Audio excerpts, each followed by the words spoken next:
it'll be to make you feel better, not me. You want me to do? I will. That makes all of the sense. No. I'll go if you want me to, but I'm okay. At least Maul didn't force Theo to play this game. I considered it.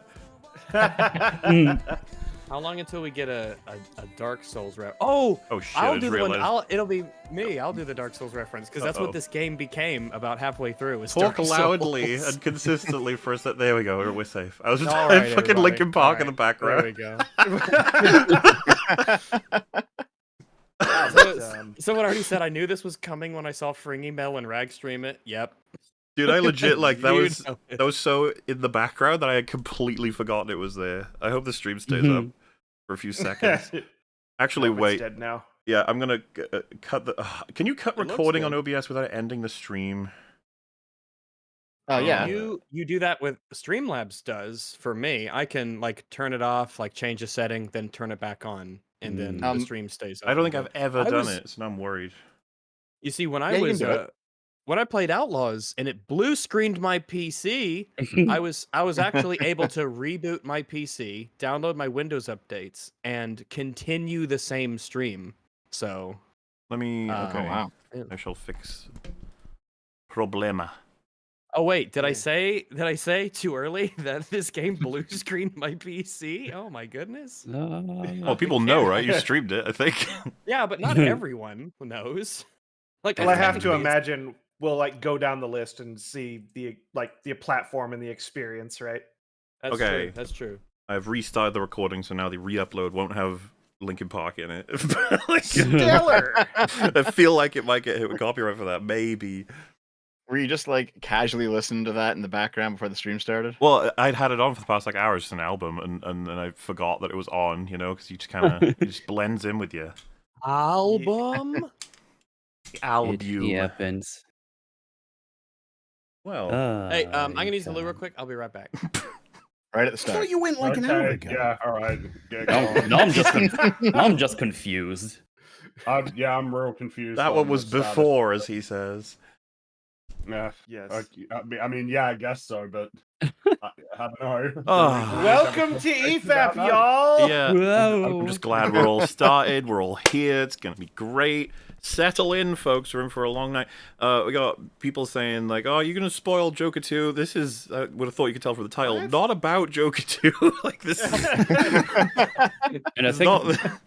Wait, I don't think anyone here has seen it yet, right? No. I don't think so. No. Nope. I mean, it came out for me today, and I'm I can't obviously see it here, so I haven't seen it. Isn't it out in 2 days?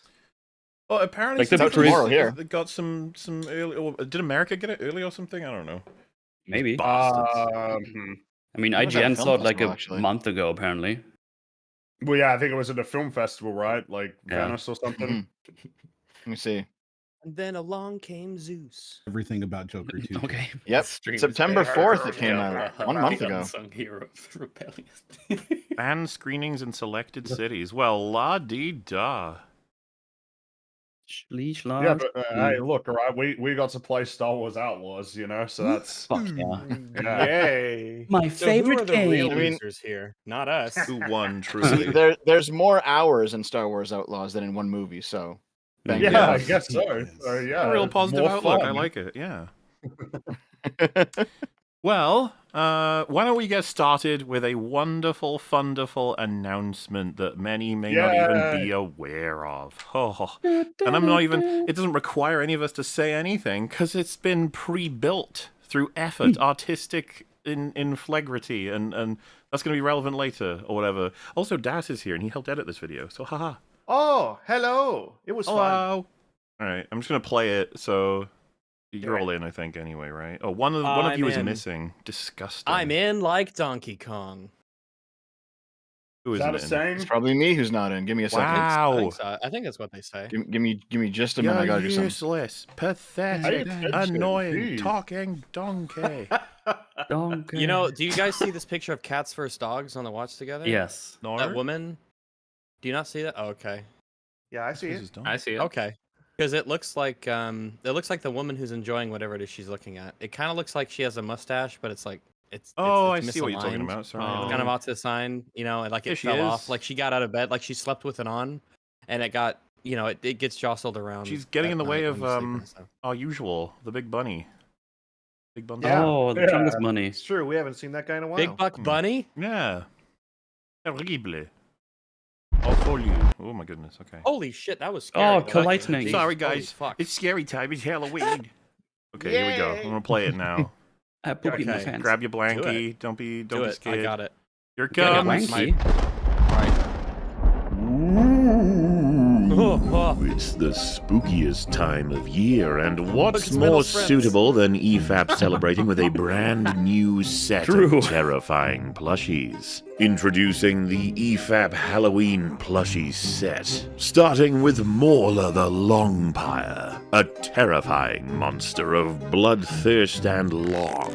This cuddly beast is both infamous and primal in his desire to drain the very soul from the world of media, and he's coming for you. But he's not alone. How could the Longpire be complete without his trusty doggo? Rags-o-lantern. Poised charmingly in his pumpkin, your Rags-o-lantern will be there to offer his support and encouragement and sarcastic commentary to all your endeavors. This gourd-adorned Shiba Inu will give your pumpkin patch a pantalooned pooch's worth of company, and of course, both of these fine, fiendish fellows are joined by yet another.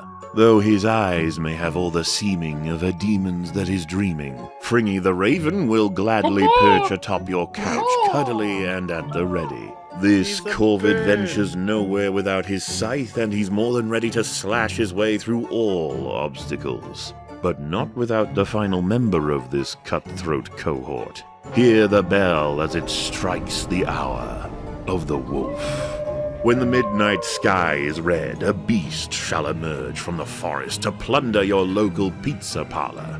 Behold, the dreaded werewolf, complete with the sunken eyes of a beast who avoids the searing heat of the sun, carrying with him a slice of his latest victim. Oh, shit. This scary. Oh, legend damn. of the night will surely be a fantastic addition to this crew of dark demons and pumpkin playmates. But that's not all, no sir. Have you ever left home only to worry you're leaving the members of your favorite podcast behind? Do you despair when Mauler's commentary, Fringy's laughs, Wolf's fury, or Rags's puns aren't around anymore? Well, anguish no longer. Now you can stay warm and cozy during those chilly autumn days while constantly explaining to everyone that, no, it's not electronic fapping, I swear. Introducing the official Every Frame a Pause Halloween hoodie. Perfect for lounging around indoors, God, shopping, the hot long guy. walks on the pier, weddings, baby showers, funerals, Halloween, Christmas. Complete with the expected furnishings of the season, as well as some gorgeous artwork by Black Soul Odin. The EFAP hoodie is ready to keep you warm and comfy through those winter months. There may even be a surprise guest on the bag. Pick up Jelly. yours today, because once Jelly, the let's campaign go. ends, it'll be gone for good. And don't forget Mauler the Longpire, Rags-o-Lantern, Fringy the Raven, and Werewolf. Completing the EFAP Halloween set. For every item you pick up together, the discount will increase. Be sure about what you'd like before it's too late, as the spooky season will not last forever. Find them all at makeship.com/shop/EFAP. All links can be found in the description. Thank you all so much for watching and supporting the show. We will see you next time.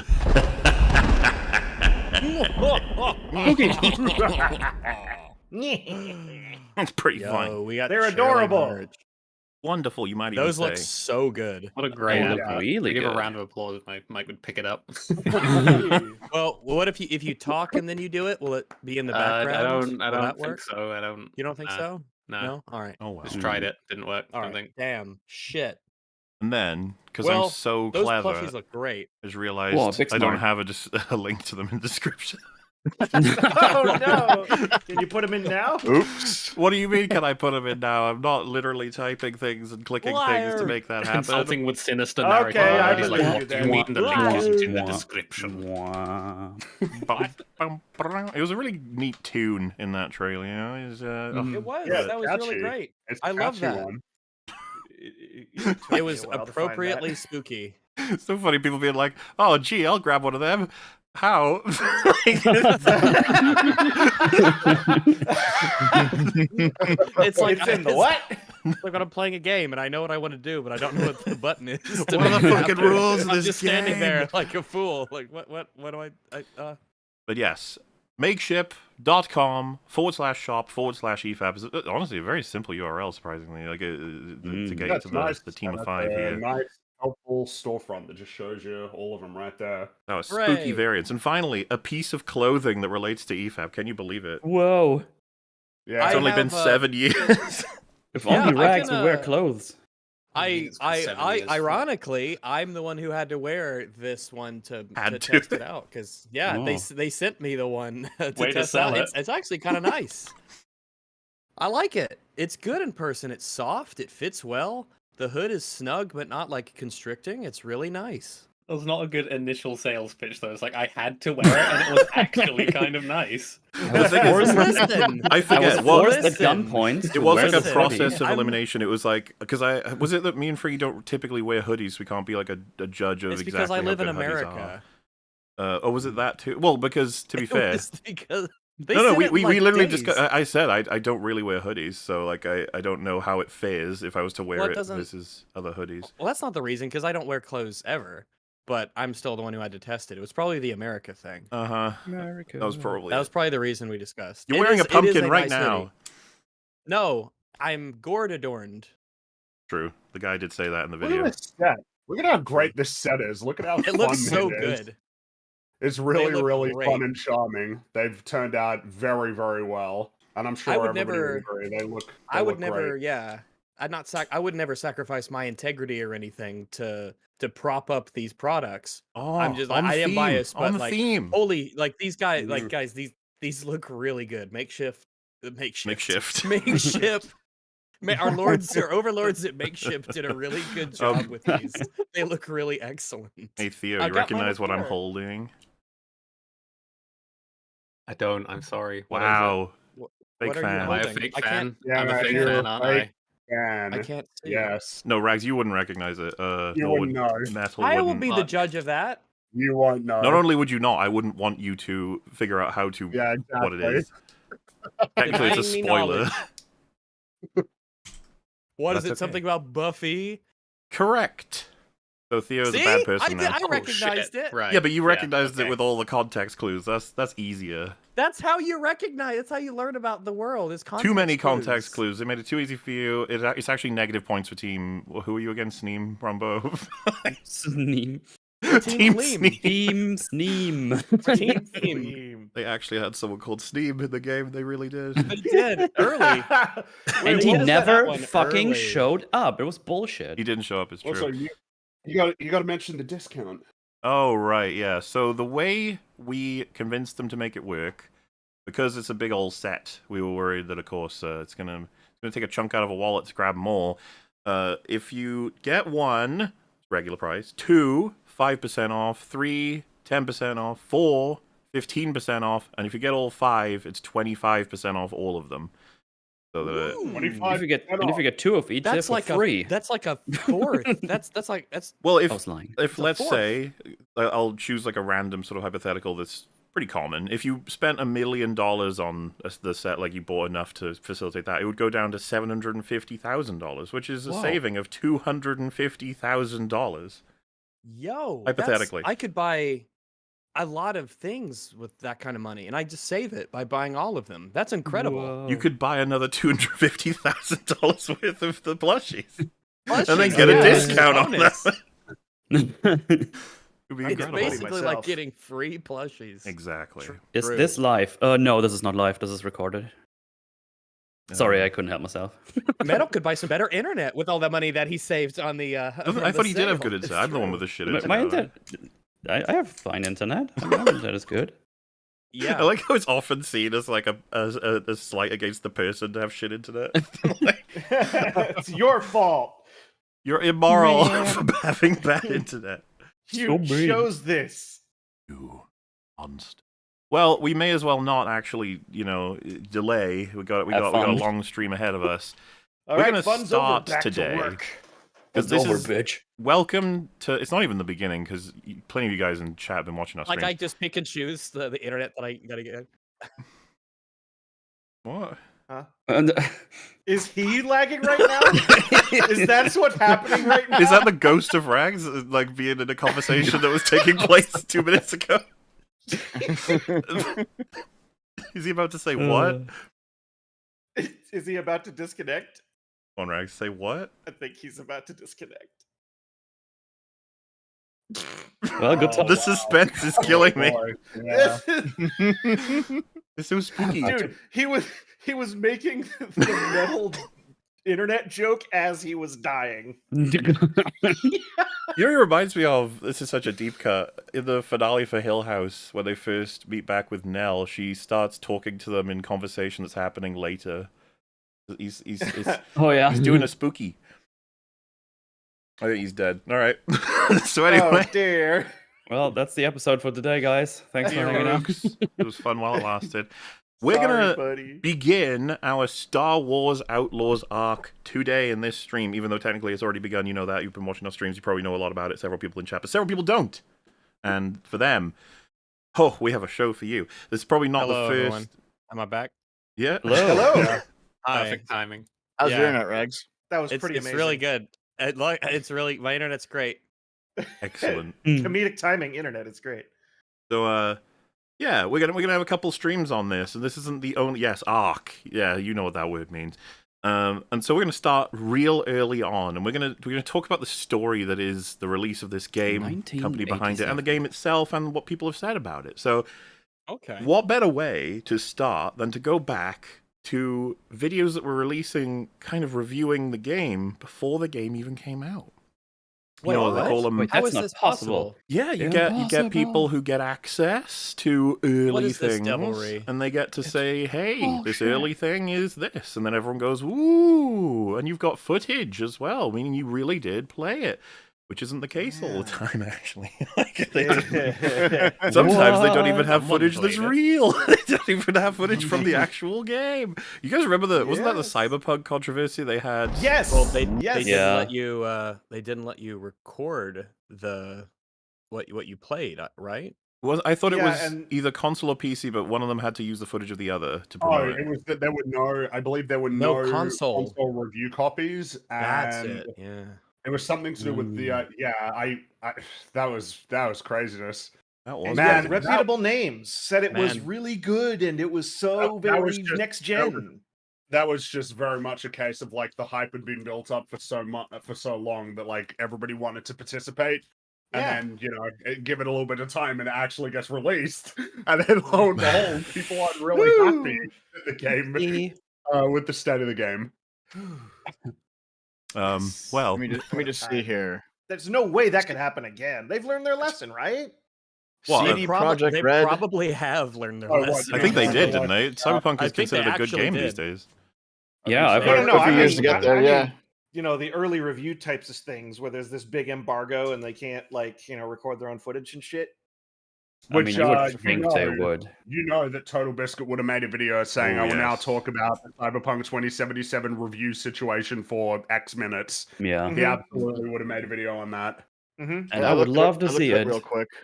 I looked at it real quick. CD Projekt Red actively took steps to compel reviewers to only show B-roll or trailer footage that they chose in reviews. Yep. Yeah. Yep. Yeah. Oh yeah, it was scummy stuff that happened when Cyberpunk came out. Yeah, a couple people have been chatting saying it's great now as a game. It's like, well, pity it wasn't great when it launched, but hey. Yeah. Better First now than impressions never. were really, really rough. Maybe I'll go back to it one day. We'll find out. I do still agree Maybe haven't now bought it's a it. solid yeah. like 5 or a 6. Yeah, I maybe. do see recommendations for it a lot. Yeah, these I've seen days, plenty so. of recommendations. People speak very highly of it. And you know, I haven't I played mean, it it's since launch. it'd be it's no impossible. Gollum, but you know. Well, It's on a no legitimate Outlaws. point, I was going to say it's like the No Man's Sky, right? The story of that is fascinating. Oh, It is Yeah. a fascinating story. It's probably one of the best. Yeah. it's one of the best redemption stories in gaming. Yeah. Good on them. They just So- kept silent, dug Wait, in, and Molly. they just fucking Yes. did the thing. Someone in the Discord sent this. They said, "Is this how your face works? Is that or Or are your Be eyes honest, closed? is this how your face works? What's going on? What's Good happening here? question. Which one are your eyes? What are we thinking? What's going on? My guess is the harder lines is like closed eyes, right? Like That's he's what I thought. exhausted. Yeah, that's what I thought too. He was like Avatar: The Last Airbender, and Oh, Okay. he can't take it. I Oh, mean, hey, have I Moriarty. been not heard? Well, no, no. you haven't no. been heard. Jesus But- Christ! I've Welcome been thinking you're back! ignoring me. Moriarty. Now well, that now you've had all eyes on you, my friend. yeah, now that you've had practice, Now you have the with your microphone. answer- yeah, So the eyes are closed, right? that's the what I M, thought. That's what the I top thought. of the M is more like an eyebrow, and the bottom leg would be like closed eyes. Because the part here, the part here. Let me do this here. I can make a quick little thing. For me, I have always interpreted mine will be green. Where the green, I'll show you here in a second. The green are the eyes. I don't know why I'm narrating this. I might as well Probably just because do you it. want to We can't fill see it. potential dead air, but I can take care of it by saying No, you don't have to do that because it's already done. I thought that you were a bird, and the green was your closed eyes, and the orange was your beak, and you were sad. So the black lines were the tears, and they were pooling black on tears. your face. Damn, Black tears. he's like. I'm way more emo than metal, man. Also, yes, we will be doing the finale of Rings of Power on Saturday, and my God, Whoa. have I never been more excited to talk about an episode of that show than I have with episode 7. Mm. I'm only halfway through that episode. I just can't believe what I'm seeing with my eyes. It's just so I haven't episode watched episode 7 was 7 yet. I'm afraid to. insanely awful. Yes. Like even by Rings of Power standards, absolutely the worst episode, but also the funniest episode when Elrond's horse jumped in the air and kicked the Wow, orc. spoilers. Yeah, What do you but mean spoilers? Friggy It's been out for, spoiled like, 5 days. 0.01% of how funny that episode is. You'll be fine. Yeah. It was the point that he drew attention to in particular, so surely it was worthy of not spoiling, so that we can enjoy it for ourselves. No, you chose right? it by random, right, Oh, Friggy? sorry. I assumed Alright. that. I also assumed, given that episode 8 is coming out today, that you know, if anybody was up to Are you date gonna on spoil the that show. too? I do find it hilarious how it's like, oh yeah, you spoiled this episode that came out a week ago. Listen, Pay well, attention. I don't want people Yeah, to Rings of spoil Power, boy. Get on Citizen it. Kane, Yeah, and that came out exactly. like Well- 30 years ago. So just because it's Jeez. long ago, you know. My goodness. But anyway, Hey. we're not talking about Rings of Power. We're talking about True. So, to Star Wars get Outlaws. back Dog on gets its track. day. Fucking Wolf have fun Back on editing track. around We were this never to get the on section. track. Well, so, yes, like I said, we're starting kind of early, and we're going to check out what I have been told is one of the most controversial, and judging from the comment section, I'd have to say they are correct, reviews, or, well, you know what? It's a first impression. Why is my doorbell ringing? Everything is falling apart. Damn Oh my it. god, this is the last EFAP. Oh my Fuck's sake. goodness. It's You guys, becoming a It sounded like an disaster. ice cream truck going by. Go ahead and out carry there. on That is one a second. doorbell. We don't know what's going on with Moriarty's face. Someone's at Mahler's door. My face Oh is goodness. normal, thank you. Oh man. I know. So- wow, how calamitous. Jeez. I suppose this would be a good time to ask what everybody had played this on. I played Uh, this on me. PC. I played this on my personal computer. Well, so so wait, so that was Dev and Rags played it on, and Metal, right? You played it on PC too? I played on PC. No, I'm on PS5. Oh, You played it on okay. PS5. Okay. Yeah. I played it on PS5, and Mola did as well. The apprehension was definitely because I can't remember what were the PC specifications, like the recommended specs for Let's see if I can Outlaws. find them. Stupid Let's pull quadruple that A up. They usually specs put that are those on stupid. Steam. I just remember it being Here, Ubisoft stupid has them high. listed right here. Here, let me. I'll read them out, and I'll go ahead and I'll paste them here for you guys, so you can read along if Mahler gets Okay. back. So the system requirements for Star Wars Outlaws, the recommended requirements, which they say is 1080p at 60 frames a second, high Okay. graphics preset, and then AMD's FSR thing set to 2. Windows 10, Windows 11. A processor is the AMD Ryzen 5 5600X at 3.7 gigahertz, or an Intel Core i5 10400, also known as 10400 at 2.9 gigahertz or better. But the big thing is the video card. which they recommend an AMD Radeon RX 6700 XT 12 gigabyte or an NVIDIA GeForce RTX 3060 Ti 8 Wow. gigabytes or better. And I was running this. Now I was streaming it, but I was running this on. I have a very good computer. It's a 4090. I forget what my CPU is off the top of my head. But I was brute forcing my way through this game. It was smooth, and everything was on ultra, but it wasn't like so high. It was like that range of frame rates based on what was going on the screen, where it's like, oh, this isn't that well optimized. Mhm. I'm just Yeah. like Mhm. brute forcing my way through it. Because you had wait. streamed at Everything- 30, so I couldn't tell if the frame rate was falling below 60 or Yeah, not. on my end, it was like very playable, but everything's very playable on my computer. To be so quick, I was there's a thinking- lot of people who have no idea what any of this means. So if one would like to translate it in normal speak for like, this is some heavy requirements, and a surprise, especially for what they're promising for it to run at. Mhm. think Well, you just I did it. mean, considering how beautiful the game was, I think it's fair, No. right? Yeah. So so- I'm actually surprised we have more PS5 players than we have PC players in this one. Do you mean in I'm the not. Well, it's like I The- said, the I didn't want to PS5 play it version. on PC when. Yeah, because I you like, had blue screen issues and shit, huh? when I stream a game, I Yeah, quite like it yeah. being on not my PC because of the sort of, I guess, the weight of all the different things happening at once, but also because if anything goes horribly wrong, which I heard happens with this game, it wouldn't affect my PC at all. Mm-hmm. Yeah, I mean, I have a pretty good PC too. And I do have, whenever I stream, I have two PCs going, one for the stream, one for the game, so that's not a problem. But even then, I heard so many problems on PC compared to console. It's almost like we've gone back in time to the 90s and 2000s where consoles are just more stable than PCs are, which is very strange to think about because it wasn't like that 10 years It's ago. strange when PC gaming has become increasingly popular over the last decade. Yeah, You know, you the remember like Steam has back more in, like- people playing on it than ever. yeah, like back then we would constantly see devs like snub PC players and even like make fun of them and stuff, like Cliff Blazinski and shit. It's like, Mhm. I mean, oh man. Well, that was one of the things I'd said back when I started on YouTube and I was doing PC versus console things. So I was like, yeah, PCs aren't as stable as consoles, but I don't give a shit. I'll take that negative to get all of the positives. I was like, I'll just deal Yeah. with it if it happens. It's Yeah, still somebody worth will it. mod the problems out, right? But unfortunately, it meant that even though I only had three crashes, but after the first couple crashes, I made a little thingy for my stream and I never got to show anybody. So I did a Oh. little paint. I did a little paint drawing. I can show it now, yes. And I put this underneath my screen just in case, but the game never crashed again after that. Oh, it did.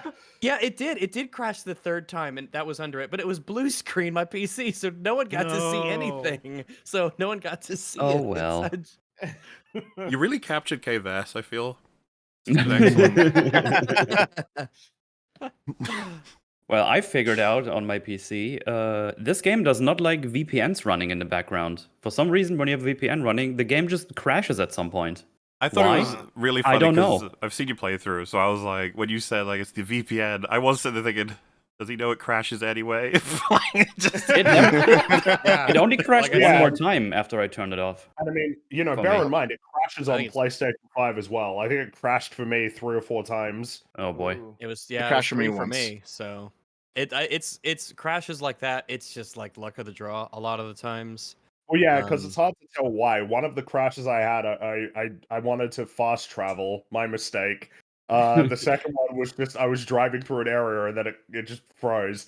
And then another one, I pulled up the map and then it crashed. Like it was very unpredictable why it would ever crash. Yeah. You knew I when mean, you I were did pulling, you were softly- like pulling the map up. You're like, this is a notoriously difficult thing for a game to pull off. So I know I'm risking a lot doing this, and Yeah. you got what you deserve. I hate to derail. However, someone in my server, 8 of Quality, they have drawn this. They drew some Moriarty fan art, and I think you should see it. Holy shit, I love it.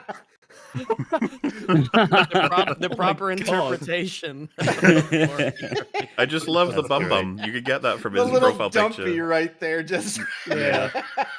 I love it. He ain't flying I with love that him. dump truck back there. That's beautiful. He's got a Donkus sized rear end going on back there. You know, That's some good that might shit. have to be your avatar for the rest of the stream. I and don't know not what the you're face. talking about. Like I wasn't already doing that. You gonna fit the bum in? What if Dude. it pops up for us and it is just the bum? Yeah, exactly. Into the Just the bum. Perfect. Now you've donned your Halloween attire. Beautiful. All right. Are we actually ready to begin this? By the way, Yes. when I was talking and the doorbell rang, what I forget sometimes is my window is open and the door is directly beneath where I am. So when I said, like, who the fuck is ringing my door? When I went to go and answer it, the delivery man just had, like, the most blank face, like, I have a delivery. It's part of my job, dude. Mahler is thank the hateful vampire, I man. just love the idea. He's like, you ordered it, man. Why have you come to Why my you mad at home? me? Come here. Do not you know I'm streaming? So anyway, I'm going to suck the blood out of Star Wars Outlaws. as I was How's saying, media? controversial video. The Mhm. uploader is someone I don't think we've ever covered before, but reviews lots of games, called G-Man Lives. He's Oh, Oh. yeah. Okay. well, so this is the thing, like, we could expect all kinds of things from this. All I know is that it was kind of a hated video, so I'm very curious, because Oh. it's just a first impressions of Outlaws.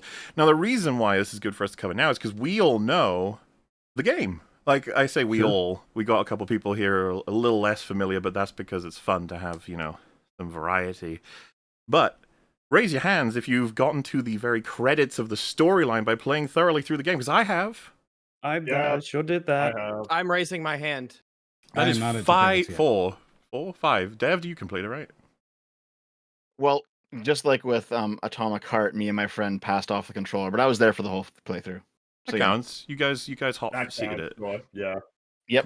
So you got to play a decent chunk and experienced the game, so to speak. Yep. Yeah. So yeah, a lot of us are very familiar with this video game, and many of you in chat would have watched us get familiar with it. So you probably know how we feel in general. So it's going to be very interesting to see what is a first impressions video of the game, such that, like, if you played it for X amount of hours, this is the conclusion he comes to, I guess. See here. It's been a bit of a rough time for Star Wars. So, is everyone ready? We're Yeah. ready. Yes. How exciting! Wait, what is this? Whoa. What's what? I was about to say, what What is is what? this? The thumbnail popped up for just a second. And it's, Thumbnail? I guess he did a thing where KVS is smiling. Mm. She I was smiles, just curious huh? because, well, this is the most expressive I think that I've ever seen her, and I think it's fakery. it's Oh, AI. yeah, I it think must is. be. Yeah, it's just the AI like smile thing. It's like a meme. Yeah. They put a Why didn't they? smile on a Why didn't he do character. it for? Why didn't he do it for Nyx? Yeah, Why did the coward not do it for Nyx? Maybe Now maybe maybe he to didn't be apply fair, the filter Nyx to is- Nyx, and Nyx is being more honest. Nyx is very expressive. Well, Nyx is more expressive than she is. No, I in know, the but that's the game. point that Nyx is like, yeah, well, Yeah, like, yeah. you really sure? It's a video game, I guess. I can't confirm, but I'm just saying. At least Kay is happy. Don't want to color your expectations. All right then, soldier on, we must. It's been a bit of a rough time for Star Wars fans lately, especially with all the drama surrounding the recent Acolyte series. I like how he says lately. Acolyte? It's been a bit I of don't a remember tough being time to be a happy Star as Wars a Star Wars fan fan. since I- I suppose 2015. In the past decade. Did you see what they did to Han Solo? No, he's definitely right. The series is 40 years old, but yeah. The Acolyte exploded with like controversy, so he's right to say it's like Yeah. especially. But yes, Star Wars fans have not been in a good place for a while now. And then as far as other Star Wars games go, the only real recent release worth mentioning is a train wreck of a remaster for the original Battlefront that deservedly got dragged across the coals. I am very curious how you called that a train wreck and simultaneously say that this is actually pretty good. Is he- Outlaws. Well, maybe he's implying that Ah. maybe the remaster is like support, really right? buggy, or As far as like I lots of knew, glitches. There's and- problems with its online functionality because I played a lot of like Galactic Conquest to test it out, and it seemed to function pretty good. Okay. I guess the thing is that whatever problems it has, it's still Battlefront, right? So Yeah. like it's still the game that we all enjoy. And yeah, it's a Spire, so they don't do anything to it to upgrade it in any way. They just try and it's a graphical like it's the kind of, playing the Bounty Hunter remaster. You guys know if you watch my stream. It's very like. Do you know that feeling you have when you're familiar with a really old game, like really familiar, but you don't play it for even as long as a decade? Then you boot up like a remastered version, and it kind of looks like you remember it because you don't remember it looking like it did when you played it 10 years ago. And so, in a sense, it does, like you're like, this didn't really change at all. It's exactly the same, which is kind of a good thing in that you don't want it to change, but at the same time, you're like, well, you guys didn't really do anything, or it doesn't feel like you did much of anything. There's that, but then there's also the fact that, as far as I'm aware, they fucked up a bunch of the online functionality for the game, which pissed people off. Okay. Yeah, makes sense. Which is kind of why most people wanted to play it, right? Yeah, well, relaunching Star Wars Battlefront 2 is an excuse to get everybody to get into playing it. So, yeah, that's why everyone would be mad at them if they fuck that up, for sure. Mm-hmm. Because, yeah, it's fucking... At full functionality with multiple people playing it is a fun game. Either way, though, things could be looking up a bit with the upcoming Star Wars Outlaws. That was a really funny statement. Things could be looking up. I don't think anyone was looking up to this. No, the moment it was revealed, everyone was looking at this sort of like, right. Yeah, it's sort of it feels like the closer it's gotten to launch, the more and more people were not liking what they saw for this game.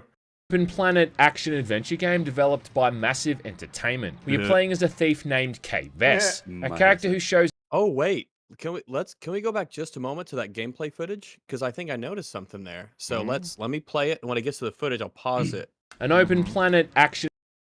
So, this is an early build of the game. Oh yeah, look at Nyx. Look at him.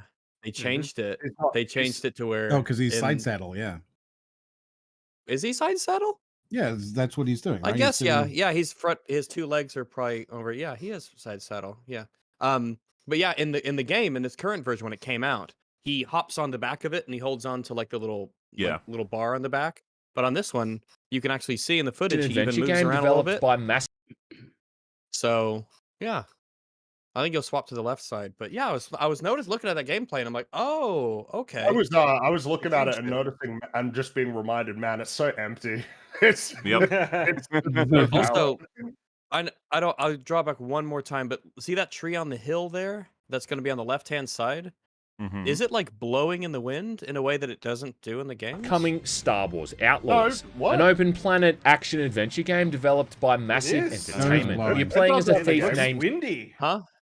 Yeah, but is it like that? They move in the wind. Yeah. Okay, I was checking. I didn't know because it looked odd to see it moving like that. So maybe I was just asking, Do a lot of tree looking. Didn't know in if the that game, was something that got. Yeah, here and there. Here and there. I do a little tree looking. I didn't think it tree was, watcher. Like I said, I'm surprised. That's the thing that you're again. For me, it's just seeing it again, man. It really is just like totally empty. Like, what do you mean? There's random encounters with like three guys who shoot at you, and you kill them, and then you take their polycarbonate, and then you continue. It's very exciting. Shut up. Gotcha. It's the problem in conception with games like this, because like you just set yourself the impossible task of filling so much fucking space with stuff, and you will not have the time to put proper attention towards all of that stuff. You just won't. There's a pretty thick line between the two like areas you want to avoid. You have the big, expansive open worlds that are full of not much, and then you have the Skyrims where you have a little world and everything's crammed into it, and you can't go 10 feet without bumping into something, which makes the world feel extremely small. There's a big area in between those things where you can get a sense of scale, but you don't want it to feel empty. And like The Witcher 3. Rockstar games? Well, I think Witcher 3 is a really good example, I think. Red Dead Redemption 2. I think what you want is ideally a breadth, like a range of possible interactions, such that the things you're doing in the game world aren't like the one thing. That's what the open world, as it's currently imagined, seems to be best suited for. Even though I tend to not especially think it's very if you suited have to I agree with that. Speeder. An additional thing as well is the idea that the world is actually sort of alive and responds to you, and that you can like it's not. Because here it's like, I mean, I guess the graphics are all right, but I mean, in reality, like this open world is less like there's less interactivity here than like the Grand Theft Auto games on PlayStation 2. Like it's actually kind of crazy. You know, Grand Theft Auto San Andreas is like a more robust open world game than Star Wars Outlaws, and it came out 20 years ago. Mm-hmm.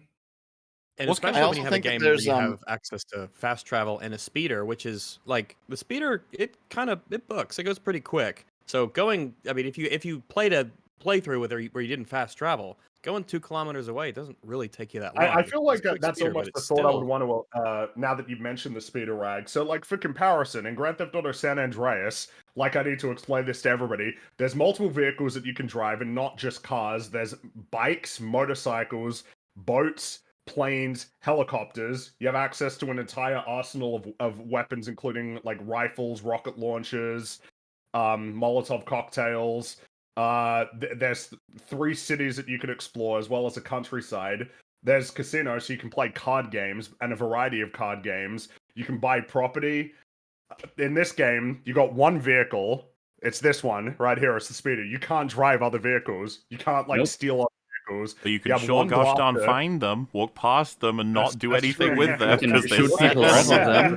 It's so funny how they make you play as an outlaw criminal person and you can't steal vehicles. Like that's the layup. It's not even you can't steal. You just can't steal. Full stop. Yeah, you can't. There's like you can steal one. grenades. Wait. There's one. We're gonna end up talking about the whole game when we should really stick to topics that are prompted by the video, because we've got so much to get through. We will literally just move into an EFAP talking about the game. That's all that's gonna happen. Because for every mechanic you describe, it'll step on another bad one. I guarantee it. San Andreas is a classic. That's not fair. It came out 20 years ago. What do you mean it's not fair? Also, why is it not fair to compare Why is it to a not classic? fair? I think to This me the game- more look at the annoying budget thing of is this game. the What the idea game was that you trying to can't be. compare it to like modern rocks. I mean, it's funny. Grand Theft Auto 5 is like 12 years old, or 11 years old. But like the idea that this can't be compared to like, you know, like I don't know what to say. People are going to compare it to the bar that's set for be clear, open world games. Perhaps you're choosing one of the, like RDR2, like a better, you know, is comparing it to a god, but which is fair, I think. But this is worse than Simpsons Hit and Run for open world, as far as I'm concerned. Well, I think it is fair to compare a respectable smaller game to a much larger, better game, and you can use that as almost to say, even though, like, let's say Outlaws was like good, or at least it was pretty decent, like it was actually of good quality. You could compare it to Red Dead Redemption 2 or whatever and say it's not quite that good, but it does a good job for what it's trying to do and its budget and the time they had to make it and stuff like that. And I think that would be a respectable comparison. This is like when people say, when they compare like Rings of Power to Game of Thrones or something, they say, oh, well, that is a fair comparison. You got to look at what it's trying to do, what it's purporting itself to be. They were big in this game up. And a lot of people were big in this game up. This was going to be the big open world Ubisoft Star Wars game. Yeah. Its failure has seriously hurt the company. It has. It seriously has. And it's clearly been responsible for the Assassin's Creed Shadows delay, because they might be in serious trouble as a company. I seriously wonder like how long Ubisoft. Well, you've already seen some of their investors start talking about we want to sell the company now. So like, yeah, like it's a big deal. Not looking good. I think Ubisoft. I decided to quickly look it up, and Star Wars Outlaws had Ubisoft's biggest marketing campaign ever of all the games they've ever made, and it apparently cost them up to $300 million to create the game. But it did sell like 800,000 copies. Like that's still but that's not $300 million budget. We got something coming up for that discussion. Okay, all right. Now we can. There's so many things to talk about. I'll try and get this poor guy get his opinion out there. You know. I do want to go back to something that you said real quick, Theo. You mentioned you guys were talking about emptiness in open world games, and I guess here's me with my controversial opinions again. I guess I prepared to get blasted for this. Here we go. Sometimes I actually don't mind an empty open world.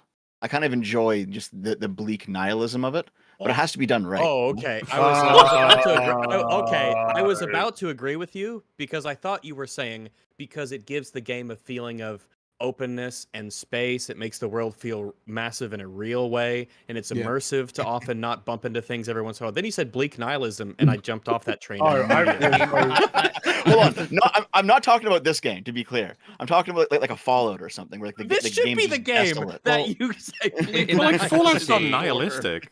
In that capacity, you always have like the cheat answer of Shadow of the Colossus, right? Like ignoring bleak nihilism for a second, but in terms of the use of space purely for like the impression of space and an atmospheric goal, Shadow of the Colossus is an easy slam dunk because there's very little actually going on in the world. If that's what you mean, I understand. You just chose words that don't mean that. Well, yeah, I do that all the time. I don't know if you've noticed yet. I have a habit of my foot in my mouth. Sort of big preference is that I really prefer it when open world games are set in cities. Typically, I don't know. Like I think when you look at stuff like Red Dead Redemption, it's like, okay, so that's like open world in a countryside done right. But a lot of the time it feels like open world games are set in the countryside. Then you can run into that big problem of, man, there's like a lot of space. Yeah, it's really, really big, but have you filled it with enough things to do to justify the size? Whereas in cities, it feels like cities generally like naturally invite you more buildings that you can enter and things to do and characters to interact with and stuff like that. Yeah, to be a city, they kind of demand of you plenty of landmarks. To take advantage of like that much space without like falling prey to this, there's nothing to do in the open world. Like as if we try to make an open world game where that couldn't be a criticism, right? Like there is a big empty open world, but you wouldn't necessarily criticize it for being empty. You seem to like fall into design sensibilities that don't align well with what an open world in the current like conception of things is trying to do. They're generally very sandboxy. They want you to like fuck around with the various interactions and just stuff that can take place within an open world. So they're not really tuned to do that sort of experiential type of thing. It's funny you say that because oh, go for it. Go for it. All right, I will. Someone's got to commit. I just wanted to, but a lot of it is like the element of design philosophy on what you want the size of the world to sort of represent.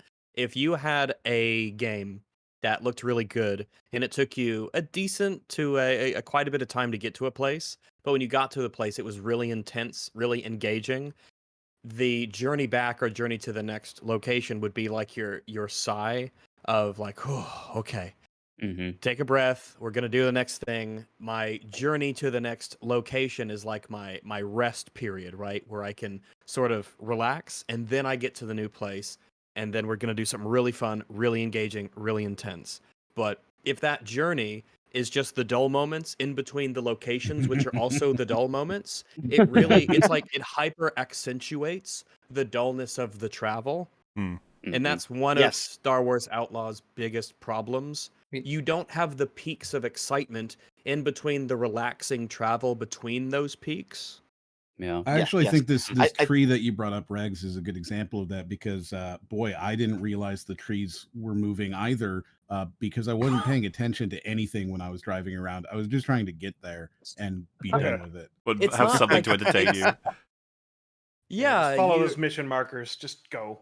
Playing this game is like it's like a malaise of settling into like you're deciding when will it be that I just do the main story and then play something else. How much side content will I actually do before I just say fuck it? You know, you're not looking forwards to the thing you're going to. It's just like, well, here's the next job on the checklist. And the thing is, like, it's been a little bit annoying to see people. This game is not like what we would call Ubisoft's, like Far Cry 3, Assassin's Creed 2, like these games have way more to offer than Star Wars Outlaws. Like I would prefer it if there were radio towers that I could climb. I would prefer it if there were outposts and stuff. People expected that, and they didn't even get it. And they didn't even get it, exactly. In a game that is full of shitty, boring, awful third-person platforming, they didn't have the towers. Yeah, I would kind of a staple of Ubisoft games. I enjoyed climbing the towers in Assassin's Creed, like getting up to the top and then perching and then jumping off. That was fun. You see, Ubisoft took the it took the criticism that there were too many towers that you had to climb that were boring, and said, "What if we put them all underground?" Or like there were towers. There's nothing on top of them. This would be those like Imperial bases. Oh, there's a tower. Go up it. What's up there? Nothing. I had a couple of those where I like conquered them, and then I was like, "Is there anything here?" Nope. I guess I'll go. Bye. Especially when Not you're like, even you are at wanted 5 out of 6, and I'm like, okay, but no one's here. I'm alone. one's Not here. even a Right. conciliatory Right. piece of Like, Durasteel for my trouble. you Yeah. I fucks. wonder if it's even as simple as in Far Cry, if you cleared an outpost, like it would tell you, it'd be like, yeah, you did it, good job. Whereas here it's like, oh, you got all of the treasure. And it's a fast Okay. travel location. You've the unlocked base this is as a still fast there. travel location. It's still there though, forever. So Yeah. you know. Oh, It's everything there resets for in this 5 game. Too. minutes and you can come back, yeah. Again, I'm gonna push that we carry on because, good God, yes, easy yes, to drift. Let's go. Fine, I Uh, guess I'm not saying my thing again. To be appropriate to Star Wars, each of us will have to remind each other by quoting the most famous Star Wars quote: "Stay on target." We'll have to say that, okay? And we'll get through this. It's a Okay. trap. It's a trap. Action adventure game developed by Massive Entertainment. We are playing as a thief named Kay Vess, a character who shows us yet again that scanning someone into a video game really is hard work. I know. Is that what it tells us? That's an interesting No. conclusion. They changed here we her go. model. Okay, They, Yeah, they don't look the same. She doesn't look no. at all like the actual That's it. actress. They don't look the same. Holy, is that what she looks like? Jesus. All right, here we go. Let me get you a picture. yep. She looks better than the Here model. we go. No, is it's what just we're they trying don't to look say. the same. They don't look Yeah. the Yeah, same. they don't. That's it. Yeah, they have they different features. They don't change look it the Why same. is this Completely. a 47 megabyte image IMDb? Holy shit. Gotta see the wrinkles and the pores. You Come have on, to see go. the Oh, there ain't Sorry, no my- there ain't no wrinkles. My screen Get was you stuttering another around. one. What did he say precisely? Just that it proves once again that it's difficult to scam people into video games. Unless it's like, unless there's some meme I'm not getting here. Oh. I mean, I tend to lean towards the idea that fundamental facial sculpts tend to be better, the likes of which you see from CDPR. Like, the facial models in CD Projekt Red games just look far better than anything I see elsewhere, I think, in terms of ability to portray particular ranges of motion. Hmm. Okay. What I do recall is if you were like on the more culture war side of the internet, this is the only thing that people over there were talking about when it came to Star Wars Outlaws is, oh my god, they made the girl ugly. And it's like, well, okay, I get it, but there's more reasons as to why this game is bad than I don't. that. K-Vess isn't ugly. She's fine. She's She okay. looks so fucking normal, dude. She Yeah, looks she- like, Yeah. No, I've I seen agree with so you. much just I'm- utterly grassless behavior online about She's this. no It's Donka, like- but it is- she's all right. She's all right. She's fine. Yeah. I'm really glad I- to hear you guys say that because I was watching this being like, this is the most normal, average girl I've ever seen. I don't know why people. I mean, so you fucking get I had normal, to- dude. We you gotta get the temper- fuck there are ups, people out there. graphical fuck ups, make you look like Yes. a goblin. Yeah, but the lighting. Can, Well, yeah, that's different. but I mean, like we live in a world where like everyone's. I say everyone, no, only crazy people. But there's a lot of people out there who are like, yeah, Aloy, she's super ugly. I would never. It's like, yes, you would. Yes, Yeah, you of course you fucking would. would. If you think Aloy isn't even attractive, you're actually insane or you're gay. No, You'd even the stutter if she gays know spoke it. to you in the street. Even the gays know it. You would stumble over your words. You wouldn't make eye contact. Admit it. Right? Aloy's not hot enough for me. Okay. You're a fucking Damn, my basement fingers. gremlin. Admit it. It's Damn. okay. Oh my this god. one's Aloy, right? I don't know which one this is from. The Horizon Zero Dawn. Yeah, that's Aloy. Holy shit, is that the She's actress? fucking Greg? gorgeous. That's Aloy from the first game, right? No, but is that the actress that you just posted, Regs? Wow. Yeah, that's Humberly Gonzalez. Holy That's the shit, voice dude. actress for Kay Vess. Yeah, I would And what's say they did interesting, not too- manage to get her into this game. And now look up the I forget the name, voice actress for Quiet, Metal Gear Solid, and Stephanie Justin. Let me copy a picture here, and you're like, that's just her in the game. That they Yeah, just that it's is just just her. her. That's Yeah. her. Yeah. I know Kojima does like a lot of straight up That's- scans of actors and puts them right in, and they look pretty damn good. Well, that's how we got Conan in. That's how Kojima likes to do his stuff. He Yeah. loves just playing Well- with his actor friends. I'm just confused as to the notion that it's become hard to scam people in. I didn't know As in, anything that about would that. be. I don't think. Well, Here's I don't think Melina that's ever be the Jurgens reason for you'd go Senua. after. Like, I don't know. I don't know if that'd ever be the reason you go after this mocap, like this way of doing things in terms of creating facial models and stuff. No, I suppose What I like do the know more is relevant criticism is that like a lot of the you mentioned it before, Theo, like the mocap and a lot of the animation is just like really stiff and stilted. Mhm. Oh yeah. It's not very convincing at all, right? Like it's not particularly impressively animated, right? Even compared to Yeah. games that were coming out like PlayStation 3, like Uncharted 2's got like better facial animation for its characters. So what I've noticed is a lot of this conversation online started up with Spider-Man 2 and Mary Jane, and I posted the picture in the chat, and that's when people started saying, "Oh my God, they're making all the women in video games ugly," and I'm like, okay, I get it, but I don't think it's as bad of a problem as you think it is, guys. I assume Mary Jane here is like 40, right? Well, girl on the left is way hot. Like... No, that is the face model that they used. That's what I'm saying. No, it isn't. No, it isn't. Yeah, that's Apparently this one is. No, it isn't. Okay, I have to look up again. I'll try to find it again. I'll look through my files. This is a lie. You're telling me a lie. There's no. That's not. That's not the. Am I lying to you? Yeah, that's not the face model at all. This is you're spinning a yarn. Is what you're doing. Okay, I'll relook it up. I'll tell you what. While you're looking it up, let us stay on target. Right. Sorry. Good point. That's right. I was talking about her. With the general gist being that Kay owes a sizable chunk of dollary dues to a crime syndicate that's put a price on her head. And the only solution is to put a...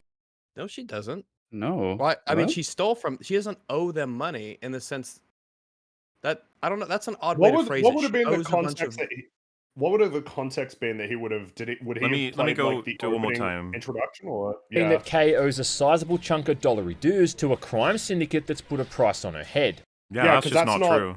Yeah, they want to kill her. Right they just want her dead. I think that just might be a mistake. It's a death mark because she did the heist.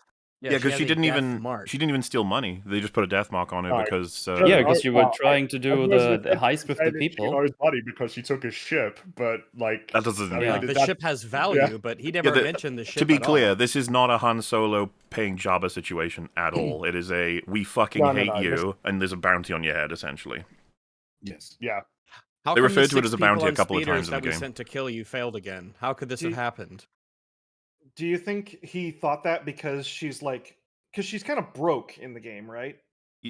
Yeah. Well, the idea that the reason she does the heist is she wants to get off the planet. Of the side quests you do. Well, but at this point, she is. Like she's broke. It's the video game special of we're going to tell you you're broke or this or that or the other about your place in the world, and then we're going to violate it for the sake of contemporary video game design. Make shit tons of money easily immediately. Yeah, I think I ended. I think the rundown hard done by Witcher, and then he's running around able to buy out the entirety of Velen. Probably. It's so stupid in this game as well. It's like, oh, I'm in debt. It's like, oh, let me pay your debt. How much is it? Like 1,000? You look like it's 50 credits. Like, yeah. What? Oh, dude, pick up the fucking rock and sell it to the guy over there. Yeah. You get like 100. When I press tab, I see like quintuple digits for my credit count, and I feel like that shouldn't be an issue. But yes, it's called a death mark, but it's referred to as a bounty a couple of times. And the only solution is to put a crew together and pull off some kind of intergalactic heist to pay off her debts. That's also untrue. The heist gets her money, which represents freedom to escape the death mark, is the idea, right? Yeah. Yes. She's stealing from the person that she owes money to in this scenario, which doesn't make much sense at all. He's gonna steal from Slero to pay Slero. I don't know why he would say this. That's not the story. People have said it might be the line they gave him, but he would have played that part, surely. No, no. So when they did the early stuff on this, they did a 4-hour, because a couple of my friends did it, right? So what they did is they had you join on Discord, and then they Discord shared it to you, and you logged in through like Hamachi, right? The fuck? And you played it on their servers. Hamachi still works? Yes. And so you played it on their servers through Discord for 4 hours, and you started around the part where you get your ship. So right, so it would have been on Tashara. So then right? That would have been like they must have told him this, right? But you never would have played the first like 5 Well, they would have given hours him a of it. blurb. But the blurb is wrong. You're playing right after the intro. Right. So their blurb is just wrong. They lied to him. Well, they changed I'm willing to give that because I think that is. But it's no reason to lie about it, you know? Like there's no game there. I don't think. I could see Ubisoft saying it's like, Han Solo, a smuggler type of story. You owe Jabba or some other guy. What are we called smuggling? Slumbo. Nothing actually. This second half of 2024 is really looking like it's going to be packed, with things like the Silent Hill 2 remake, Space Marine 2, Ubisoft's own Assassin's Creed Shadows, and Outlaws. Yeah, about that. It's gonna be packed, boys. I'm ready. I hope as you guys well. are ready for some And packing. thanks to Ubisoft Australia, I recently got a few hours to sit down and check this one out. So let me take you to that. Oh, you do that? Yeah. You do that? What happened?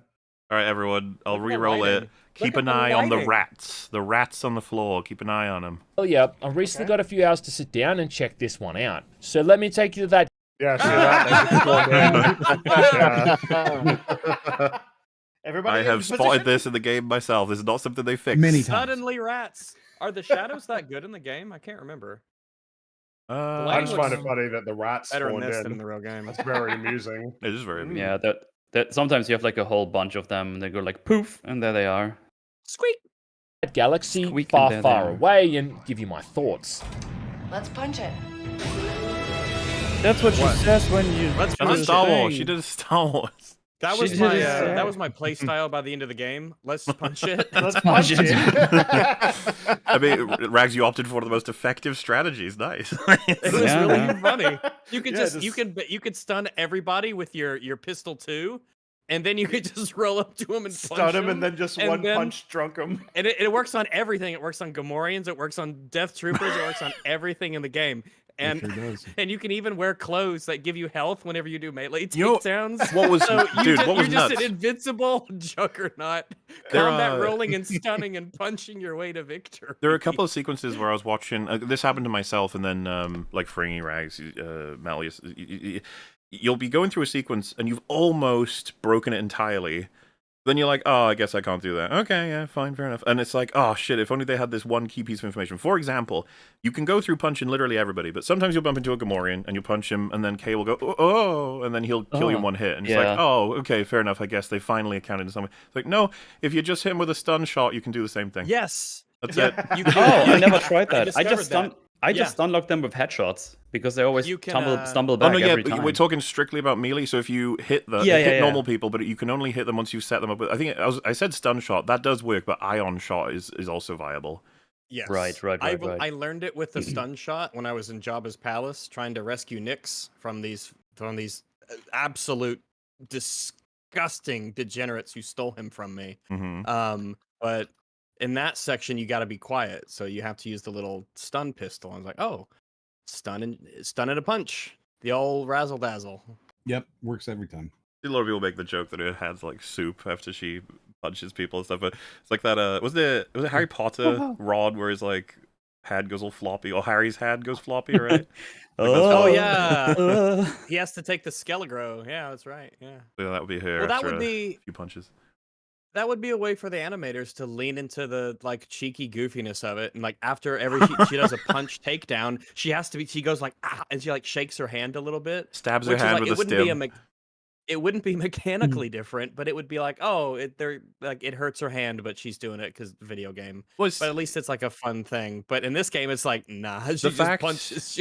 The fact that punches harder. 98% of people who have seen it go, wait, what the fuck? Is evidence that they had that reaction when they made it, and they were like, yeah, just keep going. It's fine. Just keep going. And they don't even do the thing where she hits them with the blaster or something, like using the Yeah, throw with is the the obvious. baton or something. I'll You would tell- think well, she'd use a baton Metal, with all those the reason helmets. the reason why that happens is because if you have a blaster in your hand and you press punch, the She blaster drops it. instantly. Your pistol. If you have your pistol in your hand and you teleport. punch, it in a single frame teleports into your holster so that she can do a punch. Damn, Instead what of having them just program it to have her melee with the pistol or punch with her left. Which would have been so hand. much easier. What can't this weapon do? Right, so the events in Outlaws That was takes kind of place an awkward between Empire edit. Strikes Yeah, Back it was. and Return of the Jedi, also known as the best possible time period. Why do you think they chose it? Yeah, I mean, To make people like you say things like this. Little Ooh, jangling it's of the best keys. time. Well, I Is suppose that that's the thing, right? Jarbers? It is because imagine if it was like, yeah, no, it's set during the prequels, so we're not. Yeah, Well, no. wait, Will Jabba would have been No, Yeah, well, wait, I assume my brain is fried. is the point you're making that nobody's going to say it's set during the prequels. This is not a good time to set an open world. It's like, Yeah, no. exactly. What do you mean? No one It's likes like- those. It's just that it's the OT, you know, it's the OT. Yeah. That's when Disney would prefer for like basically everything to exist around so that they can have stormtroopers, TIE fighters, and of course here it's like, hey, yeah, look, Tatooine, but OT, you know, it's OT Tatooine. But it's so crazy that God, this I is Disney, fucking the hate company that Tatooine had so an much. Yeah. this is the company that spent how much money on their own sequel trilogy, all of that stuff, all of their High Republic shit, and here Yep. we are back at the OT, back to always the are. movies made in the 70s. Here we are, man. I think, we're back to 1980. They probably had that discussion, by the way. It's like, Tatooine, that's been in a lot of stuff. We sure wanted to use, and then some guy was like, yes, yes, yes. I yes, presume that yes. it would have just been that Tatooine was always, that was right from the start, there would have been Tatooine. That's what I'm Then it's saying. like, oh, There's that guy who's doing that, but then there's probably people. There's probably someone on their team that has a creative vision of some sort, and they were like, maybe we do a different plan. And they're like, no. I'm like, okay. No, Get out. we can do Tatooine. That way we can show It's Luke's the- house. It's the We can meme, go there. you know, We where they can go just to throw him out of the Wait, window. what? You Huh? said that way we can show Luke's house. What? You said that's What do what, you- that's the way what? we can show Luke's house. Is that in the game? Yeah, you missed it. Yes. Oh, did you actually miss it? The I went funniest out of my part, way to Yeah, find because it. the I- funniest part is he did a poll saying, "Do you think they put it in?" Everyone voted yes, and then he said, "No, they didn't." Well, it's because well, that's because the section where I did that was go to the abandoned moisture farm, and so I was like, oh shit, is this gonna be the Luke Skywalker house? And I did the poll, and like 80% of people said like yes or something like that. And so I was like, oh my god, there's no way they do it because it's even by their course they standards would that's do so it. on the nose. Well, I Oh, of thought that'd be course too they much would. even for them. So, I but did. it- I thought Nah. they They did it. absolutely were gonna do it. I was convinced. you act- so you went can and found actually it. go Rags, they did there, that's the Toshi place. Station. Yeah, they did Oh, exactly. okay. Yeah. That No, power well, they as also soon did as I- Canto Bite, and we love that. As soon as I got to boy. Tatooine, that was the first thing I wanted to find. I was like, It's- "Oh, we got to find Luke's house," and then yeah, lo and behold, there it is. The I just last love to hear this homestead. because at I need some to watch point I your just playthroughs where you go there. it's so fun to hear because at some point I just Simply because disengage it's from when all one the- of the Who's pressing Oh. play? What were you saying, the Madam? all-time. At some point I just Let him talk. you can just tell me to leave if you don't want me here. At some point I just disengage with all the side stuff because like, oh, I don't want to go fetch something else. I just want to get through the story Yeah, me now. too. Because just Yeah. like I was Yeah, no, so I get bored that. by everything. To be fair, I missed him on my him as if Luke is there. Surprise. Hello, Mauler. I but- am Luke. Yeah, it is definitely there. They definitely did it. Rags, I guess you owe everyone one more Outlaw stream. How about that? Crazy. Holy shit! Do you realize? Well, after the game, it gives you like basically a continued playthrough, like a new, Yeah. not a new game plus, but like you get to keep playing to do all this stuff. So, I would. But this would be- I don't know this would them be an shit. I did example of, 5 streams. This Okay. this would kind of be an example of the point though as well. It's like not only is it set on Tatooine, it's set on the very specific area of Tatooine that you remember rather Yeah. than anywhere else. You could have said Obviously. it like if you told me it was set on Tatooine, but we were on a different side of the planet that had entirely different places like The locations. polls. That would be kind of interesting. But of Yeah, course, but it's then like, why well, are we there's going to Mos Eisley. Tatooine at all? Exactly. Yeah, they would Yeah, have that why go conversation to probably. Tatooine unless we're going to Mos Eisley and can- we're going to Jabba's palace. I can see a company if they were going to be like making a decision of we can go to Tatooine, but we're going to show the part of Tatooine that no one ever talks about and hasn't been in the movies and everything, where it's actually okay. That little sliver at just the right angle of the planets at the top and bottom, where it's like kind of a little bit temperate, you know?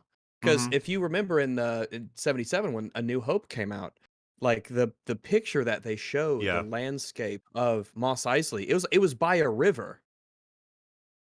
So that got changed later. Now Tatooine is just a shitty sandy desert where there's nothing. But in the original trilogy, Tatooine was kind of like, where did they go to shoot it? Was like Turkey or Kazakhstan or something to Morocco? shoot it? It was Something like Libya. that? Wasn't it Tunisia? Okay.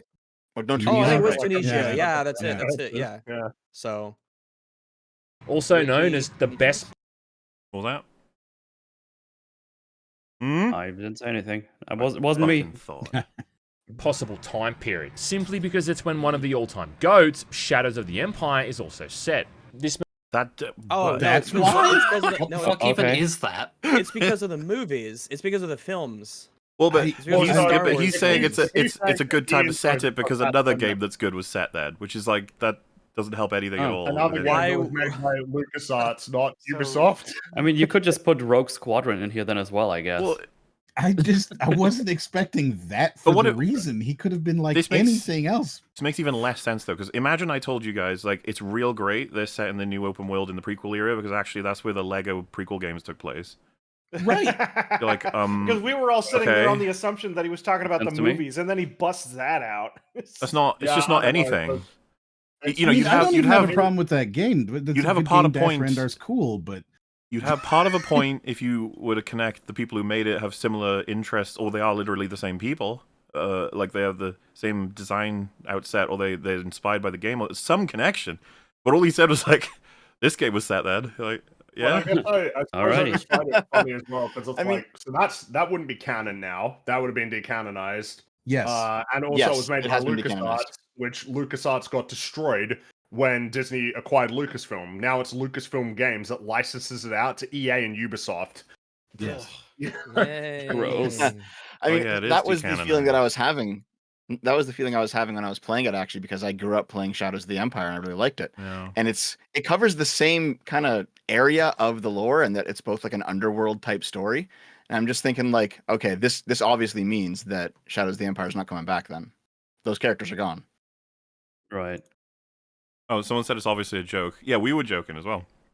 All good. Yeah, it was obviously a joke what we were doing. Yeah, embarrassing if you can't tell. Like, come on. Wow, jeez. Because of the Empire is also set. This means that there's also a heavy Imperial presence throughout all the various planets you visit. And it is kind of cool in that regard. Wait, hold on. What? Let's get the whole section. No, yeah. We'll go back even further. Because of the Empire is also set. This means that there's also a heavy Imperial presence throughout all the various planets you visit. And it is kind of cool in that regard. Which is not true. You literally paused in where we were last time asking for more context. Thank you very much. All right, let's rewind again. Set. This means that there's also a heavy Imperial presence throughout all the various planets you visit. And it is kind of cool in that regard, getting to worm your way through various security checkpoints. You do that once. Wait, two things. That's do you see the clip he had a glitch in it? And then secondly, this is the worst example of that possible. Do you see the lady directly in front of play a character just to the right? She jumps. Watch this. Worm your way through various security checkpoints. What is this? You have to worm your way through various security checkpoints. This is a scripted sequence that happens once and never again. Maybe again, this is just what he was it's fed. Not in the interactivity. Maybe that's the only time he saw that in the. Well, you missed I the don't one even before know that where he said here's something the that was thing, just though. wrong. I don't even know why it would be a point of praise. There's no interactivity. You don't have to do anything. You just walk through, and it's like, oh, hey, can you let me in? Yeah, and that's it. There's no gameplay. It's like a scripted event, weird. And it never happens again. If this is his I example, even found it annoying because the guy looks at your thing and goes, "Oh, so you're this person?" Like he's supposed to know that because you're dealing with a fake ID. It's insane in the first place. It is insane. It doesn't make sense in and of itself the way it's functioning, but it's a really weird example to choose of how do you have to worm your way through Empire security in a heavily impacted of Empire world. Like all of these statements are wrong at every level. Well, he said that there's. He said there's a heavy Imperial presence on all the places that you go, which is just not true. Did he go wrong. Did he go to any of the other planets in the preview? Well, he's made the claim. Whether he went there or not. Do you think at this point he needs to be clear if he's saying this is the case or if he's quoting what they've told him to say? That's what he was told. Yeah. Boy, and we'll never know. And we'll never know. You know, God. So I know, at least Mahler, I have a fucking hard-on for this shit. I have such a problem Mahler knows with all this about kind of Moriarty's fucking hard-ons. ethical quagmire in video game reviews where we don't know what you play on, we don't know where you got it, we don't know what you were told, we don't know if you were paid, we don't know if maybe they sponsored other things from you. I really have a problem with it. So with you bringing it up, yes, that is exactly it. How much do you know? Were you told this by them? Did Ubisoft sit you down and say, here's what this is happening? And by the way, because I can tell you that during those 4 hours, there is a person on that Discord call with you. So that person is saying, oh, well, so here's what's happening in this moment. And you're just repeating PR to me now. And that's all you're doing is just repeating PR to me. And you're not telling me that you're repeating PR to me. So that makes you nothing more than a fucking shill. And it really pisses me off. Yeah, because if you don't come in afterwards and say, like, guys, they lied to me about this. And like, I repeated it and everything because I trusted them and I believe them. But if there's not a follow-up video that says, yeah, like I just spread like wrong information. I told you things were in this game that were just not in the game. I wouldn't be I could believe this with other sponsors though. There's some room that's here. That's the price of integrity, isn't it? Yeah. There's some room here for interpretation. I could, if fucking gun to my family, I could argue there's a heavy Imperial presence in all planets. I don't think it wouldn't be very honest, but I would use words in a very specific way to get my way into. However, worm your way through like security checkpoints, that one is like, what are you referring to, man? Like, well, what? Just even with what you see here, like what's on screen, you don't do anything. You walk up, and then like a non-interactive cutscene plays out, and then you just in, and then it never happens again. You can just come in and out through this area freely. Like, there's no gameplay. This is an ad. That's fine if what I'm watching is an ad. Well, all right. That's not. It doesn't describe. I mean, this is just not. It doesn't describe like.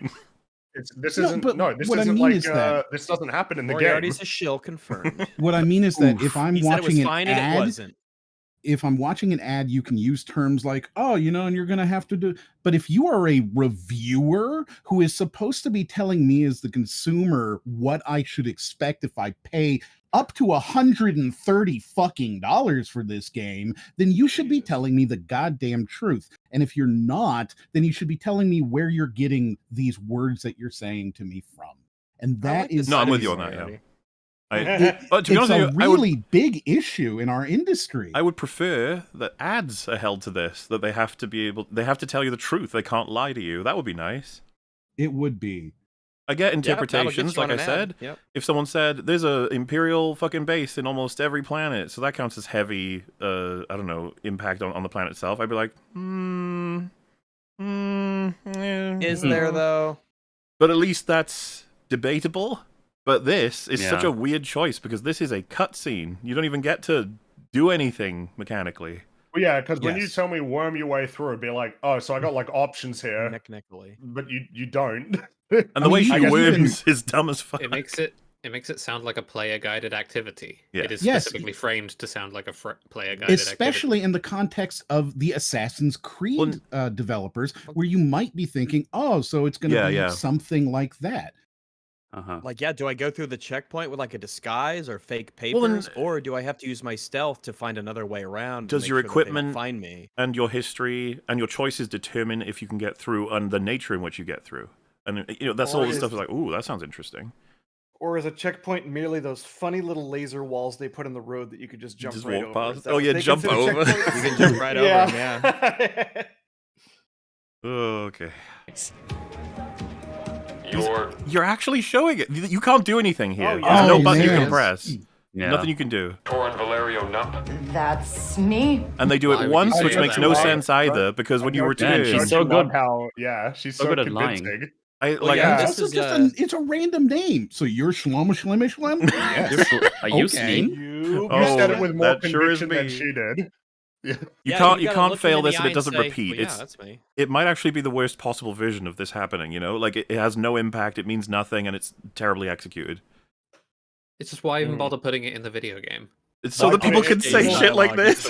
You have to pass security checkpoints. Like, I guess so. Because if this would be like a real video game, this would be your tutorials. Like, here, you need to make sure you have a proper fake ID so you can get through all these. Sneaking into a bar at the beginning, or like you'd be on Canto Bite in the tutorial area, and you'd have to sneak into like the high roller VIP lounge at like one of those gambling places, and so you'd have to. That would be like part of the little heist to get some information. Or and then like, you would have to. They'd give you something. I mean, they don't give you enough. Like, they think you're stupid, so they won't do this. But they'd say, "Here's your information. Learn it. Make sure you know this, so that they ask you a question, you have the answer." And then the player has to read the info: your name, how old you are, your home planet, why you're here, and then like randomly you're going to be asked one of those questions by the person interrogating you, and you have to give the actual right answer. I don't know that I need Papers, Please out of the game. Do it! I just, wait. I think I like that. I think I like What that. plays I into fucking love is the open all world kinds of being able choices. to like throw different kinds of interaction at you, What which if, is like- important for the open world.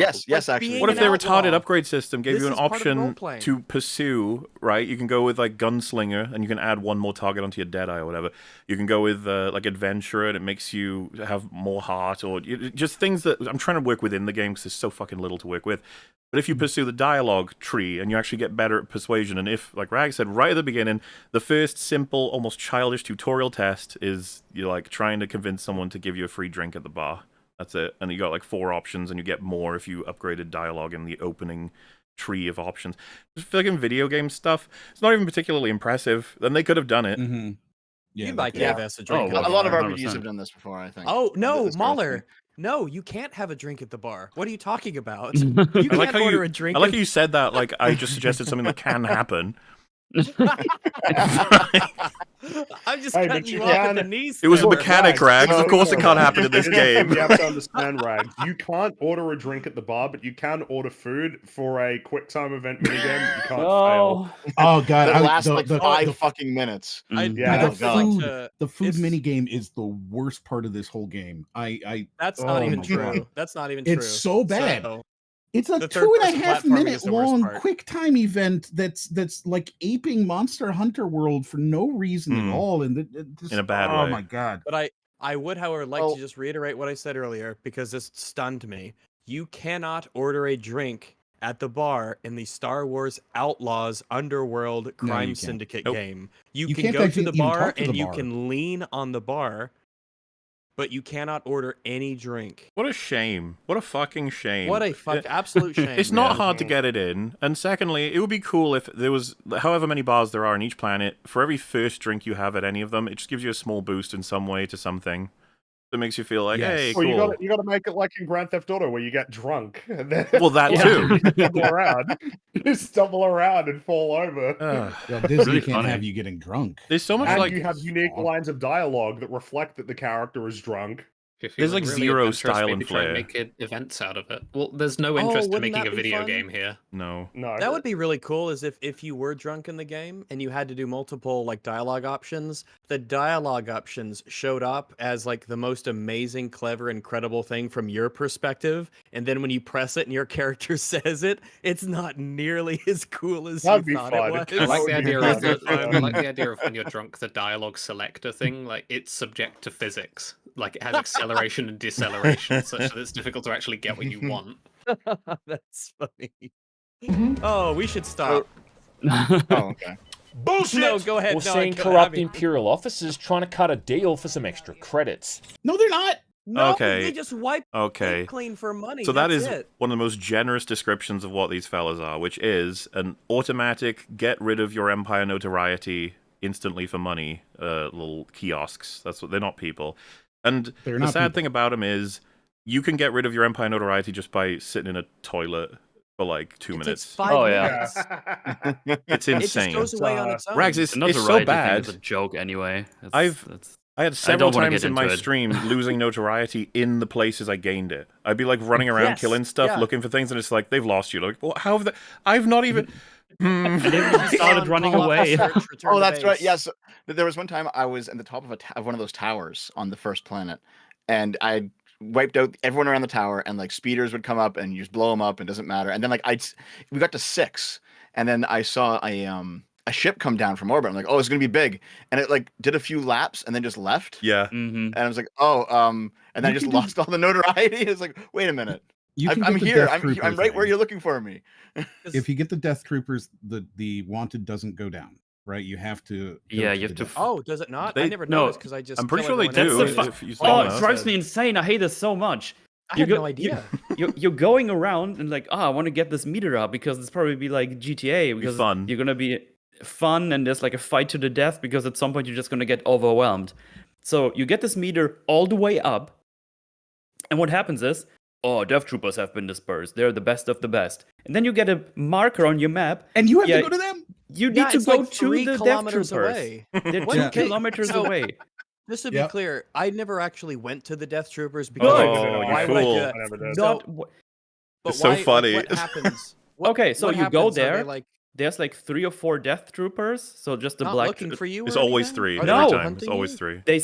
Always 3. So they just say, "Oh, they're planning the search for you," but they're just standing there waiting They for you to showed up come in there. the AO to plan the search for you. So, That's so good. Metal, to You be know, clear, out of even let's say 10 Yeah. times I've seen it happen on your playthrough of mine, 5 times it broke. So you didn't realize this because you didn't know what it means for it to be broken. If you can see the landing ship, it's broken. That's not supposed to happen.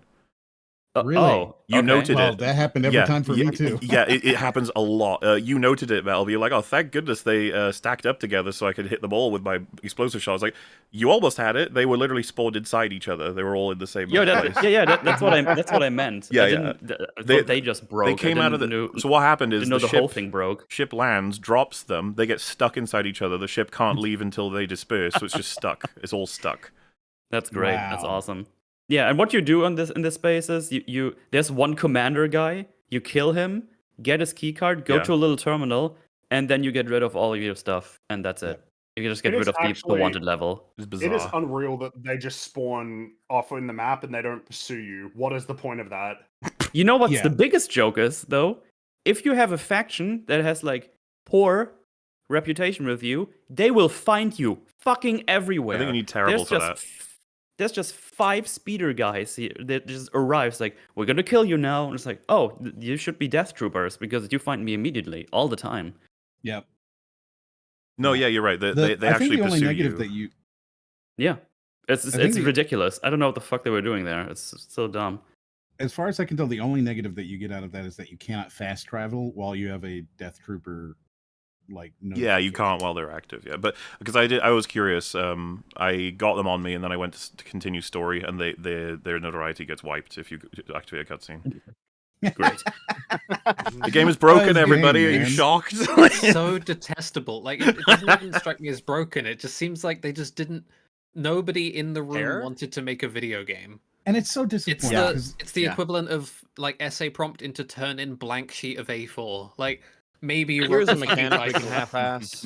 Well, so Jesus, man. Maybe it's time to mention, because I already found this out literally just before we started up the stream. So when I got to the end, it was Jabba that saved me. Same for Fringy, because we'd gotten our reputation full with him. I think Metal and Rags, you both had the Ashiga save you, right? Ashiga, yeah. Yes, I've seen the Crimson Dawn. Our reasons are the same. Do it, yeah, and then I guess the Pikes if you've got them at the highest. But apparently, if you drive all reputations to 0, like terrible, and then complete the final mission, the game will break. It'll freeze. It'll crash because it can't. Well, doesn't know what to do. It breaks canon. There's no one to save the rest. There's no one that likes KVS enough to save it. It's just a video game built with like the utter disdain for what a player might want to do. Like they haven't accounted even remotely for anything a player might want to do. That's what's so crazy about it to me. Because usually these giant sprawling projects at least have like the decency to pretend that they know that a player's going to do things that they don't explicitly intend. You know what? If the great thing about the reputation, oh, go ahead. Really quick, if the game, as someone just mentioned in chat, if the game had balls, if you had 0 rep with everybody, you should just lose. That should be the ending. Yes, hell yeah, that'd be awesome. Yeah, it's like the super bad ending of Mass Effect 2 if you have no loyalty. Yeah, exactly. I was thinking that too. Yeah, I mean, I think Mass Effect 2 is probably the best comparison because there were so many endings in Mass Effect 2 and so many different choices you could make. Now, in Mass Effect 3, they kind of fell apart, but in Mass Effect 2, there was so much stuff you could choose to have a wide variety of endings, and it felt like you were actually making choices at least some parts in that game. It was quite nice. Well, you're making the same mistake that I did, which is that I expected the story in this game to matter, right? And I know I probably shouldn't. I know I shouldn't, right? Like, but I do have this expectation from Star Wars games that if they have conversation choices, that I can choose something, light side, dark side, whatever. But in this game, it became really clear, really fast that your choices don't matter. Because you're juggling these 4 reputation sliders, and you might think, it matters, but you're just playing the game with all 4 at the top by the end, and it's a question of which one do you want to have to turn some items into to bring it back up, right? Like that's what every choice in this game is okay, so if I give it to these people, do I want to bring them back up to the top with a few items later on? And that's it. That's it. Yeah. That's the When you're whole almost better sum off Well, may I waiting until the story shit is done, because they have some mandatory shifts in the reputation. There's just nothing you can do about it. So if you want it to be in a particular place, you just have to like wait, and some of them make no fucking sense. I don't mean to go into that. I was going to say actually, because we were choosing which to talk first. So Mel, what were you going to say? Oh, yeah, what you were about to touch upon.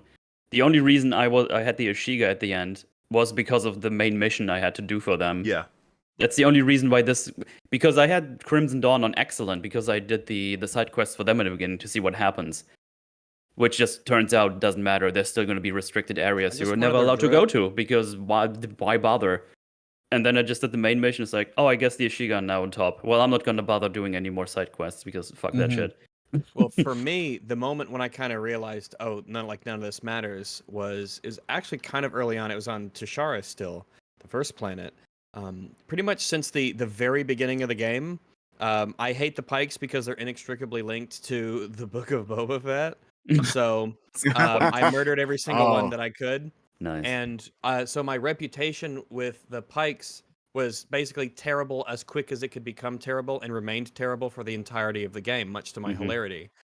But there is a side mission that is always open that you can never fail or not be able to accept. There's a side mission where you can go to Gorak, the leader of the Pikes, and he wants you to do a job for him, even though Kves has slaughtered countless dozens of his men and stolen all the stuff from him. He still invites you into his office and says, hey, do you want to do this job for me to find something that I really need you to find?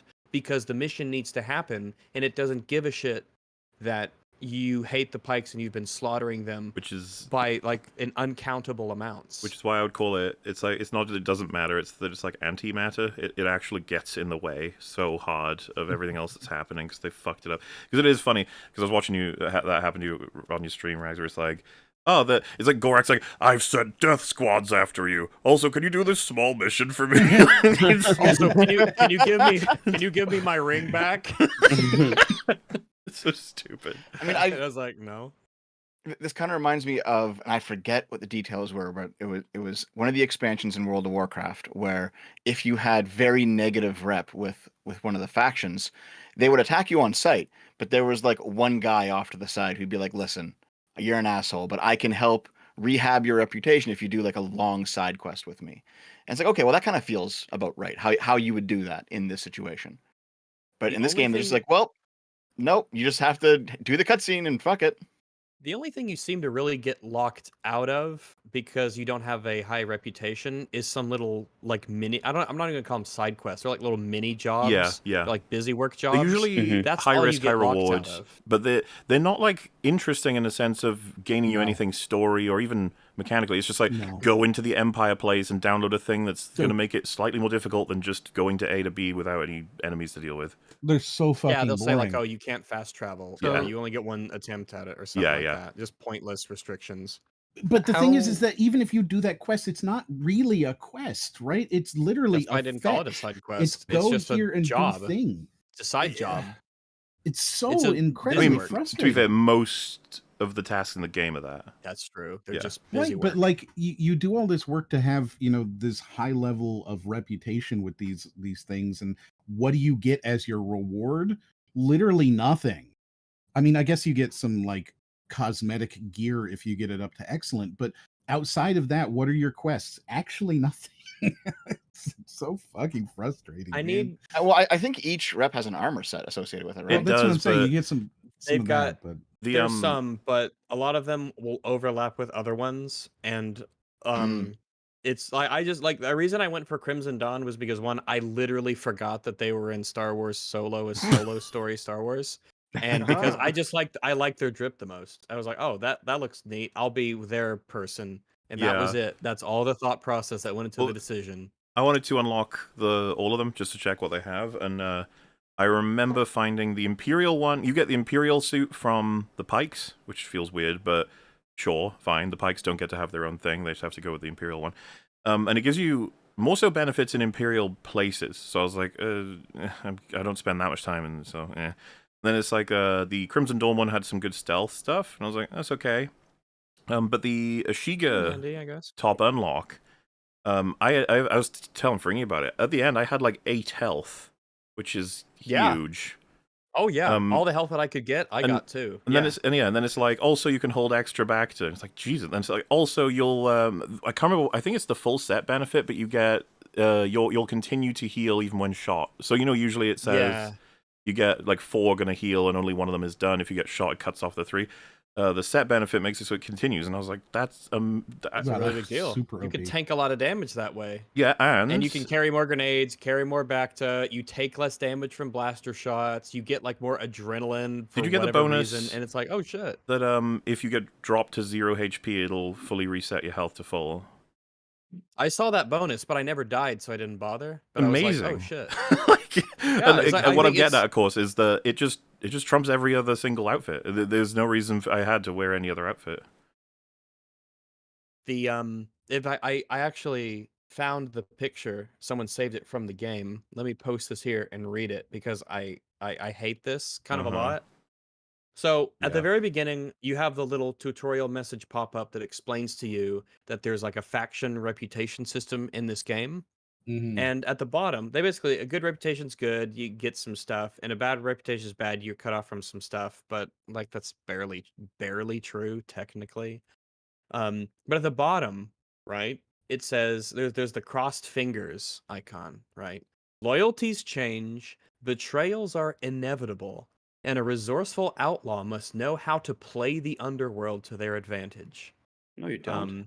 So, wouldn't it be interesting, right, if like betrayals weren't inevitable? If you could actually stick with the faction, if you could be like, okay, I'm gonna role play as being a big simp for this faction, or I love this faction. I don't know why they would say with a system betrayals are inevitable. It's like, well, no. Some people, they'll be loyal to a faction, and that faction will give them a lot of rewards and good stuff if you're loyal to them. And they'll be like, oh, hey, it's Cave S. She's done a lot of good jobs for us. She's super awesome. She does good stuff for us, even when there's like not much in it for her. She's really, really cool. And so you let her in and you give her a whole bunch of stuff and everything. But the way that they describe it here is, first off, way more complex and interesting than it actually is. But they're just like, oh yeah, you just go around betraying factions and everything. Like the reputation really is just a meter that goes up and down, instead of, oh no, you betrayed us the last time. You're not doing jobs for us anymore. We just literally can't trust you. The impression I got out very quickly from this is that it's built shoddily from what they would like to do when they're playing, and they haven't entertained like anything else. Because first thing I wanted to do was do everything for Jabba, no matter what, every choice. But the campaign is built such by a person who believes that everyone who plays this would obviously want to subvert Jabba at every turn, and it's like, oh, that's awkward. It's a challenge that you have when you make a game where you have choices, and choices that presumably are meant to affect the story, is that you have to account for players feeling differently than you and doing things differently, and that you need to write your character and the story accordingly so that it doesn't feel like one choice that they make contradicts the story or the character. Yeah. But yeah, I guess they didn't realize that people love Jabba and they want to help him. Another example, which is right, weird is to because present... the game relies on you loving Jabba, because look, you're talking to Jabba. Look, it's been Fortuna, it's Salacious Crumb. In a sense, but it seems more so that they like other characters more. Yeah, to give you an example, right? I got this impression in my first stream when they were talking, you're talking to Danka about the job you're doing, and she's like, here's the person you're working for, here's the Crimson Dawn leader, or one of them, not Kira, but the other. And it's like you have a personal conversation with her, and she's interested in helping, and I was like, we're quite antagonistic with Gorak, but we're quite friendly already with the Crimson Dawn leader, and then Jabba is almost only presented villainously. There's nothing there that could ever be considered cooperative, or he's not interested in your skill beyond the fucking juxtaposition almost of destroying his entire palace, killing all of his men, and wounding his rancor, and then he's like, I'm impressed, I like you. It's like that's not what would happen at all. Kira's really cool, though. Have you considered that? Kira's really cool. I mean, that's a good example, because by the time I got the cutscene where I was leaving Kajimi, like, they were having a conversation, like, face to face. I was like, oh yeah, okay, you're a crazy lady. But like, I had the worst reputation. Like, they at that point, that was when I had the lowest reputation with Crimson Dawn, and they were sending people after me. But like, they're having this conversation like they're pals when, according to the reputation system, she hates me, but she doesn't. You should be, yeah. Once you get all of that, and then you get the ending, right? So if Crimson Dawn save you, Kira's on the hologram thing, and she's like, you know, I'm going to help you, K-Vest, you're a blah blah blah, and then it'll show a shot of K-Vest, kind of smiling, it's like, yeah, cool, we got it. If it's the Ashiga, she's kind of neutral about it. She's like, okay, you helped me, cool. If it's Jabba, she looks disgusted. She's like, ugh, you helped me. Meanwhile, Mauler and I over the fucking moon that he helped me. I was so happy. My true love came to get me. And so this is what I mean. Like, the game wants to pretend like it's you get to choose, but it's like, no, you've already chosen, and I know you've chosen, and the whole game reflects that. You're boring. You went Crimson Dawn are the coolest. Kira's awesome. It's like, no, she's not. She's lame. She's super lame. Not to spend even more time on it, since we've still got this video to be talking about. Yeah, I was about to say. I'm limiting myself hard here. I'm just trying not to say anything, so we can continue. Yeah, I mean, I guess we can continue. It'll probably come up later because I'm sure the reputation system will get talked about.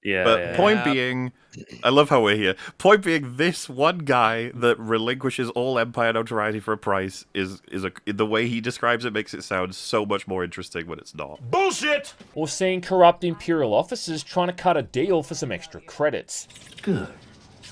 Extra credits, oh no. See, he makes it sound like it's more than just one thing, which is lower notoriety for money, strict transaction. Nice reminder as well that despite this hill of beans that exists in K's world, there's still that greater struggle going on in the background. Despite all that, though, it seems you're mostly just going to be dealing with the wretched hive of scum and villainy that make up Outlaws' criminal underworld, and that's a good thing. Waste of time. I'm not even sure why it would be said that it's a good thing. Wouldn't it be cool in Star Wars Outlaws if you could actually like buddy up with the Empire or the rebels? Yeah. Oh yeah, there should be actual factions. There should be a fifth faction. Or in this game. crazy thought. What about the Zarek Bash? Why can't I try and subvert Slero by getting in with the Zarek Bash? Exactly. Yeah. I'll get rid of your death mark, but you got to make it up to me. Oh, the scope is minuscule. I guess I just find it anyone who could do that. It's a good thing that we're just focusing on the criminal gangs. It's like, why can't we be involved in, like, why wouldn't we be able to have an impact on the rebellion or the Empire as well? If that broader struggle is going on, and the reality is this game invites it because the actual central conflict. It's not about the syndicates. It's about the rebellion and the Empire. On that note, because I said this on Real BBC yesterday, now we're still early in this video, but I'm almost certain this is the kind of video that would have said it, especially if they told him to. If there was a mechanic, and it is just a box, and it is a box present on all planets, and you can donate any choice of money down to you. You can choose any amount. Put in the box, and it goes toward either your choice, the Rebels, or the Empire, and it's contextualized as some smuggler's box that'll put it towards the thing. 0 to 9999 credits does nothing. 10,000 to either the Empire or the Rebels. If you do it, it'll send you a literal fucking text thing on screen, and it'll say, "Thanks to your donations, the Empire's managed to actually like crush the Rebels, or at least consolidate power." And if you do the reverse, a text will come up saying the Rebels have actually secured further settlements and different planets, and they've made a serious push forward in their fight against the Empire. And that's it. I feel like these videos would mention that as like your efforts to donate. You can choose to spend the money on yourself, or you can donate it to greater causes and actually affect the events of the world. I feel like that's what they would say. And that's what I feel like with a lot of these mechanics is there's nothing to them whatsoever, but you can describe them in ways that kind of make them sound a little neat, you know? It's like, oh, that's aggressively been. It's just a text blurb. No, interact with what it actually means. So frustrating. Yeah. I think the worst part about it is that you can actually imagine how this would be really good in a different game, in a better game. Absolutely. You know? Like I'm thinking back to like, you know, this game, but it's like a GameCube era game or something, and you like, you know, Eternal Darkness style, you complete a run with each of the factions, and then like you unlock a hidden fifth ending where you actually do take control of the Zarek Besh, and like the ending is like the real canon ending is like Kay like sitting on the throne and like it's like, yes, I've won everything. You know what? That's something I said That's like I super feel the early game. in my. Yeah, she's Yeah, like, oh, like you were gonna take over? Actually, I'm gonna take over. I'd play that game 5 times to see that ending back in 2003 or whatever, you know? Like, Yeah, I could see how this would work really well, and they just didn't being do it. able to build your own faction. I'm just shocked that's not even so wasn't even considered. Like, why can't I just make my own faction? Like, what the fuck? That is crazy. That's crazy. It seems to me the more compelling pitch would be that you play as ND5, you play as a robot, and you're like, fuck it, I'm gonna make my own syndicate. I'm gonna take over. And then you come into conflict and you recruit people and you get like lieutenants and stuff and you build up your own empire. They even let you name it. You can type letters into the game and it'll present those letters later. Could you imagine that? Could you imagine naming your speeder or your ship or anything in this game? Could you imagine how crazy that would be? Or anything. Your ship is called the Trailblazer and every single person goes, oh. Okay. Wanted to call by the Wings of Redemption, but fine, you know, it's up to you. I feel like this is going back to the ending conversation you had about a minute ago, but having Kay's personality be a little bit different based on who you're siding with, I think would also be nice and go a long way. Fucking different. Kay sucks. Okay. Change the whole fucking game. Why not? I'm so serious that she sucks. She's such a shitty character, right? And I want to qualify that it's not that she's like acted poorly or what. She is an idiot. She constantly says stupid quips. She's an asshole to everyone. The reason she doesn't have her own faction is because nobody fucking likes her. She just sucks. And like, maybe she has an arc that changes by the end of the game. I mean, it's funny that you say that, but like, it's kind of a problem. Everybody likes her in the game, basically. Like, yeah, like all those fucking experts you come across, they like her immediately. Yeah. The CeeLo girl where she's like trying to fuck her immediately in the cutscenes when she kind of screwed her over. Remember the girl who says like, I can upgrade your thing if you go and fetch this part, and the part leads her to like a trap. First of all, the turbine she turns off turns back on when she goes in. Oh yeah. And then you have to do all that dangerous as fuck platforming, which all of us died on because it's funny. And then by the time you complete it, she's like, oh yeah, that was a little harder than I thought. She's like, yeah, well, this part isn't even necessary to upgrade your thing. I just wanted it. It's like, oh, okay. And then she's like, can we date?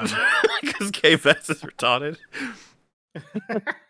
I should have the freedom to kill people on a whim. It's Star Wars Outlaws. Fuck yeah. If someone does that shit to me, then I should be able to extort them for money, threaten them, or murder them on the spot.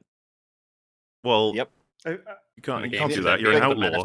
Outlaws repercussions for that. Outlaws are notoriously friendly people who do nothing but go by the law. Yeah. They need to play into the in-group, out-group dynamic of like gangs and syndicates. If you are with us and you work with us and you're loyal, if you do good shit, we are going to take care of you. You're going to get you money. We're going to set you up. But if you betray us or if you go against us, we're going to hunt you down and kill you, and we're going to find you. Right? Even down. We're going to find people you care about too. Yeah. Even down to the smallest of things, because like we talked about how it can't do anything broad right, but there's so many like tiny immersion breaks as well. If you're in favor with the huts, even up to excellent, there are places on Tatooine where you need to, when you're doing one of those missions where it's like you need to go to one of our strongholds, pick a thing up, and deliver it to somewhere else. Like, okay, fine.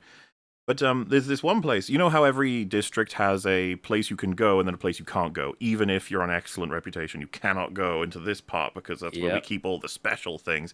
Even though that sucks too. You should absolutely get to a point in reputation where you can go into the super secret parts. Fucking all those goons are in the super secret part. Are they all much better reputation than me, who's been completing all of your most... This is besides the point. So I had excellent reputation with the Crimson Cringe. And then I had to talk to someone, and that guy wasn't like a restricted area for me. Like, yeah, that's one of the early on reasons. the landing pad. The guy on the landing pad. You can't get there even with excellent. You have to sneak in. That's the reason I You have to be deified. Well, but my thing's funny, okay? So there's a building that is off limits, and there's an entrance that has a door, and there's a Gamorrean guard standing in front of it. Now, my job, as described by the commission of the contract, was to go up to a box that was next to the Gamorrean guard, pick up the loot inside it and deliver it somewhere else. I walk up to it, and it's on the borderline of his activation of me going too close to the restricted area. So I'm literally opening the box, and he goes, "Hey!" And then everyone like turns to me and goes, "Hey, what are you doing?" And I was like, "My job? What the fuck are you all mad at me for? I thought you told me to do this." And they're like, "Oh, what are you doing?" And then you back away, and they're like, "Oh, okay, thank God. I thought you were going to the restricted area." It's like, ugh, fucking hell. When you know what it What should do you be want is me to do? Do you want me to do this job or not? Is the person who gave me this job, are they corrupt? Are they betraying the organization and using me as a stooge? What's happening here? it would never happen. But what you want is just a bit of banter. Even you get that you get the guys saying like, "Oh, it's co-verse." Like every once in a while, it's very much stock. It's not in any way like So dynamic. cool. But imagine walking into the restricted area and someone goes, "Hey, oh, it's you. What are you? What have you been up to?" Like, you know, because like we can trust you. You wouldn't do anything to us. You fought for us in the Battle of Ghana. And I heard about that job you pulled off on Kajumi Go Plantation. That was really how you slick fucked up work. the Crimson Dawn for us. Like, there's no way that you'd subvert us. Like, I trust the I shit can't out of believe you. you'd punch them all in the face. That's crazy. I heard you Dark Souls. Their helmets on. rolled around like Dark Souls and punched them all to death. You're Yeah, famous for Seems your like it. great fist. May I see your fists? Can I see your calluses? They must be legendary. Oh my gosh, it's like We were touching making a brick. jokes about how there's gonna be like a memory where her hands got cut off and she got given mechanical ones by her mum or something. Oh, there you go. Right, I get it now. Oh, the first mention of KVS's mother in the stream. Woohoo, yay. Rico, yeah, Woohoo. woo. Yeah. Waste of time. Despite the final Exactly. game being about putting this whole team together and all that kind of stuff, the only recurring character they showed off in this early preview was a Rhodian called Waka. Which is really What a funny cool considering character the he full was. game. What a cool character. What was the point of that? The thing that struck me so hard when completing the game is, why did they have Waka at all? Why wasn't he just Gadik to begin with? I forgot he Because- exists up until now. Because slight drama at the end. The mildest of drama when he's just like, actually, I betray you now. But And I was you like, saw oh, it yeah, coming. well, I saw it coming. Fucking, I yeah, think everyone everyone did. Nobody knows why she trusts this fucking guy. It doesn't make any because Kate sense. is a retard moron. And that fits in with her character. She's very consistently written. I'll say that. Well, it was a great gamble that paid off at first. He fully fixes the ship in like if you free. play it right, he does it in like an hour. Yeah. You can just fix Insane. a starship. I love that when he's It's like, just- "I'm gonna yeah. fix the ship," and she's like, "You're not gonna leave with it, are you?" And he's like, "No." Okay, All right, cool. Well, Yeah, he just- doesn't leave with and it. he That's doesn't. the He crazy could. part. And the thing is, He why could. not? He says, I can't have loose ends." Like, oh, shut the fuck up. You know Think the about KVS. Do you know what the equivalent of that is, by the way, in the other direction? So, like, this is a time where the writers need him to not kill her, right? Or to not simply leave with the ship, because he, of course, could. So they're like, oh, he has to tear up loose ends. And you're like, okay, so simultaneously, though, why don't we kill Slero at the end? Remember when Vale betrays him? And she says, I can't have a dead ISB officer. Like, I can't do that. And it's like, why? Like, it's much worse to have him alive and angry at you, isn't it? No. She's like, no, it'd be much worse if we kill Listen, him. look, I killed legions of people in order to get here. I'm not going to kill the bad guy at the end and charge It him. makes no sense. You, of course, would kill Slero, and you probably... It's his death mark that he's provided, right? Like, if he's dead, he's not going to pay. So... Well, that would be a thing that he tells you. He's like, by the way, just to be clear, Kay, the death mark, I have it in... It's part of a trust with my estate and everything. If I die, the death mark is still active. And if people turn it in, they'll get paid. So killing me... No, it's not going to help. You could even have him say the death mark doubles on my death. Like, yeah, something like so- that. You know, like something interesting that a neat villain of your entire fucking game could say. A neat Imagine villain? You having mean put like that Darth much thought into Vader? it. Well, he's not in this No. game. Why would KVS ever interact with Darth Vader? That doesn't make any sense that he'd be in this game. That would be awful. That is the correct reaction Boba that Fett. everyone had when he turned up. Everyone just went, "Ugh." It's so gross. For fuck's sake. I can't believe I was just like, yeah, sure. And he Whatever. was so cringe too. Yeah, So he was oh, cringe. God, gross. Yes, he used the Force. You know, Ragged, they originally had him get the lightsaber out, and they're like, oh, he always does. They make fun of us for doing that. We should use the Force this time. Get Yeah. the lightsaber out. What if he Remember- broke all the glass in the room and then pointed it at Slero? And that's not edgy. We need another Darth Maul cameo where he just turns on the lightsaber and turns it off. That shit was so funny. You know what this is, right? It'll cut right through your bones. I'll get you. I'm a hologram, but I'll get you. If I'm ever in the same room as you, you'd better watch out, because I'll get you. Who serves as Kay's mechanic and works on repairing and upgrading a ship. Then you've also got Kay's little... Is when he says that, who serves as Kay's mechanic. Like, I guess for an hour if you go through it. Well, I guess he was told that / played that or whatever, so sure. But it's technically true. It is weird, isn't it? Because the review, this can only work until the game releases, and then it's kind of just obsolete. And then it's like, yeah, like all of this just wasn't true / misleading or a lie. Which, because, for instance, if someone said, like, well, that's the point of it, and I'd be like, no, like, in a bad way. Like the information becomes wrong once the game is out.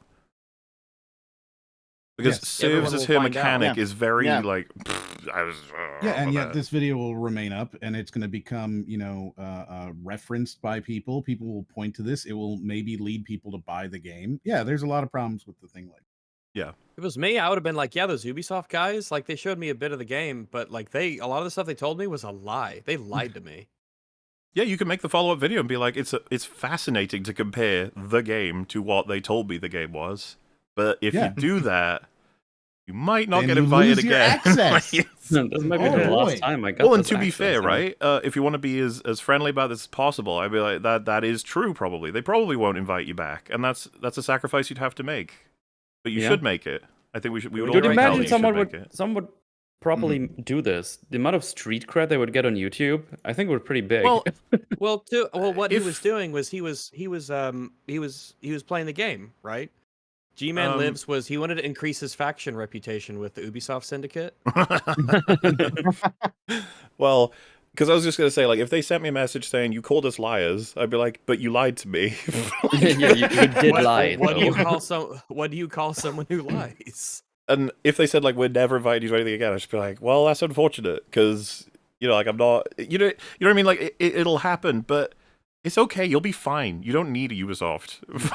You'll be fine. Right, I don't know if Ubisoft, especially modern Ubisoft, like this Ubisoft is what you want to get in good with. This one, like 5 years ago, I'd be like, okay, I guess, like, you're scum, but I understand. Now it's like, you're retarded. I mean, but like 2024 Ubisoft. I have right? to. Yeah, I would understand. Oh, sorry. Like, it makes sense why this happens, right? Yeah, because you've got this sort of pressure, right, of self-censorship and avoiding criticism because you need to maintain your positive relationship with the game company, or else you don't get that. And if you don't get that, early review, then you don't get the views. I'm just curious how I haven't looked at this video. I'm curious how many views it has on YouTube, because that amount of money is money that doesn't exist anymore if he doesn't put this out. 130,000 views. So this has got $2,000 in AdSense that he doesn't get. Just plain and simple doesn't get. So got a promo code in it as well. And a promo code, and he's probably got Patreon support and blah blah blah blah blah blah blah. Right? So there is a significant amount of money that's tied up in this shitty video, right? Like a significant amount for most people, thousands of dollars of money, where if he doesn't put out this shitty video, right, he doesn't make that money. He has to make a video that actually is good. And that means that, whatever. But people are willing to watch it because it's a new thing. It's a spicy new game. People are interested in it. Oh, and it might actually be good. Wow, I can go and I can watch this great video about so, like, it is an insidious part of the industry where if you don't have these videos that people want to watch, right, then you lose out on thousands of dollars. And it's just gone. It's gone forever, and you can never get it back. And that video only matters for a short period of time. It matters for, the 2 weeks before the game comes out, when you have the opportunity and the interest, right? And outside of that money's never there again. So I understand. I'm sorry. Go ahead. I just quickly, I've seen someone say, I want to see the comments, and someone else say, I can't imagine the comments are pretty good. Then someone said, I know what the comments are going to say after the EFAP. So we haven't read them yet. We will at the end of this video. Believe me, no amount of what we could say could make that comment section more negative than it already is. Oof. But and that go back to what you were saying about, like, the whole, money, influence, and everything like that. It doesn't just end with Ubisoft when it comes to like these companies that was like, oh, we're not talking to you anymore. They talk to other companies and then they blacklist you in return for like saying like, oh, look at you, you went worse than that, they all use the same PR companies. Yeah. So like, oh, one company got 150 companies are not talking to you anymore, right? It is a very large thing. Ubisoft is a little bit different. The really big companies are a little bit different because they tend to have a lot of internal PR people, right? But they all work. They're incredibly incestuous. They've all worked in the same places before, right? If you are a PR person at Square, you probably were a PR person at Ubisoft, and you were probably a PR person at Sony, and you were probably right? Like they're all the same things. It's really, really easy to lose all of your access if you're a gaming YouTuber. It's really easy, and you'll never get it back again.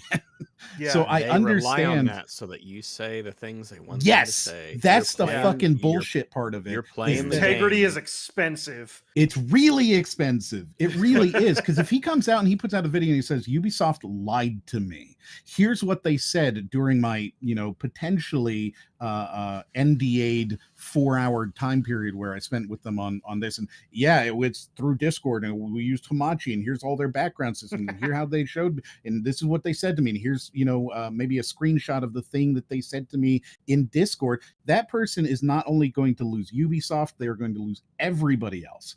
And that means that now you're not just losing the $3,000, $5,000, $6,000 that you made on one video. You're not getting any other videos either. And suddenly you're making videos on things that have already released, and nobody's going to watch a Star Wars Outlaws a video that comes out 2 weeks after the game releases. It just doesn't happen. Well,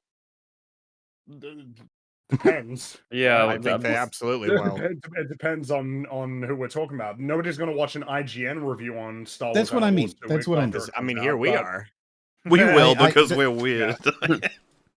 To be clear, I absolutely do mean that, like the IGN style, because this is an IGN review, right? Like it's not an in-depth review here. It's not like he's going into it's not a everything good so review. far. Well, it's a first impressions. A first impression. We still got a lot of video left here. Well, and on that point, we are currently at a rating of about 1 hour per minute, so not bad. I have the day off tomorrow. I'm fine. All right, so that takes us to tomorrow, definitely. There's a Rhodian called Waka, who serves as Kay's mechanic and works on repairing and upgrading a ship. Then you've also got Kay's little furry buddy named Nix, about the closest thing we're ever going to get to Stitch appearing in the Star Wars universe. I don't know why you're such a big fan. I find him lame. He's lame. Wow. I know he exists because he's the Baby Yoda effect. Yeah, I mean, everything of positivity you could possibly say about it is specifically like in a lab designed to hope that you would say it. There's nothing substantive about it. True, it worked, my beloved. Okay, Jabba is harder. Yeah, whoa. You take that back. Thing plays the part of the K-Vez. I'm glad we can agree. Token, cute little side character, which is pretty much a Star Wars staple by this point. Basically the doesn't have to be a staple by Disney. It's definitely been made a staple by Disney, but it didn't have to. Yeah, exactly. I mean, does Andor have a cute sidekick other than that robot that's with his mum? That doesn't even really count. Yeah, but that wouldn't really count. I don't think. Yeah, so Andor managed to escape this cringe. Well, because it's in Star Wars Jedi, right? He's got like a little robot. Jedi Survivor thingy, yeah. I'm pretty sure they have it. Obviously, does Ahsoka? Ahsoka doesn't count because she just has David Tennant robot. He's not like a cute one. So it's not quite the same. No, he's like verging on an actual but character. I think it would have been way cooler. It would have been way cooler if he was kind of like a space wolf, like really kind of like a menacing, kind of almost scary critter. But, I wasn't joking. He was Nix was a sweetheart. I wasn't joking in your stream rags. I would have preferred. That's what I'm saying. I don't know what the species called, but Salacious B. Crumb type, where it's because it matches the outlaw sort of thing. Can you imagine, like, while you're talking to people because you're an asshole, he's just mischievously like goblining around and he's stealing shit. He's rubbing his hands together. Yeah, it would be fucking awesome. You can upgrade him, and he'll just have, say for example, someone's like, "I like you, Kate." He's just the background with like a displeased face, like, I don't like this person. Stinky man. Yeah, and he's just trolling and fucking with people in different cutscenes. I would have way preferred that. And I just feel like he matches a scum character. Like if you could play as a scum character, it would be cool to have that as your pet. It's that Nyx doesn't match, or sorry, it's Kay doesn't like match this world. There's never a point where I believe that she's cut out for any of this, and that she wouldn't get like instantly slaughtered whenever she tried to do any of this stuff. she's a D&D character. You know what I mean by that? Like, yeah, but like a shitty one. That's what I mean. I'm using that in a disparaging sense. Yeah. Like, you know, your first time playing D&D, you showed up like you made a character that's essentially just you, and you don't really know how to roleplay character traits yet. So you just don't fit into anything. Kind of it sort of adds to the lunar narrative dissonance, right? Of her just slaughtering like hundreds of enemies throughout the game. Right at the beginning. So like upbeat and positive and like, oh yay, I'm going on an adventure. People in chat some food speculate on how he would work, you know, because of his patented shit. Like Salacious, so like in the middle of you're having like a back and forth with someone and they say like a really good bird on you, and then you're like, well, you're fat, and then you just have him go, oh shit! He's like your hype man. That would be so fucking awesome. That would be great. I mean, the sort of like reach that you could try for this would be probably very difficult to implement. Is have the player's behavior in some way rub off on whatever he ends up being. Yes. The way the player conducts themselves influences how the pet sidekick character turns out. Some people think it's cringe in Fable 2, but the more evil acts you take, like maybe the darker the creature becomes, and he gets some horns, the more or condoms he digs sunken his eyes are, just things like that. It'd be cool. Just imagining you punch too many people, and then he starts like just attacking people wherever he goes now. Yeah, like you have a friend. Steal from people constantly. He'll start just stealing from people. He's pulling the wallet out of a friend's pocket. And you're like, no. And he's like, no, okay, yeah, fine. And then he gets like really happy when he meets Salacious P. Crumbs. He's like, yes, my brother. One of us. Same role as Wicket, BB-8, or BD-1 in Jedi Survivor. Imagine he had a little knife and he could jump on people. He would like shanking people. Oh god, I need it. I want it. Would it be like in the knee or like the ankle because he's so short?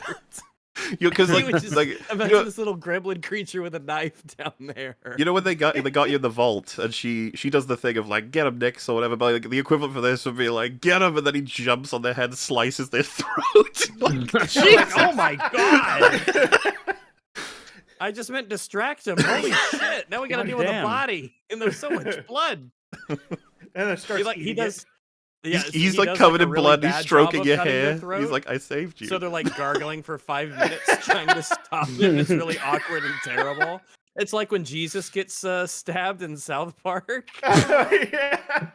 Or the dude who's trying to end himself in that zombie episode. He's like, oh god, he just keeps shooting himself over and over. It's almost that he does the Hoffman stab. He's when he grabs the mouth. Yeah. Oh. I want to play this game. Never mind, we got this. Yeah. But he actually has a bit of a role during gameplay. Go get him. Man. Incredible. No, come on. You know what? He's both wrong and right. He's wrong in the sense that there's barely any gameplay. He's right in the sense that this is the most OP use of how to deal with the stealth in the early game. Like, you just send Nyx. The terrifying thing to me is that he acts with some sort of surprise that the little sidekick thing is like a game element. Yeah, that's a bit. That has horrifying implications. You should expect that, yeah. that would be the case. It shouldn't be a surprise that if you have a companion that follows you on your adventure, that he can do stuff. Yes. Which is funny when he can barely do shit. Well, so can we be honest? He's not just that he does shit. He is enabling shit to happen because they're too lazy to make it possible in game with just K. Yes. Exactly. Why isn't there an ability to take down 2 enemies at once on your own terms? Why does it have to be, go get him, Nyx? Alright, now I'll punch this guy, and then I'll punch the guy that you've jumped on, except for the times when I lock onto the wrong person. Oh my god. You too. Jesus Christ. And then I get detected. Happens all the time with me. Then I have to do the whole section again. The one my cursor is physically, it's right there. My cursor is on that guy, and the game's like, how about this guy over there? So something that happened to me and Fringy was we sent Nyx to a guy, and then we go for the other guy, but K auto tracks onto the wrong one, kills him, And the guy we wanted clearly sees this happen. Is like, oh my god! And then you are allowed to stealth take down that man somehow, and you don't get detected. It's like, okay, I'm happy with this result, I suppose. Fine.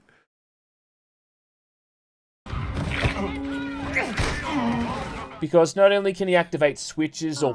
Something I discovered with this lady. I'm almost certain. I need to go test it. If you fire your gun, she'll turn around and say, hey. And that's it.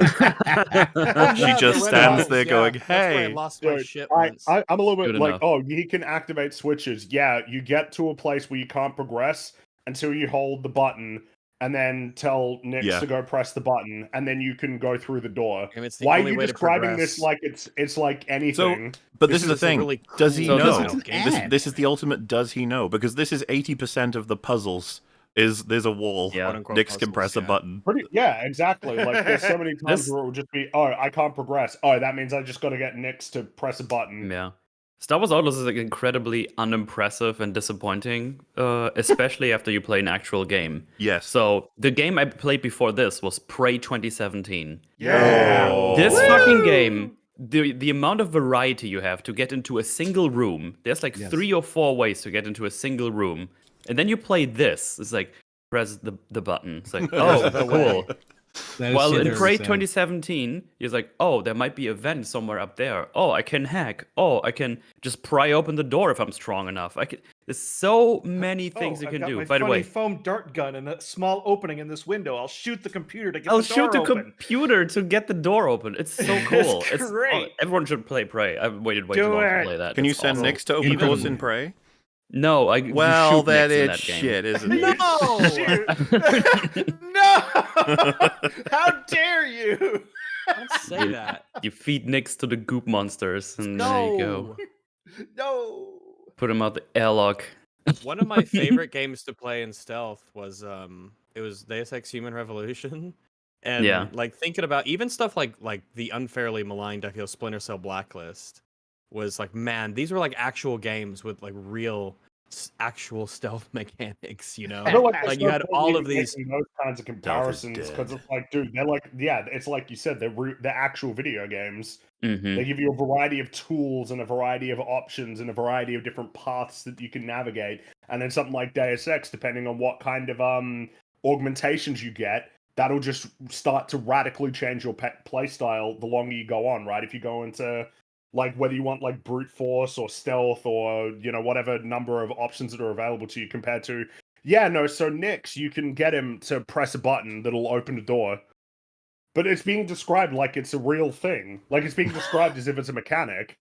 Well, this guy's played a bazillion games, I happen to know that. I'd love to have a nuts and bolts conversation about this. Like, you don't find this remotely impressive as a feature, correct? You're like, well, it works. I'd be like, I don't know what being described as if it is a feature.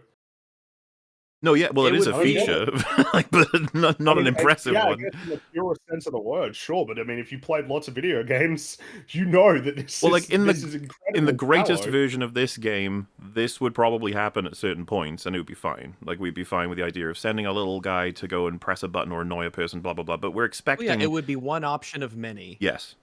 Yeah. And also, there's never. It's never. Nix is always the question is, how do I even phrase it? Nix is always the answer. Is the point? There's never a wrong time to use Nix. Nix is always just the right move to make. The game never presents you with the idea of Nix is like a creature. He's an animal. And if you tell him to do something, he will do it unquestionably because he's loyal to you, because he's your little companion pet. So there's never a point in the game where you can tell him to do something that would hurt him or that would put him in a really bad situation. Or that he sometimes isn't potentially successful damage at your doing. reputation. Yeah, it's just I think the only thing is like if you tell him to pounce on like a droid, it just doesn't. It's just not effective. And but that never works, right? Like, so you know that once you've done it once, you'll be like, okay, so never do that it again. one time, and what I like, mean is, I just stun it. Yeah. If he tries to, let's say there's a lever to pull, and he jumps on it, and then goes well, and slips off it and falls down, and then a trooper is like, hey, and picks him up, and so now you have to save him. He has like 10 seconds before, something like that. They never do anything like that. The game is.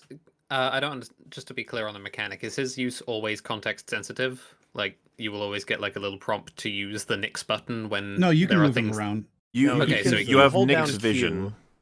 Yeah. Okay. Yeah. You and hold then down Nick's a button, vision, and it puts you in Nick's vision. Yeah, and you could Right, specifically right. tell him to go to places. Where Yeah, he at can any time you distract can tell him guards to in a go certain anywhere. Somehow even worse. Yeah, it's quite finicky though, because apparently like 18 different options all overlap, and you're just like, well, hold on. Yes, it locks Oh on my to people God, all yes. the time. I hate that it is such an insane lock-on distance. Where It's it's just like, not no, finished. It's all don't jump clunky on as him, shit. Nix. Go to the spot where my cursor is. What's the point of the cursor Oh, game? and if I'm to be clear, I'm not referencing the Last Guardian type shit where Nix randomly doesn't listen to you. I'm talking about how he can commit to an action and he can fuck it up, and then you have to help him as a sort of just a push and pull, risk and reward element that's totally realistic and fair, and not like it could be that he tries to do something and he just gets spotted. There's never anything like that that is actually interesting in the game. Yeah, sometimes he's invisible to them. you can have him jump on a stormtrooper and he'll fuck with them, and they'll be like, blah, blah, blah. He'll land on the floor and they'll start shooting, but they can't hurt him ever. He can never be in danger. Well, one thing I really don't inconvenienced by things like that. So unfortunately, in like a AAA space, that sort of thing is just never going to happen. Unfortunately for Kay's character, she behaves with Nix knowing that he cannot ever get hurt. Yeah. She tells him to do extremely dangerous things constantly because she knows like Nix will never get hurt. There's nothing that can happen to Nix. So she'll be like, go over there and bug those Imperial stormtroopers. Go over there, jump on that robot's face. Here, hold this shutter open so I can destroy this mechanical device inside that's 2 inches away from you. That would hurt me, the player. The best one would be you can have him jump on someone's head and then you can shoot them in the head and it'll never hurt him. Oh yeah, or punch him, yeah, or You they have can him have set off grenades. Grenades can explosives. go off. Yeah. And Oh, at least he runs away. Literally have him a go little and bit. blow up shit. No, yeah, you're right. There's no consideration for, and there's no, like I said, there's no like temporary health bar where he loses it and he falls to the ground. And he's now inactive for 3 minutes until he'll come back up and be like, ugh. That's what Far Cry did when they were like, hey, if you have an animal companion or any companion in Far Cry, if they get damaged and busted up enough, they're going to be out of commission for a while. So that would be like you're not like yeah, it's repercussions in that good little area of you don't want it to happen, but it's not an instant reload if it does happen. It's like with I think they had mentioned this with like companions and Fallout or some other game. They said, well, we already know that if a companion dies, the players are just going to reload anyway because you're not going to, if your dog dies in the game, just out and about, you're going to reload because you don't want your dog to be gone because of course you don't. So we need to have that penalty be in that middle area. Oh my God, but there is no penalty with Nick. He is like Elizabeth Comstock. I didn't think about it. Yeah. Wow. He's way better than Elizabeth. You take that back. You know, even in cutscenes when Kay is talking to Nick, she's talking to him like he is the comedic relief of a movie. Well, she's always talking like she's in the MCU, like always. Yeah, I guess. Yeah, fair enough. Because not only can he activate switches or panels for you from a distance, but he can also pick up items or distract enemies long enough for you to move in and deliver that knockout blow. He says that. Would you ever use that mechanic? He says that like it's impressive in any way, shape, or form, as opposed to exactly what you would have expected at base level that this creature could do. The most basic. He can pick up a gun for you. Whoa. He can distract someone. Whoa. The only time I think I ever engaged with that, and it was very rare, was if I was behind cover and I'd say, "Hey, bring me that gun," because mine is balls, and that's a really good Once one. I'd upgraded the blaster enough, I didn't need any of the pickup guns. Even though the pickup guns for a while was staggeringly better. Once you get, so I don't know if you guys, did any of you play with the heavy bolt?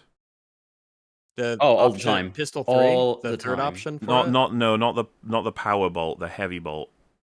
Oh, it's, no. Fuck so that. the heavy one, it's the original blaster setting, but it's like, it shoots like boom, boom, boom, boom. And once you get the full upgrade for it, it's just unbeatable. Like, you can kill everything. I was just running around stunning people and punching them. So. Well, so I was about to say, you don't even need the blaster. Something that I may not have even known about, if not for Fringy finding it, is and I mentioned it to you, Rags, is grenade stealth.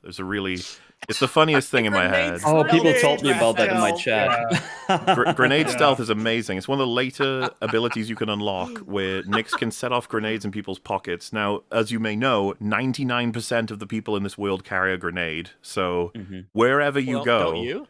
Yeah, of I do. course. And Yeah, so I got in mine stealth on. sections, it ends up being hilarious. You can wipe out 90% of the people there every time, no problem.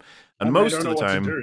yeah, if you do it right, there's a little thing you need to know to get it right. It's not too difficult. But if you know it right, you'll be in stealth the full time. They'll not be able to find you, especially with the use of Nyx as a distraction. But what I was going to bring up is that there are run and gun sections. Like this is actually a really good example. Do you remember this part of when you're stealing the artifact from Crimson Dawn for the Ashiga? The first section is stealth. The second section is forced like action. They know where you are. And it's like, oh, let's go. I did that section with stealth grenade instead of guns ablazing, and it was like more effective. And I was like, is stealth grenade just everything now? Am I just going to do stealth grenade forever? Yeah, for free. Why wouldn't you just hit the button that makes enemies explode? The best revelation I had about it, I was in a call with Friggy thinking about it. I was like, wait a minute. To steal the grenade, I have to do a QTE. To blow up the grenade and kill an enemy, I don't even have to do a QTE. It just does it automatically. They made that easier. Yeah. They made it easier. It costs nothing. You can do it instantly and again and again and again. Nothing. You can do it such that you blow someone up. Some guy goes, "What was that?" And you can send Nyx to him before he can even get to the body. He'll blow up, and then the next person's like, "Wait, what was that?" And you can just do it over and over All and the over other again. guards And then would they live in won't fear and existential dread that they too will Okay, well, randomly Rags, explode for the no best thing about reason. the first half of the Ashiga thing is I blew everyone up except the robot, because you can't do that with him. He doesn't have any grenades. And I thought to myself, the robot's like, why do all of my humans blow up? why am I alone? Is my company so terrible that they just explode? Yeah. It's so awful, but yeah, of all the options you could do with Nyx, I never expected that. I never expected them to be like, you can distract, you can send him to temporarily stun, you could kill people with him instantly. You're like, oh, well, that's just better than all the other options. why would you? And it counts as stealth. Yeah, why does grenades count as stealth? It's insane. Rags, you did it like with an actual grenade. You killed someone, and I think someone was like, "What was that?" And then someone else says, "Like, thought I heard something or whatever." I didn't kill someone. I just chucked it to the other side of the room to see what the AI would do. Right. I just threw a grenade to the other side of the room. It exploded instantly. It was probably nothing. Came from somebody else. Then everyone else was like, "What was that?" Then they started randomly shooting their blasters. Yeah, no, you're in randomly that happened to me, you and blasters. Fringy. That room, I don't know what's wrong with the AI, but they'll just keep shooting that one Viper droid. They're obsessed with killing it. That's a target. There's that. But what I just mixed up was the other memory where you'd killed, I think you called it Betty or Sandy or something. And one of them, Sandy, yeah. One of them went past her, and they were like, "Our officer is down." And then someone else says, "It was probably nothing." Sandy's like, wait, what? Ground, completely passed out with a bruise on her face. I love. Oh, it's so Three good. different people come over, and they're like, "This is fine and normal," and they leave her body there. And you They can just go back to you their can keep console. killing people, and they'll just be like, "It's probably nothing." It wasn't me, so it's not a problem. It's almost a good parody game. This game, I will say this about Star Wars Outlaws, unironically. Like someone in a super chat, someone asked me, "Is this better than Outlaws?" Easily. This game is hilarious. Is this game better than the Acolyte? That was it. Oh. Is this game or the Acolyte better? And I was like, easily this is better. I've never laughed so much at a fucking video game since Gollum. There feels like there's some kind of synchronicity thing, because I'm with you. When I was first playing the game, I felt like its meme levels were lower than Gollum for sure, but like it felt like they improved over time. Maybe it was just a matter of perception and ability to know how to fuck with it, you know? I think it's because the most positive I thought of this game was my first stream, and I didn't think it was good, but I didn't think it was like horrible. I was like, oh, this is bad, but it's not like offensively bad. But that was just my first stream in the most polished section of the game, the beginning, and I was doing all of like the missions it wanted me to do. I was very much like doing what the game wanted, and it was still bad. Second stream, my estimation of this game plummeted so quickly. The moment you do anything, if you are not completely and totally in league with what this game is trying to get you to do, it becomes hilarious. Not just bad, hilariously bad. even at the beginning, I mean, during the opening in Canto Bight, I found out you just like walk through the security cameras and they don't like detect you. You can like walk through them and it won't do You shit. can leave bodies in front of the security camera if it was and they like don't care. You know, like the stealth in this game, you can't even move enemies that you've taken out. Like you can't move them. You can't pick them up or like hide them or anything, or even use them to like scare the shit out of enemies. It's just booby trap them. You have that, but anything. and I assume you guys would have noticed it because I think all of us got caught by it. But there's a sequence in in Kijimi, where you're trying to. It's the mission where you're trying to help subvert the queen or whatever. And there's a room where you got to take everyone down, and you got to enter another room and power down the camera before you can get into another room. And it's like, well, I can't just run past the camera like I normally do. And if you step even an inch into it, it'll instant activate alarms on. And I was like, whoa, why, what? And it's just like, yeah, they just got lazy. They've got the standard control for all cameras in the game, but for that one, they're like, no, we want you to do the whole mission first. You've got to turn the camera off the proper way, so we're just going to make it instant activation. Fuck you. Which is really awesome when it's inconsistent. I love it when I love when mechanics how change. I engage with the world. A favorite. I love like I said, it caught all of us, I'm pretty sure. Game. We were all like, wait, what? Okay, that's how it works now, I guess. Okay, fine. Because most of the time we were just running through cameras, which is wrong. That's not how it should work, you dumb game, but that's okay. Well, to be honest, Regs, there were like a lot of mechanics change I've noticed in this game. There's sections where I would want to do it, I would want to do it stealthily, but then it'd be like, nope, this is a gunfighting section. You have to action. It's like, oh. But the forced action segments I really didn't like. You stealth your way through the whole fucking section. It's like, oh, the alarm is on now. Time to shoot your way out. It's like, what's the fucking point? It's the reverse is true as well. On the segments where you can't raise the alarm, that doesn't mean you can't get into a massive firefight. It just means no one has to raise the alarm, which is a physical thing an action they have to take where there's an icon over an NPC's head. And as long as you murder them before they do it, you're in the clear. You can go in guns a-blazing as long as the alarm doesn't get raised. You're fine. Now, what raises the alarm can generally be a little bit inconsistent depending on where you are. But for the most part, stealth is completely optional. As long as there's no one alive to raise the alarm, blast away, friend. Well, I recall a few certain sections where you're just screwed if you get, like, no matter what. Well, that's don't get caught sections. There's almost like don't get caught, and then there's like don't raise the alarm. Yeah, don't get caught are the worst ones because if they see you, it's like, oh, you reset. You can't even pull your gun out. Like you have the option. Your gun's just permanently holstered, glued onto your thigh. Like that happens with being like arrested too. There was a couple times in the game where the arrest mechanic, I still don't know how it works. Sometimes a stormtrooper will be like 20 meters away. He'll be like, "Hey, you, what are you doing here?" And you just are like locked out of any controls whatsoever, and you're not allowed to pull out a gun and stun him. You can't use your fast talk ability. It's just like you're just done. There was one time where a scout trooper with a sniper rifle was like, he must have been like 60 meters away from me, up on like a building. He arrested me. He like looked at me when I was like 60 meters away, and I got locked out of being able to take any actions. That I've been arrested by that, even though I can go in there and slaughter everybody without any problems whatsoever. Yeah, which is so fucking annoying. But an alternate or rather polar opposite version of that in Tatooine in Mos Eisley, if you're running around with 6, because I had pissed off the Death Troopers and then went into Mos Eisley looking to activate the next part of the story, and I was like, oh fuck, I can't walk past like some stormtroopers there because they will arrest me. You know, the stormtroopers who were on the dewbacks. Are they in the game, or are you talking about the yeah. movies? I didn't notice it. I didn't see any. There's a couple in Mos Eisley. They're on a standard sort of AI track of going back and forth and back and forth. I was near enough within his cone that it set off the orange question mark, and I was like, oh fuck. And then I thought to myself, like, do I want to see what it looks like to get arrested by a guy on a dewback? If there's anything, just to see what happens at the cost of me having to sell this out again. I was like, yes, I do.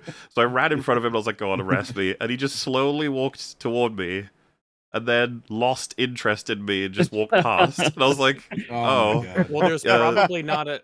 Well, no, the dewbacks probably not an animation for. It's not. No, it's not about animation. They haven't programmed him to even arrest you. He can't do anything. He just walks past you. He has the question mark to signify that he should find you curious. He should arrest you, but they didn't program it further than that. I don't know why.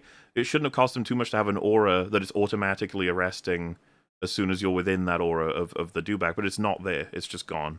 It doesn't happen. Wow. That's fantastic. But I guess you wonder how these things happen. It's just like, did nobody try it? Because I almost didn't. Correct. And I'm trying to see They didn't if it have breaks. anyone trying to. Yeah, this game was definitely like, oh fuck it, we got to ship it. It's got to go out. And also, we don't care. Anyway, nothing about this they'll eat game it up said in I Star have care and Wars. passion for this project or Star Wars. For you to move in and deliver that knockout blow. All right, Nix, go get him. This is what every fight is.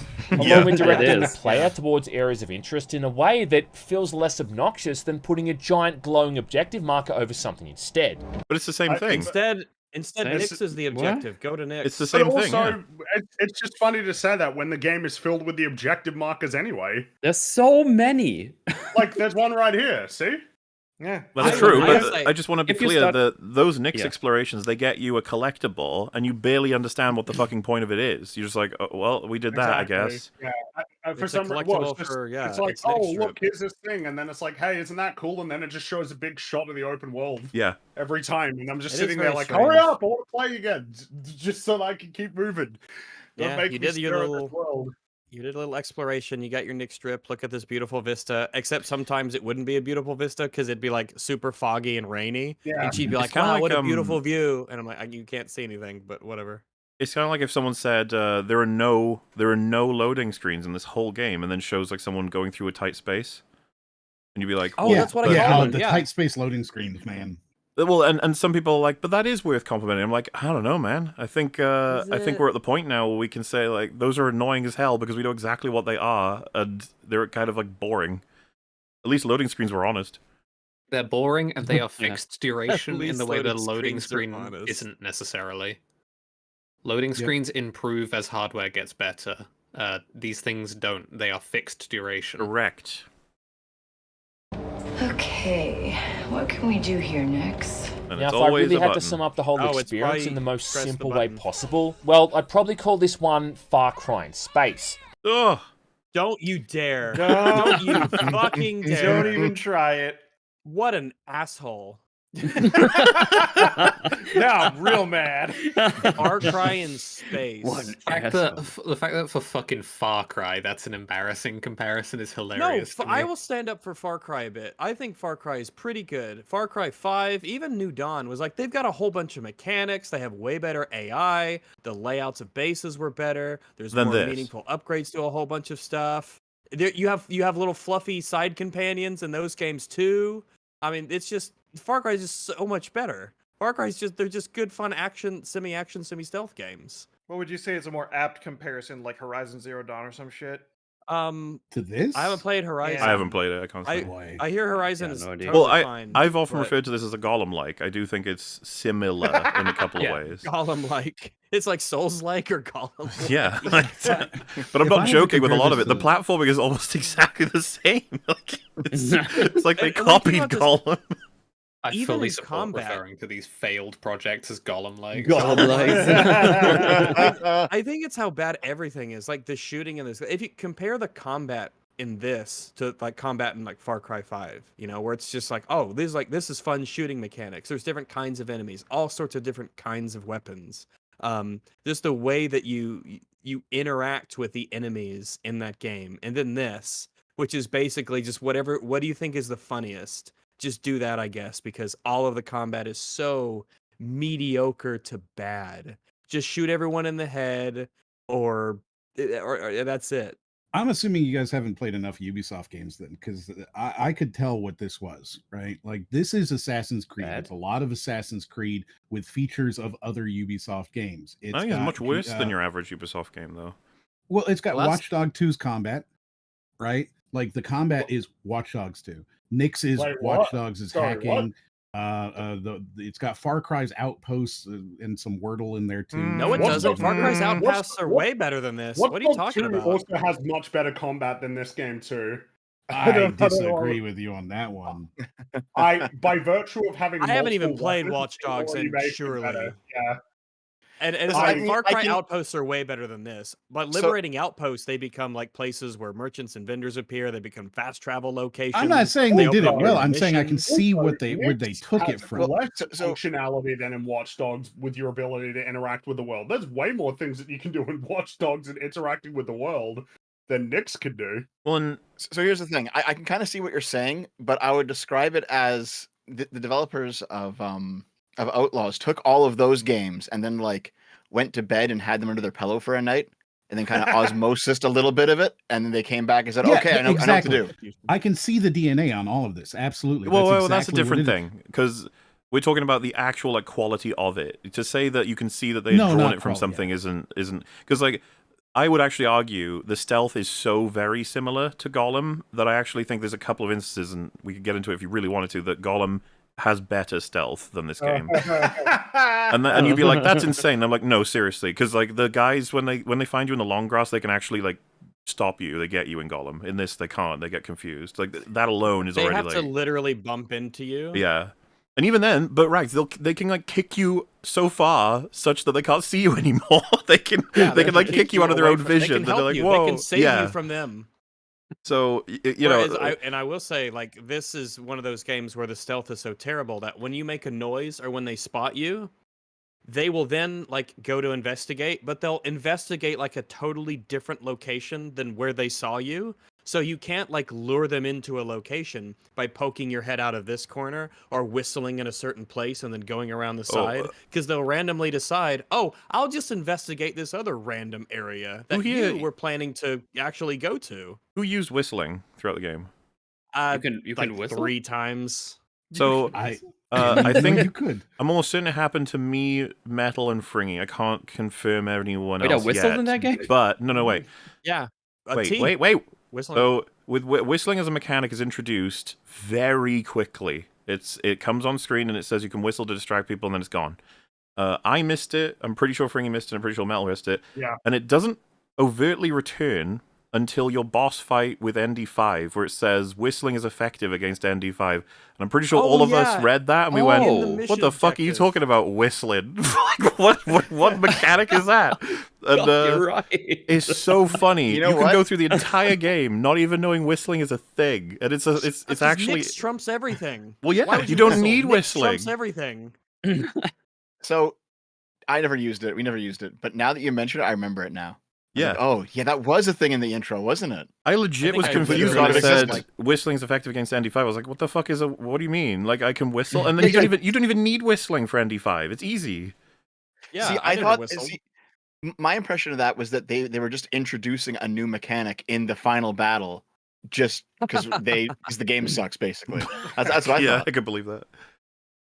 I think that I think I'm serious. I'm being serious. I think I whistled 3 times, and I think that 2 of the 3 times I just accidentally pressed the wrong button, and it happened.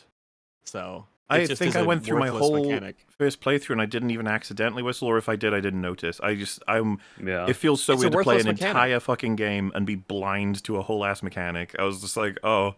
Yeah, that's the thing I could have done. Well, why would you? Why would you whistle? What whistling does is it summons someone to your location in terms of stealth mechanics, which is good if you need to get rid of them and not leave a body behind in the middle of the room. Right. But it doesn't matter in this game. What's the point of luring them to a location to take them out where no one will see? It just doesn't matter. I'd say most of the time it doesn't matter. You get every once in a while, if they see enough bodies, they go to set off an alarm. I haven't got anything in terms of a consistent assessment of it. But it's annoying, because bodies do change their behavior somewhat, and then if they see enough of them, they'll actually set off the alarm. So the fact that happens and you can't move bodies, that's inexcusable.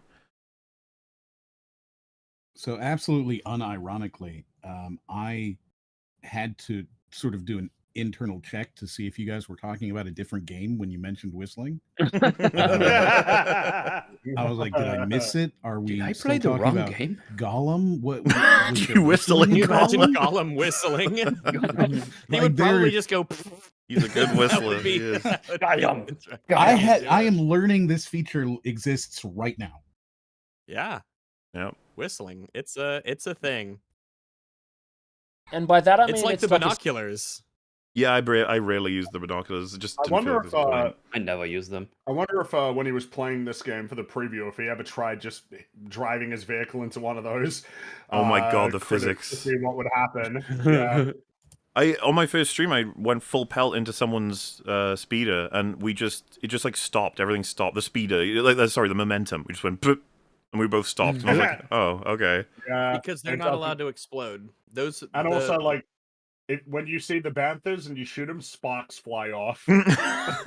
Well, I don't know about you, but some of the greatest joy I had in this game was when the Pike kill squads or whatever, and their speeders would come and chase me, and I would drive around a herd of banthas or whatever, and eventually all the kill squad people, they would run into the banthas, explode, and they'd all kill themselves, and it was hilarious. That's brilliant. The game is full of fun surprises like that. If you just think outside the box for 5 seconds with anything, it'll break. It's great.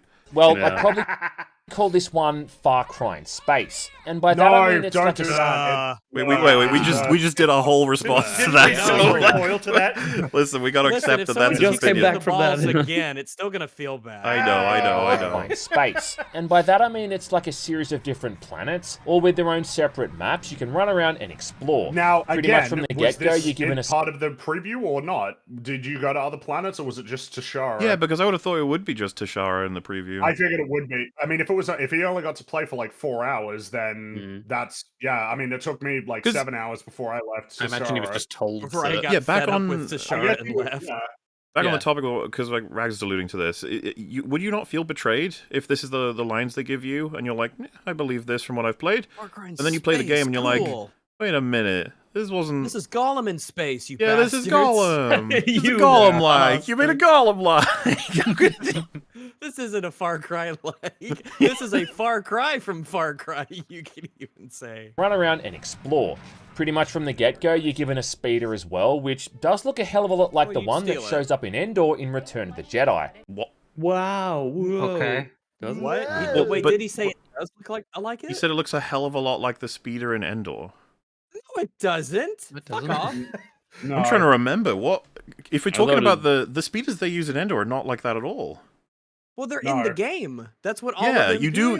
That's all the. around. Yeah, you're right. The scout troopers are all on those. So. And you can't take it because those have guns built into them in the lore. Now in the game they don't. But, that feels like something that's worth mentioning as well. Yeah. In Grand Theft Auto Vice City, you could fire your weapon while in a vehicle. In this game, what? You can't. That's crazy. It was your right trigger when you're in the car. Your right trigger. You're only allowed to use the shit Deadeye system in order to fire at enemies. You can't just like free shoot off of your bike, which is crazy to me. You have to just against wait the rules, until Outlaw. it charges I up think enough, I know why. and it then targets the enemies for you. Someone said, did he say Andor? I thought he said Return of the Jedi Endor. as well. So Endor. He said Endor and Return of the Jedi. Yeah, and someone said, does he mean? Because this is the thing. It's so wrong. I'm like, are we missing something here? Run around and explore. Pretty much from the get-go, you're given a speeder as well, which does look a hell of a lot like the one that shows up in Endor in Return of the Jedi. No, that's clearly Endor. Well, he says Return of the Jedi, so it has to be Endor. I don't get it. He has a. I don't get it either. It clearly doesn't look like it.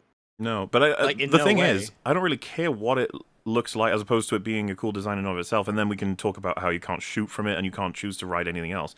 Like, the speeder in and of itself, I've seen people say it's a shit design, and I was like, kind of. It's fine. It's like I don't really care that much compared to what it represents in the game, which is disappointment, pretty much. If you're an outlaw, is that the kind of speeder that you like have? It'd Like, be really wouldn't you wanna fucking actually cool trick to it have out a with- custom speeder, but no. Yeah, cool paint job on it or something that's Oh yeah, low and blends you can change in. the skins on it, whatever, but like it's very superficial. It's not the kind of thing that you'd want.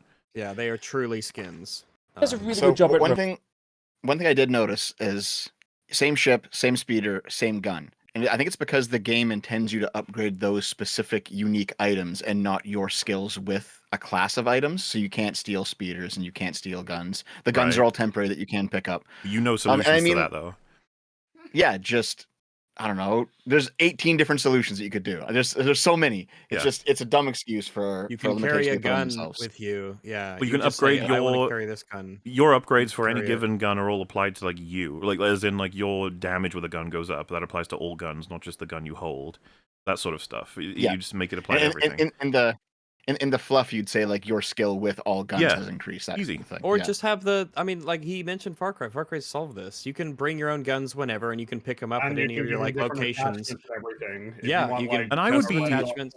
I'm absolutely fine with a core ditch it and weapon, pick up a new one. like a core blaster that's always with you at all times, and then you get some other ones. That's fine with me. It's just the well, lean into the Outlaws and subterfuge element where you have like your default blaster is your tiny little snub nose tiny thing that you can have on you at all times. It's so small you can sneak it into places. But if you want to have a bigger gun, that's okay if you want to carry it around, but you can't bring it into like bars or past checkpoints and stuff. So you can't always rely on it. But when you're out and about in the world, but the little bitty gun that's hidden, it won't rouse suspicion. And you could whip it out whenever you need it. So you can play into the fact that different guns of different sizes, like if you have one of the sniper rifles or a big long gun, I mean you could carry it around in most places, but you can't always rely on it. Or maybe you need to find a way to smuggle it into the place. You're not supposed to have a big any gun in there. Just I don't know, bribe someone. It's like, hey, can you put this in the toilet lid or whatever? I don't know. That's a good sort of mechanic and sort of design space that will, again, in the AAA sphere, never see play, because it inconveniences the player in a way that players are not, like, broad player bases are not amenable to being inconvenienced in that way. It's like, we want this player to see all the things at the same time in one playthrough, so they don't have to restart the game ever. It does a shitload of damage to Cyberpunk. I remember complaining about this, that I can walk into the Corpo Plaza with a fucking heavy machine gun slung over my shoulder and it's just fine. Hello. Hello. Hello. I'm just here to shoot you. Hello. Hello. Yeah, Jedi. Yeah, but I'm sorry though. I'm sorry though. Mr. Fogg for president. Does a really good job at removing that mundane aspect to traversing all these various planets. Oh! You can even call it in with the press of a Wait. Sorry. Let's get a clean version of that so chat we can know. Yeah. Like the one that shows up in Endor in Return of the Jedi. And this thing does a really good job at removing that mundane aspect to traversing all these various planets. You can even call it in with the press of a button, like it's your horse in Red Dead. Why are you saying that? Like it's like why would you bother making an open world? Sorry, then? Sorry, it actually like blows my mind because like it really is important to make moving around in an open world fun. If it's not fun, that's like a big problem because you want players to want to move through your open world rather than fast travel everywhere. And Infamous is that game's really good. I think it's underrated. I will constantly sing its praises. One of the things that Infamous does really well as an open world game is making the traversal super duper fun and engaging. You have a variety of different modes of travel. It encourages you to jump around, climb up different buildings, like slide using your electricity powers, like on power lines and on train tracks and stuff like that. And then, of course, there's enemies that you want to fight midway through. Like, it's really fun. And then you can even look at something like, how does, in Grand Theft Auto, the traffic, that is like an obstacle to navigation that makes it more interesting. It's so simple, because you'd be like, oh, yeah, of course there's cars. Like, you're in a city, right? There'll be other people driving. But, like, simply having to get from point A to point B and trying to do it as fast as possible while making sure that you don't hit any of the cars, like, and that you maneuver through traffic, that in of itself is fun. Here, it's just a big empty space. It's like, oh, I hold the square button and then I boost for a little bit and then I don't, but I just like move through this empty space. But I'm doing it fast, so that's fun. There's nothing engaging and then about the travel, sometimes you have like a little a question mark. What is this? Oh, it's a house with a chest in it. Okay, cool. I'm confused by admitting defeat instantly about the whole. A large part of the point of an open world in the scale and the sense of space. Yeah, well, the fact that the way that he says this, I'd be curious if he's saying the presence alone of being able to travel through this world faster than walking makes traveling interesting. I'd be like, you haven't said anything. You just said that having the speeder makes it less mundane. You're like, do you mean just the ability to travel faster than walking and running? Yeah. Is it just walking plus? Because that's. What if instead? I feel like if I told you guys this running animation as part of my assessment, and then I told you you can even summon your ride in the open world, I feel like you guys would be like, yeah.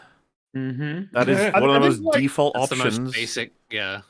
Something that I guess would be important to sort of highlight is like, what if instead of it being the bike, it was the same in terms of the speed, but it was just like her T-posing, as she was moving through the world. You know, it's like, is there any meaningful Remove the difference? mundanity. Yeah, compared to the idea of like a game that actually has mechanics that encourage you to do different things to contextualization, navigate right? through the open world. Because exactly. something I was thinking about, whistling to get your horse to come to you makes a hell of a lot of sense to me compared to the speeder appears behind you. And you're like, whoa, what the fuck? Press the button, you whistle, and then in Roach Red Dead shows Redemption up 2, behind if you. you're too far away from your horse, it's not going to come to you because, of course, the horse can't hear you. So, like, it has to be close enough to you. It'd be really Doesn't she inconvenient also though, if I whistle, had to though? run back and get my No, my she speeder. presses a button on her little arm thing. The implication is that it automatically drives to a location. However, they've once again not fully implemented this fucking thing. In terms of what we could call as a broad subject, speeder summoning, you'll get every possible result you could ever imagine if you play this game long enough.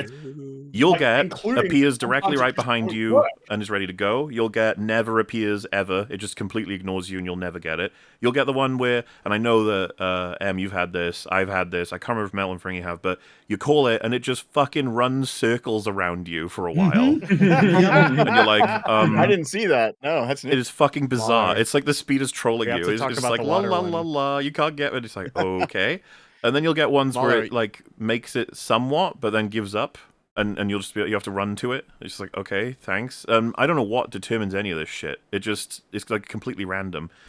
The best ones, of course, though, are just when it actually happened on Rags' stream. It happened to me as well. But when you're in Akiva and you haven't unlocked the ability to ride on water yet, you can get to a point where you crash the speeder into obstacles such that you get knocked off onto land while your speeder is not on land, meaning you can't walk up to it to get on, and you're also too close to summon it or to resummon it, especially if you're on a spit of land that's too small, and so you're just fucked. The game is like, good luck. It's like, oh, wow. Basically, you're on land, and you're by the water. You summon the speeder stops over the water, and if you touch water, you die instantly. No, you just sink down and instantly. it needs to be die. exactly. You just sink into it, like it's, and then it's just like, oh, you're dead. It reminded me of like a Sonic game. You're playing a Sonic adventure, and Sonic just goes down to the water. He's just done instantly. Yeah. It's like, or like when Mario hits spikes. No, but the thing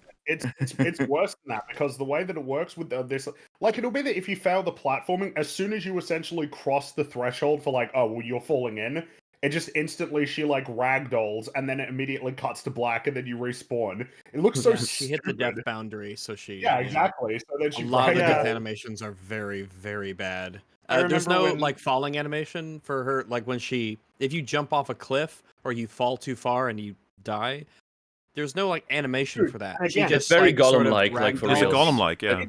It's very San Gollum-like. Andreas, if you jumped from too high and you were going to die, CJ would say something like, I hate gravity or something along those lines. He would react to falling from too far. But here it's just like, nah, nothing. One time when I jumped into a chasm, she said, this is bad.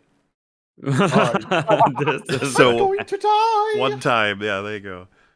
Normally, when you jump in Outlaws, when Kay jumps off of something and she hits the ground and dies, it doesn't ragdoll. She just like lands like normal, but the screen flashes slightly red and it turns black and white. But you could tell that the model is just like landed like normal. You've just landed too far this time, so you're dead now. They didn't even bother to have like an animation of her like crumpling or dying or anything like Lara Croft or whatever. It's just. Yeah, I remember I popped into your stream when you were relatively late into the game, and you were along this cliffside, and then there was this place you were supposed to get to, and there was this rather. It was yeah around there, but there was this brief cliff drop. You were supposed to go there, and it looks like it's like, oh, okay, I can just drop down here, die instantly. So then you just go forward around the cliff, and you end up exactly where you that was supposed to go. That was a little wind cave, where you're on this. You start off in the cave area, and you're on a ledge, and you're supposed to go follow the ledge all the way around to get to the bottom. But the bottom's not really that far down, so I'm just like, fuck it. I got back to out the wazoo. I'll just roll off, and then maybe I'll take a little bit of damage, whatever. But the moment you roll off, it's like a death line that the game is full of. So she just instantly dies instead of just going onto the rock that's 6 feet beneath her. The game's like, no, you're not allowed to do that. Like we Like, said, well, then why did you golem design it leg, such that this golem ledge is right here from the Keep floor? your arms and legs within the attraction until the ride is over. Kind of. Ugh. It's the feeling you get with a lot of these, a lot of the little mini dungeon, whatever constructions that they have in here. You are not allowed to. Torture chambers. But at the same time, you could kind of like, but you could tell that sometimes they clearly forgot to make all the little death box invisible lines because you could clearly do things you're not supposed to, and you can awkwardly jump in ways that the game didn't want you to do it. So even in that, they're very inconsistent. Press of a button like it's your horse in Red Dead Redemption or something. Wow, The Witcher 3. Crazy. Wow, And you in showed a fact- bad example. I would say that one is only bad when you're more familiar with the game, because I think out of context that can come across kind of cool. It's like, vroom, and I show up. I mean, Oh, it I looks guess more, so. it I looks more guess- normal than just spawning behind you, not moving at all. Just like, just- oh, yeah, where's the thing? it's Oh, there it is. ironically Okay. kind of like a. zooms- It can be stressful. You're just like, I just need it to spawn, please, and it goes. And it just starts running around all the place. You're like- There's also not a thing where you hold the button down and you jump automatically onto it. You have to call it and then look where it is, and then you can get onto it. Yeah, there's You know what no I mean? automatic get on. Yeah. Yeah. Yeah, get The on while first- it's still moving, so you can like do it kind of like, Well, if- if kind of you yeah, hit- hop on and then a speed If you away. hit R3 while it's speeding past you, it will just stop dead in its tracks, and you'll get on. It's just kind of Yeah, funny. you'll get on, yeah. I got into the the habit of just press Y to call it, and then I heard it coming, and I would just like lightly tap E so that the second it zoomed past me, she'd just be boom right on it. It was very unintended, we'll call it that. Probably Yeah, not see, the way they I wanted was- me to engage with it. I was reminded of how they did it in Final Fantasy VII Rebirth, where you can like summon your car in that by pressing a button on a fob, and it, Cloud just you press the button and there's like a shortcut scene of it rolling up. It never glitches out. It's always just right where you want it to be. It's like, oh, how come you can't just make it work, guys? First thing I did when I got one was fly off the nearest cliff I could find, Darth Maul style. What? I feel like I missed something. What's happening? What? Okay. What are you? Okay. What? Thanks, man. As a result, like this Oh, wow, stuff that right was here great. was where I found the most enjoyment in the game. You know, Okay. just going around and exploring the map and It's seeing what I could empty. There's That's so nothing empty. here, my man. No, there's little chests with Durasteel here and there. Sometimes. Or transparent steel. Imagine I said I Or was walking quad-eight, around quadrillion. Qui-Gon Jinn style, and it's a clip of him walking.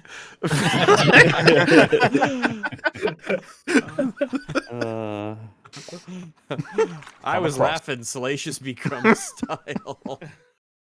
And it's really kind of impressive just how vast these areas can often feel. Who cares? It's It's empty. impressive. Yeah, I how don't give a shit how big- big it is if there's nothing in it. Look I'm at all the so stuff done with I this can shit do. in games. My There's dude, welcome to. space. Have you heard of a game Water. called Minecraft? You Well, wouldn't be I boggle your cannot mind how tell big you that is. how fucking done I am with this shit with games of Big Vista. Have a look at the Big Vista Look and see at how it. pretty it is. Like, Yeah. and the game does a dramatic pan out, maybe with some music to be like, look, it's really cool looking. It isn't. It's kind of like par for the course at this point, which isn't necessarily a good thing, but it is. And just to get Theo Yeah. really going, I'm gonna put some orchestral music over it. Yeah, right. Even Like, better. I loved play Breath of the Rainbow Wild, if you but it want a kind of beautiful ruined game. this, you know. Yeah. I think there's room for it with style still. You also need a fucking game. How about Yeah. that? His If like you the first played a change I would game- always make to all of these sorts of sequences is cut the music, cut the camera pan, let me do it. Oh my Mhm. god. The lean mechanic. The amount of places where it's like, would you like to lean to this, see this vista? It's like, I can already see it. I don't need to lean. I'm fine. Yeah, so I'm looking right at it. Thank you. Just let me do it. I don't know if you guys do the same thing, but when I find a place I think looks really visually striking in a game, I will in fact just stop Look to at look it. around. What? It's Absolutely. crazy, right? I don't need Sometimes your I'll be like, prompting. hey, this looks really neat. I can't wait to explore all the incredible things that this Vista has, all the potential this represents. And that's part of what makes the Vista really nice. Because you're like, oh, look over there. There's a little town. Who knows what's in there? Oh, look, there's caves and mountains over there. Oh, wow, there's a swamp Whoa. over there. You know, like, I can't wait to see what's in there and explore and find out. This game's like, I don't know. Best I can do is 2 transparent steel. Yeah. Rainworld stopped me dead for like 5 minutes plus with its pixel scenery. Like, to be clear, this is pixel scenery too. Well, true, I suppose. Ha, got him. Yeah, I was like, Got him. Thank you for detention. Wreck. Damn. a little hard. And Rags, you Brain just World got is a Akiva. bona fide game reviewer. He's now officially he That's kicked right. his ass. Yeah, yeah, I guess Professional so. over here. So Enjoy your You'll be having that Ubisoft money real soon. make an any day exposed now. video. It all just results in that awful 3-letter word that detractors hate to hear. And do you know what that word is? Fun. Yeah, man. Oh, Why'd you say it like that? Why? What a weird way to introduce this. What? Okay. You're He saying sounds- it's so he said so defensive. Like what? You know Very what? You know embarrassing. what? Yeah, This well, game is fun. It's like, okay, well, why? yeah, like- those that's like games one aren't of- fun like Star Wars Outlaws. This is like one of these sentences I hear, and then I have like a little bit of adrenaline going through my body. It's like, okay, calm down. I don't want to yell, but I really want to yell. X to right now. use that adrenaline that you got to automatically target your enemies and take Oh, nice. I will forever call it Deadeye. I'm never calling it adrenaline mode. It's always just shit, Deadeye. That's Yeah, what yeah. I keep calling. Again, it feels so redundant. Well, no, actually, it's not even remotely redundant. Every single example is valid. In Deadeye, you got to actually aim. Like you need to aim and target, and if Should you be hit them in the slow-mo. head, if you target them in the head, then you'll get insta kill. But if you target them elsewhere because you didn't aim well, you get different results. Here, it's literally just it's the mark and execute system really from Splinter Cell. But again, in that one, you could actually that one again. It was a mechanic that had like real design behind it. Well, you had to like how many people can you execute at once, and it's a You had good to way to be like, oh, acquire I really got to make these takedown. ones count. So You had to do stealth takedowns to get it. Like, even that is the most basic thing. If you have to actually do something, not simply exist while enemies are firing at you and then it charges up. Or what happened with you, Mola. it would have been so much better in this game, if it really was, slow-mo, get those headshots so that you're actually playing the game. However, they couldn't. I think part of the reason must be because the speeder design, because I think the reason that the speeder combat is wait until you're shot at, adrenaline fills, auto target, is because I don't think there's any way. I think they knew that if they let you freely shoot on a speeder, they would have to do things like, oh, that means we have to animate that. Exactly. Less control. They have less control over what you do. What if you start shooting at their... We have a section for that, don't you worry. Yeah. Well, think about it. If you're in third person, now you have an entire new set of animations you have to give Kay for looking left with it, looking right, up, down, around. What if she spins around? Yeah. She can't just twist her waist. And also, it would be, with how goofy it is that all the speeders go around, it would be hell on earth to actually be on a speeder, shoot at another speeder with how weird the physics are on them. It would just frustrate players. So they were probably like, no, they're gonna hate that. It's gonna come up. Oh? I've got an article where they're explicit for why you cannot shoot on a speeder. It's gonna be great. Really? We're not there yet, though. We're a little bit of ways. I'm so excited. Yes, because we are moving at a brisk pace right here. Yes, brisk. And We're this moving thing faster is than the plot fun. of this game. What? And I think the reason for that is because you're not being told what to do during these moments and can simply just appreciate all the effort that's gone into the world building. You are constantly being told what to do in every way you could imagine. The world building. Feel something. You see this vista? This game dies whenever this you. implies that there are people who live here. Whenever you don't do what they don't want you to do, yeah, it breaks. I mean, a good example would be in these open world sections. We've talked about it before, where you have like the random encounters of, oh look, some bad guys are attacking these people. You can't choose to join those guys though. You gotta fight them. I have an even better one where the game just doesn't count for you doing something earlier. You know the lady you get the part for your speeder to repair it or whatever it was? Yes. I reached her hut before I got the mission. So I got there and it's like, oh, what's this? And then I go up to her. She just stands there and it's like, hello, hi. She doesn't react. You can't talk to her, nothing. It's like, okay, that was weird. And then I go to where I was going, get the mission, and it's like, oh, I guess I'm going back to somewhere else. And it's like, wait, this is where I just came from. And now you get to talk to her. So it's not like, hey, I found early this. exploration. I found this lady earlier. Maybe you can have like another dialogue option where it's like, hey, who are you? Blah blah blah blah blah. You know, and do it this way. But Well, no, I suppose they're like, another- no, you don't have the mission yet, so you don't get to talk to her. Get away I from learned her. very early on that exploration is not the point in this game. There's no reason to go Nothing is the anywhere point in this game that you Yeah. have not been sent to. I suppose another example would be the first thing that happened when I got to Shishara. They had the objective marker pointing me to go to the right, and I said, I want to go to the left, and then it said return to the, like, you know, you're out of Yeah. bounds. Like, as soon as I turned left, they're Welcome like, to no, you welcome to Oh my. Okay. Yeah, There are welcome to a moments new where planet in Star Wars. Go where we tell you. there were moments. There were moments where I was going towards an objective, and it still gave me the out of bounds thing. And I'm like, hold on, how do I get there then? Am I not Yes, taking that the does happen. explicit route that If you I can- want me to? I just want to pause you real quick because we're going to carry on. But what I'm going to put in the background, because I know where we are in this review, so we'll come back to it. But it's just on the topic of not doing what the game wants you to do. I'm just going to play on mute. Everyone, just mute the video while we're talking about this subject. Me not doing what the game wants me to do in a situation that I really did wish that that you guys had experimented with as well. But it's just, it's a luck thing as to whether or not you will. 5:14:05.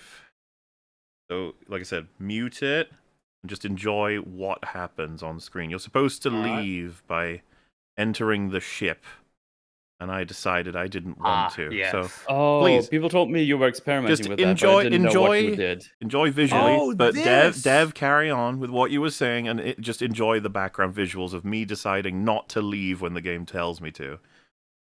Oh, I've said everything. Sorry. No, you hadn't. Damn it. I clearly cut you off. I was here. I had like one during word this. left. That was done. Fine. I found the Mahler here. Sorry. I found the spawn room. So did I. Oh, you did it too. Okay. Oh, this I showed Friggy it. It's very funny. But yeah, this just Very this, amusing. that's one of the things I talked about earlier as well, where you have like a set piece where things shoot at you, or you have like enemies that are enemies that fight against people that are friendly to you, like rebels or whatever, and then you just stand there and look what happens, and the game just clearly don't want you to do that. Because you stand there and you have like I had like this one stormtrooper left over against like 7 rebels, and this one stormtrooper gets like blasted by all of them, and he just won't fall over, which means they deal like basically no damage to each he's other. going through the wall there. Jeez. Yeah, he was. Oh, you get everything in this sequence. So yeah, the game really doesn't like you doing this. Well, Doing speaking of, anything. in this mission, the first thing that happened when I showed up on the this is actually the second time you're in the Empire like spaceship. The first one, when you're with what's the name, the lady, god damn it, Rico? It's when you're when it's like, all right, let's go this way. I wanted to fight the guys in the hangar. That was painful. There was a drop. There was like a hole in the ground that the enemies weren't like programmed to interact with. They would just stand over the hole, but if I walked into it, I would fall down and die. Because again, it was an area that was clearly not designed for you to do anything in it, even though I had the option. And every time I did that, it broke the path. It broke the pathfinding like 2 times, I think. The first time she just wouldn't open the door anymore after I defeated all the bad guys, so I had to reset and do it all over again. And the second time, she had been switched into like combat mode. She was in combat mode brain, so she just started firing at the wall and then got me caught. And then I had to do it again. Well, and something that's fascinating about this is just that they never entertained anyone staying behind. They just didn't. Yeah. The game doesn't know how to deal with you. They're like, you want to get the fuck out of here and finish the game right as quick as possible. Yeah. You wouldn't linger, right? We actually can't believe you made it this far. Like, it is astounding how little effort went into like selling the cardboard cutout of like a set piece in each of these cases. Can you see my allies, Like, by the way? They're just frozen over there. Yeah. Oh yeah, they're just waiting for you. They're just I hanging just out. don't understand it. Like, someone must have raised, like, some players going to stick behind, or maybe they just like can't figure out what they're supposed to do because players have a propensity to be really randomly stupid in ways that you what a can't fancy possibly word. predict. Mm-hmm. This Yeah, is a fun bit. Look. Return to the quest area. But yeah, it's just fun to kill hordes Return of to the- enemies if you're able to. So you might just want to stay behind and fuck around with us for a while, right? Oh, I love it because this game rewards you for fucking around in the reverse way. You know, like I get funny things happening all the time because it's just like, what's the point of quest areaing me when there's only a few more meters of space? Like, what? Why even do that? What? That's a good point. Yeah. It's like because someone had to make that. it was just slapped in. They didn't think about it, obviously. Remember, I showed you it, Fringy. There is a borderline in the waters of Akiva that does not match the border wall. You can tell they drew it and they gave up. I would show you it if I had it on hand. It's really funny. You can see them matching it to the borderline perfectly, and then they give up and just draw a straight line. And this place is deserted. Wait, did you kill just everyone now? No. They're all Place is stacked up and deserted. stuck on the on that opening door. Okay. And if you start killing them This here, I place think is deserted, by they the start way. noticing you and turning around as well. But Well, see, they found you right there straight away. It's funny that on the Star Destroyer they also give up on finding you. Like, oh, it must be gone. It's so awful, like I'm so sure we'll basic. bump Because into there's her so again many. eventually. It's not just that they didn't. Because if someone said like, "Oh, you want them to program a whole fucking option here that doesn't entail what Yes. they actually want," it's like, well, I'm not even asking that. I'm saying it's very basic to cut off this shit to prevent me from getting anywhere near fucking with your game to this degree. Like, look how far Or back make I'm going. Or make the enemy forces so overwhelming that you surely will just fucking die at some point. Or like Yeah, close then the door, crank make their the door accuracy to close. like 100%, and then watch them mow you down after Make you the just door stand close there. after, you know, so that you can't come all the way back here. Yeah. The basic accountings for this are so easy. They're They so really are. easy. Or as soon as you step through the door, just a cutscene starts. If you you don't- could do that yeah. too. Don't give Look the at player the this. option. To fuck If this with is you. supposed to be a cinematic, high stress, whatever, don't give the player the option to fuck around. Thankfully, they now did they because don't know it's what funny. to do. Now they have no idea what to do. They move us forward just a little bit because I do eventually get back to my allies and just just admiring their. They're just hanging out. But like, what's even Okay. funnier is the bad guys are so all ready. stacked behind that door. They don't know how to get through it. Oh wow, look at them all. Look at them! It's crazy. Gadik is my shield. Like, I want to show the devs this to be like, this is not hard to replicate. You could do this just by accident. It's really easy. Yeah, why did you design it such that the player had the ability to do this? Though, like, wouldn't you put like that tripwire where the enemies where like the game progresses? Like, you've made it to a certain point. There's no, it don't you normally in games these are like cinematic hallways. You can't Look. really deviate. Look, they're off. Oh wow, they're Oh, there they go. Go get them, guys. Go get them, guys! Get in there! Yes, for the rebellion, Gadik. for Jabba. Oh. Oh, off he goes. You know what's funny about there he glitches goes. like this is I am actually invested in staying alive. I want to see what happens next. I don't want to die. I don't want to reset all this. Come on. I want to see my friends. One of them is stuck in the door. Yeah, you know what? I can see how Star Wars Outlaws. Yeah, it is fun. It's It such is 7 out of fun. 10. It's fun. 7 Yeah, 7 out of it's 10. very fun. Well, this is another example of it being a golem-like. It's through and through. It's every part of the code. It's dribbling with it. I like how we've progressed, by the way, from the red goo on your screen being like the indication that you need to heal to the red goo being accompanied by the game telling you to heal and the input to heal at the same time. Well, by the time you get to the end of the game, you don't know what healing is or what healing items are, and you don't know what all those little pips down there mean.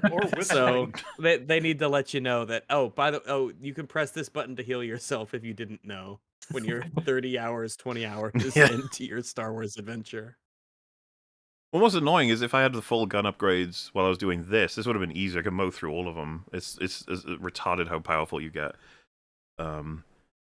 Because it's curious, right? Because what Rags commented on, and I've got the footage of it, is if you go down that hallway on the right side, you can find a room where they just spawn on the spot, like they blink into existence.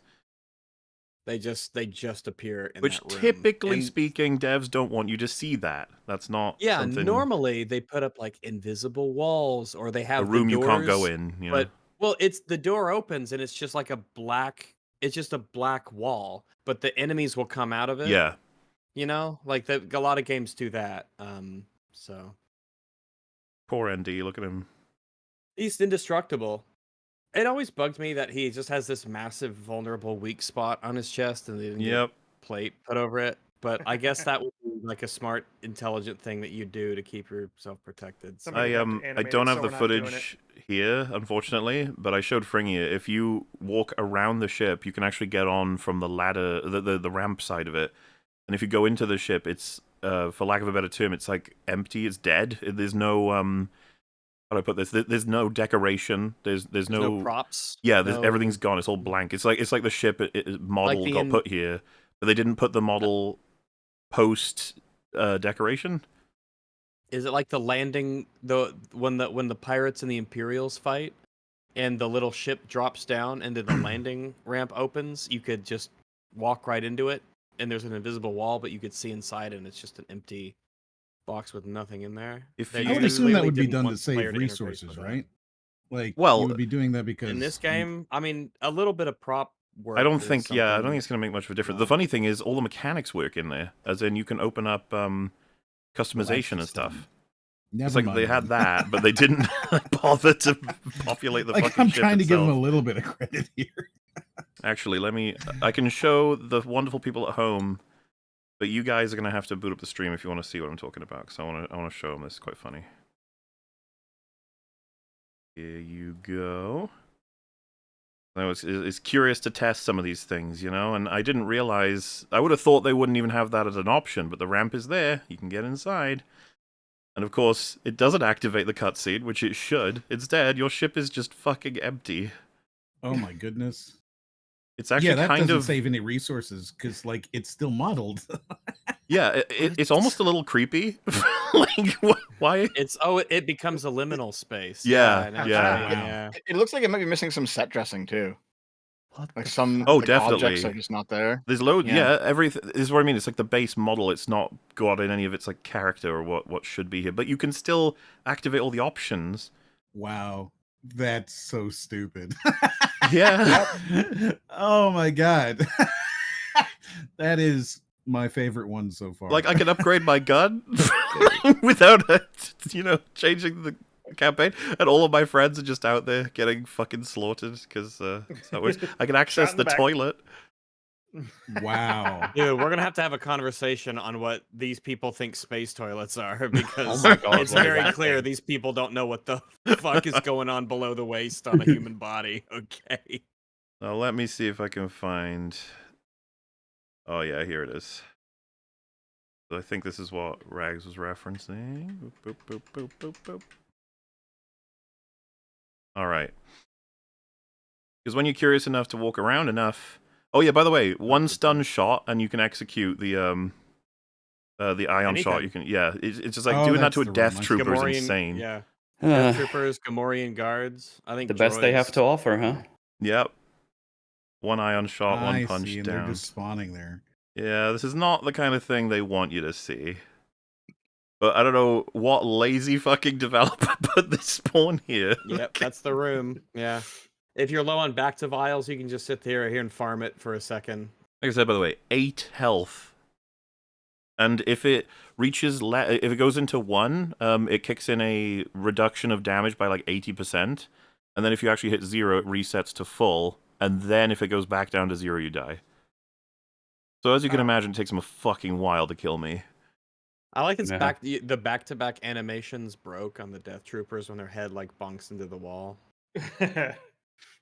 I think at this point, Rags, especially since it's the end of the campaign, the game is just like, just leave me alone. It's like, just go away. You're bullying me at this point. Let's see. There was a because I had just adapted the Dark Souls melee lifestyle. When we were leaving the casino after the last heist, there was a guy that I stunned and then did a finisher on. And it knocked his model's head into the casino table, and it looks really awful. It's like his neck just went into it and stopped. I love when you just kill someone and just go into things and just start spazzing out. You're like, oh god, no, I'm so sorry. One of my just favorite watching things. This over and over again, man. I know, right? One of my favorite things of watching anyone's streams is when they're in the middle of ranting about some dumb thing that's happened, and then something dumber happens while they're doing it. It's like unrelated. It's just always so funny how it cuts them off. But Yes, fun. Fun is an interesting choice of words, Fun. of course. Yeah. Fun. It is Fun. fun. And he says it as though defying the notion that it was going to be not fun. Curious. Let me get us back to where we were. 442. Let us roll it back a little and let 5 him. 5 minutes out of 18. Let him continue. Let her rip. You're not being told what to do during these moments, and can simply just appreciate all the effort that's gone into the world building. A Such cargo world sled. building. Something you want I think he's mixing up world building with graphics. Yeah. Yeah, because the environments are pretty. They Right? can I'll be give him pretty. that the They can be environments are pretty. You mean Yeah, like they the can be literal pretty. act of world building? In Yeah, like, there's no yeah. you know, I'll put this substantive boulder world over building in there this. and this grass over here. Building the world with a tree and grass, yeah, that's not very interesting compared to making it feel like it's lived in. It's an actual place people would come to, something to explore. There's not much of that. over there, Nix? Oh, yeah, off the back of that too, this is a pretty gorgeous looking game, and the amount of visual detail is pretty staggering. Especially when you go into one of Except when it's not. Oh, they're gonna be really Oh, disappointed so when like another. so he got to go to Kojimi then. the various cities and But see Kojimi peop- doesn't have like a big open world like Nope. wilderness space, so that doesn't even help. Dude, really. that shocked me. I remember that because part's funny. I I was ended one stream in Kojima. It's like, oh, guess I'll do the open world next stream. Then I boot up the game. It's like, all right, let's see. Wait, where's the exit? Wait, it's just the oh, okay. Me I too, guess. man. It was funnier than Oh, that, I was- Mel, because you went to the bottom left of the map and you're like, that's where the open world is. That must be the exit. And you went down there and you were like, I can't do it. What? This isn't it. Yeah, same thing happened. Same thing happened to us. We had to like reload a save to go back. Like, oh, we'll just do this part later. you go into one of the various cities and see people walking around minding their own business, or other things they like don't- seeing None of them are They're real. not walking They're not even around. NPCs. real. They're not real. You can't interact Yep. with them. They're set dressing. Yeah, They're they not- don't talk. they're They don't bad. move. They're They do bad talk. They at just say the same one line. Some of over them and over might and over again. speak a line, but that would be generous. Like a lot of them do Can't nothing. interact with them, A lot of them They just stand there. Yeah. This isn't Cyberpunk where we maybe get the pass of like the sheer number of things going on the screen at Assassin's any Creed given time. Unity came out 10 years ago. Mm-hmm. You had places like Witcher 3 and a lot of even some modern Assassin's Creed games. All the people going around doing this, going that, moving. You could actually go through the crowd. It's just, but this is pathetic. The I was world struck by building is- just how little I could do. Mel, you noticed this. I don't know if everyone else did, but Mhm. I like to steal stuff to get credits to Yes. spend it on things, and I started to realize, holy shit, there's like no one to steal from in this I'm not allowed to. densely yeah. populated city. I can't steal from fuck all. What's going on? You should have introduced it such that Nix could easily steal from people and they don't even care. If you didn't want me to No spam that, repercussions. but then simultaneously thing find is- out there's no one to steal from. Kay Vess herself doesn't steal anything. She always sends nicks. Yep.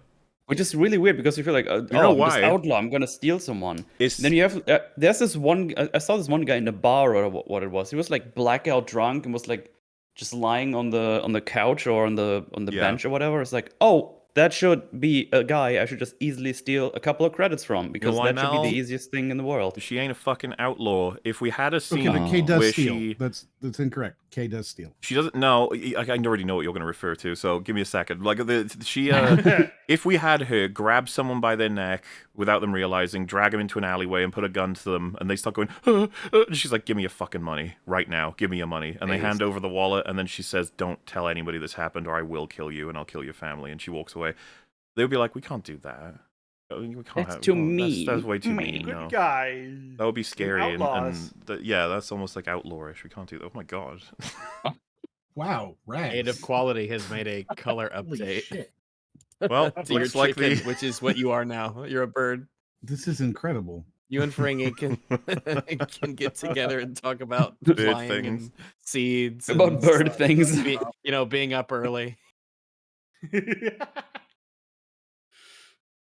Yeah, they're never going to let you do anything like that because they know that that would make it such that she's not a wonderfully slop level character that would be accepted by everybody, you know?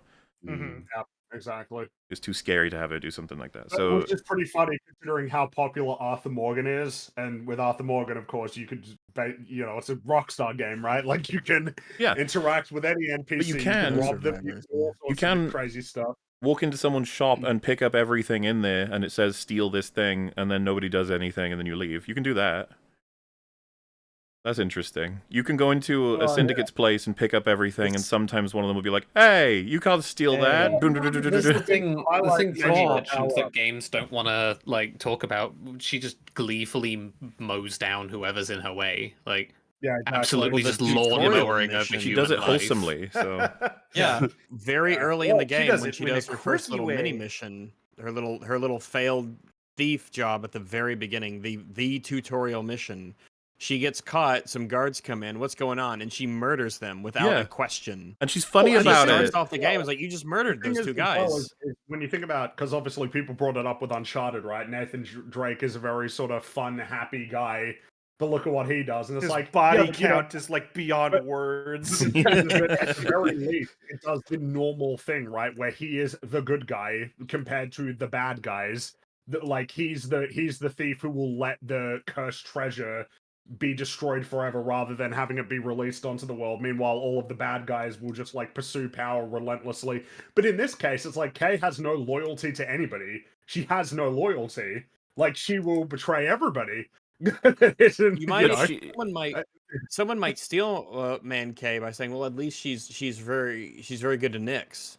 But like I don't think so, because she puts Nyx in incredibly dangerous and irresponsible positions. Like I care more about him than she does. Someone needs to call somebody, the Child Protective Services of space, so they can take him away from her, because she doesn't care about anyone other than herself.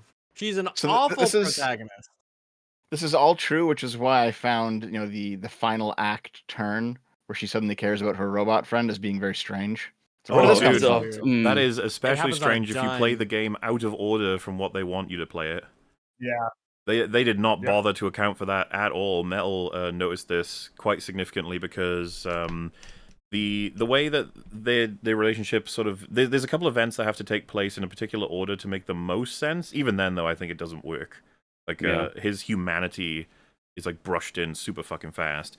But there's like which planet is it that you arrive where he says I've got some I think it's Tatooine, is it, where he says I've got some contacts, and then she says I'll get my own contacts.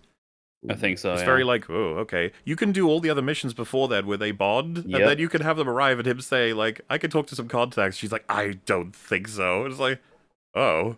Well, I finished a planet where they established that he gets broken or something, but I did that 1 second, so I had a full other planet going on, and he was fine the whole time. And then it's almost like, oh, let me go check back on this other planet to do some side stuff, and then it started the thing for the next main mission. I was like, what? It's I remember really odd. You had was it you? I think it was you. I don't think it was Rags. Where you'd set the mission to do the repair him mission.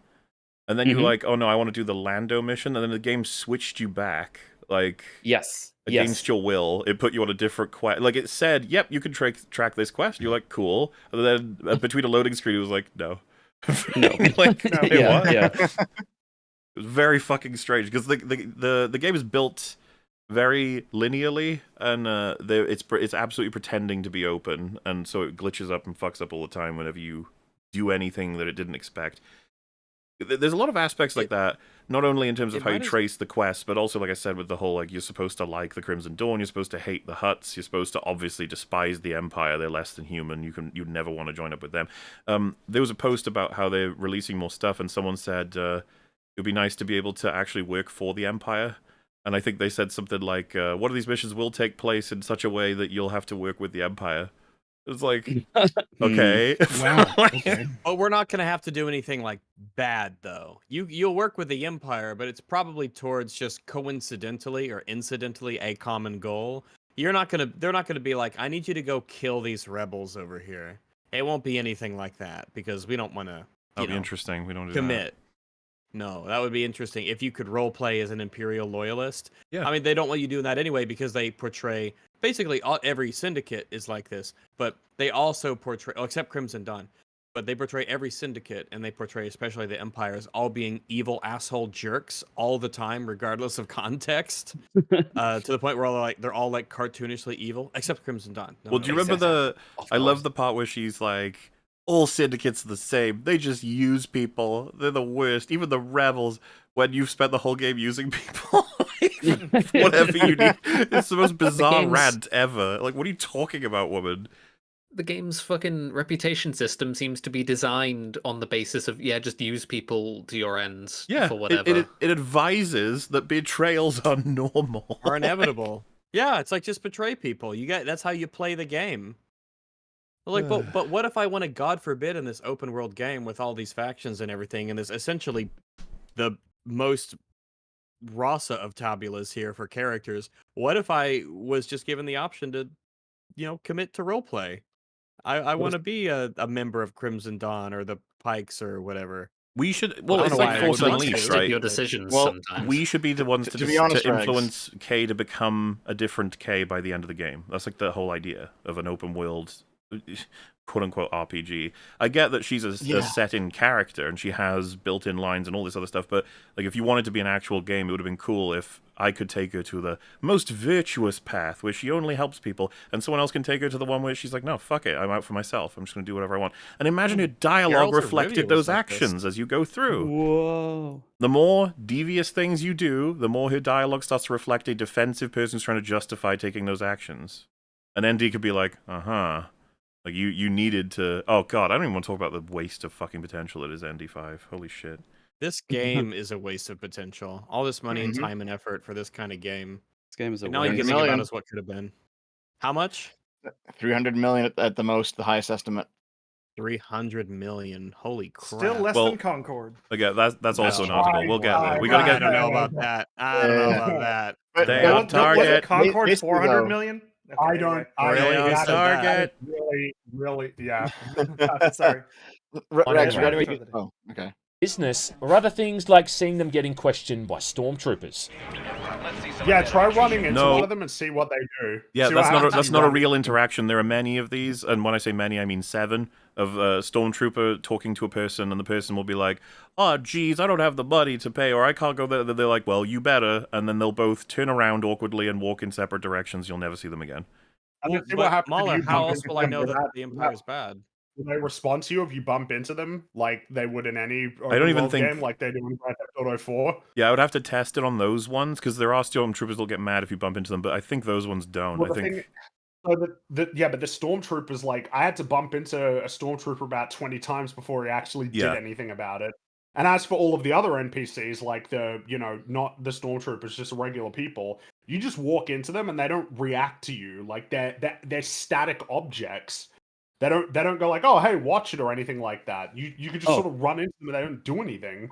I mean, you can make Nick steal something from them, and you just stand in front of them. It's like, oh, thank you, good job, Nix. And they're like, what was that? Who stole that from me? The best version of that stormtroopers can be found. I think Raz, you found kind of one of them. The best version I found was on the Renpoli station. You need someone has the key card. It's something explicit. It's some explicit mission of like a recording of a thing, and you have to go steal it from a person. I walked right up to them, stared them in the face while Nix grabbed it, and then she announced to ND5, "I have the recording of X, and I'm going to deliver it to Y." In front of the fucking person who would care about that, and they just stare at you because they're trapped. They can't do anything. They just have to watch you destroy their life because they're an NPC with no extra coding to do a thing. It's so sad. That's like the stupidest version of all of this, because you can steal people's wallets right in front of them, but when you announce in front of them you've stolen their shit and you're going to take it to the place they don't want you to. Yeah. It's also it's really funny. I mentioned earlier that you have like one person in the bar at any time that you're allowed to steal from. You can steal from them again and again on a timer, so you keep stealing from the same one person the whole time. I think the first guy in the first bar, I stole from him credits like 4 times. Like every time I came back, oh, there he is. Yeah, you said at one point you'll steal his shoes. And he's stealing everything. He'll just be a naked drunk guy laying there eventually. I don't know why I come here. Yeah. Yes. Here are my scan docs. even through to the more subtle details like walking into a bar and seeing the beads hanging from the door. What if you try to order a drink? What if you try to order a drink? Rewind. We gotta. Yeah, Rags, you one cut him again. off, you fool. Details like walking into a bar and seeing the beads hanging from the door, catching on Kay's body as she walks through them. The most You're basic. joking. 7 out of 10. That's not This is even at least. I don't know. impressive This might be anymore. the kind of detail that bumps it up to an 8 for me, honestly. Is that not kind of like a ooh? There's nothing to praise in this game, is there? Yeah, we're already at the beads on the door. It's like, the fucking what? beads. You're talking about the beads. You're just a shill. I That's mean, just the answer. That's a really. I could see myself mentioning it maybe as part of a very like a sub portion of a sub portion of a sub portion of a thing. But even I don't know, man. That's so normal. Yeah. I Well, the way guess at some point there was a reason to be like, wow, it was cool to be able to see my footprints in the snow, right? But like that's on Metal par Gear with Solid this. 1. Metal Gear Solid 1 was doing that. That's what I'm saying. I There also- was a point where I'm someone sorry, was but like, yeah, it's cool. to Footprints see in the my snow to me is more impressive than the beads move when you walk into them. It's like, okay. The object Listen, you directly walk into has some sort of interaction with you. Crazy. I can go over to my boxed copy of Chrono Trigger on the Super Nintendo, and it says on it, "Amazing graphics, mind blowing." It's like, yeah, I get it, yeah, for the time. Well, Wasn't there? Remember when that Beats Call of on Duty the game came out door. and they were Do you talking remember- about fish swimming out of the way? That was Advanced Yeah, Warfare, yeah. right? I think Yeah, the so. fish right, swim yeah. away from you. No, that was Ghosts. No, Ghost. Ghost. Oh Right. yeah. I forgot you're that right. game existed. Jesus. And Yeah. everyone was it is like posting iterations of Ghost. COD Super that I Mario forgot 64. existed. Everyone was posting clips of Yeah. Mario 64. They're like, shut the fuck up. Fishing Fish away from AI. you. Fucking hell. Yeah. So Oh wow! embarrassing. Because we're kind of talking about it adjacently. Someone actually mentioned to my server on this day 6 years ago, Assassin's Creed Odyssey was released. Another open world Ubisoft game. That is almost. It is undoubtedly way better than this game. Yeah, Odyssey's better than this. I mean, that means Undoubtedly. nothing. Like I said, Gollum is almost better than this, so... Yeah, this game is like truly terrible.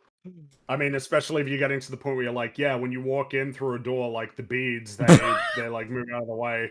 That's actually beads aren't Well, crazy. static he'd already pixels in the mentioned... environment. He'd already mentioned how fun it was for you, okay? It was very fun. Yeah, that's very much one of those like, Fun. it's that what's And the it's- people expression? The one of like, Sus? that's the one. That's kind of what it is. It's like, Well, we added it. We added the guy, chat. All of the members post that new peepo. He's called, I want to say Mola Stay, something like that. Mola Sus or something? Could be Mola Sus, yeah. I know which one you're talking about. yeah, that's the Like one the- right there. Yeah. That's kind of me right now. I have new 'cause emoji it's slots like, too. I need to make some new ones. Yeah, I because wonder. we've got the new guy and the old guy, and we got Keck as Oh well. yes, and the guy with his the one, Yeah. the funny one. with his People face. plotting. Yes. What is it? That dude is When funny as are, fuck. Yeah, it's to me, it's one of those things of like, man, that is a weird thing to compliment. Like the beads move out of the way. Like it's like some Wallace. revolutionary. He's at the bottom of the barrel. He's already run out, right? Well, it's doubly weird because he's mentioning you can walk into this bar and the beads move out of your way. It's like, what if you try to order a drink at the bar? What happens then? Bro, what about You the know the bar? things you What do is at like? a bar. What is the Subtle scope of detail. the fucking bar? We moved on already. What's in there? What do the people do? What does it do over I the talk course to of the time? people Can you in the influence bar. anything? One of the things that annoyed me is that the bartender near the beginning of the game is like, "Whoa, you can't go up and see Gorak. That's not allowed." And then later, when you get the approval to do it, you walk up to it, and she's like, "Hey," and then you just go, "No, I'm allowed," and then never says anything ever again, as if like there's just no life to this game at all. If you can sprint over the Goraks, I don't get it. There's so many problems. I'm just gonna continue. It's too hard to list them all. God damn it! Grass in the trees swaying the wind when you're out in the middle of Oh nowhere. my god! Wow, the grass sways in the wind, guys. Cool. Witcher 3 is still more atmospheric. Ugh. Like, Easily. This planet is not weirdly even windy the whole close. time. That's like the gimmick It's of the that planet. wind planet. Everything yeah. is windy. It's like, oh, okay. Looks really I mean, weird. this game doesn't hold. I mean, like DayZ and stuff. These indie games are way better for that kind of thing than this. I don't know, why, Like why are we grass even sways in the entertaining? wind? Yeah, like I can't even. The idea that we spend time being like, you know what? It does have wind. Well done. There's quieter moments. Outlaws runs on the Snowdrop engine, previously used in the Division series, but then also the recent Avatar Frontiers of Pandora, a game which was as good looking as it was also boring. But this one's boring. Oh, I'm gonna go ahead. I'll put £100 on the notion that the Avatar game is better than Outlaws. Yep, I'll do it. $100 to the charity of your fucking choice, G-Benders. Avatar Heroes of Glorschnack or whatever, Pandora is better than this fucking monstrosity. Hello, all my Greshams. Either way, though, like, it's no surprise that this looks as good as it does here. And anyone who spent more than 15 minutes with the Division games can probably attest to... Like, I don't know, man. Red Dead Redemption 2, like, I feel like it looks better than this, like, overall. Like, generally. It just does. It's got, especially the skyboxes are, like, kind of insanely impressive in Red Dead Redemption 2. Like, the clouds look, like, photorealistic. Like, they're... Like, and then, of course, the level of the variety in the open world, right? Going from, like, the deserts of New Austin and then, like, going all the way to, like, the swampy sort of, like, areas. It was Lemoyne, right? That was the name of the damn it, I think that's what it was called. The whole point being that I just find it funny being like, oh, this game looks amazing. It's like, I mean, like, yeah, I mean, it looks good, I guess, sometimes, but I don't know. I feel like there are open world games that look better than this. Well, I think we need to point out the elephant in the room with this game when it comes to graphics is that basically every single NPC looks like shit. Well, I know it's adjacent, but the animations are hilarious sometimes. Yeah. Oh, the animations are awful. I also don't think this is a selling point anymore, right? Like, games look good now. Okay, but I want style over graphics anyway. If we split it all up, I'm just like, can you please talk more about the game? I exactly. understand and I recognize the value of these things. Smaller. I do, but like, please talk more about why, as a game, it's strong. It feels fucking weird, man, to be like, God, they did such a good job with the windiness on the trees. Look at the grass. Look, the grass moves. That's probably not something that's just automatically programmed in the game engine, right? That the grass just moves. I'm using a texture pack right now in Minecraft, and the grass just does that in Minecraft. That's just what it does. Moving. Well, it's just, what is the level of interactivity in the actual world? What can I do in the world? What is the emergent gameplay in the world, right? Because the grass moves in Breath of the Wild, but you know what else the grass does? When you set it on fire, like, the fire will spread in ways that are dynamic, and you can use it, like, it will create gusts of wind that you can use to shoot up into the air. And well, they did that. You can swing and cut the grass. So, you know, with how broken everything is in this game, if you were to set the grass on fire at any particular patch and wait for it to spread, I could picture the devs looking at you like, fuck off. we can't do that. Like, we've barely got it fucking working. What do you mean spread the fire? You're like, you can't order a drink at a bar. You can't set the grass on fire. Either it wouldn't light at all, or instantly the entire map would light up. Oh yeah, it blue wouldn't screen. stop. They wouldn't program it. Yeah. Because like in RimWorld, if there's been enough fire on the map, then it will trigger the game to be like, all right, it's gonna rain and put it out, and it wouldn't be that way. The whole planet would be consumed. You drop a match, instant Mustafar. And then like when they're developing it and that happens, you can just see them fucking slam the keyboard. I don't want to make games anymore. It sucks. Nothing works. 15 minutes with the Division games can probably attest to just how great those things looked visually as well. There is a bit of a sense of the Division didn't look as good as that E3 2013 demo, that's for sure. Although the downgrade wasn't even all that bad either. It looked pretty damn good, regardless. It does. It's just funny, though. The Division, in the 2013 demo, like, the amount of set dressing was, like, actually incredibly impressive. And clearly beyond the scope of what was possible on PlayStation 4 and Xbox One. Have we? Has anyone else noticed that all of the games that he's comparing this to favorably seem to be Ubisoft-owned properties? Assassin's Creed, The Division, Far Cry. What about that Avatar game? That was the same studio. Well, no, that's the thing. He called it boring, though. He was allowed to criticize that. Yeah. Well, let me check if it's an Ubisoft game. Then... It might be. Well, remember, it is Ubisoft. Yes. Ooh, so he's compared, but he said, but he also said it was gorgeous. It's the same studio that made this massive. So he said that Ubisoft. Yeah, That game was boring, but it was massive. beautiful. Yes, they are. It does feel a little massive. appropriate because we don't It's cover all kinda- games, but one of the worst games we've ever covered was made by Massives. Did they tell him to only use mention other Ubisoft games, or it's just weird that all of them are the thing being? is that I think that a lot of these sorts of things can be chalked up to much more. I remember in The Last of Us 2, one of the most consistent things that was pointed out in reviews is that the enemies will call out their friends' names when they get killed. That was in every fucking review, and it was the same with a lot of other specific things where it's a specific, which it was basically that a lot of things that were said in a Naughty Dog developer diary where they were talking about the mechanics in the game, a lot of those things were just said verbatim over and over and over and over and over again. I feel like the way simpler answer is it's just I don't know, it's just the developer said that gets spread. No, well, it wasn't a meme. It was unironic praise. I think it's much more so that it's just I guess it was. The developer said it, and then I can just say it right as a thing that the game is. Yeah, they wouldn't lie. I guess that's what I meant. I like a different version of the meme, in the terms of a spreading piece of information and culture that gets I put see. in You and mean people a meme recognize in a very, yeah, a like meme in a much more mimetic, plain sense. yeah. I see. I think that's a much better.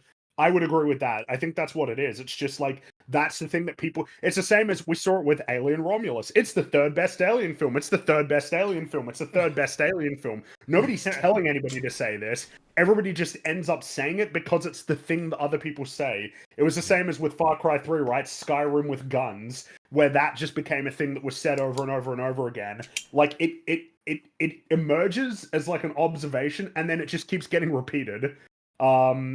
Which is in a certain sense also really not good, because it's just damn man, where's the emergent original thoughts on what's been put before you, rather than simply saying what everybody else is saying about it. How could you have those thoughts when you need to review 10 games in a day? Just boom, boom, boom, boom, boom, boom, boom, boom, boom, boom, boom, boom, boom. It takes time to form my own thoughts.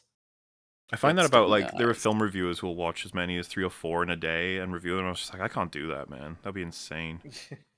Especially if they're 2 hours long, 8 hours of different movies, and having to you gotta machine gun it out, and it's kind of part of the job because you want to continue having the access to review things well before, it's all complicated in how it encourages you to do that. Also, on the mention of Romulus, someone should make a video about how bad Romulus is. I think that's a good idea. That's a really good idea. Wait a minute. Why would you make? What's happening here? But Mahler, but it's the third best. On topic. Stay on topic. Yeah, Rag, stay on topic. Jesus. Sorry. Oh my Just god. run it K right is off. the bird in the cage. It's K. K is the bird. No, not Romulus It's again. amazing. Just how great those things looked visually as well. There is a bit of a sense of the UI being cluttered with icons and tooltips at times, but overall, it's a mostly intuitive system that doesn't feel like a slog to navigate through. Alright, Okay. so let me give you an option of one of my biggest complaints. So the UI in this game sucks, and it's bad. So if you're on PC, I don't know what the controls are on console, so let me know, because I just don't know. If you're playing on PC, you have to press U, the letter on the keyboard, U. If you press and hold down U, it brings up a secondary gear set that shows you what are your corresponding keybinds for those things, your grenades, for instance, your binoculars. So if you're wandering around in the world, or if you're in combat, you don't know how many grenades you have. You could have 0, you could have 4, you don't know. You have to hold down U, and then it will show you how many grenades you have, and it's bound to 4 for me. Even when you equip grenades, it doesn't tell you how many you have. You have to hold down U to do it. You can change that. You can change that option. That's in the settings. Can you? Yeah, you sure can. You can change I the have it so keybinds, that or you can change it I know you such can that change. see the... I know you could change. You can change it keybinds so that the UI does not hide anything anymore. There's a dynamic UI and then a static UI, and the static UI just shows it to you. It should be all the default time. that it shows you how many. I don't grenades disagree. you have. I don't disagree at all. I That's turned that wild on. that it doesn't. One of the things Ubisoft does kind of well is that they care about accessibility and sort of immersion, right? And so like one of the things that you can turn off in those same settings is all of the little yellow markers everywhere, right? Like you can turn off the yellow paint. You can have that completely gone and try to figure everything out yourself. Unironically, probably the best praise of this game is that there's a lot of really excellent accessibility options for difficulty, and graphics, and text, and colors, and color blindness, and high contrast modes. It's legitimately really good. Yes. Even if some of those options are essentially, you can just disable negative things that happen in the game and make the game just objectively easier. Yeah, like skipping past minigames. The people, like, okay.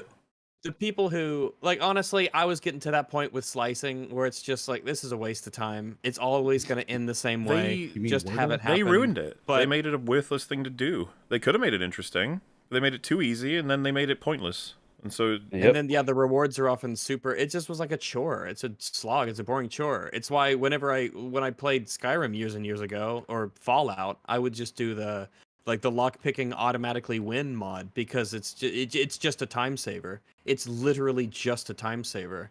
The terminals in Fallout, you cannot fail them. I guess you can technically fail them, but if you log out before your last attempt is used, you can just keep trying infinitely. So just use the mod that auto succeeds. It's just a time saver. That's all it is. There's no challenge in it. Also, by the way, this clip, he's fucked up to be in this position. Yes, he was about to be. He was about to get mission failed. Yeah, like he's not beating the mission failed in this situation. Yeah, you can't raise the alarm. They're gonna get you. Even if he kills that llama, it'll be another one. Yeah, someone else will do it. So I guess my point is, if nothing else, if all you wanted was a what? That wasn't even a good. That wasn't even a good way to show off. Oh yeah, probably. Mechanic either. No, that wasn't. That was not a good way to show it off. He probably, because he already showed the clip of when you first do it, which I hated, by the way, because you can't do anything else. It's one of those situations where it's like, please press the button. And I was just like, ugh. I was planning on doing something, and you just like, no. Every time they have a mechanic to introduce, locking you specifically into it as opposed to welcoming the idea that you've got something on offer, giving you a position to test it out, but letting you do whatever you want, I always prefer. As in, here's a grenade. If you throw it at a group of people, it's probably going to do damage, whatever. And it's like, oh, look, a group of people. And then I jump into them and stop punching them. I'll save it for later instead of using it now. Yeah, there's all kinds of... And I feel rewarded when I can jump in, stop punching them, and I actually win. Then it says, did you enjoy using that grenade? Oh. It's like, yeah. You know, you carry on. Just that grenade. More dynamism. Good move. That grenade will come in handy later. Yeah, that could be like funny. If you had a fucking partner of any kind, or I would take the paperclip from Microsoft at this point. Well, he's helpful.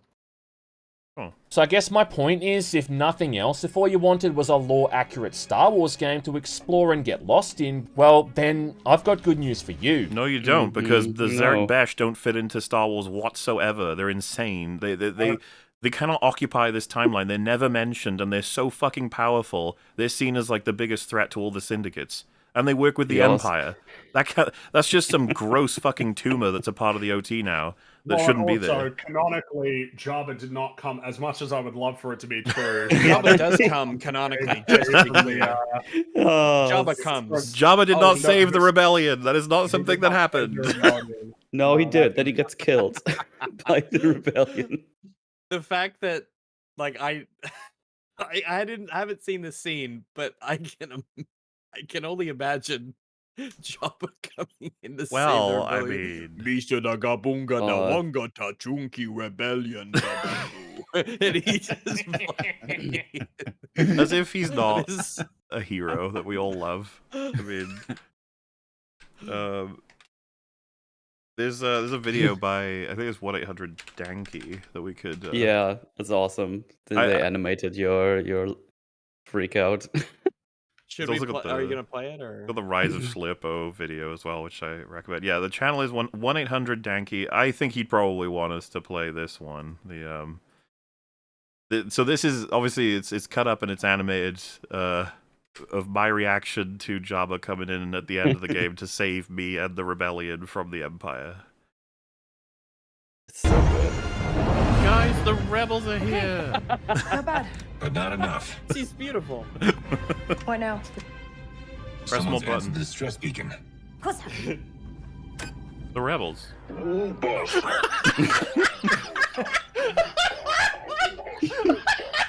Jabba, you missed me.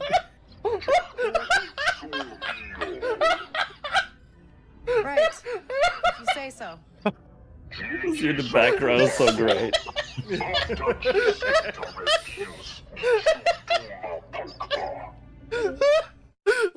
Jabba and his little fucking fat guy ship running around.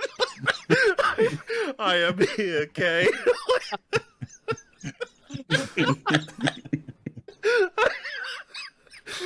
I could never lose you, Kay. You. Yeah. What? You'll never guess who did that. The space battle. Fucking Jabba.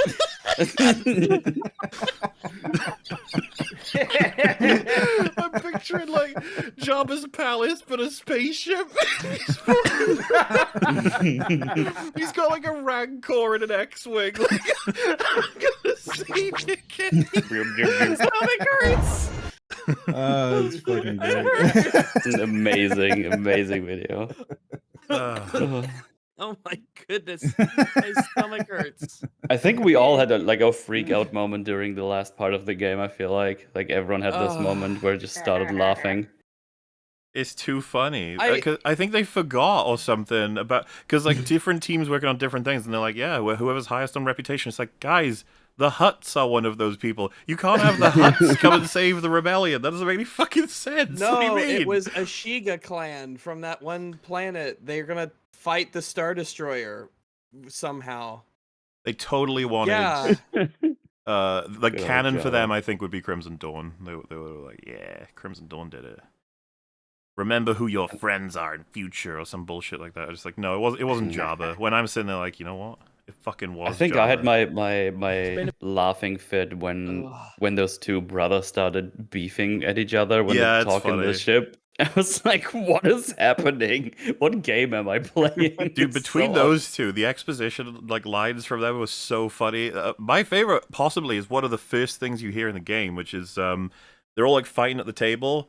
Being like, you know, the spice lines, you've done this, and then he just goes, oh yeah, my brother would often steal food from me, and you're like, who the fuck asked, man? Like, what are you talking about? Like, yeah, they do like the worst kind of exposition where they're just like, all they had to do still was like, as you know, we did this thing. I don't know if they had this in this game, but that's like another really good one that I hate. For me, it's actually one I remember from Rings of Power, where I think it's in episode 4, where they the first line that is spoken in that episode is ADR when Galadriel off screen says to Elrond, "Still no message from Celebrimbor." It's like, yeah, we know, he knows you're on your way to get people to go to Eregion right now. Why are you even saying this? Hate that shit. Oh yeah. Anyway, rant over. Go ahead. Austin, for me, the crazy laugh moment at the end. Dave played the end. I wasn't playing it, but it was the final combat is against a Star Destroyer. I'm sure you guys all know that. And we're going in to attack it, and then you hear over the comms like we're beginning the attack run, and then Dave just parked directly in front of the shield generator and just shot it repeatedly, like point blank range. Yep. There was no momentum to anything. He just like sat there, wasn't taking any damage, and just shot directly into it. It blows up in your face, doesn't hurt your ship. It's like, oh, okay. There's just nothing. Yeah, I did that to all the turrets on the left, right side, and then the shields, and then the core. I just did it with all of it. 'Cause they just let you. You know, Star Wars Battlefront doesn't let you. They define that the momentum and the contact and collision would fuck you up. And then, of course, the more you do it, the more of an easy target you are, and the more the fighters will get you. But no, not in this game. You can just sort of chill out. You just be there going boop, boop, boop. The fact that you so casually and easily are able to destroy a Star Destroyer no is problem. the latest. It's the latest in a long line of making the Empire into these stupid, incompetent morons that have this no game fangs whatsoever. deals so much damage to the Imperials. They're so disgusting. stupid and incompetent. It's so. How did these people take over anything? So when that was happening, I was thinking back to like Rogue Squadron on the GameCube, right? Where there is actually a level where you have to take on a Star Destroyer. That's on Steam now, by the way. It's quite hard because you can't just park in front of the fucking shield generator. It's a whole process. And you know all the TIE fighters just like missing you and they're just flying around doing nothing. It's like, oh, there's actually a fight here. You have to play through. Well, if we can, I don't know if we can pull this off together, but if I remember the Star Destroyers, well, any capital ship in Battlefront 2, you had to knock out shield generators, life support, the communications array. What else was there? Engines. Yeah. There was the bridge. The bridge. Yeah. Yeah. And then you have to go inside, right? And then destroy the thing. That's an alternate. That's an alternate. You can go inside. Yeah. But you can destroy it from the inside. Honestly, that alone blows this game out of the fucking water. The fact that you could take down the ship from either outside or inside. It's like, whoa, now, right. Holy moly, calm down. Yeah, turrets as well, and you can take out the turrets from the inside to the consoles that operate them and stuff. But never mind. Then I've got good news for you, bitch. Beach. Okay. But the real draw that Outlaws has is the way the missions and all these various... Man, I don't know what, like, doing the little, like, the ones where you have, like, the sound from the game is kind of like the, oh, yeah, look at the game, and then it just abruptly cuts off. It's very abrupt, like, really distracting. I've always found it as a really big signal of corporate review. Yes. IGN does this all the time. Yeah, it always comes across as cringe because memes for us. You can do it less abruptly. Just fade out the music. It's not hard. Well, even the ones that do it like properly, it's still. I agree with Muller. It's definitely got like a sort of corporate-y vibe. Oh yeah, for sure. I'm just saying you don't have to do it like this, where it just ends like this. Because you could put a little bit of like interest, like some of your creativity into it. Maybe just a little bit. It's just a slider. You just click the button. I guess he did call us bitch. Pretty. Yeah, that's true. Actually, yeah. Corporate edge. I don't know. That's how it feels about that. Which I don't really appreciate. I'm not a bitch. I'm brave. But the real draw that Outlaws has is the way the missions and all these various factions work. Great. Boring. Hey. I know that this is going to be a thing in every review. Let him make his case, the okay? reputation system is really interesting. The reputation system goes up is a when really you do good idea. with them, and it goes down when you do bad with them. Sometimes you have to choose between the one person and the other person. Yes, you're right. To be fair, we haven't heard the arguments yet. Maybe I'll learn something new about this game, even though I've played it to the end. This was a preview, but maybe I will. A new insight into the reputation system and how great it is. Thanks. Right, so like throughout the course of the story, you take on missions for these various underworld groups. With well-known groups like the Crimson Dawn, the Pike Syndicate... Well-known. None of these... I mean, like, Jabba's obviously the one that's well-known. That shit was so funny with the like leaders of each faction coming up, and there's just this Jabba blob. Like, just takes over the whole screen. He has style. With his happy face. He's got a silhouette that these people can't match. Oh, Friggy, this game, I would have rated it 11 out of 10 if when you get it to excellent, he's clapping. He's like, yay! Yes. Yeah. Even or he's wearing like a little, like a birthday, you know, like the little cone hat, the little birthday one. He has a flag that says KFS on it. Yes. He's wearing a t-shirt that has her face on it. Yes. And it's smeared like the Marge one in Simpsons. Yes. Crimson Dawn, the Pike Syndicate, and even the Hutt clan showing up. The Whoa. missions themselves. Even Did you see that clipping in? Yeah, do you see the graphic? Syndicate. Just watch that again. Wow, Jabba comes in. The review footage. Jabba comes in the PS1 version, and then he switches to the PS5 Pike Syndicate, and even the Hutt clan showing up. Oh well, did you catch it there at is. the very end? Oh wow, there he is. Yo! There, look at him. Smooth skinned Jabba. PS2 to PS. That's him all creamed up. Oh yes, he needs a bit of a. You gotta render the cream out. Tatooine, the arid Tatooine era kind of gets him wrinkly again. Yeah. The missions Did themselves. you at the end when you're at the Star Destroyer? Yeah. Here, compared to the actual PS1 Jabba, how close is it? He's beautiful. I love him. He looks like a penis. A big old pee-pee. Did you catch at the very end when you're fighting the Star Destroyer how it turns into a JPEG? Did you notice that? Mel noticed it was a JPEG in one of the cutscenes before as well, where they show the TIE Yeah, it was really fighters weird. launching from it. But then they have an actual model of it, which Yeah, you the destroy model. it. So it's like, why did they do this? It's so awkward. Well, because they also have a JPEG. And you don't want to let that bad boy go to waste. You gotta make use of that. No, I get it now. Okay, hold on. It's actually this Jabba from the Lego Star Wars. Oh, there he is. Looks That's identical. There's that boy. Beautiful. Yeah. My king. He's glistening. My captain, my king. I didn't even hear that. Listening with hot cream. Fuck yeah, baby. Amazing. I mean, they're fine, but the catch there is that doing a mission for one faction is invariably going to piss off another. No. No, not invariably.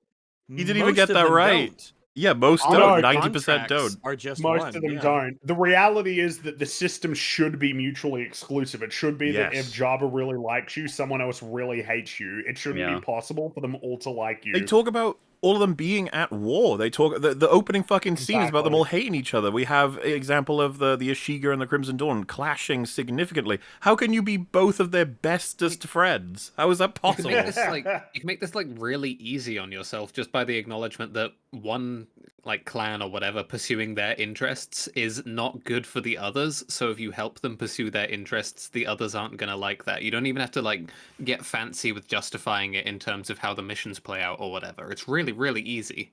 What happens to one affects the other. You must understand. Oh, it's so stupid that you can be on top, like perfect reputation with everyone. It's so lame. Dumb.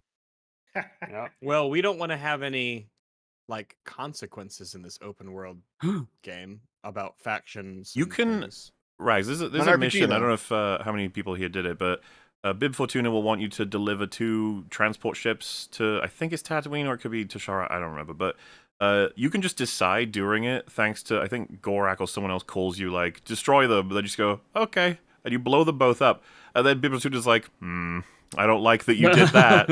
And then Kay says, yeah, well, Jabba's in charge, not you. As if Jabba wouldn't care that you just destroyed all of his shipment. I was just like, how could they ever trust you again? You just sold them out and you destroyed all this stuff. Because and they're just like, betrayal's inevitable.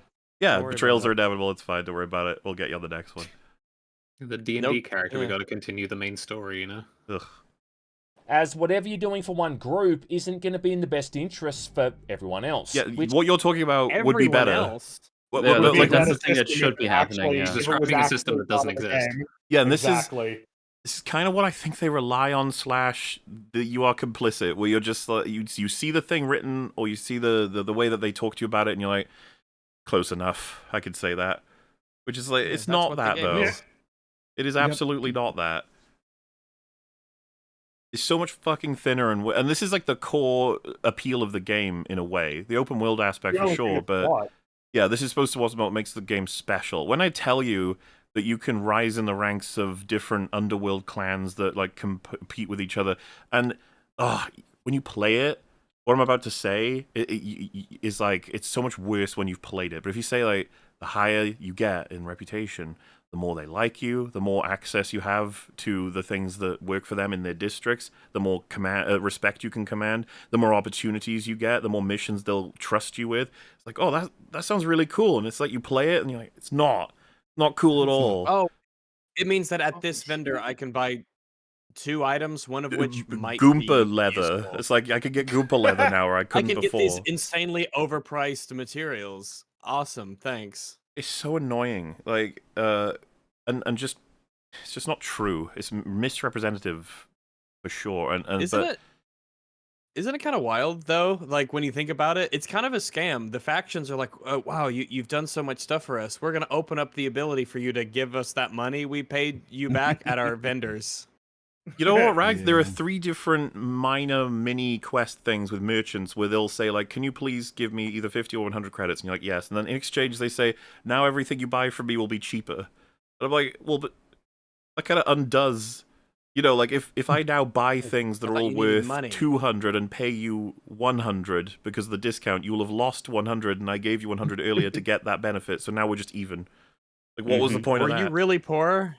Well, it just doesn't even make sense for them. Like, why would they want that? You'd think they'd say, Like, I can give you favor with someone else, or I can make you aware of this treasure that's in space, you know, and I can't get it, but maybe you can.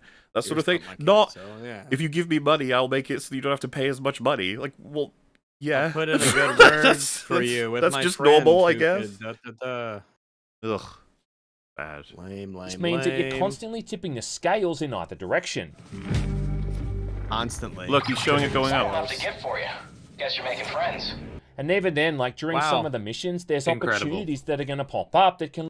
And I know in-game, what you just did was you unlock the ugly blaster skin. And it's just on your ship now for you to never use. This one sucks, though. Very cool. Well, look, there's this time where you got to choose. Do you want the number to go up for the Huts, or do you want it to go up for Crimson Dawn? And that's it. You know, I wasn't convinced about this game, but then I saw those meters rise, and I'm in. By the way, if you choose to finish the job, she'll try to kill you and you kill her. If you choose to double cross, she'll thank you and then leave and you never see her again. Oh. Point being, what Fringy said is true. The number goes up for one or the other. That's it. Yeah. There's nothing interesting happening here. If you There's betrayed... also no option for I'm going to keep it from me. Oh, should we even get into, like, there should be, like, fucking 8 options here. There should be... I agree with you. We'll definitely double cross the Huts. Nods, and then she goes to walk up the thing, and you slice her fucking throat when she's not looking at you. You know what I mean? Like, there's nothing clever about Slicing any of is it. a different minigame, Mahler. You're gonna get confused. They would probably ruin that too. Imagine there's like a Wordle minigame for slicing someone's throat. Like, you just have to play a game of Tetris, and then you slice their throat. It's completely unrelated. What's the brick breaking one with the balls, right? The brick breaking one with the balls. You know what I'm talking Breakout? Breakout? Yeah. It was a lot funnier in my head seconds ago. Well, it's because I got confused. It's not funny. I was contextualizing all this slicing someone's throat, and then you said, "What about the brick breaking one with the balls?" And I thought you meant like a torture method. And I was like, "Oh." It's the ball, and you're breaking her my balls. Bricks and balls, the classic torture. Let you mess around with your standings even good more. cop, bad cop. Varric hired me to do a job. I'm gonna finish it. Whoa. Shame. Now, the main benefit you get from a good reputation seems to be that you're able to just walk around freely and they're out close. And you're not allowed to walk around freely. You get to walk around in the initial section, and then they're still antsy about you getting anywhere. Which, you know what really bothers me is you can walk around in good. When you get to excellent, nothing changes. No. You get like a flavor text line of, "Oh, it's Kay Vess. Hello, Kay Vess." She's cool. Yeah, we like her. And then you can just walk around to the back and fucking stealth take down the person. And then the person standing 2 meters away will be like, "Hey, you just took down Frank. How could you do that?" But that doesn't care. No, it'll be like John Wick, where they're honored that you did a takedown on them. Oh, you're so cool. I'm so glad that I got taken down by Kay Vess, everybody. Oh my gosh. Also, She's how so lame is cool. it that every time you walk in, they're like, "Oh, Kay Vest, that's our friend," right? Like, I don't need that from you. Who is this for? It doesn't make any sense. I've got nobody. I don't need you. Bases, along with also getting bonuses to exclusive gear they might This sell. is exactly what I was saying. Like, the way you describe it makes it sound so much more interesting, because it's just not. If you're being honest about this, it's incredibly hollow. Means nothing. On the flip side, though, like, if a group has the shits at you for whatever reason, then access is instead going to be restricted. Whoa. Okay, I get it. Like, it And literally instead of won't let you go through that door. And you have to go through a vent. Possible. Every Yeah, you gotta fucking go through time. a It's a vent vent. instead. It's always a vent. In through the front door, you're going to have to find a way around. Like a vent. There's always a vent. Tell me about all the ways you can get in. This is Pike territory. Often having to sneak through these conveniently located vents or hacking through locked doors. You got anything to say about that? I like how he says conveniently located. It's like, we're almost at criticism. Come on, you can do it. Mechanic where you got to listen to the beat of the lock and replicate it more or less in perfect. I wish these were harder. That's all I got to say about this. Yeah. I wish there would be more than 5. Yeah, most of them are the rhythms. And it's just like, thanks. Synchronization. Yeah. So I guess like the idea here is that you're like an interstellar version of the Man with No Name from Fistful of Dollars. on! How the fuck could you ever Stop it. compare? What are you doing? Stop it. Well, you know how K-Vess is totally just as charismatic and cool as Clint Eastwood. Good lord. In a lot of ways, it's this thing that it's totally not. Like, oh wow, How I much get it. did Yeah. they pay you? How many credits did they give you? Playing all these various groups against each other and I did like this. I think all of us noticed when you choose either of these options, the camera just zooms on her for no reason. Like as you're choosing it, it goes. You can keep on doing it. It just looks goofy. playing all these various groups against each other and balancing the dynamics for your own gains. Plus, I'd also say it's like a simpler version of how the factions also. I forgot about him. This They little played guy him in like a he was a jar. big deal, and then he's just gone. Well, all I remember is it was incredibly convenient. He's like the security main system operator, and he just so happens to want to strike a deal with you to get out of there. It's like, wow, if you were literally anyone else, I would have been fucked. Luckily, you were who you were. A version of how the factions also work in the Fallout games, letting the player really pick and choose who they want to work alongside with. Not really. All right, Boss Nog. You are forced to work with certain people in the story several times. Sucks. Right. Yep. Dude, that dumbass sheriff is like, I'm being attacked by the Huts. I was like, oh sweet, I'm with the Huts. Like, I'll help maybe I them can out. talk to them and tell them you're cool or something. Dog pile on the sheriff. But nope, not allowed. You have to fight with her because she's cool. Wipe all the peg debts you have on record. Someone wants to get Gork in trouble, huh? Great, sure. And what's kind of cool about all of this is that it's going It's weird when I hear him breathing in there. That ragdoll death. It's one of those little things. It's so. to completely change every single person's playthrough. With there being No, come on. It's the same bullshit. The most change you get are with the glitches. It's like, which glitch did you get? It's like, oh, I fell through the floor. It's like, oh, I did this, I did that, you know? like half a dozen, if not more instances, just in the few hours I spent with the game, where I had to make these binary decisions which was going to affect my standings. And see, another way of putting that is, it was very arbitrary how they constantly forced me to choose something that wouldn't even necessarily affect the other team, but it wanted me to feel like something was happening. Can't do that, though. And what's going to be more interesting than that is how long-term these decisions end up being. They're not! There's no effects! Not. Nothing! Oh. As we found out, if you have terrible isn't rep with anything. everyone, meaning none of them would save you, it fucking bugs out and freezes. It's actually nothing. The game, when faced with the cold, hard reality that it has to have something happen, says, no. Like, I refuse. I refuse. Cannot find rebel savior faction shutting down. God. We got a deal then. I mean, if you're able to just piss off someone, but then do a bunch of side missions and be back in their good graces, well, then it's going to kind of remove the weight to any of these choices. That's exactly what you can do. That's the Hey, game. look, he's speculating, though. He's Wait, that's the speculating, like, game. man, that would be bad if that's So, what actually happened. There should but be I a don't follow-up video then, right? Gotta be. well, I mean, you would think, yeah, you would think so, but... You gotta Yeah. tell everybody how bad the game is. It's a lie, it's hollow, it's bleh. Guys, don't listen to this video I made. I took it offline because it's full of lies. Yeah, you might want to do that too. That's true. We're almost. I say we're almost. We'll get to the comment section and we'll see what his community had to say I about found this. something interesting, but we can wait. Yeah.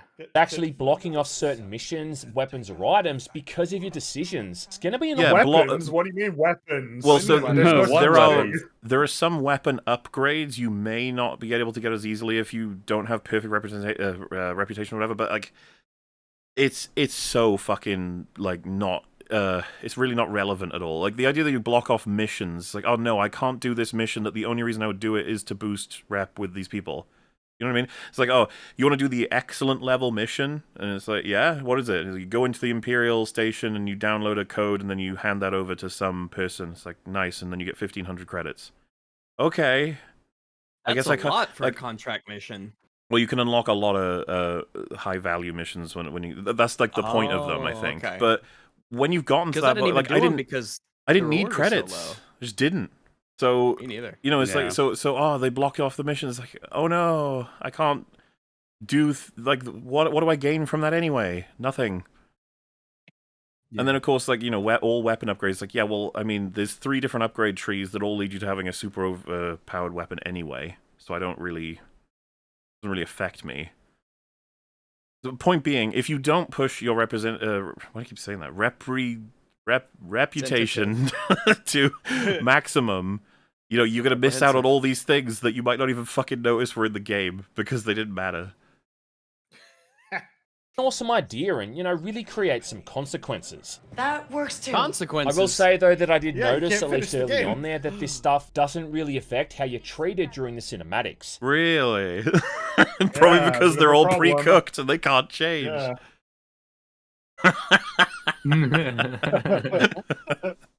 I want this. I like that he has a dirty, shitty knife. Yes, of course he would. With the blood of his enemies, he would never Get him, clean Nix. it. Nice and rusty. The laughs he would have after killing people, it would be great. Oh, this little imp, this hellspawn creature. This is the murder. Make it happen. I mean, I had one mission where I totally fucked around with this one faction, to the point that I even dropped down a full ranking, only for them to still Whoa. talk to me as if nothing had happened in the ensuing cinematic. Yeah, you might even call Wow. that bad. Isn't that crazy? Yeah, that's Yeah. a really bad thing. I'm sure it doesn't. I'm sure it's not like that in even worse ways throughout the. Yeah, rest it's of happening right at the entire beginning. game. I'm sure it would happen at the end. I know you've killed dozens and dozens of my men, and I hate you, and you've stolen from us even my personal belongings. But I need you to do a job. Come into my office where it's just the I two need of you us to so I can deliver tell you some this mission." cheese, please. No, I just want my cheese. We'll get it done. But I mean, look, man, if I have the option to piss off Jabba the Hutt here and have him send a hit squad after me or something, well, then I consider that a positive feat. Boo! Why would you do that? Boo! Jabba How could hate. you? bro? How about Jabba fucking ends you for being so I mean, it rude? is pretty funny that he says this when you get the worst reputation. Basically, just occasionally some Crimson Dawn idiots will Yeah, show up, and then you shoot a couple of them, and then that's it. they're just a Like, nuisance. I had They become a I had nuisance. the Yeah, Crimson exactly. Dawn hating me all for the entire time I was on. It's what's the forest one? Akiva. Yeah, Akiva. I had them hating me the whole Pandora. time, and it just meant that they occasionally showed up, and then I just waited for shit Deadeye to get good, Oh, and then it would just block. I would wait for and them to that's it. kill themselves on their speeders and then crap, carry yeah, on their crap. way. this is what I'm Stuff, saying. yeah. This game is so stupid that like all of us just find the quickest exploit to end the annoying thing. That's the process. It's amazing how we're at that point. It's like you're not really playing a game at that point. You're just trying to avoid playing the boring. Yep, feature. which is bad. As for the actual gameplay, well, Outlaws is the typical combination here of a third-person shooter and a stealth game. Nah, Oh, Nah. stealth game, such I an hope this isn't insult. typical. I'll give it to it's him. such an insult to stealth I games guess as it's a genre. technically accurate in a I guess horrible technically sense. action and accurate, stealth. yeah. Yeah. Technically stealth. With including those press basic Grimby to vehicle stealth. controls What's in his the name form. again? I forget already. It's a little critter. Nix. Okay, Salacious. right. Grimbly. Yeah, press Nix to stealth. Press Grimbly. If you could name your own little guy, oh, it would be so much better. Get him, Everyone would name him Grumples. Sneem and Fleem and Grumply Gorf and Shrinkledink. Think of all the Grump Wumbos. Go, Scrumply Wumbo. Grimbo. He's like, I'm just picturing this fat, like, little guy who's just like, oh, I'm gonna steal. Instead of stealing what you actually want, he keeps stealing people's food and getting fatter as He you go. eats it before he gets back to you. He randomly comes back and is like, I stole their shoelace. I'm like, I thought it'd be funny. He's really well spoken for some reason. Well, that's one of my big complaints when you're talking about being well spoken. All of the people sound like humans, even though they're very, very. Yeah, At least their so- heads are very alien, but Yeah, a like they very don't even have a human, normal face. voice. A very so- normal human voice is coming out of like a Mon Calamari or like a crazy looking alien face, and you're like, oh, you couldn't have tried to do a little something to the voices. Yeah. Yeah, didn't you meet somebody that's like Raxer Baxer or whatever, and he had like a squid face, and he's like, "Oh, thank you very much for Oh helping." yeah, the Yeah. gay one. Yeah, he's the gay one. Yeah. Yeah, the gay dude. People are That's a gay one. suggesting Tipples the Roundarian. He's like a Tipples. little guy. Feed him with when you Mountain upgrade Dew. him, his speedy run is just a roll. He's like, whoa!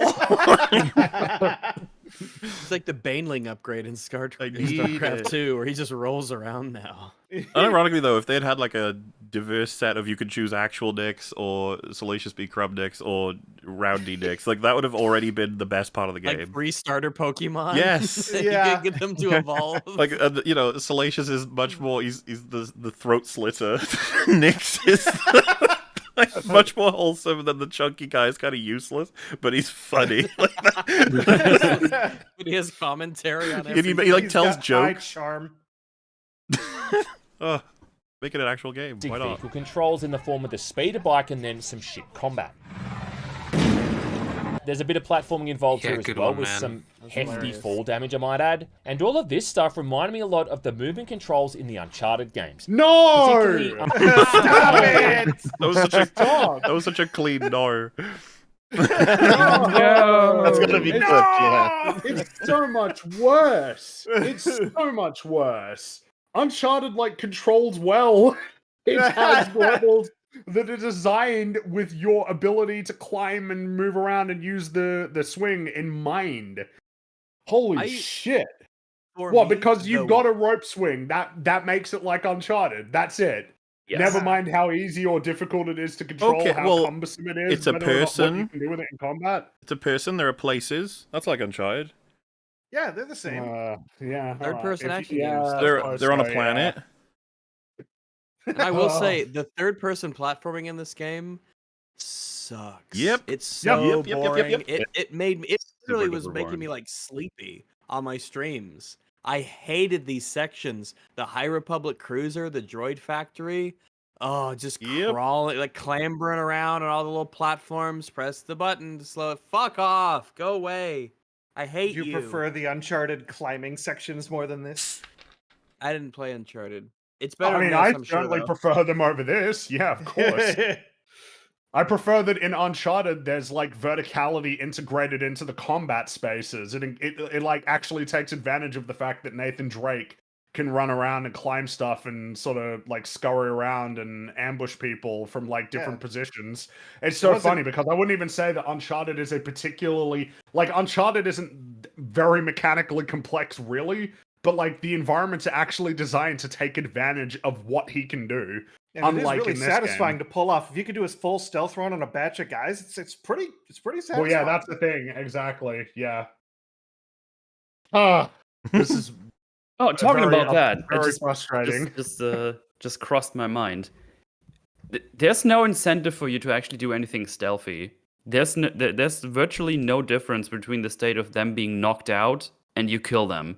There's no difference. Oh well, on that There's no note, morality system. There's no Panther versus Ghost. There's. I was none of that enjoying stuff. Rags at your playthrough when you were referring to you stun shot a stormtrooper, and you said I stun shot him instead of shooting him with a blaster because he was a man or something. They're like rare in the world because there's so many female stormtroopers. Well, yeah, it's population. Yeah, but you can't kill a male. We need them for genetic diversity because there's so few men. But they are treated the same as dead people in the game. The stun shotted ones, absolutely. Well, exactly the same. even the lions. They can't wake them up, right? If you knock somebody out, it doesn't put them in an unconscious state versus being dead. Yeah, it can that's what I actually mean, mean that they can get woken up. It's part of the reason why non-lethal is generally the more difficult route in a stealth game, because those enemies aren't permanently out of the equation necessarily. Yeah, they can be woken up if they're found or if enough time goes by. Yep. Great. Good stuff. And yeah, is anyone getting the vibes from this review? We're past half now, where it's like this game has shooting, much like Call of Duty. Yeah, this game has platforming, I'm not much really like Mario. getting This game has anything informative This is here. open world, much like Far Cry. Yeah. It's just a game. And you know the fact that he mentioned the fall damage is a bit harsh? That's like the most specific he's ever gotten. More of that, I please. guess it is a little harsh sometimes. Yeah. Well, all I'm saying is like that feels, it's like, oh, you're digging in a little. Dig in more. Tell me more.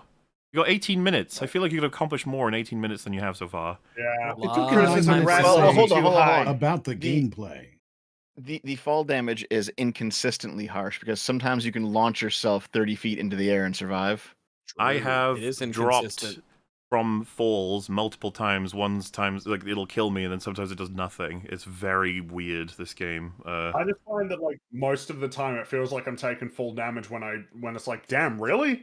That just happens a lot. Where I'm like, wow, that was high enough. Okay, jeez. Chat might remember, but the big sequence that we all had like different ways of approaching in Imperial Base. The first proper Imperial Base mission you have with Gadik, and you have to move through that big room. I didn't do the way they wanted you to. I wanted to run across the whole room to see if I could like figure out a way to do it that kind of just exposes how limited. This ended, by the way, with me pissing them all off, running into the room, activating the cutscene. The alarm went off. It reset me back to the beginning of the cutscene. Then the cutscene played anyway. So I like passed the mission. Oh, that happened to me once. Yeah, it's fucking hilarious. I saw it happen to you with Gadik in a different Imperial mission. That's the one. The game is bad. That was is at the the summary of that base. one. But the point I wanted to make though was that to begin that section every time was I would jump off a ledge that would deal probably 2 bars of damage, if not more. But she would hook onto the ledge of a crate every time on the way down, and it would only take 99% of 1 bar and instantly heal it. It was such a weird glitch, but I was like, well, I guess I can get down here without getting hurt then, because it works every time. Fucking weird. Particularly Uncharted 4, where you've even got to use a rope again to swing across gaps and drop down from ledges. Yeah, you'll agree with that at least, right, Fringy? Wow, Like drop Uncharted down 4. from ledges. I mean, Yeah. in Uncharted, you do use the rope swing to like swing to an area, but you also are encouraged to use it in combat. But hey, look, But can you drop down from ledges? Yes, you can. Did you know Uncharted that 4 have stairs go pipes up with and they steam go coming down? out of them as well? Oh, I don't think they had many because I mean, you spent like you mostly got like most of the areas are like old ruins, so they don't really have any like pipes. Ancient air conditioning? No, none of that. No. No, What about okay. giant fans? Did they have any ancient giant fans? I don't recall any. No, not really. It Damn was, it. No, it was just because it's. I don't remember if there were any in Libertalia where they had like big fans. If that was part of the downfall of those of their colony, but I don't know. Yeah, not AC really. I costs mean, were too high. so in that sense, Star Wars Outlaws is actually more robust as a video game than Uncharted 4 when you think Yes. about it. We knew that, yeah. That's what a That's historian that's is, true. right? I hadn't thought of that. Hmm? That's what a historian is, right? An ancient giant fan? Yes. Oh, ho. Bro, come on. Apart from that, There we go. You hurt Theo. that is the standard clambering across walls and holding on to conveniently placed pieces of the architecture that always seem to jut out in just the right way to catch your eye. Oh yeah, thankfully too, none of which needed to be doused down in yellow paint. Is this a meme? What? Is he fucking around? What just... Wait a minute. Was that the We're cutscene going to or go no? back. We're all going to be Yeah. nice and quiet, and we're going to listen to all of that, because I must have heard something wrong. That always seem to jut out in just the right way to catch your eye. Oh yeah, thankfully too, none of which needed to be doused down in yellow paint. But they are. There's yellow. They literally are. There Look is. in There's your even own an game. accessibility Like option to get rid of it. There's Wait, an hold on a accessibility second. option to turn it off and on if you want. Can you go back one more time? We're gonna go back a little Nice. further this time, because I'm so confused with what this Okay. man is telling me. To swing I would like across to pause it gaps in a and specific drop spot, down though. from ledges. Apart from that, it's the standard clambering across walls and holding on to conveniently placed pieces of the architecture that always seem to jut out in just the right way to catch your eye. Oh yeah, thankfully too, none of which needed to be doused down in yellow paint. Okay, this here. They literally This are. is very mumbly. These, so she's holding on, and I don't know if it paused for us in all the same place. She's holding on like the Death Star looking architecture, right? These in the game are yellow. They're Yeah, yellow you in the could- fucking it's an footage. They're yellow in the It's video. Everything, Yeah, everything right needs to there. be yellow. Like, I don't get it. It's yellow. Yeah, Everything's there yellow. could be accessibility option to change. Okay, the the best I- visual, They're yellow. the best visual here is this, where he's Yeah, look. this. That's. Can you see the yellow? It's something. It's a point of making yellow. fun of this game for me. The ladder has been pointed out as a point of traversal for you. The ladder.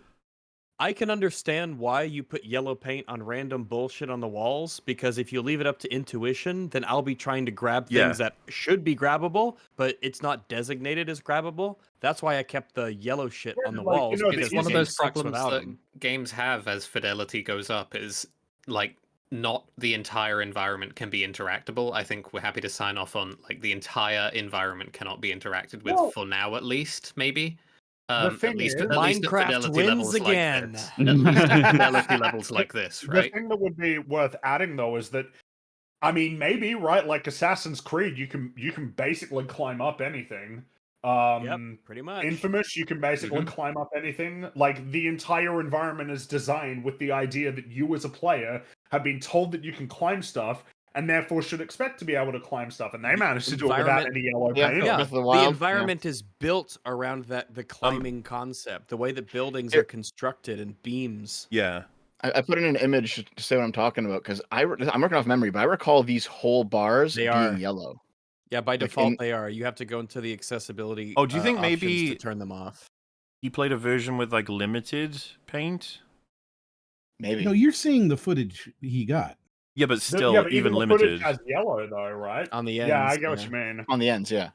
Some of them are a little stripy, but yeah. Now I can't remember because I didn't mess around. I can't remember if these ones had.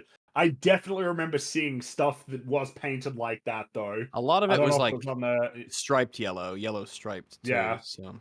Well, and just to maybe to make clear on the point, because people are saying like, isn't it good that you can turn it off? It's like it's as was mentioned, it's like 50-50 in terms of a good thing because the world doesn't work without it. So. But the ladder, the ladder is a ladder. It is you don't need it on only a ladder. built for traversal, vertically. It's like you Yeah. don't have if you're at the point where you have to paint the ladders. Like, how stupid do you think how do you think I got a credit card to buy your game, but you don't trust me to know what a ladder is? I'm already playing your game. I will say My I've got IQ's some there, man. I've got some PTSD with video games that are so shit that they have ladders you can't climb. I hate that. Oh, fuck off. Oh, I've seen a bunch of those, yeah. Yeah, that's happened. Yeah. Even if we Like a video game with acknowledge the women I idea can't punch. of like, yeah, maybe the player doesn't know exactly what parts of the environment are interactable. With a good enough field of view and enough space to like look around, players will figure it out faster than you might think. The players are really stupid, but they're also really smart. It's kind of a strange paradoxical thing about the people who play games, in that like they will get there, they will arrive at the solution, and it won't take long probably. Unless you're DSP.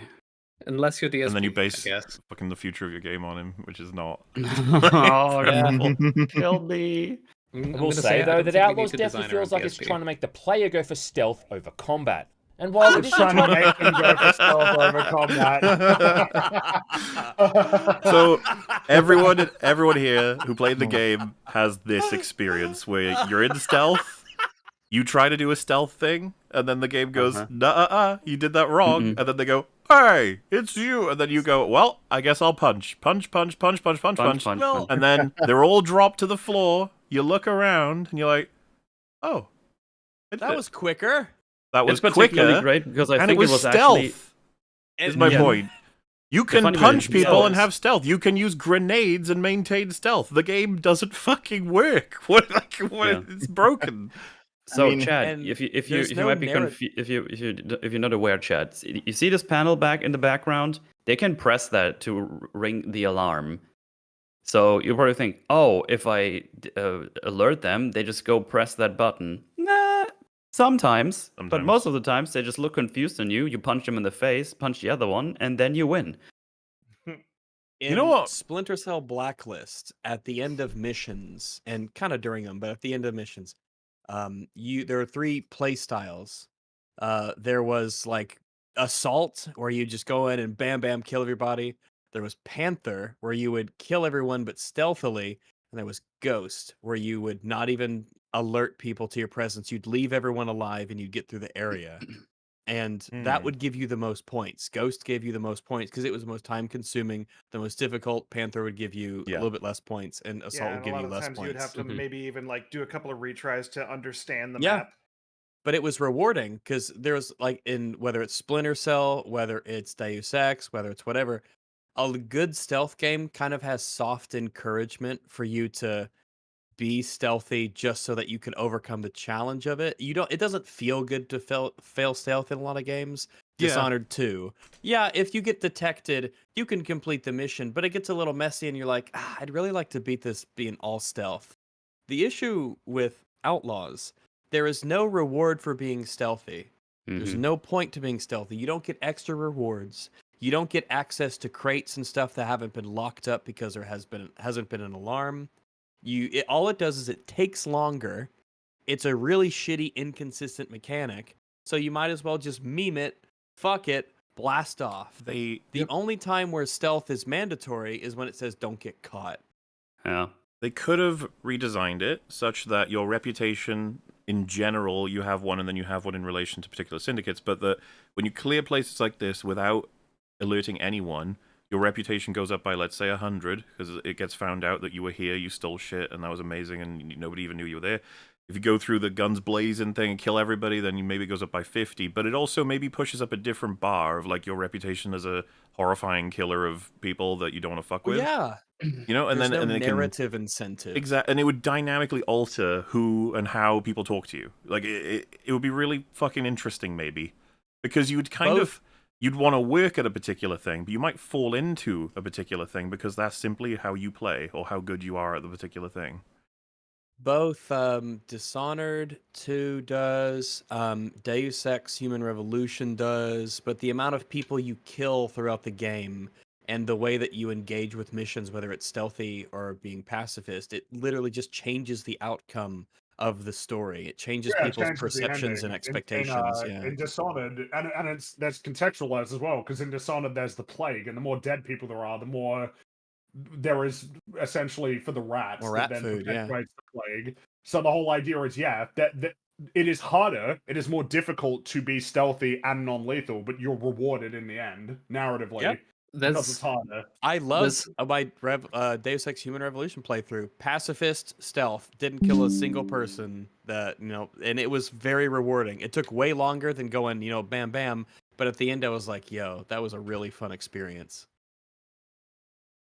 Like, there's a alternative route that, like, obviously wouldn't be popular at all, but it could involve making combat legitimately scary and something that you would be incentivized to avoid, either through resource expenditure or some other system. Like, just making it very difficult to engage with, almost like Thief style. Yeah, or the enemies are just really, really hard. Yeah, you are not cut out to get into sustained firefights with stormtroopers. Yeah, something like that. KVS should be. Yes, there's a built-in reason. These are Imperial stormtroopers. They have armor. They have blasters. You're KVS. You're this little chick with this inky dinky little pew pew and your little inky dinky little hands that could take Mm-hmm. down 1,000 troopers. The idea of, like, the nature of how you go down in one punch.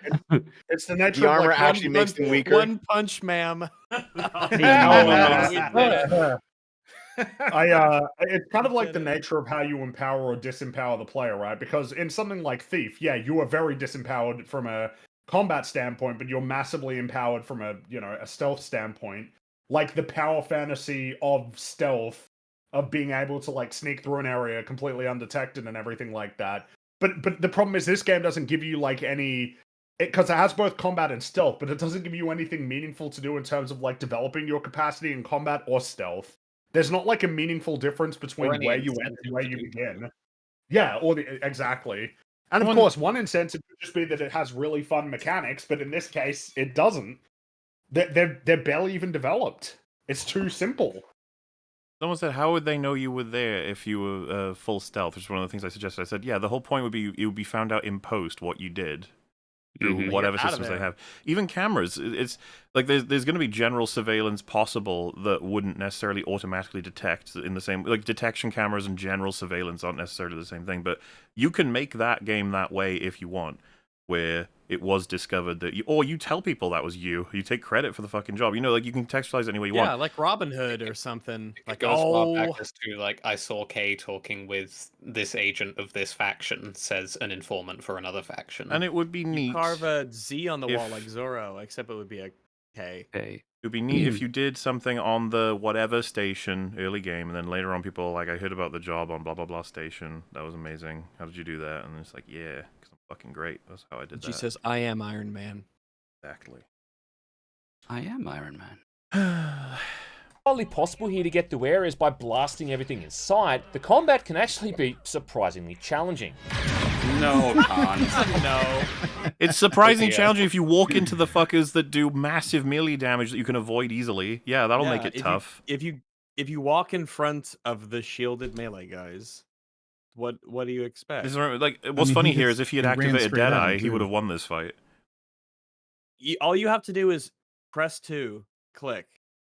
Press Seriously, because he would have taken like half it. his health, and he would have been staggered, and then you can finish him off just by punching or shooting. He would have been fine. But oh well. Yep. So that is not a good showcase of anything. That just looks bad. There's no regenerating health here. Instead, you got these healing steams. There is regenerating health. You have to get the right build for it. It's regenerating in his footage. Well, I was about to say, there's also regenerating health depending on what outfits you get, but the regenerating health we're seeing here is probably what he's talking about. He's going to say the green, yeah. Is he referring to rebounding health? Because that's a different thing. He means your health doesn't regenerate like automatically, presumably. He means you gotta heal it. It does when it's a partial bar. It also, well, like I said, it also depending on what your equipment is. Regenerating health here. Instead, you got these healing steams which slowly heal you over time, which means you can't just magically pop one of these things and get right back into the fray. As well as that, you can't artificially pause the game to craft more of these items either. Did the enemy just go through the door there? Probably. Can we rewind? I've seen a ton of that. One of these things will get right back into the fray. As well as that, you can't artificially... See, look at that. Blasting him back through the door. Well, so, to be clear, vaporized the reason why it's funnier here than anywhere else is that this is meme. footage he was provided, right? So... Well, this would have been his footage. Oh, wait. Would this, Ooh, would they let where him would do this that? have been from? This is... I was going to say, they wouldn't let him This is record from it the if it was 4-hour through the... thing. So they would have... Yeah, so they sent it to him. They would right? have sent it to him, okay, yeah. Yeah, what they did is you did the 4 hours through Discord and Hamachi, and then they took out any story beats that they didn't want you to have and sent it to you. Which is funny. One of these things and get right back into the fray. As well as that, you can't artificially pause the game to craft more of these items either. You know, like just to... Instead of naturally pausing the game? So, first of all, what's wrong with that? Second of all, you could just have a system like in The Last of Us where it's in real time, but I can still craft stuff. Like, why are we pretending like... So, you can't craft it. That is better than if you could craft it. Why? Oh, yeah, and it's also... it gives me a reason to get all those massive piles of resources. Because then you'd be like, oh, but I can just pause and keep healing. It's like, yeah, until you run out of resources to heal, and then you're screwed. So what are we even talking about? Why were you saying that like it's a positive? It's not necessarily a negative that you can't craft healing items, but why is it being presented strictly as a positive? Yeah, because that's actually an example of another push and pull of you could spend those resources to better create weaponry, but instead you're choosing, like in The Last of Us, you know, like part of the bandages or whatever, you can use that for healing, or you can use it for the Molotov to like... Exactly, which is just a I'm simple, dipping into the good ammo system. budget to make heals. There is, you have to make choices. You have to make mutually exclusive choices about what you're going to craft. Yeah, it feels like an odd thing for a big old gamer veteran to say. Like, there's no artificial pausing here. It's like, huh?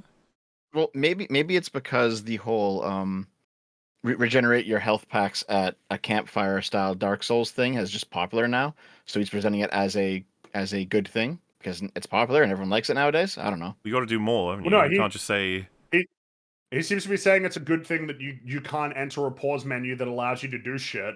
And it's like, but that's stupid. Like, Ratchet and Clank has a quick select that pauses the game so that you can figure out what gun you're going to get. I way prefer a quick select that pauses rather than the slow motion thing, where it's like, oh shit, I'm still like in trouble here. Like, especially if I have to choose between multiple options, right? If I have like 15 weapons I can choose between, then yeah, I do want to be able to pause in the middle of combat to see what weapon I'm going to change to. Like in Bioshock 1, you had a weapon wheel, and then you had the plasmid wheel, and then you had the wheel for the ammo types for the weapons. It's like having to do that in real time. Wait, I understand now. I get it. You guys are all biased towards pausing being a good thing. We do like pausing. No. Yes. Well, so yeah, I am biased towards pausing, but it is contextual. Depends, because the whole point is like simply saying it's a joke. EFAP. Bad thing. No. No. But I want to elaborate on it and expand on it as a point. He's improving your joke, Dev. No, I'm not improving the joke. The joke is the joke. This is just a developed thought on the topic. What's annoying me is it's simply presented as, yeah, you can't pause and craft. That's good. It's like, well, it's nothing. It depends on what kind of game you're making here. That's you haven't even provided he's also a real wrong, argument. because not only can you get regenerative health depending on your outfit, you can actually he was talking about how like if you get shot at while it's in the middle of doing the heal, it'll like knock out all of it early game, but you can get outfits to prevent that as well, which is all a part of the game. So it feels weird to say like this is how it works, and this is good that it works this way when it doesn't work that way, depending on what rewards you get. So yeah, the game rewards you with those options, and also you can pause them as long as you're not in combat. You can pause and just change your entire outfit. I already have a feeling I know where you're going with this, Dev. Like the issue I take with this is he's it's like me saying it's good that you get a maximum of 20 shots in your gun because that perfectly matches the balance of the game. And then, like, the next mission, you unlock 30. It's like, does that now make it bad? Like, what you know, like, if you get that outfit that allows you to regenerate anyway, is that bad? Well, that's what I was going to say. No, sorry.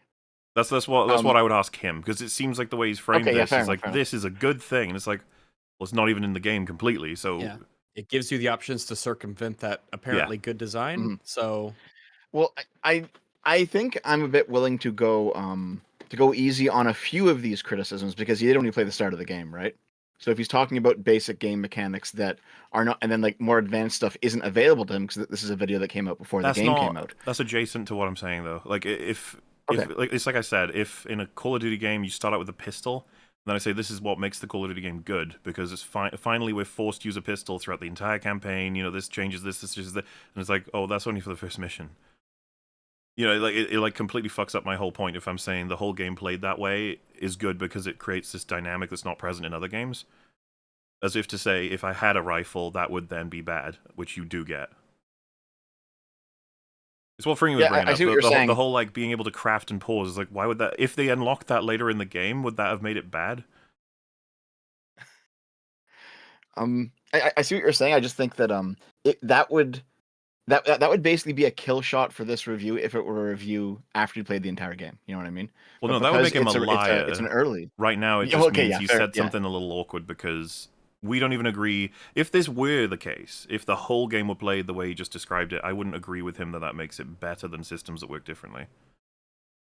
That's true, yes. But the fact is we're in a position where it's even funnier because this game doesn't adhere to this throughout the whole game.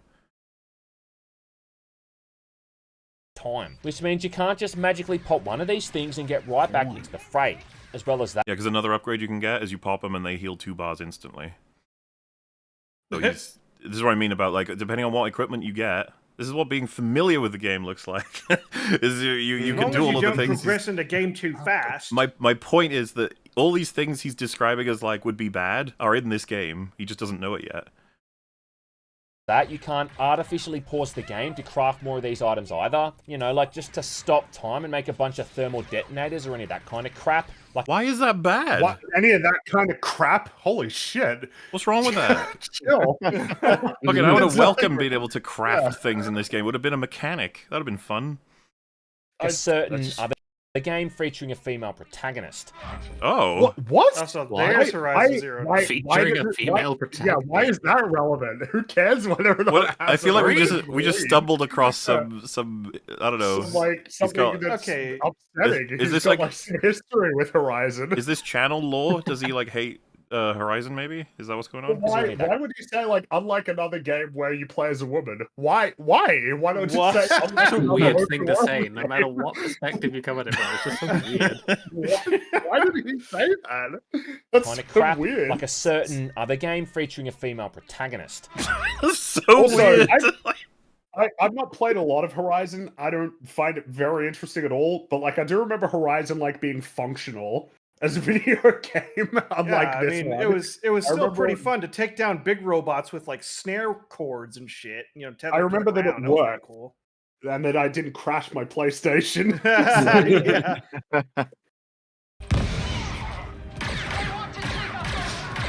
So what why this did you means show is this? like Why did you show that? Because he threw a grenade. What was that? Oh yeah, no, it's really good. Unlike that fucking shit game Horizon, and then just him throwing a grenade and just blasting one enemy. Let's just enjoy this sequence as a full because it's so weird. Slowly heal you over time, which means you can't just magically pop one of these things and get right back into the fray. As well as that, you can't artificially pause the game to craft more of these items either. You know, like just to stop time and make a bunch of thermal detonators or any of that kind of crap. Like a certain other game featuring a female protagonist. Like, what is that? What was that? He's just shooting someone. What? Yeah, no. What are these digs at other games? It's like that other shit game, and then just I'm gonna throw a grenade and then But, shoot like, that one guy. It was so weird because we disagreed at the fact that this was not representing the game properly. Then we disagreed with the theory of what he was saying, as in, like, if it were this, it would be better than not this, which I don't agree with. And then he's like, also, fuck Horizon. Okay. Which also happens to be a female protagonist. Like, Gladly. All right. All right, jeez. So I didn't play Horizon. I didn't play Horizon, but my girlfriend did. I wanted to confirm something really quick. Yeah, you can build all of your ammo like in the middle of combat from like a skill wheel in Horizon. So maybe he's digging at that. Well, I mean, clearly he is, but like the whole still, it's weird that he singled out Horizon. Like, well, it was like, so strange how he just said a female protagonist. Like, what does that have to do with anything? Yeah, why would you just say in another Women open can't world just game? pause time and make ammunition. Yeah, men can. Couldn't he say like you can't just pause time and craft whatever you want and then just show an example of Horizon? But with a he female had to bring up the female protagonist Horizon and then shoot a soldier. Certainly better than this game. Yes, I agree. Oh yeah, I mean it works, which already makes whoa, only hear that it's totally decent. Working game. Give him 4 title updates and maybe the game will work, Friggy, alright? Oh yeah, that's a good point, yeah. So what this means is, like, when you're in combat, you're pretty much stuck with whatever you got, or whatever defeated enemies are going to. Why are you describing that like it's a feature? That's like you're just stuck with whatever you got. Did you hear the second half of it? He said you're stuck with either whatever you've got or whatever enemies drop. Like, so then what you're else not stuck with what you've got. What else would there be? What else would you have? Other than what you've got. Every game ever. And he hasn't even contextualized this within any sort of resource dynamic. Like, I don't understand. It's just describing some feature of the game that may or may not exist in the most plain of terms. And of course, bear in mind, you don't have ammo. Like, you have to reload, but it's not like you have an ammo count where it's like, oh shit, you're out of like resources. Like, you can always fire. So it's not even like it's what not if we even just like removed ammunition as a mechanic? Amount of ammo. Isn't it better that we removed ammunition as a mechanic, period? You just have infinite ammo? In fact, once you upgrade the blaster, having to recharge it actually makes it more powerful. Yes, true. It is funny, though. Yeah, he did. Oh, no. It's sarcasm. We're being sarcastic, too. Yeah. If he's sarcastic, we are as well. Like, when you're in combat, you just don't get it. I understand. Yeah, you don't understand sarcasm. It's cool. With whatever you got, or whatever defeated enemies are going to drop. As for the shooting itself, well, for this, you're primarily using K's blaster, which has a bunch of different fire modes from a standard. I use it primarily. A bunch of different like fire modes. 90+% of shot through to a. They're like, boy, I hope you like that blaster. Wait, you're single be shot very through to. Why are you saying it like that? That implies it's a lot. It's not. Maybe he thought there was even more, Oh, maybe, yeah. Like, he was like, oh, I've got 3. That's pretty cool. 3 modes, but by the time you hit the end of the game, there might even be like 10. Who knows? You have one mode and it's stun because you've realized the true end game. Yeah. Or, whatever defeated enemies are going to drop. As for the shooting itself, well, for this, you're primarily using K's blaster, which has a bunch of different fire modes from a standard single shot through to a rapid fire or a plasma-based attack, which destroys enemy shields and robots. Like, you're not like doing analysis. You're just like you're just describing like things that exist. This is the gun. It has a distinct possibility. There's a distinct possibility that's what he thinks his job is, which, like, unfortunate. Yeah. A lot of IGN reviews will just a lot of it is just this is the system. It does this without any like critical analysis of whether or not it's good or bad. It's very weird. Well, he drops it in sometimes, right? Like, every once in a while, he'll just mention something. You're like, oh, that was like an opinion. Like, it's crazy. You'd be lucky to get specific systems analysis, let alone like questions of the game in like total composition, if it should exist, like if the idea that it was going for in the first place was misguided or not. Exactly. Because that's something, it's something I can't help but talk about when it comes to this game. The pitch is Grand Theft Auto in space, but it's not though, and it would have been really cool if it was. Or, it's stuff like how I feel like all of us have probably said at one point or another, you should have been able to play as ND5, you should have been able to like get new gear and gadgets and stuff like new upgrades that you could permanently apply to that character, like jet boots or like I don't know, like some wrist mounted like blaster or launcher or something like that. It feels like the game in its current state, it feels like they threw a bunch of like idea darts of like contemporarily popular design trends and just concepts at a board, but then there was no refinement from that board down into a particular vision. It was just the board, and we keep going with the board full of stuff. Mm-hmm. Hang on. Whoa! And then enemies are going to drop their own weapons, which can be picked up and used until they run out of ammo. Rocket launcher. Oh wow, that audio about Ow. What just happened? Awful. It scared the hell out of me. Sorry for Waking you up, you know? Noises here. Oh boy. You're balancing. Really, though, I mean, that's about all there is to it. You aim for the... Wow, so he doesn't mention the pickup guns? No, Can't he be just reloaded, can't be... He just mentioned them, but he didn't talk about it really. Yeah, he didn't talk about how they're balanced. He didn't talk about the variety of options. He didn't talk about how you can't take them fucking anywhere. I think maybe because we've been, watching this for so long, part of this has sort of missed us, which is that he started talking about the gameplay at 9 minutes. It's currently 11 minutes. He spent 2 minutes talking about the gameplay. And that's about it. And that's about it. Jesus. Right. So the thing is I'm willing to give a lot of sort of leeway to a first impressions video like this, because I understand that you only had a couple hours and you need to get it out reasonably quick because other people also are getting their 4 hours. Well, you don't need to do anything. You don't have to release it as soon as everybody else releases it. You can release it later. Sure. You could, you know what I mean? I'm willing to give a little bit of trying leeway. to olive branch, Fringy. Let him olive branch. I see. I'm giving but the problem is that none of this is being stated throughout, right? Like we're not getting I only spent a few hours, so I don't know if there's more. We're getting this sort of very definitive, authoritative, this is how this game is. That's my problem with this. Because if he were to come at it and say, look, here's my nuanced view. I played it for 4 hours. I did it like this. This is what I know. I started several hours late. I didn't play any of the beginning of the game. Because have you gotten any impression while watching this that he didn't play the first, say, 8 hours of this game? Because I haven't. But I know that that's how it works. Certainty. Yes, it's too authoritative. So I think that, if he were to go through and say, I started hours later when you get the space, the ship.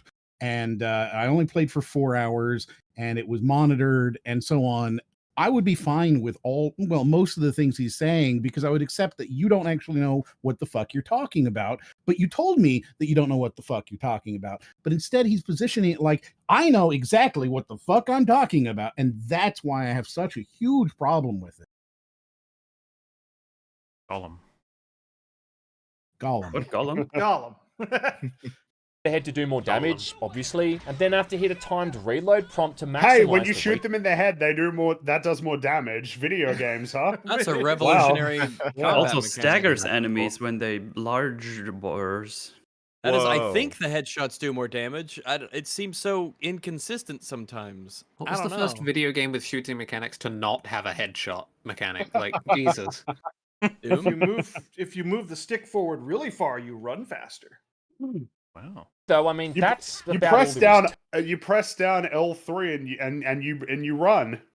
Look! Run faster. Is that faster than walking? Yes, actually. Around the map a lot. I need him to mention it first. And I thought that was really cool how I could move around the map a lot quicker. Hmm. And then just random clip of just like running. Damage, obviously, and then have to hit a timed reload prompt to maximize the recharge speed. Oh wow, a timed reload prompt? I've never seen that before. Okay, we're clear. Wow, and he that's gave us the clip for it mechanic. too. Man, we're just having a clip like every 10 seconds now. Yeah, so fills it out, I guess. And it's just shooting a dude. Never under fire for too long. Case and now I actually want to go back, if you don't mind. Oh no. Yeah, do it. Sorry. Okay, right here. So these green beams seem like they'd cut you, right? But this person just like if you she's just leaning on they him. Make you fly back, and they take off. Well, one of the beams is going through her left arm, so yeah, see, yeah, and you're right. She's like draped over it like it's a physical object. It's like, okay, Oh yeah, I mean, like the red beams during these little choke points areas, they don't cut you either. You just bonk into them like walls. Photons have mass. Okay, that's true. This is a scientifically accurate. Yeah, like in Portal 2. All right. Yeah. Ooh. Oh, hard light. Yeah, got it. Yeah, this is like Halo. This game is basically Halo. Photons do not have mass. Just yeah, sure they do. They are massless. Light has waves and particles. It's the wave particle duality of light. No, photons do not have mass. Sure they do. But how come I can? I insist on this. Then how come this lady's got her arm draped over them? You know, perhaps that is the thing, right? In the Star Wars universe. You fucking wrecked liberal. Yeah. You thought I was just making this up randomly as we went. But it turns out I'm a video game expert. I didn't take into frankly. account your expert Star Wars I'm a physics master.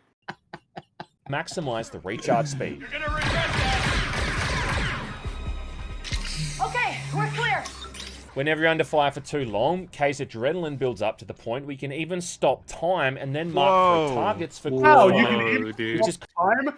Oh my god. I thought we didn't like stopping time. I thought we were against that. But you do like stopping time when you can shoot it. I just love how it's being described as a new feature when like Red Dead Redemption and Splinter Cell Conviction came out in 2010. It's the shitty cartoon photocopy of those. It's not even close. Yes, it is. It's worse. It's worse.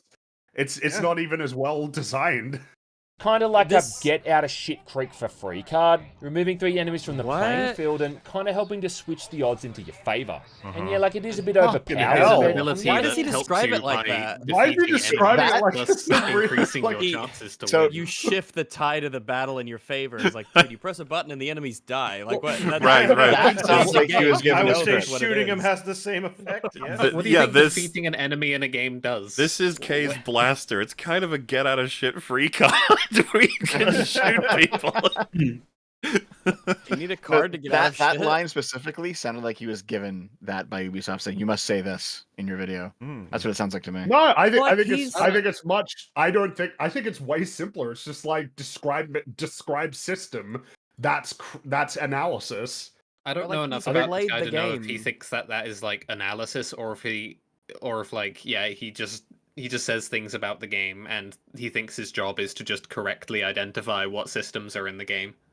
No doubt he's being told to say that too. It's like, come on. Does he normally just go over mechanics and not really expand upon them at all? I mean, that's what I mean. I don't know, right? Like, well, sometimes you'll catch maybe like a line that's kind of like, oh, that was it was almost critical or praiseworthy. Huh? How about that? Helping to switch the odds. Most of the time, it's just descriptive to your favor. And yeah, like it is a bit overpowered, but on the other hand, it's like I get it. On the underhand, what? It doesn't. I think he meant on one hand and the other hand, not underhand. I'd like to know why he gets it. Well, like it's overpowered in the sense of like it's perfectly accurate, but it doesn't cross the apathy threshold most of the time, where I just don't care to use it. I'll just shoot everyone's in the head and kill them anyway. Here's the argument. Actually, it's overpowered, but also. Like that's it's not even an argument. Well, if you think it was overpowered in the beginning, this thing gets way better. Can attack like 5 or 6 people. It's like I get it, It's the whole space western angle that the series has been known for since its inception. That's also the clip where I realized that she tries to fan the invisible hammer on her blaster. Yeah, it's cringe. So it sounded like he was going to criticize it for being too much of a get out of jail free card, but said like I'll give it a pass because it's westerny. And yeah, Star Wars. So that we can call that analysis. It's not very interesting at all. Guess so, but yeah. Because like so westerns have to have overpowered mechanics. No, I would go. He's saying it evokes that like aesthetic, I guess, because there's ways to balance this such that it wouldn't be overpowered. So he needs to like. Can you tell me why it is? Star Wars is not a space western, at least not principally. It is a space opera, so I'm not even sure why we would say this. I mean, I'll allow it. The game is supposed to be Han Solo in space. The game is meant to, yeah, but he said like Star Wars always has been. Elements enough. I don't know. I wouldn't pick on him that much for that. Okay. Well, do you disagree that like Han Solo does kind of represent the cowboy in space? Oh, sure, but like saying that that's what Star Wars has always been, it's like parts of it, sure, but it feels like a weird way to describe like what Star Wars is. You should, yeah, you should probably just appeal to this is clearly what the game was going for, but I don't know, like I don't care about any of that. I would just want to talk about it, how it works and why it's good or bad. Not it's aesthetically matching a thing, therefore I'll. It's weird that he said I'll give it a pass, as though it being good is like a flaw, when to me, there's ways to balance it such that it is good and is useful and is something we want. But yeah, why does it have to be the dichotomy is, yeah, it's overpowered, but it is space western? It's like, that doesn't address whether or not it's like, that doesn't say anything about how powerful it is. Yeah, the game. You know what I mean? Like, it is Ubisoft. Like, a game can be space western and have Deadeye and be balanced. Like, it's not like the Deadeye system has to be broken. Yeah, you could just make it so you got to earn it a little more. Yeah. I mean, we've had games like Max Payne 3, for instance, that are essentially designed around being able to like slow time and bullet time and that sort of thing. And, Super hard. It's really but good. you gotta aim. Really but you have to aim. You have that's to aim. the thing. Yeah. You still gotta aim your gun. Dude, Super Hot in VR is fucking bomb, dude. Oh, that shit's great. Yeah, Like that friend does a few years ago. That game translates to VR fucking perfectly. Yeah, you just got to do the jack off hands to keep things moving a little bit. Yeah. It's the whole space western angle that the series has been known for since its inception. That's the same clip you used before. Oh, damn. It goes further. Recycling. He doesn't have many adrenaline clips, okay? The hammer is, dude. I know. No! Stop it. Stop it. But even still, with, you know, time those stopping horses were very superpowers startled. Like this, they did not know what to do. Did you see those horses? They didn't know what to do. Like, oh shit, loud noises. Yeah, look, but even jeez. Still with, like, you whoa, know, that guy fell down. Holy shit, loud noise. I hope someone went over to the horse and said, it's okay, calm down. I'm sure they got paid. I'm stopping superpowers like this at the ready. I was actually kind of surprised at just how much I often died here. Even after I... Yeah, you're supposed to stay away from those guys. Yeah, the melee guys want to hit you with their melee weapons. You have a ranged They're so weapon, funny because they don't have any so- range potential, so if you stand on a fucking brick, they lose you. You literally just press 2, click, the shield's Mhm. disabled. Now you just go back to press 1, click, they're dead now.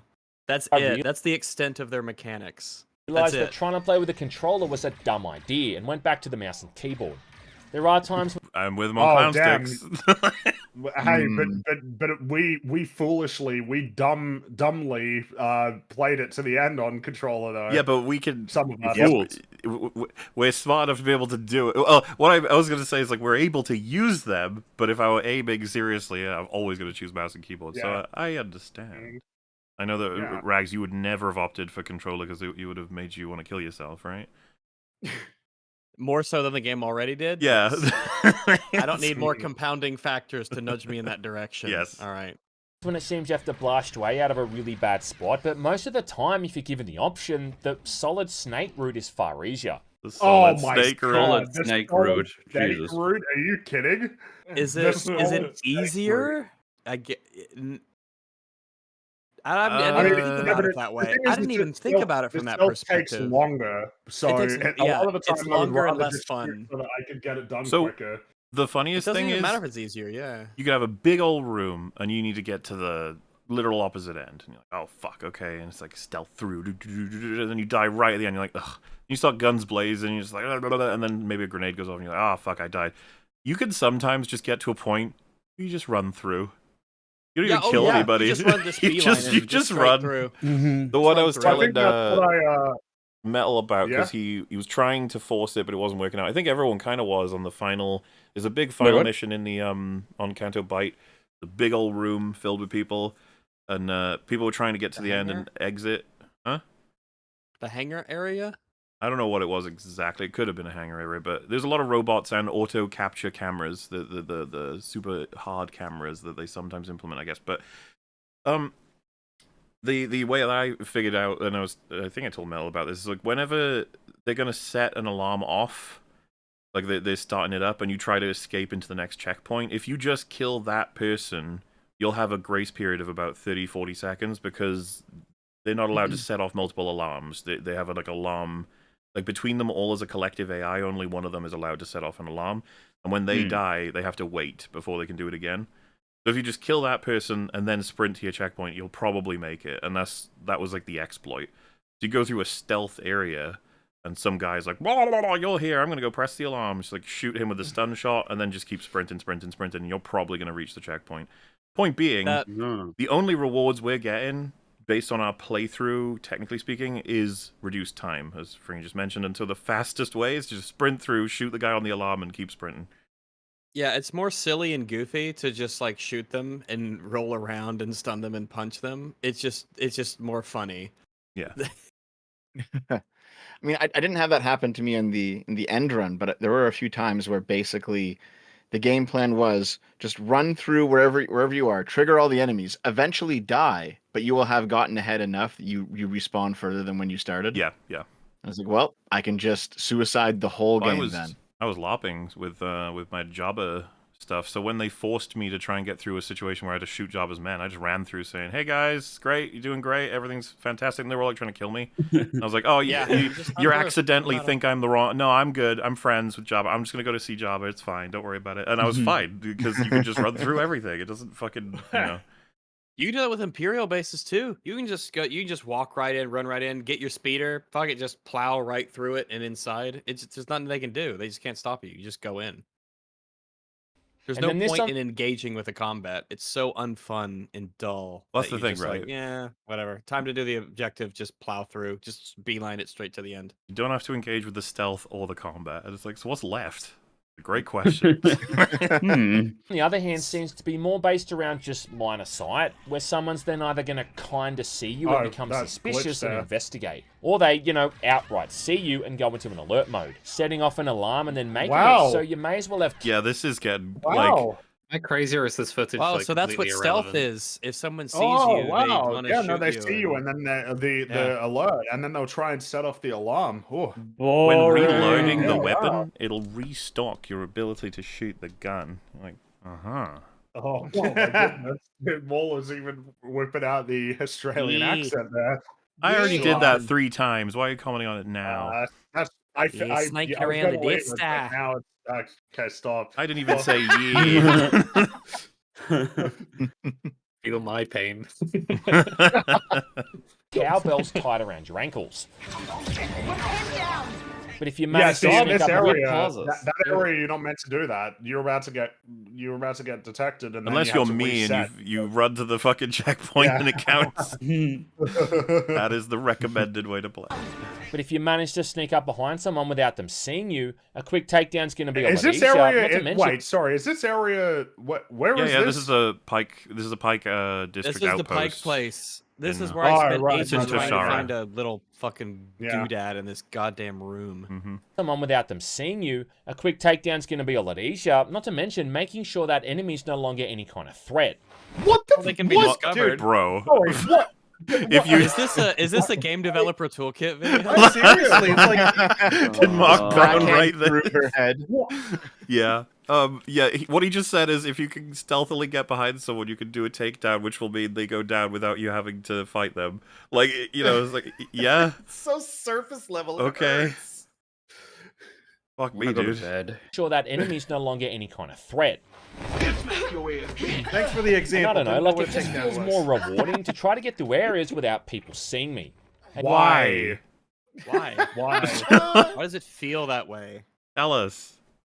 The reason it feels rewarding... Listen, guys. Life is about making your own challenges, Playing this game is life making its own challenges. Look at Nix, by the way. Nix is mid-jump. Like, bleh. Overpowered in the way that he can keep someone preoccupied for 5 or so seconds, easily letting you deal with duos of patrolling enemies with complete ease.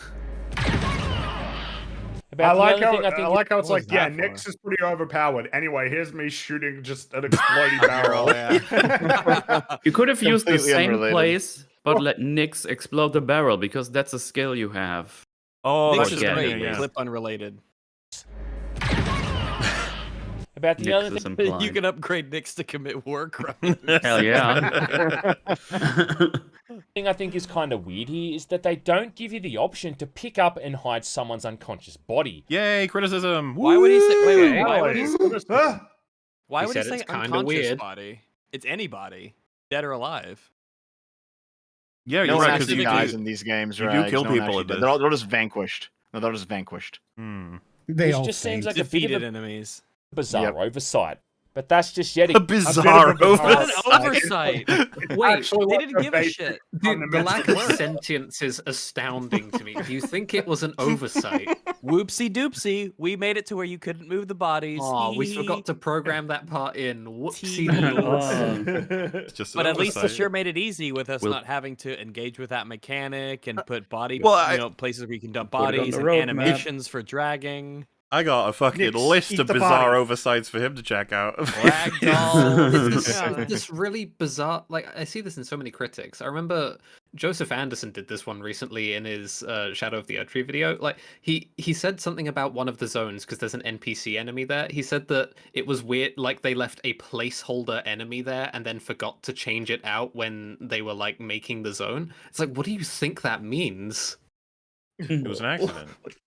Bad enemy. I don't They were understand. lazy? I don't understand how these people think like game development goes. What do they think is happening? How do you think they got this far in and like, oh darn, we forgot about that feature, the body carrying. Whoops. I mean, the They most said, like the "Fuck nicest way to put it is it was on our list of things to do, and then they crossed it off eventually. They're like, we ain't doing that. And we realized how hard it is to make a video game, and we decided, nah, we're not doing that. Yeah, video games got hands. Video. We're this gonna have isn't Nyx fun. like bury and dispose of the body in lime, but I don't know. It turns Yeah, I out mean, how do- playing how do video we games even is fun. program that? Making them is work. Nick's disposing How of do you even bodies. program this as a feature? It's not like this is being in stealth or Oh, anything. to consume the That's body. it. He The just eats fat the entire partner, body. the fat starter Pokemon. He can There eat you the go. bodies. He can dispose of He's like bodies. he's like a super fast. blob. He He's like doesn't. a blob, and he gets bigger and bigger the more I like- bodies he can. I like the idea that he doesn't actually like eat them properly. He just gets like a comically stormtrooper shaped bulge in his body. You know, I was thinking is like you get to unlock that option. You're expecting him to eat them, and then he goes up to them and then grabs one of those blue barrels from Breaking Bad, puts the body in, and he's got like acid. You I got find a this pay. bathtub. Don't worry, I know how to dispose of bodies. I'm quite experienced there, KVS. Now it's got Jesse's voice in my head. Like, Again, another reminder that we're going to go another year here without that Splinter Cell remake. Oh, yeah, and again too. we're Yeah, still- but what? Who even cares? Like, what is that remake gonna look like? It was From being these made by guys, Ubisoft yeah. today. Ugh. Don't That- even maybe think they. about it. I hope they don't forget that Also- to allow you to hide the bodies. in I this know. Splinter Cell remake. Whoopsie doopsie. Having, like, Oopsie having doopsie. Splinter Cell- Isn't it a little crazy to have Splinter Cell on your mind and actually like comment on the stealth here being worthwhile when like Splinter Cell is so much more robust as a stealth game than this? Mhm. I don't really get seems it. to shine is when you're out and about on a random planet, just messing around and doing your own thing. Hmm? As opposed to the story missions, again, at least the ones I played, where you're given very little options when it comes to the stealth. Bro. So all of the prepared content they provided me was kind of bad. But the other stuff, that was better because I was like free, I You don't guess. have any. You don't have any extra mechanics No. in either one. You don't get No, access The to anything difference is that extra. one of them will punish you and make you restart if you get caught. Yeah, that's what he's obviously referring to as the ones that say do not raise the alarm. That's all the story shit. Or don't get caught the way you can't even use your gun. Oh, yeah. I mean, well, it's the closest we'll get to him realizing how bad the Offering game me is. criticism. Yeah. And it seems if you ever stray too far off that beaten path in the slightest, then the mission's going to be failed. Yep. Mostly because you're not given the option of going loud and simply have to avoid being detected. What are you doing? You've alerted the station. And yeah, dog, like it is kind of frustrating to fail these, simply because you tried to experiment too much and didn't do what the game wanted you to do. He's so Wow. close. Wow. He's like, so we're close. brushing up against You're it. getting there. He's almost Careful, there, dude. yeah. That rep in the Discord's getting a little impatient with you right It's now. like, motherfucker, you better fucking. You better just reverse course right fucking now. He just turns his Get camera back on the and shows like fucking a picture. rails. The Ubisoft guy just turns the camera on Discord on, just shows a picture of his family. He's like, Turn Little back shrug. now. it also forces you to engage with what I think is the worst mechanic in the game. And that's hacking into these security systems, which is this odd little mini game where you need to input the correct symbols in the correct sequence. Basically what you got to do here is choose from a bunch of symbols and try to guess the order. And then the game will let you know if you got the right symbol in the right spot, the right symbol in the wrong spot, or just the wrong symbol completely. And yeah, like, it sounds fine, only the whole thing is complete RNG. And it's literally just kind of guesswork. Not to mention, if you get the combination wrong too many times, then you set off an alarm. No, you don't. No, you don't. You That's don't. the biggest problem. What it looks no like it. There was I never actually had no the punishment. Yeah. Honestly, that is arguably the biggest problem. Is there's no repercussions. Am I watching him get filtered by like Poundland Wordle? Well, to be fair, Theo, this can defeat you because It's of a how poorly slog. designed it is, right? Yeah, This is It's something just a that slog doing it over and over. it's because Wordle has a system. This does not. This is literally like the big thing I noticed straight away was and one of the most perfect examples, one of the earlier ones I did in my game. I guessed 2 right to start, and I was like, oh shit, good. And then I choose the next 2, which so try and picture it with this visual. The top 4 have been selected, so 2 are down and 2 are up. Next line, I select 2 because that's my cap, and then it's like wrong, next line. Yeah, that select is the next 2, problem. wrong, next line. I've only got 1 try left now, and I was like, whoa, I've still got 8 symbols to check. So what am I supposed to do? And it's like, well, unfortunately for you, you guessed 2 right too early. Like, wait. Yep.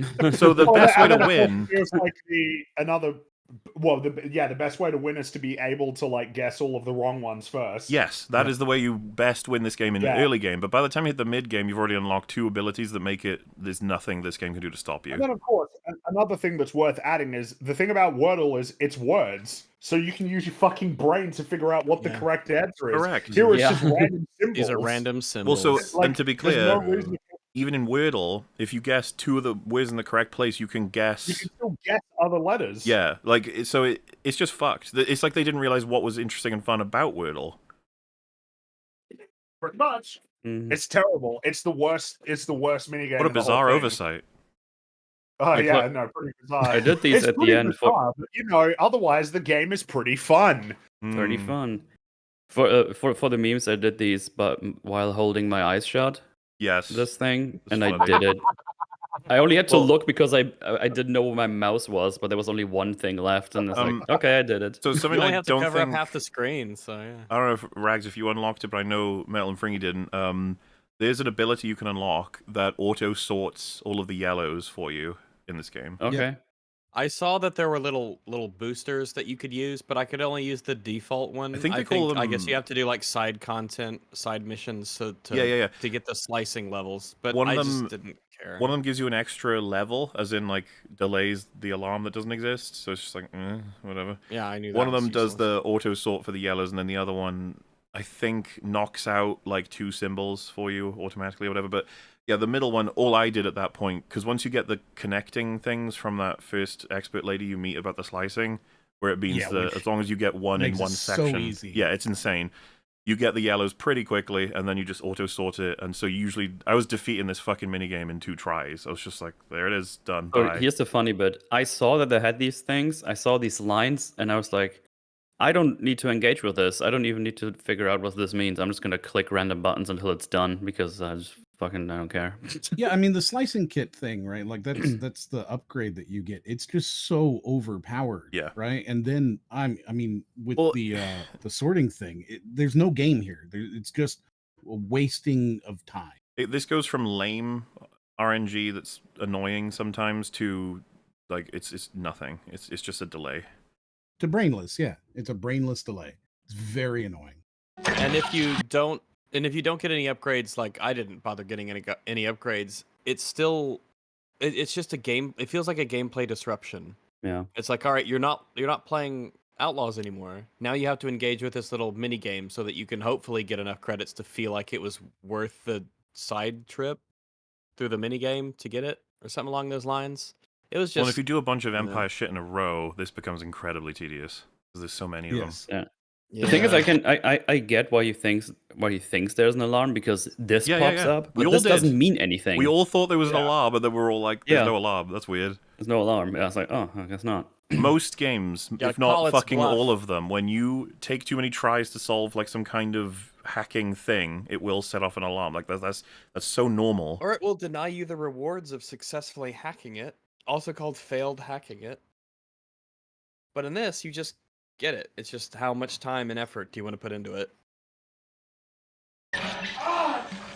Which just makes it this tiresome process of backing out and in again to avoid detection. Oh yeah, you can do that too. Before you reach... Oh, He's right, though. True. You can actually do that. You can do that, Oh, yeah. what's even the point, then? The void detection part was no, but it's like that Fallout computer hacking. It's you do infinite tries before you hit the last attempt that you just back out of the terminal. And it's then also rejoin. fucking broken because someone might say like, "Oh, you selected too many correct too early. You better back out so that you could do worse to do better." Yeah. God. It's so it's so fucking broken. Instead of designing a real system again, like in Deus Ex, where once you're in, you're committed, but it's like a real system. It's like an actual little game in and of itself. The hacking mini game in Deus Ex. They should have just made it Wordle. They fuck it. Should have just been Wordle. Yeah. You have to With spell Star out Wars. Wordle, Star Wars. Sneem, Abu Frick. there we go. Sneem, yeah.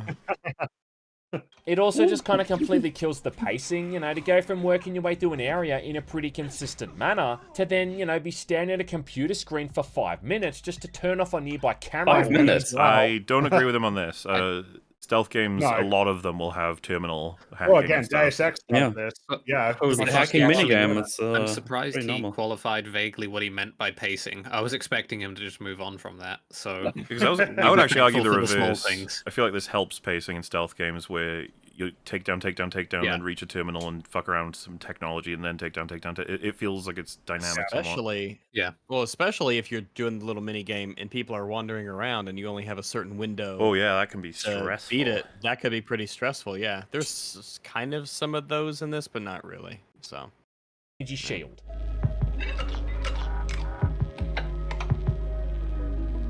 So I don't know, like hopefully the full game gives us the option to avoid this mechanic. Technically, yes. You unlock enough to just skip them, essentially. So that's so funny though. Yeah, Like I hope the full game just lets me skip this mechanic. Because it sucks. that's what I did with stealth. I just skipped that mechanic. Yeah, the mechanic sucks. Anyway, here's a stealth takedown. Yeah, why? What? Gameplay. And then the final component of Outlaws gameplay is the ship combat. I mean, it wouldn't be a Star Wars game if you... So fucking Man, tedious. Ratchet & Clank I Across hate Time this. has better.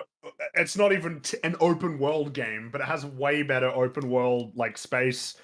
Like that, there were like little planets and asteroids and stuff that you could land on, get out of your ship, and like acquire things that were meaningful from a gameplay perspective. They even had space radio, and that game came out 15 years ago. Mm-hmm. If you couldn't fly around and shoot at stuff, would it? Stop. Also, wait, what did he just say? Go back. There's plenty of games of Star Wars games that don't have... Yeah, it wouldn't be a Star Wars game if you weren't running around in space shooting things. Like, Well, not like, like all of those Star Wars games where that doesn't happen. Exactly. Well, maybe he said something more reasonable than that. I'll roll him back. Let's see. Play is the ship combat. I mean, it wouldn't be a Star Wars game if you couldn't fly around. Never mind. Oh, no. Yeah. Never fucking mind. Alright, that's the make or break for Star Wars game. Oh my god. Like, remember the movie? Remember in Star Wars where he said, I got him, and then Han said, great, don't get cocky? Yeah. Remember the Star Wars? Sadly, though, this was the stuff that I got to experience the least. No, you were lucky. If anything. I envy you. Yeah. I envy you. If I had to describe this whole system, I'd probably say that it's basic but functional. It's awesome. I guess it's It's- functional. Isn't Yeah. it crazy that you can just actually ignore it though? I don't even Because want to the get longer I went on into. before I ignored You it, should I just ignore it. Let's put it this way: Yes, the enemy arrives, aim at and shoot until they're destroyed. System does work. I'll give you that. There's plenty in the space shit that does not work though. Like I can get Yeah. through combat every time, Yeah. winning, groaning in my eyes. So with the beginning laser, you actually you at least have to aim at the crosshairs properly for it to hit. Until you get the last upgrade for the blaster that has like seeking lasers. It does like a triple shot and just goes straight to the guys without you having to properly aim at them. It was really weird. I find it all incredibly boring, the space combat. Oh yeah, I'm just saying that it just gets even more boring. Then you get an auto turret that kills shit for you automatically, and you're it's just. Well, it's like you said. Hopefully, they unlock more and more mechanics as the game goes on that prevents you from playing the game. That'd be nice. Well, it's just more of the trifecta, I guess, of K-Vess is simultaneously an insanely talented parkourist. She's the deadliest gunfighter in the galaxy. She's an expert star pilot. She just does it all. She does all of it so insanely well. And I'm like, how are you so good at this? You didn't, when the game begun, you didn't even really know how to fly a starfighter at all. And now you're just killing everything in space that dares show its face to you. Man, if only you would collect a crew that could, do that stuff for you so it doesn't get so weird. Well, yeah, you could collect the crew member that's the expert pilot, and whenever you go into space, you're controlling the ship you as the player, but the character in the world controlling the ship is the pilot that you recruited.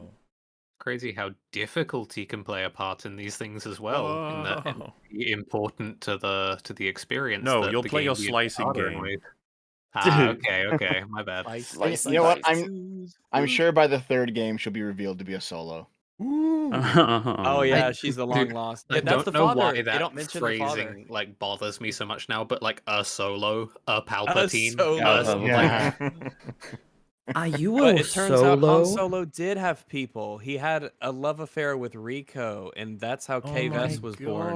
But he had to leave because his true heart belonged to Jawa, or not Jawa. To Chewie. I'm sorry. This brain, even thinking about this game, is melting my brain.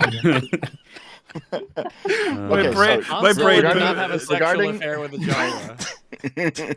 Or maybe he did. Who knows? Fuck it. Jawa. You don't even know his name. He's just Jawa. It's just Jawa. With the Chewbacca is Jawa. a fine man. All right. Okay.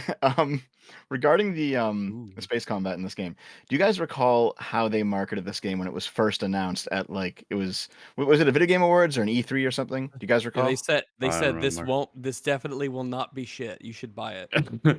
It will be very poggy. So I don't recall exactly how they worded it, but they were very clearly taking a dig at Starfield. Whereas like you can actually fly through space. You can actually land the ship on the planet. Isn't that going to be novel, guys? And like looking at the cameras, like it was clearly a dig at Starfield. And yet it just having is now Starfield. played them both, it really is very Starfield-esque. There's not much to do up there. Starfield. Yeah, you're in a tiny little box of space that you can fly around in. If you go to a planet, you click a button and you get a cutscene, a foggy cutscene, so you don't even see anything. So you don't see the actual things being loaded in or anything like that. Right? Yeah. Yep. You know, Well, the difference is that the camera doesn't fade out. That's how they got Starfield beat. The camera does not fade out. It just goes foggy, or I suppose if you leave the system, it's like shimmying goes through streaky. the gaps, but in space. And it's actually, it kind of breaks the immersion too, because there are segments in the space sections where you have to escape pursuers. And when you go towards the planet in other sections and you press like, X or whatever to land, then you'll zoom in super fast to the planet, faster than you've ever moved before. And you're like, dang, wish I went that fast when I was being pursued by TIE fighters or whatever, but all right. No. Wow. This thing can move. Again, like you fly around This as you'd thing can expect, move. and then lock onto enemy ships and fire your lasers or missiles to take them out. It also seems, though, like it's another avenue for exploration, because aside from exploring nearby wrecks or...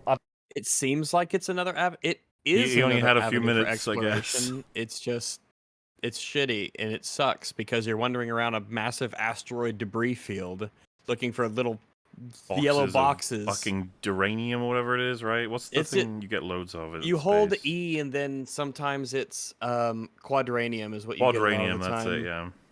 But the yellow boxes where you have to hold to interact, they give you just like random doodads. Little knickknacks like a paint job or something. You're like reminding me of playing it. Stop it. Stop that. I don't like this feeling. Oh, you blew other objects in orbit, you can choose a nearby planet and then check it out on foot, with the ship events flying through. Why do you say that like that? Yeah, why do you say that? You could like, hey, if there's a planet nearby, you can land on it and check it out on foot. This ain't. No. This ain't that game. The space section is like the little add-on for the planet. Yeah, it feels like the backyard of the planet. that's not. He acts like that you're gonna just interesting. you're just gonna stumble across planets. You're just gonna find them and you could land on them like it's Starfield or like it's an actual exploration game with really full-fledged space mechanics. Well, no, you pick one of the 3 planets to go. Like, yeah, that line annoys me almost more than anything in this Jabba the Hutt review because he made it sound like you can stumble across a planet to simply land on. It's not at all how it works. One of my viewers was like, "I found what Rags really wants now. It's Jabba the Hutt." I But really yeah, don't. it is kind of crazy to explain it in that way, kind of almost like it's like in No Man's Sky where you explore and look, there's a planet and you go there. It's like, well, there are 4 planets, you have to go to each of them, and there's no other planets or anything in the system, right? Again, it's not like in Ratchet and Clank where the space area, there'd be like 2 or 3 planets in that area, and then a bunch of things in the middle that you could land on, like a little space station or like an asteroid or something. It's just, there's the planet, here's the space around it you're allowed to explore, and then you go to the next space where the planet is. The space part feels like a small extension of what you're here for, which is the planet. So to say, like, you're in space, and then you can discover, there's like, no. We have a spaceship. Yeah, we have a whole spaceship thing where you have a spaceship, and this is space where you fly it. So the space is actually remarkably fucking restricted. It's very... super restrictive. Not space. But you can choose a nearby planet and then check it out on foot, with the ship even flying through the planet's atmosphere in real time. Yeah, you know, even if that real time is just... Come on! You must, like... What? No, you don't. You, like, zoom... Once you get the prompt to land on the planet, your ship, like, hyperspace is super fast to the planet. Yeah, you know, even if that real time is just using fog to more or less... So then it's not real time. Why'd you say that? It's not real time now, is it? Did you know that you shimmy between rocks in real time? Master loading man. It didn't take as long to get to planets in Ratchet and Clank in the PlayStation 2. You get in the ship and then you get 2 screens of flying through space and then you're there. Here, well, it's luckily, like... you can even do it faster because it lets you fast travel from anywhere to you could just skip. Yep. Yeah, Which you I can did. skip this entire process with a single loading screen. There's a lot of I'm starting to realize a lot of the late game understanding and unlocks of this game just allow you to take chunks away of not to doing the bypass game. the game as much as possible. Yeah. The fucking graphics are all like flickering as well. So all up, you've got the combat, the stealth, K-ship, and... Why was that your image for the stealth? Because he knows the end game. He knows the end game of Star Wars Outlaws, and he's just giving it teaser. That's perfect. He's just rolling around with a stun gun, punching the fuck out of K-ship and speeder, along with a whole arseload of main and side missions to get lost with, all set amongst the backdrop of the franchise's most interesting time period. So what's... Tell us about the I don't think that's even fair. It's what you mean is this way your favorite stuff is from, but that's fine. It's like just where everything is set now. Oh, everything is set around this time. It's Fringy, like I know you want to comment on this. You gotta. Oh, what? White text on a white background? Look at the subtitles over. Yeah, like if when you're the subtitles crimson over your drawn. Yeah, like this is why you gotta. If you're gonna put white text against something that's white, you gotta do a black outline. Yep. This is hard to read. This is difficult to read. Fringy, that's actually in the accessibility settings to put a black background over all of that. Really? Yeah. Mine was on by default, and I turned it off because the compass is a fucking huge black box on the top of your screen. So even though I lost the ability to read subtitles sometimes because it would overlap on my white health bars, because the compass is here. Let me get you a screenshot from my first stream of it. It's huge. Again, well, also, why would everything's you put... in the accessibility. Well, that's dumb as fuck. You just move the text above. Yeah, of course. Yeah, like, what the above fuck? the ship. Don't put it on there. I want to. Presumably, you want me to see the ship, right? I don't know, man. Some of the choices. This is a bizarre oversight, is what this is. Yeah. Yes, it is. I'm getting a picture for you right now. Apparently, making something not bullshit to read is an accessibility option now. Sweet. The accessibility options are crazy too. It's like they're 6 really pages. Yeah, it's actually really good. It's unironically the best element of this. It's video the best. It's design, incredible. Yeah. So if you have the black backgrounds, That's how big the compass is on your screen. Jesus, that's okay. It's That's fucking huge. This is lazy. Yeah. Like, come on. Ignore the stormtrooper. She's doing her best. Okay. Wait, what is happening? There's just a. This is I the do like. remember this part of the gameplay. All of these stormtroopers here at this checkpoint are like women. It's really weird, but it's the huge black box around the compass. Because by default for me, there's a black outline to a bunch of stuff, including the subtitles and everything, which does help you see them more. However, that compass, man, it's so fucking big. It's a blight on your screen. Disgusting. Yeah, that doesn't seem like the solution. Huge. It's interesting. Yeah, time single period. and/or straight. So what's there Yes to and complain no. about? I mean, to be fair, it is kind of hard for me to truly go into depth on this thing, especially considering I really only spent 4 or 5 hours with it. But I think Then yeah, it would be pretty difficult for you to go in depth on it. You could have made an attempt, though. You could have tried. I mean, he had some Coulda criticisms tried. and he had some praises. You might even say he reviewed the portion that Yeah. he played. He unfortunately was duped, and hopefully can correct the record in future when he plays the full game. the biggest takeaway that I have here is that I didn't hate it. What? And this is coming from a guy like me, someone who is the most jaded, cynical fan of the franchise. Oh no! You did know. Nah, Okay. that's some stolen valor right there. All right, that's just a lie. No way. Like you, K-Vess. The Hutts will be pleased. Why is this clip here? Good Why is clip. the yeah? The Hutts I'd will rather be get- pleased with your positive review. Well, you guys remember Varric? He was a really cool character. Varric, yeah, You like- high five. Yeah, Varric is a really cool guy. LASIK eye surgery, then sit through another churned out TV show or movie. You know, where I had to watch a nameless Jedi swing around bad dragon looking lightsabers. What? Why would first off, I'm no expert or anything. The insinuation that this somehow as a isn't bad slop dragon of that enjoyer, I was about to caliber. say this. If we're ranking None products, of those fucking lightsabers look anything like what I've got. In the if we're cupboard, ranking okay? products, I don't know that this doesn't sink to the fucking bottom. I don't know that this is better than why? Acolyte. It's, Why would? it's Yeah, I hate it's nameless really Jedi bad, and it's protagonists. way longer than the K-Vess, Acolyte. though. It's a way total and longer. fundamental failure in just about every regard. Like, Yeah, like at least fucking Acolyte has you can play and it has credits, it completes. Like what? Well, at least like Acolyte doesn't crash. At least it doesn't freeze, and I don't have to play it. I just have to watch it, which is not fun. But at least I don't have to trudge through like 25, 30 hours of crap gameplay. Acolyte set out on to the tell other like a hand- particular kind of story, and it like, yeah, there's anyway.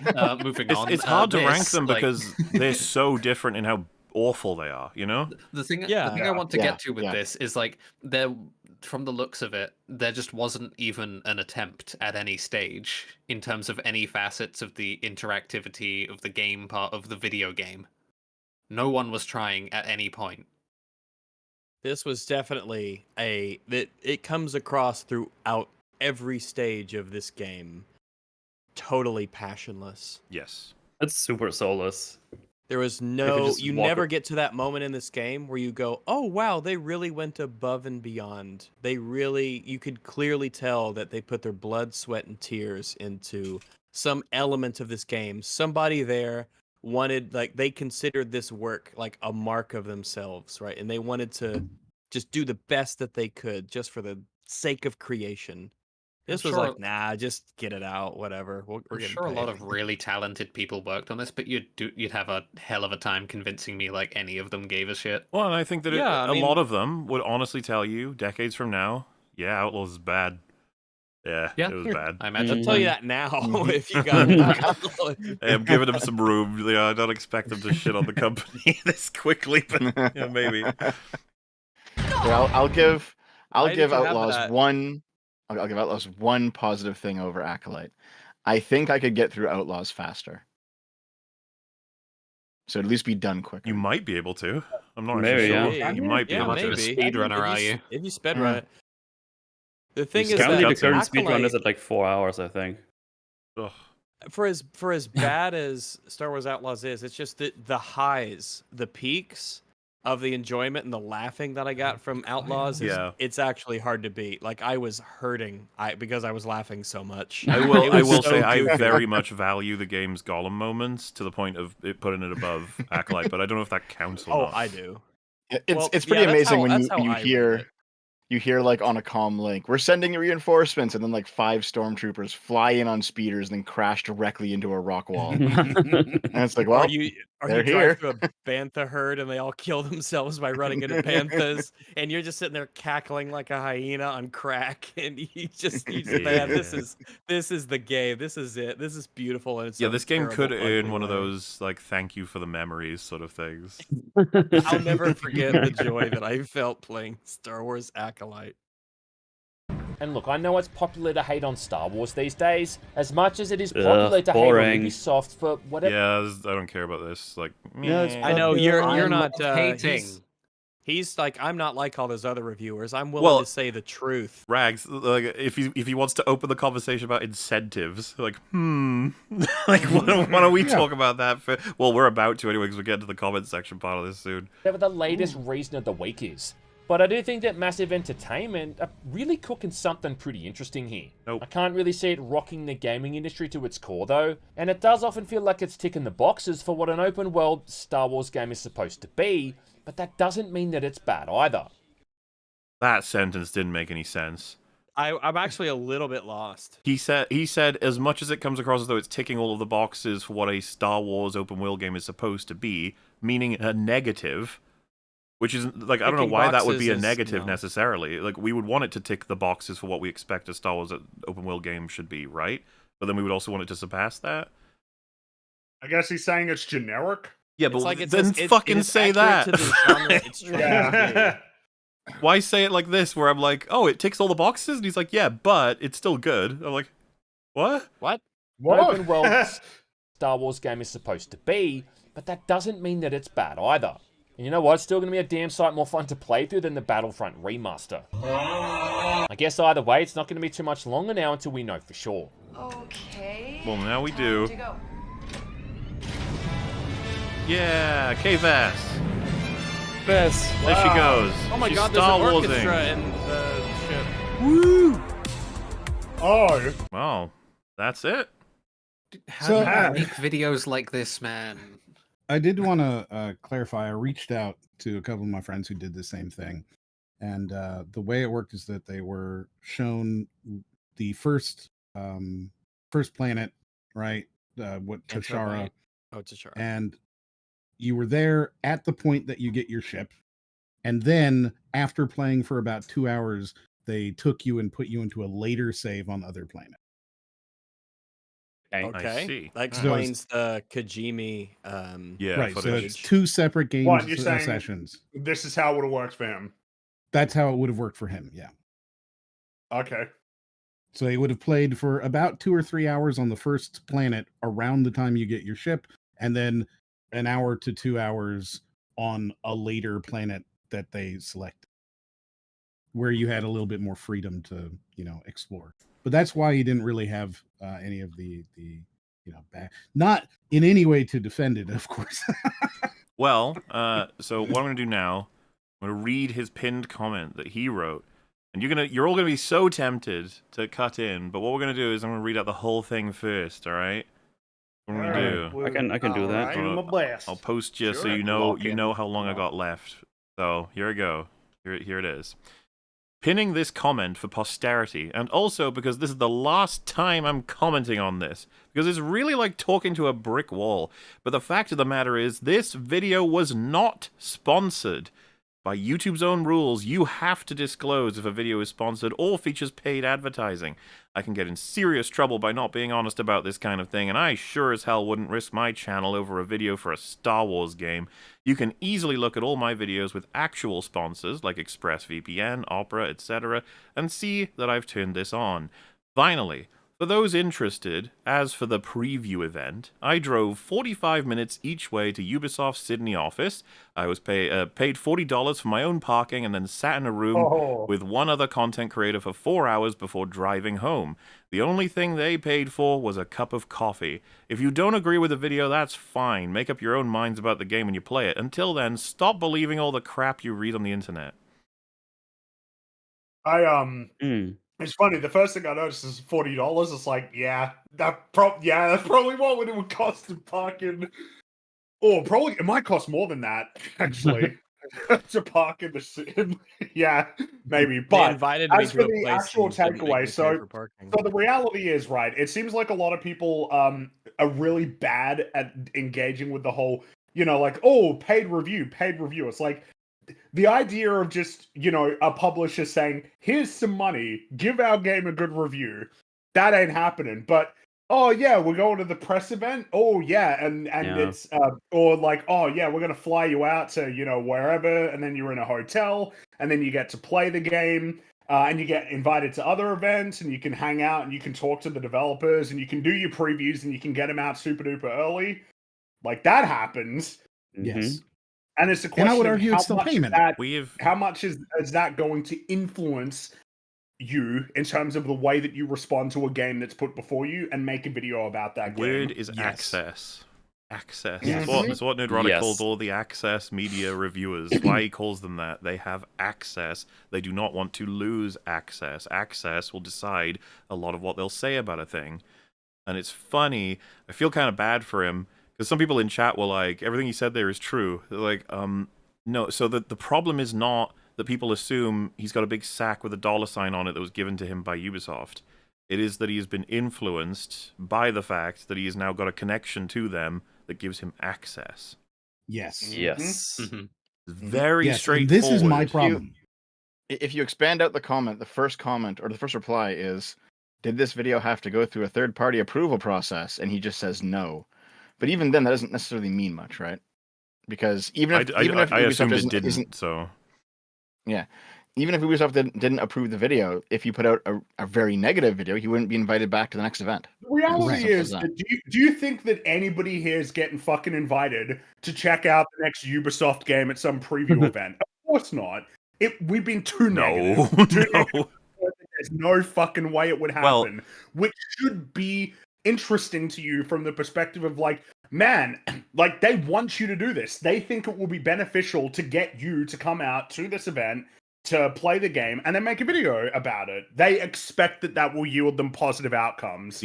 That's something to think about in terms of the nature of how access is. The reverse point of that is, do you believe they contacted you to review this game early via access because you're so good at your job and they just wanted your opinion desperately?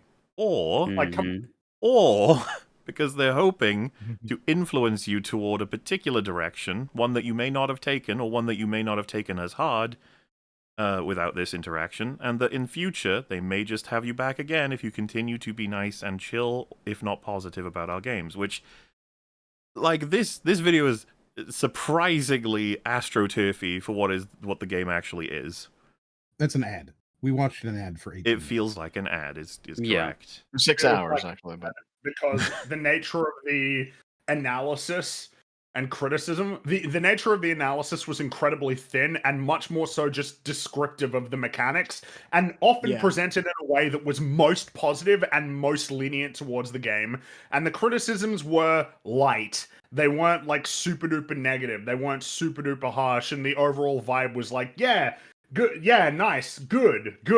And like, and the problem that you're having, because of course, like, the response being like, holy shit, like, you're all shitting on me. It's like, why do you think it is? It's because the video is fucking weird. It is weird. like, we about this game that's so obviously crap. That's why the response is so negative. So I dug out his Twitter account, and the same day he uploaded this video, he put out this tweet where he says, "I'm removing my Star Wars Outlaws video. I guess I forgot the cardinal rule where you're not allowed to say nice things about video games anymore." Oh, here we go. And I don't want to get a month's worth of abusive comments over it. And What a there's two more. fucking pussy. Well, wait, all right. got So threats. let's get some context on. I'm going to read out some of the comments on his channel. These are all top comments, just all in a row. The first and foremost is, are you going to review the game now that it's out? Which I think would be a wonderful thing for him to do. Get stuck in and tell me what you think and compare it to your initial thoughts, and then talk about the introspection you can gain from that. How important is it to express your initial thoughts if they are so far beyond close to reality? I wonder. That would be an interesting topic to cover. Next one says, I'm glad I unsubscribed from this bad actor a long time ago. Where's the review for this trash? It's been out for weeks now. Pretty rough. So is that a thing he does normally? He does like first impression and then does a video, or I don't know how he operates. I'm just wondering. I'm not sure. As we do. Okay. Another one says, did he even look at the footage he selected for the video? Laugh my ass off. I mean, some of it did seem to be directly contradictory sometimes, but it might just be he's not familiar. Stealth, bat. Can't wait for all the good things you're going to say about Assassin's Creed Shadows. No,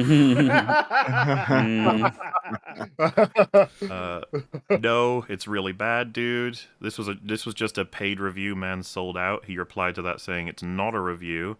Are you dense? It was a 4-hour playthrough of an unfinished build over a month before the game came out. We're acting like previews don't exist anymore. And I think he replied to... So someone said, if this is not the review, when are you posting the actual review? And he said, no matter what I say, I'll have to put up with thousands of more asinine comments. So I guess he's not going to review it for that reason. Get over it. Get over it. Someone said, this will end up in a Chromecat video someday. That's possible. Someone said, usually your reviews are great, but you've messed up with this one. And he said, it's not a review. And they said, okay, maybe address the situation instead of playing semantics. Everyone's calling you out because the product the public received has none of the virtues you talked about.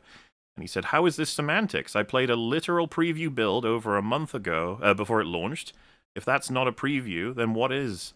I'm not interested in addressing any situation because the people have already made their minds up regardless of what I say, and I don't even like Star Wars enough to bother trying to convince everyone else. Or anyone Then why else. did you fucking who drive I don't 40 even- minutes to Star Wars? Ubisoft headquarters to play the game if you don't care that much? Why would you preface it with like, oh, I don't care about Star Wars? It's a video game. You review video games. Why would you say like, well, I don't want to justify or explain any of the things that I said about this because I don't care about Star Wars as an intellectual property. It's a video game, and you made a video on it. If it was a new IP, then what? What's the excuse if it was a new IP? Exactly. Honestly, I Hold don't on, think he said in the video. He said in the video that he did care about Star Wars. He's one of those like disaffected fans. I mean, Yeah, I thought of so, course, but- that's a bit awkward as well. I feel like that comment might be the best one, the quickest way that got to him in the sense that he received it. The fact that he said everyone's calling you out because the product the public received has none of the virtues you talked about. It's really hard to argue that that's not the case here because it is. It clearly is. You would be a madman if you thought otherwise. Well, and something should be done, surely. Something needs to be fixed. I suppose it's weird because it seems like it's such a misalignment between essentially, if the way we're meant to take it of like, yeah, man, this was just my earnest takeaway from this game. It's like it is so like out of line with fundamentally like what is factually true about the game, but also like what your audience thinks about it and the way that you talked about it. Like it's just a weird. It's just a bizarre video. I just don't understand. Like, I don't know why it's so hard for people to just take the L and then just like, okay, you know what? This is actually not that great. I think it's a great opportunity to think about the it nature happened of your to me job. with fucking Alan Wake 2. Watch my first stream of Alan Wake 2. It's like, yeah, this is pretty interesting. And we're like, can't wait to play more and see what happens. Then I watch you and Ass play. It's like, shit, this fucking shit sucks balls. and then I was the only one who finished it. Like, I mean, that's the bad ending. They tricked you. I was tricked. So then this was mentioned, and I know this is true because I watched his video on it. Star Wars Theory, the biggest Star Wars YouTube channel, was initially invited as well, but when he asked if he was able to write a bad review if he felt the game was bad, he was immediately ghosted. He did not think it was good, by the way, and gave up playing it after it froze, I think, twice in a row. He was like, alright, I'm good.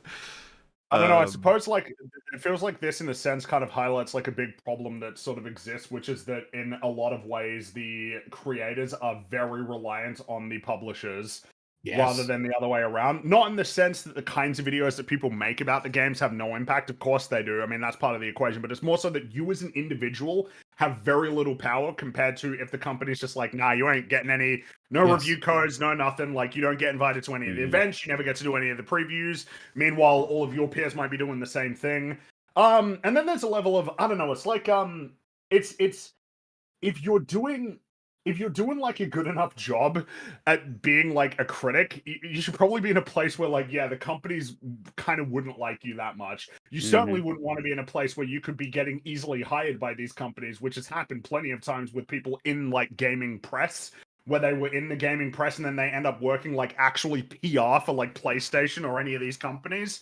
It just seems like that shouldn't be the case if you're because if you're being like comprehensive and critical, like they should kind of be like not happy with what you're making in a sense. There should be a bit of a confrontational element to that relationship. In a like sense, you both like you should both kind of need each other in a way, but you should also both be like we can't be friends though. Yeah, if you give me a product, I'm gonna talk about it truthfully and see if I like it. Or you know what? I actually only accept it if I know I'm gonna like it. If Disney invited all expenses paid and cast and crew meet and whatever for the Ray movie for me, Rags, and Fringy, and let's just say for the sake of explaining this, we'd already agreed, so it's happening. We're doing it. I would make that so fucking abundantly 100%, 1,000 billion% clear at the beginning of the video, even if I actually made it. But then, I like the funny thing is, like if. It's really difficult to hypothetical because I don't know if I would agree to it in the first place. But if I did, the only way is if I'm allowed to be negative. I'd have to say, like, guys, you understand, you're more than likely going to make something shit. Like, I don't know how to do this. So, the thing is, I would accept if I made the video and it was negative and in the sort of usual fashion, I made fun of it in whatever way. And someone said, like, so you weren't compromised. I'd probably be like, no, probably was. Like, it's almost impossible not to be when you go into a situation like that. It's just not in a way that's gonna cause any harm to anybody at all. This is why this one's more of a problem, because it's like an awful product that has been raised all the way up to what do you call? What's the video called? It might actually be pretty good. Star Wars Outlaws might actually be pretty good, which is so far removed from its like, actual quality. Yeah, I consider Star Wars Outlaws pretty noxious. Like it shouldn't be. Yeah, it's one of the worst. It shouldn't be sold, to be honest with you. Wow. It's not finished. It's not functional. It's so dysfunctional. It's so dysfunctional. And it's not just the bugs. It's not just that it's buggy and unpolished. It's that, like, a lot of the core design and, like, the core features are just clearly, like, incomplete or rushed. But yeah, just having just a feeling when you get to play the thing or see the thing. I mean, that's why so many people or reviewers go to watch these early screenings of, I don't know, fucking John Wick or whatever. And then they come back home, it's like, oh, it was amazing. We got to meet some of the crew, and we got the Scotty back, and yeah, the movie was also awesome. But then I got some drinks, and it's like, oh, it is impossible for that not to change your perception. Of course, it happened to me. Like I watched the second Avatar because it was just a good day. I was hanging out with friends. We had some drinks. I think we went out to the city, and it's like, oh, let's go watch the Avatar movie now, and then we just had a good time. And then I came out of the cinema, I was like, yeah, I think it was alright. And then I rewatched it, and it's like, shit. It's why they do it. It's why they get people to do this. It's because it works. Exactly. Right. Oh, well, yeah. That's right. Absolutely. You know how, like, you know how for a lot of, like, Marvel slop, there's, like, the Twitter reaction embargo and then, like, the actual review embargo. You notice that? Like, usually there'll be most of the time the Twitter reactions are pretty positive. Like, consistently for a lot of these Marvel projects, but like in a very vacuous and way. And it's like, I don't know, man, how much of that would be influenced by like the thought of shit, well, I don't want to say anything too negative, otherwise I might be totally shut out. And then that would be bad for me. I don't know, it's just something to think about, that's all. Yeah. Access, exactly. Access, it's a powerful thing. Some more comments. How much did they pay you? This aged worse than expired milk. Man's rear got obliterated by Ubisoft for that sweet, sweet money. Oh, no. The fact this has the lowest views of your most recent videos says a lot. I came from the future. It was not good at all. How does it feel to shill for a game that completely flopped? You have no integrity. Damn, these are top comments. Jesus. Those are people who watch him. Yep. Yeah, It's really rough. Excellent Getting wig. On his Twitter, blasted. Jesus. on his Twitter, he said that the comments in the video are 90% negative. I can But he believe did that. eventually Yeah. decide to. He did eventually decide to put the video back up after some people said you should Well, I stand mean, by your clearly they're opinion. watching it. Yeah. You should stand Well, by you your good should stand- opinions. yeah, but you should you should revisit your bad opinions with improved good opinions and be like, guys, I was wrong. I was so wrong. I think it would We're be looking at a interesting video that was video let out if of he. jail, huh? Yeah. Yeah. It would be interesting video he could do. It's like, hey, let's actually like see what I was maybe thinking and why that happened, and let's see how it actually is, and maybe reflect a little bit. I think it could be just a super interesting video to watch. Yeah, Yeah, I at think least so, turn too. that scar into a band-aid. He could say like, "Oh well, I thought the system based on the demo was going to be this, this, and this, but it actually went this way instead, and here's why Yeah. that's bad." That'd be a fun video. 500 Uber points have been deposited into your Uber bank. Yeah, Uber Bank. Looks I can terrible. afford the new Trailblazer skin from the Ubisoft store. Neato. Bad Which is a textures, real thing. bad facial animations, bad AI, basic shooting and stealth, etc. Name one thing this game does that's great. I'm not seeing it. There isn't anything. And one thing it does that is decent. This reminds me, I forgot to cancel my Ubisoft Plus thingy, so they got an extra bag out of me. Those bastards. Yeah. I'm glad I found a code for it. Someone was like, "Hey, you should." A friend of mine was like, "Hey, you should check like G2A, see if they got a code or something." And I was like, "Oh yeah, that's right." And so I got like $22 off. I didn't have to pay $70. Well, the only way to you're- play this game is through Heaven Ubisoft to you, Connect. bro. You're Jesus. Oh. clearly- Yeah, I just got the UB Connect thingy because it was like $17 or whatever. Yeah, Yep, like their same thing I monthly, did. whatever it is. Yeah. Yeah, but now it's Yeah, I don't need to double own this because I game. forgot to cancel. You're clearly I don't giving this know how game far. way more sympathy and excuses than other games you've dunked on that were way similar. You've cucked on this review. And that was 170 likes. Oh dear. God Oh my God. And this will bite you in the ass. Nobody wants this game, but okay, smells like a paid review. Ubisoft loved Far Cry so much they made it their genre. That's not even... this game is so much worse. Did you sign the paper that says you can't give it a negative review? A German YouTuber leaked the rules for getting a review copy. That was me, sorry. Metal. Whoops. I'm curious what those rules are. It was Schweizenheimer 1, I 2, would 3. be curious too. Actually, is that a? Let me maybe Google a bit. Yeah, I see got if can nothing on find that, it. but yeah. Game is gonna end up being dog shit. You lost big time with this one. I'm done listening to YouTubers who are so-called reviews. All BS. You got paid to review it. Good. That's the end of it. I'll see myself out. God damn. So, broadly Shafted speaking, by his audience. a bad reaction. Yeah. Yeah. Great. So I scrolled a bit further down in the comments than you did, Muller. I found 2 comments I wanted to point out. So one of them, he's replying. So the guy says, "Failing to disclose your relationship with Ubisoft, what you receive for reviewing the game in advance, etc., etc." And then G-Man here, he replies with, "I have no relationship with Ubisoft. Oh This is my not a sponsored God. video." But you do because you went there. That's the. Of like, course that's he the point. does. It's not a- Yeah. yeah. It's not a financial relationship because you're not getting paid, but it's an access Probably not relationship. sexual. And then the next comment is Synthetic Man was right. No. Okay. It's Now, our guy. That's because Synthetic Man saw a not a supermodel woman who was a minority, and he said, "Woke DEI BlackRock Sweet Baby Inc. I hate Jews." And then people were like, "Yeah, Please true." subscribe. Everyone's Dude, like, "True." That's just his true." catchphrase. I didn't realize Just- Dev was right. If you scroll down, you start finding some deep. So someone said unsubbed, and he said, "Don't let the door hit you on the way out." And they said, "Don't let Ubisoft money choke you when you spend it." He said, "If you're the kind of person who has a mental breakdown over a single video that has a difference of opinion, I genuinely don't want you as a sub." It's like, bro, what do you Why would mean? make these comments? Whoa. Why would you make these comments? There are plenty Player of moment. single opinions you can express that would make me want to unsubscribe. Of course there are. What do you Only mean? hurt yourself by making these comments. Why Yeah. would you do this? Someone I've said received, they're like, yeah. some they're really shitty unsubbing. comments. but, They said like, same here, and he said bye. Dude, stop it. I'm not bitter at all.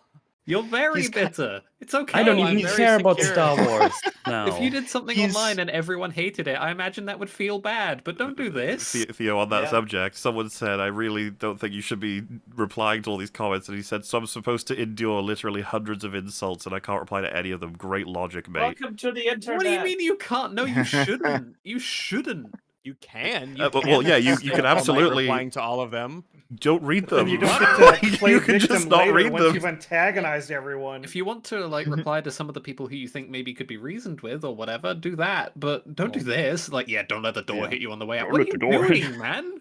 What's the point? Yeah, I mean, there wasn't a door to get in. The joke's on you. There is a weird balance here because I do recall that one viral Total Biscuit video where he basically said, "Yeah, okay, you didn't like my opinion, and you're unsubbing. However, I still think I'm right, and if this is something that is worth unsubbing for you, then you kind of have to go, right?" So okay, fair enough. They're like when I put out my Stellar Blade video, I got a bunch of unsubs. But I was ultimately correct in my opinion. Like this, I'm sure this guy probably regrets his take on this game. I don't regret my take on Stellar Blade. It's not even but about. I did get some subs for that. Not about how he felt or what he saw. It's like recognizing the game is out now, and we've got confirmation it's fucking horrendous. What do you have to say as someone who promoted it? Yeah. You used your integrity to sell this to people. You have to understand that that's like, come on, you get it, right? Like if you're saying that you think something is good, you would expect and potentially hope that people go and play that game, right? And then conversely, if it's something that's bad, that you would encourage them not to spend their money on that and play something else instead. You know what the outcome of this video is. Obviously, most people thought it was shit, but someone out there was like, oh, maybe, Star Wars Outlaws is pretty good based on what was said here, where so much of it was either basically surface level with no analysis or eventually turned out to be inaccurate. And it's just like, it's not, I don't know. It's like, someone else says, this aged just as horrendously as we expected. Wonder how much Bro got paid. And he said a month ago, how did this age horribly? The game's not even out yet. That's someone else has said it's out now and it aged horribly. Like I don't think anyone is, maybe they are, but I don't think anyone here is accusing this guy of actually getting physically paid for doing not this. In money. No, not in money, but there is in kind, that's not how it works. right? Like that's the whole concept of why, if you're a political appointee, you have to disclose gifts and things like that because it's understood, right? It is understood that by being invited to the Ubisoft offices, by meeting the people there, by getting their Discord account, by having these things, you've gained in some way. You've then been given a video which gained you thousands of dollars in AdSense. Well, which it's only gained access to other people didn't have, right? Correct. Like other people don't get to play the game early and make a video beforehand that can get massive viewership because there's only a certain number of people who even have access to the game at this point. Right. So you've gained money, you've gained, connections, you've gained cachet potentially if you did some big video that was very popular, right? Like you've gained out of this. It is not a zero transaction. That's not what's happening here. You're not being charitably given this. Both of you are gaining from it, right? Ubisoft is gaining exposure and you are gaining things from it too. It is absolutely a transaction regardless. Let's assume the most charitable possible version of this, right? Where the game he played, whatever it was, is just absolutely not at all representative of the game as it came out. And he's been duped in some sense too, right? Should he not then be mad at Ubisoft for sock puppeting him for his reputation? Yep. Rather than getting mad at the viewers for saying that that's what they think has essentially occurred. Is that's what the lizards have done. They have sock puppeted you in order to use your platform reputation and good word essentially in order to sell their product to people. But instead you're like, fuck you guys, I had to pay for parking to go play. Yeah, which is so said my response would be this is why Metal was correct. Video. My response would just be, they didn't even pay for your parking. Man, you're just what a cheap Well, listen, on that point, someone said, you were that cheap for Ubisoft? And his reply is, not as cheap as your mum. What the fuck are you doing? Okay, dude. You Jesus. do not get to play the victim anymore. Come on. I was going to say, it's like, you're Let's not not- exactly helping your position. Wait, are you saying my mother's a high class prostitute, or like what? Like she's expensive to have Like, sex with? Someone take away his She's not cheap. keyboard. You're saying my mom isn't cheap? Take away his keyboard. but yeah, Are see, you Oh implying my you couldn't God. afford my mother? Like, I don't even like what's this happening. is why the ideal thing to do would have been to make a follow-up video and been like, okay, I was wrong, right? Like Yep. if you actually believe you were wrong and it's clear that you were objectively, Well, then it's time to make another video. Or you know? just problem, take so fucking the L. way reading these comments, the way he's contextualized it is, all I did was play what they gave me and tell you what I thought. There's no way I can be wrong. Dude, if Well, we that's really wrong. are just like hustling and like we're okay with just fleecing people out of their money, essentially, just don't say anything, man. Yeah, that's You're right. This is a making it worse. $70 video game. $70. The Oh, base that's only the version. standard edition. Yeah. Oh, and it Yeah, would, that's right. Either, like, so it would be $30 retarded special. not to say there are people who bought this game because of this video. There absolutely are. Of course. Of course yeah. there are. So that's already bad. Like, I hope they got refunds because the game is fucking horrendous. But yes, our adventure is not over. That's all just dandy. We've That's got just an appetizer. quite yes. So our first article is from Games Radar, and it's regarding comments made related to this game. We got 3, right? And they're all rather amusing. So, making solid games isn't enough when you have gamers expecting extraordinary experiences. Ubisoft I CEO saw that says headline and after I rolled Star Wars me Outlaws. eyes. As Ubisoft works to turn things around after a few bad years, CEO, I'm just going to say the CEO, reckons making good, solid games won't cut it. On the heels of Assassin's Creed Shadows' delay, which has made Ubisoft's 2024 noticeably lighter, the CEO discussed plans for the future. Bear in mind, this past February, he described Assassin's Creed Mirage as a turning point for the studio's output as it works to regularly put out good games again. In his words, quote, I've heard bad things about that game. But the beginning of our turnaround to consistently creating and delivering high-quality, long-lasting games. Yeah, I bet you wish. It almost feels like it really should be like couched in a much more serious context of now that Ubisoft stock is at like a decade low and investors are very, very concerned about the future of the company. Yeah. Didn't they go like from 80 to 10 euros or something? Dude, Yeah, they 50%. They lost 50%. 50%. Holy shit. The thing is, if you put it into perspective from their all-time high was something like 100 euros. Now they're down to what, like 5-6 euros per share? It's like really, really dramatic drop-off. Speaking on an investor conference call today, the CEO reckoned that good just ain't good enough. Quote, in today's challenging market and with gamers expecting extraordinary experiences, delivering solid quality is no longer enough, the CEO said. We must strive for excellence in all aspects of our work. This will enable the biggest entry in the Assassin's Creed franchise to fully deliver on its ambition, notably by fulfilling the promise of our dual protagonist adventure with Naoe and Yasuke, bringing 2 very different gameplay styles. This stance, which warrants the immediate counterpoint that perhaps this might not be only not be enough for AAA products that guzzle money like a Humvee guzzles gas, follows positive but not ravenous reception for Star Wars Outlaws, which Ubisoft clocks at a Metacritic score of 76 and average Shut up, this is score a professional writer. user score of 3.9 out of 5. Sales aren't exactly great, so Ubisoft's open world Star Wars game is now coming to Steam in November with its first DLC in tow. And the devs promise multiple free updates to come after. Yeah, one free update. They made me fix in the game. Don't worry, we won't charge you for that. Assassin's Creed Shadows was also specifically delayed based on learnings from the Star Wars Outlaws release regarding polish.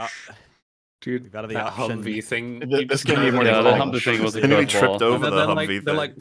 They're like 4 articles deep, like that they've written today, and they're just at the bottom of the Stirling barrel. You know, like What I find so funny about this is like a worthless article. You've just essentially promoted like PR speak that Ubisoft wants so that the company looks good.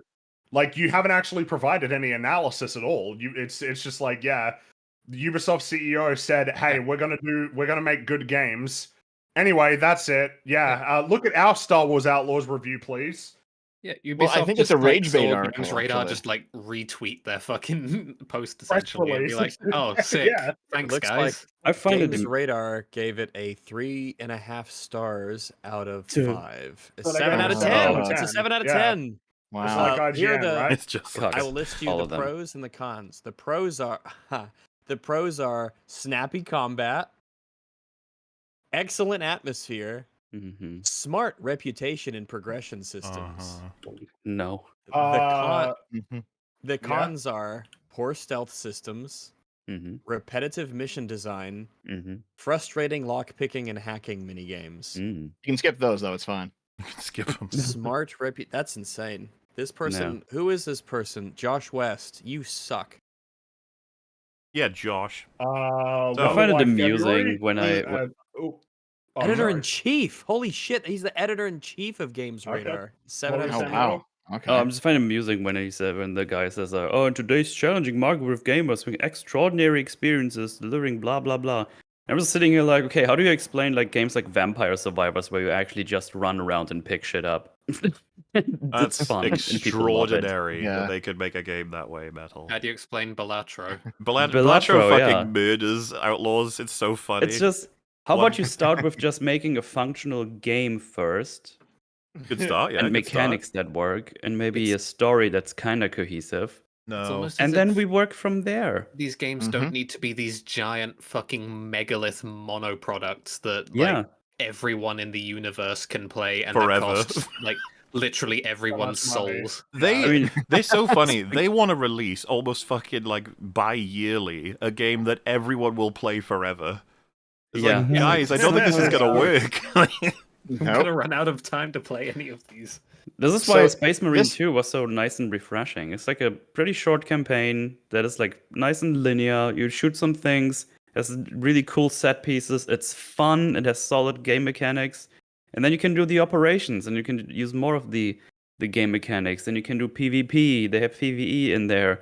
They have like a pretty good roadmap already with like apparently every content except like cosmetics are going to be free. So you just get free content. I gotta tell you, Metal, I don't think what you're doing right there is a good example of how games are not trying to take over everything in your life and use all of your time. Because you're like, oh, it's so refreshing when Space Marine 2 came out and then did everything all the other game companies did by having this roadmap and all these multiplayer things.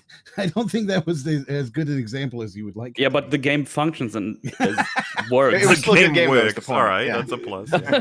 Yeah, well, and he's also saying that's like 8 or 9 hours, and when it comes to the campaign, we don't need like a 30-hour epic or anything like that. Just I'll make a take a really good 30-hour experience epic. that's about. Well, but Well, I mean, Right, and I thought that's where he was going with it, but then he was like, and then they're adding all this other stuff, and it's like, yeah, okay. No, I'm just saying you get more free stuff on top of the game that's already fun and plays very well. I get it, dude. you brutalized him. Outlaws is getting free I updates. hate you. What do you mean? Outlaws is getting free updates. They're gonna Yeah, add. I Outlaws is think getting what free they're gonna updates. do. They are is gonna going- be- They're You gonna know add a what- functional game to it, maybe? Where you used No, to fall they're through the gonna add an floor, option. they're gonna add floor for free. That doesn't make you go Oh, through it. man. Oh yeah. I think they said they're gonna add an option to refund the game directly from the Trailblazer. They're gonna add a. There's gonna be a little station. Rags, you press it, just blue screens. You're like, wait a minute. I mean, I know what you're getting at though, Metal, because like I'm currently playing through the new Zelda game, and it's just like a fun, contained experience. Everything works. It's the quality that I expect. It's the it's the franchise that I love. Like it's just it's a good game, and it's worth the money, and I don't got to worry about all this bullshit. It's just nice, you know. So, Article 2. This one I just want to read it out, right? So, Star Wars Outlaws not letting you shoot from the speeder, quote, wasn't an easy choice. Okay. Isn't that curious? What could I happen feel like here? it was though. The Let's absolute discover. idea that there were these difficult, you, groundbreaking development questions going on in that room, and this is the result. Oh, Did you we post gotta the read link? this, okay? Because it's just funny. Star Wars Outlaws lead gameplay designer has explained why Kay Vess can't freely shoot from her speeder, noting that it wasn't an easy choice. It's been a few days since Star Wars Outlaws launched, and while the reception from fans has mostly been positive so far, there are a few key complaints that have made towards it, such as the high focus on stealth. That's not That's not the criticism. It's that the stealth is shit. Yeah, and you have to do it. The short Relatively campaign. short campaign. It could be like 25 hours. It's not that short. One of the biggest, though, is Kay's inability to shoot while riding her speeder bike. I would say that that's considerably lower than a lot of other major criticisms. Like the game working? Yeah. You spend a lot of time on the speeder in Star Wars Outlaws, and most of the time we'll see you speeding away from imps and other baddies out to get ya. Despite having a blaster at all times, Kay strangely can't shoot from it while using the limited Adrenaline Rush takedown move, which takes a while to recharge and isn't super reliable because of it. Here's why Kay can't shoot from her speeder in Star Wars Outlaws. It's a pretty strange gameplay choice, and one that Star Wars fans have been vocal about over the past few days. Do you know how much padding there is just to get to this answer? Extend for as long as you can. Although it looks like it's going to be sticking around in Outlaws, Massive Entertainment's lead gameplay designer Friedrich Thylander has at least revealed why the decision was made in a recent interview with Games Radar. Thylander explained that the original trilogy of Star Wars movies focused on speeder bike chases that all of the characters using them were usually evading instead of shooting. Oh my God. Oh, come on. Massive meant to replicate this feeling and didn't want players to just be able to ride in and assault people from a speeder. Quote, "We wanted to make a mechanic that made you experience chases rather than having you feel as though you can ride in and assault people from the speeder." I was right. Geez. This is a lie, and I was right. Yeah, this feels like a lie. This is so a lie. I was. Well, hold on, because it's the next paragraph. Thylander also explained that the decision came down. Yes. The decision came down to having trouble programming the speeder to drive nicely if you were ever aiming your blaster while driving. A difficult task when trying to jump around and go at high speeds. Overall, Thylander admits that it wasn't an easy choice, but that he's happy to hear how the fans respond to it and take the feedback in mind. Well, take the feedback in mind. What are you going to do about it? You're not going to fix it, right? Like other games have done this though. Like it's not impossible. Those games are either. So like I mean, this is work. If you played the game to do that, played the game thoroughly, and then you just read that, does this not come across as though the people like fucking making this game haven't made games before? Well, what this would ultimately mean is that they would have to do a lot of work doing the programming and a lot of the animations and everything like that for ultimately what would be a small part of the game. It wasn't worth it. You focused on other things. That's the reason. It was too difficult for the small thing that it is in the game. That's it. That's the reason. Also, lol, 7 out of 10. On this site too. Of course. Where did their $300 million go then? I took him. On Nix. German gold in Argentina. On those very hyper detailed animations of eating food. Those beautiful NPCs, yeah. The final article, and this is just to prompt the subject, as I was mentioning, we were going to cover it eventually.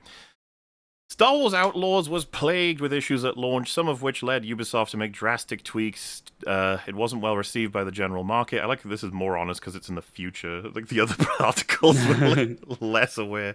And gamers worldwide have been giving it a pretty low score. It comes as no surprise to learn that in an entire month on the shelves, Star Wars Outlaws has sold just 1 million copies. Not as many sales as Ubisoft would have expected, which explains the recent comments about the game's performance proving softer than expected. It's also partly why... I love that PR speak, softer rather than worse. Softer. Also partly why... Softer is a much more approachable word. Yeah, you have to make the word sound nicer. It's bad. The sales are balls. The sales were bantha poodoo. Bantha poodoo. What, $1 million, $70, $170 million. Is that it? Is that how it is? I think. Well, no, that's not the math. You probably have to average out the other versions as well, right? An average of... Yeah. Also partly why Assassin's Creed Shadows was considerably delayed, being pushed back to November 2024 from then to February 2025. I would say it's not a considerable delay. I'd say it's the most that they could do it without pushing it past March. They would want it out before March because of the earnings and stuff. Mm-hmm. Yeah, So yeah, this was probably as far as they were allowed to do it, because if it got pushed into any later than that, then yeah, that would be bad for them. Insider Gaming hasn't been able to learn what the expected sales figures were for Star Wars Outlaws, but we have secured a current sales figure from sources close to the game. At the time of writing, Star Wars Outlaws has just ticked over 1 million sales worldwide. To put that into perspective, we reported in January 2024 that after 3 months, Assassin's Creed Mirage had hit the market. It had secured 5 million sales. Ooh. And Assassin's Creed Mirage was not a full-blown proper Assassin's Creed game, as I understand it. It was DLC that they spun off into a single, like a new game, so probably didn't cost as much to develop either. You know what the devs are saying right now is dank Farrick. That's what they're saying. Yeah, that's right. Ugh. According to Inside Your Gaming, Mirage has accumulated 5 million players and estimated 250 million in revenue as of January of 2024. That's pretty good for them. Yeah, and, I think the Mario and Rabbids games are doing pretty well for Ubisoft too. So I don't they're think not dead yet. I don't think that's the case, right? Didn't the newest Oh, one really? not do well either? Yeah. As Oh, someone who loved okay, the my first bad. one, I didn't like the second one. They changed all the mechanics. It upset me. How many of these sites are there, by the way? Insider Gaming, the Gamer, It's a lot. Games Radar, like There's a lot of this shit, yeah. Game. Game fucker. what do they do? Game Big Gamer This? Cocks. Big Gamer Cocks. Bad Dragon Lightsaber Games. By the way, no, that's .org. I like how it No. says it sold this many in 30 days and it's not expected it'll shift many more. It's like, no shit. It's got the Obviously worst word not. of mouth ever right now. It's like everyone's like, stay Everyone the fuck hates away. this shit. So, Mahler, can I add one article to the pile? Real You quick? are welcome to. I love reading. Reading is magic. You Oh, wanna another read it, gamer Dev, side. or- Oh, it's the gamer. We're back. The gamer. We don't got to read the whole Insider. thing, but it is kind of funny. All right. History is going to be kind to Star Wars. Aw. 2 days ago. If this was published 30 days ago, maybe like, I could buy why Nope, they this said is- it. This is 2 days ago. Let's see here. What makes a video game bad? I would normally describe it as an experience that plays or looks terrible, or constantly get in its own way with poorly developed characters, narratives, or game design where levels and mechanics are a frequent frustration. So Sounds many like things Outlaws. have to go wrong for a game to truly be bad. But when standards are so high, that doesn't matter. Oh, stop it. Stop. There we go. Standards. Blame the Why gamers. do standards Standards so are My too high standards now. are that it's functional and not shit. My standards are Yep. not shit. You know what? I'll even be. It might even be lower than that. If you have a bad game that at least has one thing that's memorable and interesting, I'll walk away with not like a terrible thing, but like, oh hey, at Yeah. least you tried to do something interesting that was like that was a part of it that was memorable. Like, okay, that's something at least.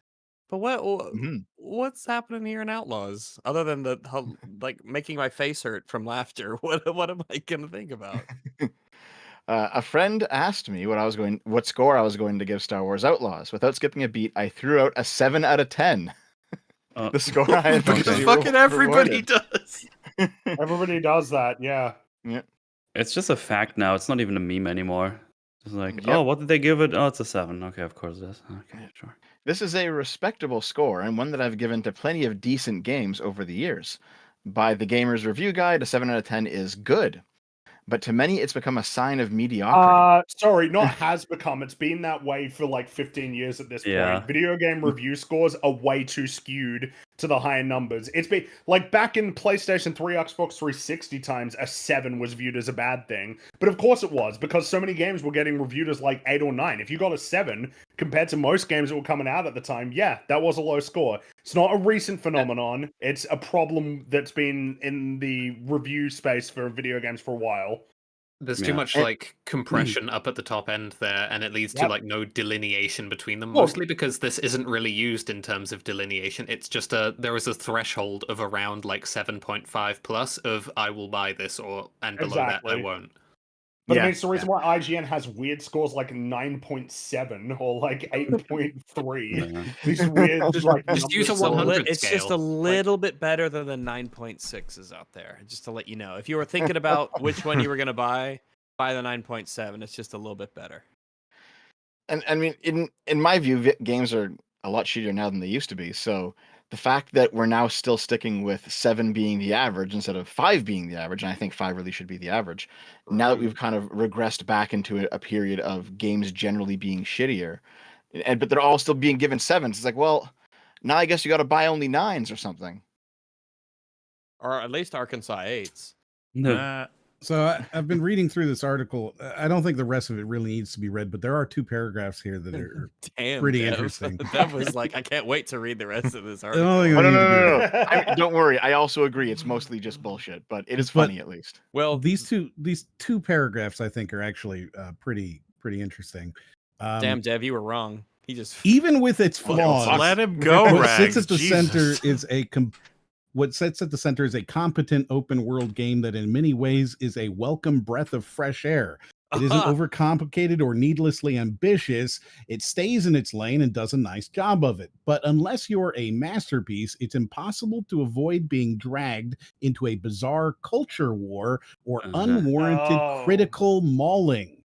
In the present day, Star Wars Outlaws has been cast aside as a forgettable failure thanks to our standards being so high and the industry being stuck in a destructive cycle of needing every single AAA game to be a flawless masterpiece or a catastrophic failure. The culture allows little wiggle room, and gamers are so expectant these days that if a game falls out of its good graces even once, it might as well not exist. Minds were made up about Outlaws a long time before its launch, and that's not fair. I'm sorry. The reason why you release trailers and shit is because people are going to form an opinion about what you're putting out there. Judging the whole game by it, sure, they can't do that, but these things are there to be judged. They want Nobody you to would be judge saying this positively. positively. Exactly. That's the expectation. If you judge it positively, then nobody cares. They're like, yeah, you're excited, and that's good. But if you think it's going to be crap, oh, you're judging it too harshly. It's meant to be judged. That's what a trailer is for. So she does have a point here about the industry, but not about this game. Like, this game is a catastrophic if she failure. said to me, like, isn't it nuts how everything's like a big old masterpiece or just a catastrophic failure? I might be like, yeah, but this is a catastrophic failure. Yeah, but this one is actually a catastrophic failure. Yes. Like, I agree. There was definitely too much in the gaming space of Game of the Year confirmed, which is one of the most embarrassing, stupid. I hate it, seeing people say that. Oh, Game of the Year confirmed. It's like, you haven't played it yet, bro. And then, of course, the other one being it's trash, right? It's trash game. That's a problem. But yeah, this one actually is shit. Yeah, in the article, she also blames misogyny because, of course, she does. Yeah, I got to get that in there. I think that there is certainly something to talk about with regards to the industry and spending $300 million on a game, because if you're spending $300 million, right, you're probably getting $50 million per unit back, $50 per unit back, which means that you're going to need to sell 6 million copies of this game to break even. 6 million copies. Elden Ring sold 12, Black Myth Wukong sold 10 million, right? These are not easy numbers to achieve.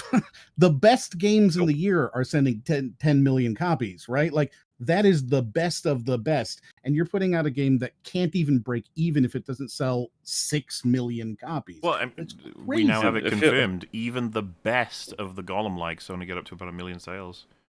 Yeah, it's tough, man. It's a tough industry out there. I feel like gaming is currently in the same space like the big budget movies. They just throw out all this money and think they make like the next big blockbuster movie or big blockbuster game, and they start to realize, oh, we're spending all this money and we get like nothing back. Every game has to be the fucking spirit bomb. Yes, yeah. You know, we can't just make consistently decent games that sell consistently decently well and build up a reputation over time. No. Everything has to be the biggest thing ever, the best thing ever. Understood. When you've got somebody, you know, like Sony saying we spent $250 million on Spider-Man 2 and we need to not do that anymore, that's a lot of money to spend on a video game. That's a lot of money, right? Oh yeah. 300 million on this, the 200 or maybe 400 on Concord, right? Like, there's hundreds of millions of dollars being spent on these games and they are failing horrifically. It's just unsustainable, especially as you mentioned earlier, with the idea that every 2 years we're coming out with these games that you have to play forever. I agree that there's an industry problem. I do. But then to say that also, yeah, Well, also, it's misogyny. That's what it actually is. It's very. We're done with the articles. We've got to move on. We're running out of time for reasonable things because we've got a whole other video we got to cover. Wait, really? Yes. Oh, fuck. So it's really suitable because of all the talk we just had about the nature of the industry, how things are reviewed, the interaction between like companies and games, and then of course the 7 out of 10 spam. Before I show you what we're covering, because my god, it's quite the video. I want to make everyone aware that we got plushies, okay? This is currently being sold. Hooray! Halloween time. Here they are. Pollution climbers. Link in the description if you want the spooky variants of all of us as plushies. And there's an EFAP Halloween hoodie.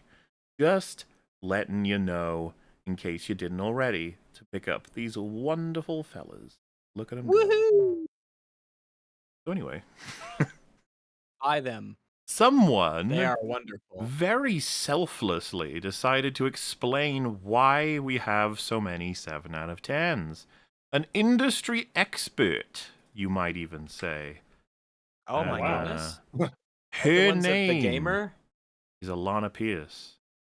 I can't believe it's goodness. Now, the reason you might be like, why are you picking on this one? And I'd be like, listen, okay, first of all, I'd like to know the truth about 7 out of 10 game reviews. A lot of what she says in here is relevant to what we've been talking about today. And the really crazy part, everybody, her fucking comment section is angry with her for this video. So, what happened? She has a permanent disability. What happened? Yeah, well, that's the last time she came up on EFAP was the situational disability shit. Oh, this is that. Okay, got because it. Jim Sterling video. But all right, I'll just know what, I'll just let it go. Just real quick, just real quick. I gotta be like quickly primed in this person. Who is this person? Fringy, I feel like you know better than me, but you're not Santa here. Monica Studios. Did she start out as? I believe. Is well, wait. she She gives you some history actually, so it'll work out. Okay. She's gonna give you some history on who she is. We'll be fine. I can't believe it's happened again. I'm sick of seeing it everywhere. It haunts me. It's in my nightmares. It's in all of my waking hours. It's everywhere. The number 7. Another games journalist has given another video game a 7 out of 10. And today I'm going to tell you why that's fairly common, actually, because there is, like, a pretty good reason for it. Or maybe not necessarily a good reason. I'm not trying to color this reason in any direction. It's just a reason that you see 7 out of 10s as being common. I feel like already that this is like a defense video. Why is it so charged? Considering she's in. Yeah, it's already. I also feel like it's already charged to be a like defense of it. I feel like her microphone settings are off or something as well. She doesn't It's sound... bad. Yeah, the S's are very piercing, and it's at the same time. Alana piercing? As if it's No. somehow like No. strange for some individual online to have seen, hey, a lot of games that I think are of very disparate qualities are getting 7 out of 10s. I think that's kind of weird. Let's put it this way: the intro could be a good intro, or rather an intro that's not offensive as part of a strong video. There are reasons. This is not the right intro for what she ends up saying. Let's put it that way. I'm concerned about the framing already. Oh, you're gonna love it, Theo. I particularly want your opinion on this video. You're gonna hate it. Good. Oh, that's always good. Yeah. Yeah. Theo, run! To the extent where we now sometimes refer to 7 as like an average, which is weird, but allow me to explain. First, if you don't know me, sometimes people meme on me for mentioning this, but you'd be surprised the amount of people who comment on my videos who don't even know what my current job is and assume that I'm a full-time YouTuber, let alone a job I used to have, so that's why I sometimes say it. That's not even remotely a surprise. Most people wouldn't know that even if they're following your YouTube channel, because you'd have to be talking about it all the time compared to what you currently... I just... You know what? It's fine. Continue. Plenty of people stumble across videos for all kinds of reasons. You carry on. Turns out people don't know stuff. And I used to work at IGN. I was a writer there for 3 whole years. I'm so sorry. 3 years of writing IGN articles. I can't help you now, but yeah, I'm sorry. Which makes me exceptionally qualified. The most professional, lauded source on the internet. Educated to such a high degree.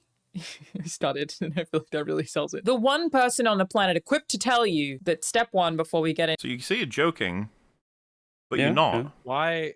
She's not joking. You're not joking in the sense that you have the authority to explain why they're 7s, because IGN is the main culprit, right? Isn't that the whole point she brought this up?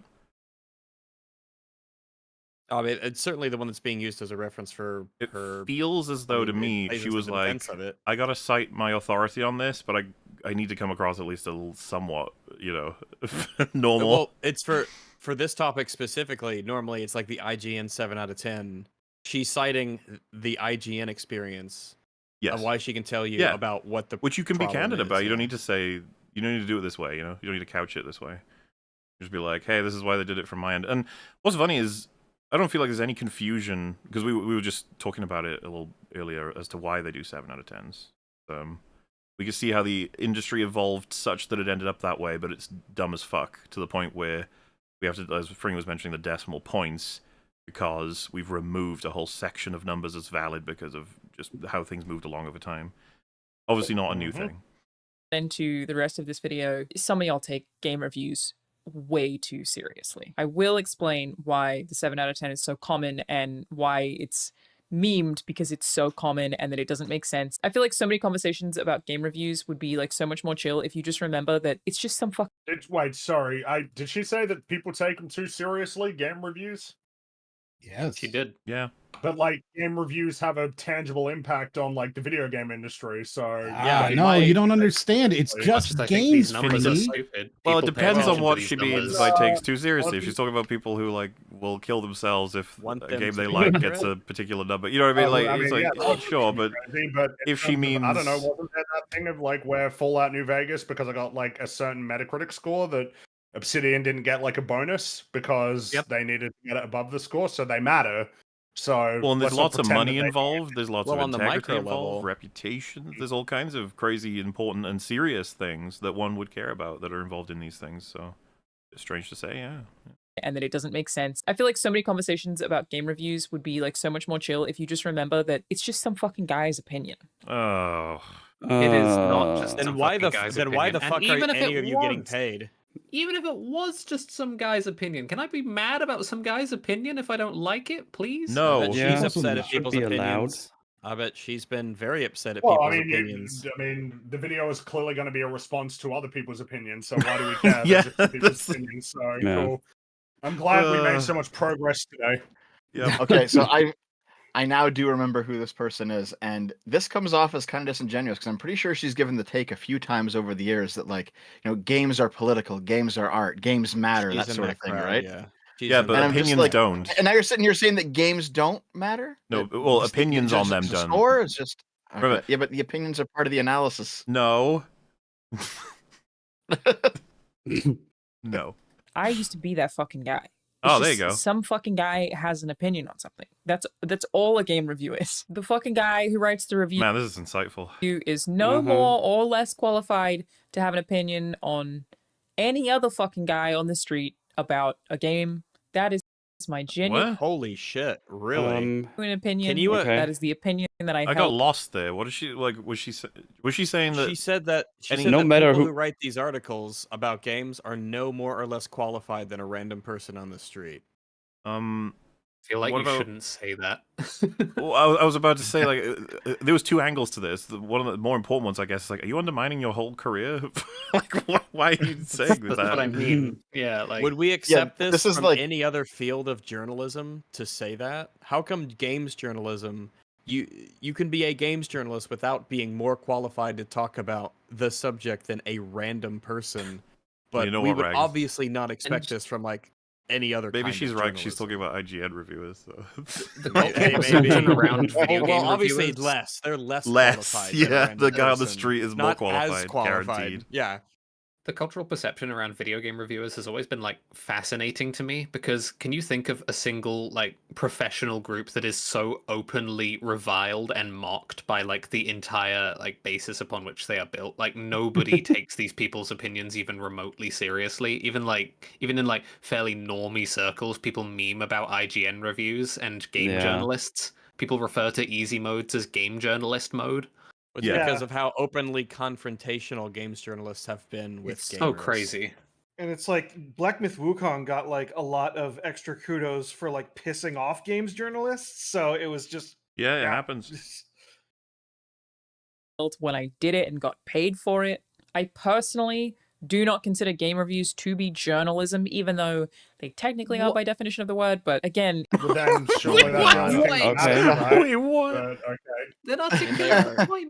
Okay, was- what's the They are, but distinction I don't then? consider them. Okay. Okay. I'll You know, hear you. this- I'll hear you out, but like, what then? What are they? Yeah, because like this goes. You can go back all the way back to Gamergate with this shit, where, and obviously all the years between, where these people are saying like, listen, we're the experts, we understand media literacy, Ugh. we're the ones who are going to tell you what all this means, and why, and it's like, oh, so that was all bullshit this whole time, wasn't it? Okay. even though they technically are by definition of the word, but again, it's just some fucking guy's opinion, man. And they certainly are not objective and do not strive to be and shouldn't be because they are opinion based. They are. Oh, how about they factual? Can we reach that? What about Can they factual? accurately describe what the video game is? That would be for nice, starters, yeah. maybe, objectively. Yeah, and do it without. Could they some try to weird represent the thing without their own personal biases in some way? Could we do that? Yeah. Maybe. Or at least like Please? account for them, or you know, man. say that you have them at the start of the review. You know. Yeah, listen, when I look at when I load up a site and I go to my Star Wars Outlaws review, I want an objective analysis on the way the beads move whenever I walk into the bar. All right, I don't want that. That's no place for subjectivity. I need the facts. No, Like- that's a bizarre oversight. Those beads, you know. If one day someone can in move my the town beads more than the woke up bodies. and started saying I am a troll who lives under a bridge, like I don't think I would be content with that's just their opinion, you know? If they just start telling everyone that I am a troll, like a swamp monster living under a bridge. I think that opinion is something that I would care to not have more of in the world. I would prefer, makes me even if it annoyed. is someone's opinion about a video game, that they don't fucking lie. Whatever. That would be nice too. I mean, I'd assume they're lying about me being, troll. Just in but- general, Well, the principle. Don't Maybe we lie should have to less me. liars. A lot of bridges have an truthers. internet connection. I'm just saying. I guess so. Are not reporting. They're just oh, fucking guy has an opinion. And to be clear, before somebody gets upset with me, up, not being sexist here, women can also be some fucking guy. Like I said, I wasn't even remotely thinking about that. I'm like, I wasn't. Gamergate started Dude. because of some fucking guys. dude, if you, Oh, this person's infuriating. dude, imagine you said as you're walking by, some people's like, "Hey guys," then you go, "Oh, I don't mean that a sexist way." Like, They're like, oh, Yeah, okay. Yeah, it's like I actually love women and respect them a lot. Actually. and you know what, women, you could be guys too. You're like, what do you mean? What? Stop! Just move on. It's the meme of the people in the circle, and someone just says something, and then the one guy just does the thumbs up, and they go back to talking. Yeah. I used to be some fucking guy. Gender neutral. It's really just that the guy who does it for IGN has an editorial policy that he has to abide by, probably has more writing experience than the average person, and more people will read it. But So you're saying he's more qualified? No, Oh, it's shit. they're despite all of that qualification, they're still not more qualified Okay. to give better opinions on games, even if they're qualified to write. More informed, more experienced, better ways to translate the experience into words that people can read and understand. You know, like, none of that. Nah, it's just some guy having it's just some guy. that is really the only difference. No one's opinion on a video game is any more or less valid than anybody else's. Go The and only- fuck yourself. I No, disagree. my What if opinions are a lot someone- more valid than other people's opinions. What about the people that just When you- lie to me in their reviews? Are they still valid? I feel like if someone, What if they tell me this isn't a review about a Star Wars game, but it's actually GTA? someone's reviewing Outlaws and they've spent like 200 hours on it versus a guy who spent 4 hours on it, I'm gonna be like, well, Yeah. I feel like one of Well, them's what gonna if know the someone game tells better. me? What if someone tells me that the first-person shooter mechanics in Super Mario World are really well balanced for the PvP environment? Yeah. Fucking Jim Bob, who has played 0 hours of Outlaws but left a negative like Metacritic review, is his opinion like just as valid as yours? Yeah, Why it's should it just- be? If 0 your hours. opinion Jim Bob isn't get a better- voice. Jim Bob If you says can't zero, have a more has zero. qualified review than someone who's not played it, then like why do any of you people get paid? Is this all one big scam? We're just denigrating the medium again, as if there's nothing interesting that can be said about things by digging into them more. Only exception to that, and like I feel Oh. that way about films and stuff too, the only exception to that is when, in my opinion, someone who has a ton of expertise is the one reviewing something. Oh, what? Well, you're you- supposed to be Expertise. What's That's the expertise? point of doing your job. Alana, not can being you an like, expert. can you just redo this whole thing? Why do you speak when you're just going to like draw a trapdoor under yourself with the exception you're about to add? Like, I don't Like, let why me even start with bother a statement. Done. Now let me continue hold on, with Theo. how that's wrong.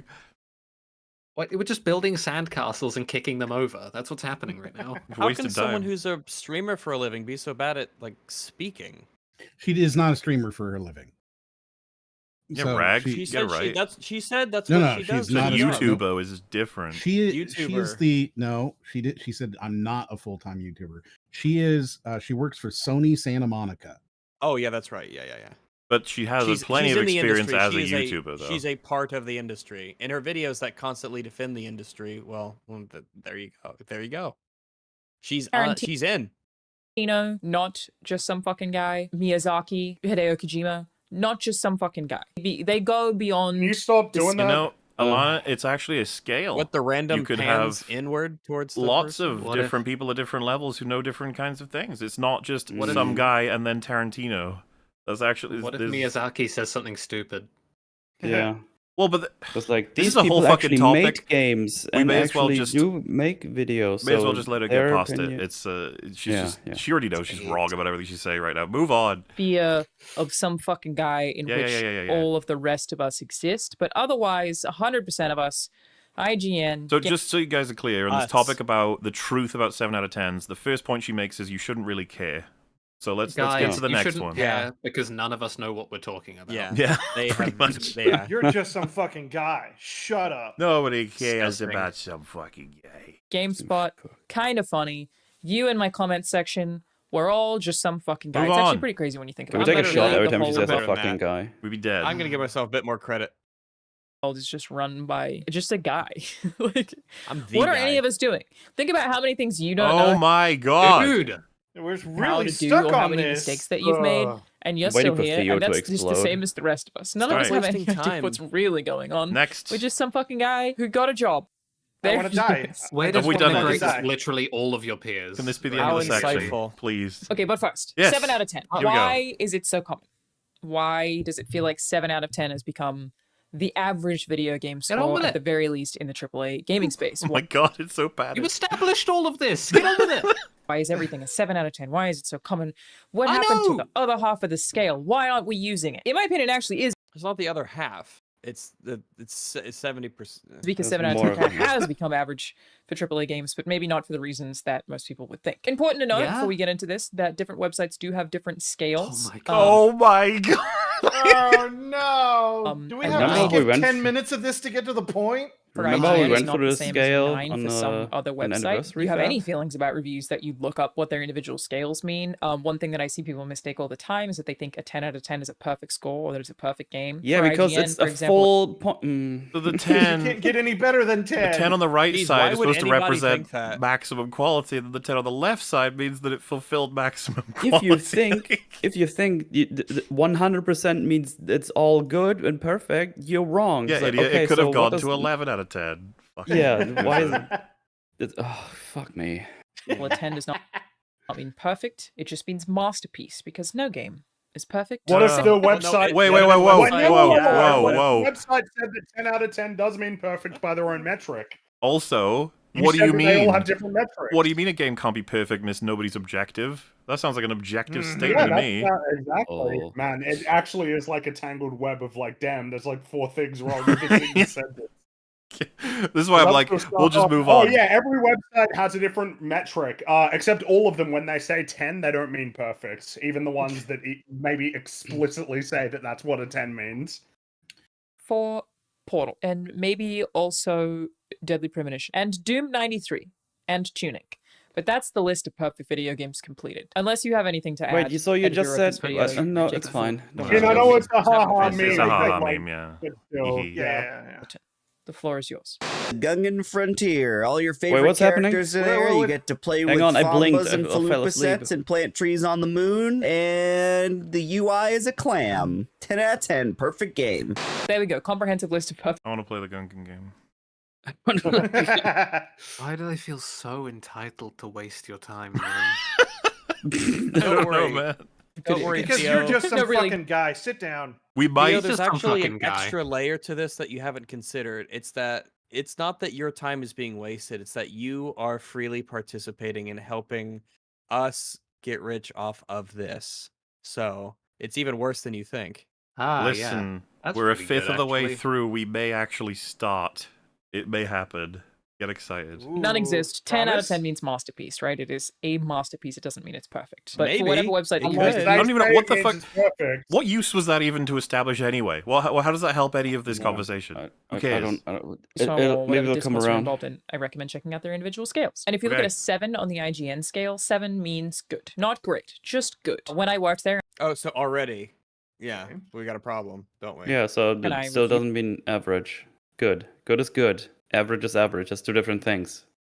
video games and movies and stuff sometimes, Dan Stapleton, the executive editor of reviews at IGN, told me to treat what score I would have if I was having trouble as what would I say if someone walked up to me on the street and asked. So, What does that even mean? Especially considering that you don't have any more or less qualification to talk about it than aforementioned guy on the street I don't asking you understand what though. the Like, number would be. as opposed to what? When you're presenting it on a website, but then you told me to treat it as though I'm on the street. So why is his phrasing not the average gamer asking you the question, not average guy on the street? Does he? It's a website for gamers, for video game reviews. Shouldn't it be You should phrased as cater to like what a video gamer would expect. whatever immediately comes to mind as an average sort of number to represent the experience, as opposed to whatever you would have said to the guy on the street? That feels like such a weird way to think about it, but I guess that's what she was told, and that's what they tell a lot of people over at IGN.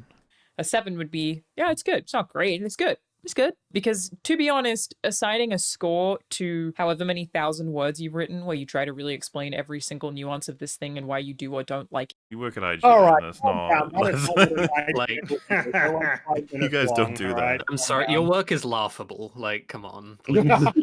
IGN is it's the laughing stock of the gaming world. Like, what do you? Why would we? It's absolute pure word garbage. Like, it is completely useless to everyone. It's the most disgusting practice that these people get paid to write that shit. What's the famous shit? Like, they said too much water in that one game. Yeah, that was for one of the Pokemon remasters. Too much water. Too much water. Yeah. The thing is, in that, I will defend that one. I will defend that one in the case that it's not the writer's fault. That was the editor's fault. That's that's IGN. I'll just go to other embarrass. Yeah, it's still IGN. So that's I don't care whose fault if it was. If someone hacked them, fair I feel enough. like the other things we can point out is they gave Call of Duty Modern Warfare 3, the old one, like a 9. That is insane. It is not a 9 out of 10. But they gave lots of Call of Duty games really high scores back then. Mm-hmm. It is extremely difficult and sucky, but it's just really important to audiences. Like, it gets clearly so much engagement from these websites. People want the opinions distilled into a you need them views, and you'll do whatever it takes. Yeah, as an I don't think she industry, realizes right? what she's saying. It's kind of funny. Yeah.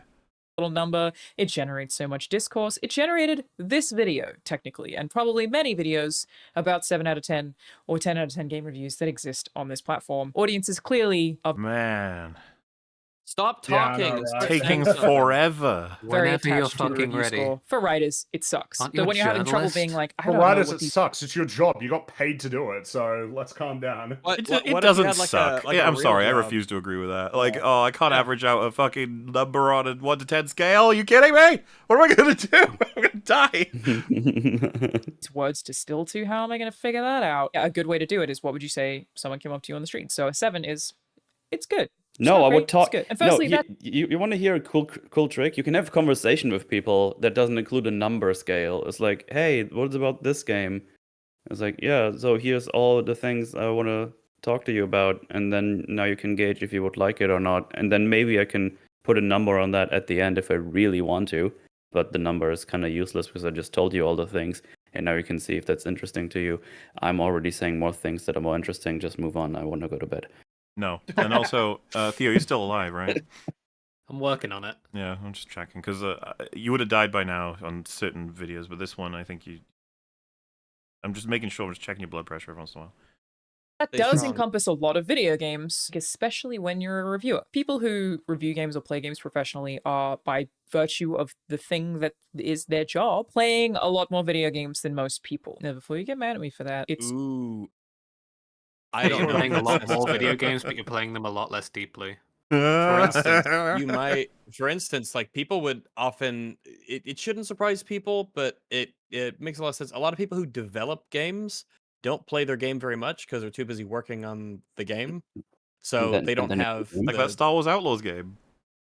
Yeah, or just people who are just pouring their heart and soul into making a game. You know, they don't have the time to spend necessarily playing that game and getting some sort of a organic or semi-organic like gameplay experience. They're too busy working on a game. So and many of the devs, like the director, can just tell them what to do, and they don't really know why they're doing it. They could just go in quite blind. I can guarantee you several of the components that created what was Star Wars Outlaws did not have communication. Like, they did not know. Absolutely. I'm also curious, is she currently making the argument that some people are more qualified? No, she would never say that. No.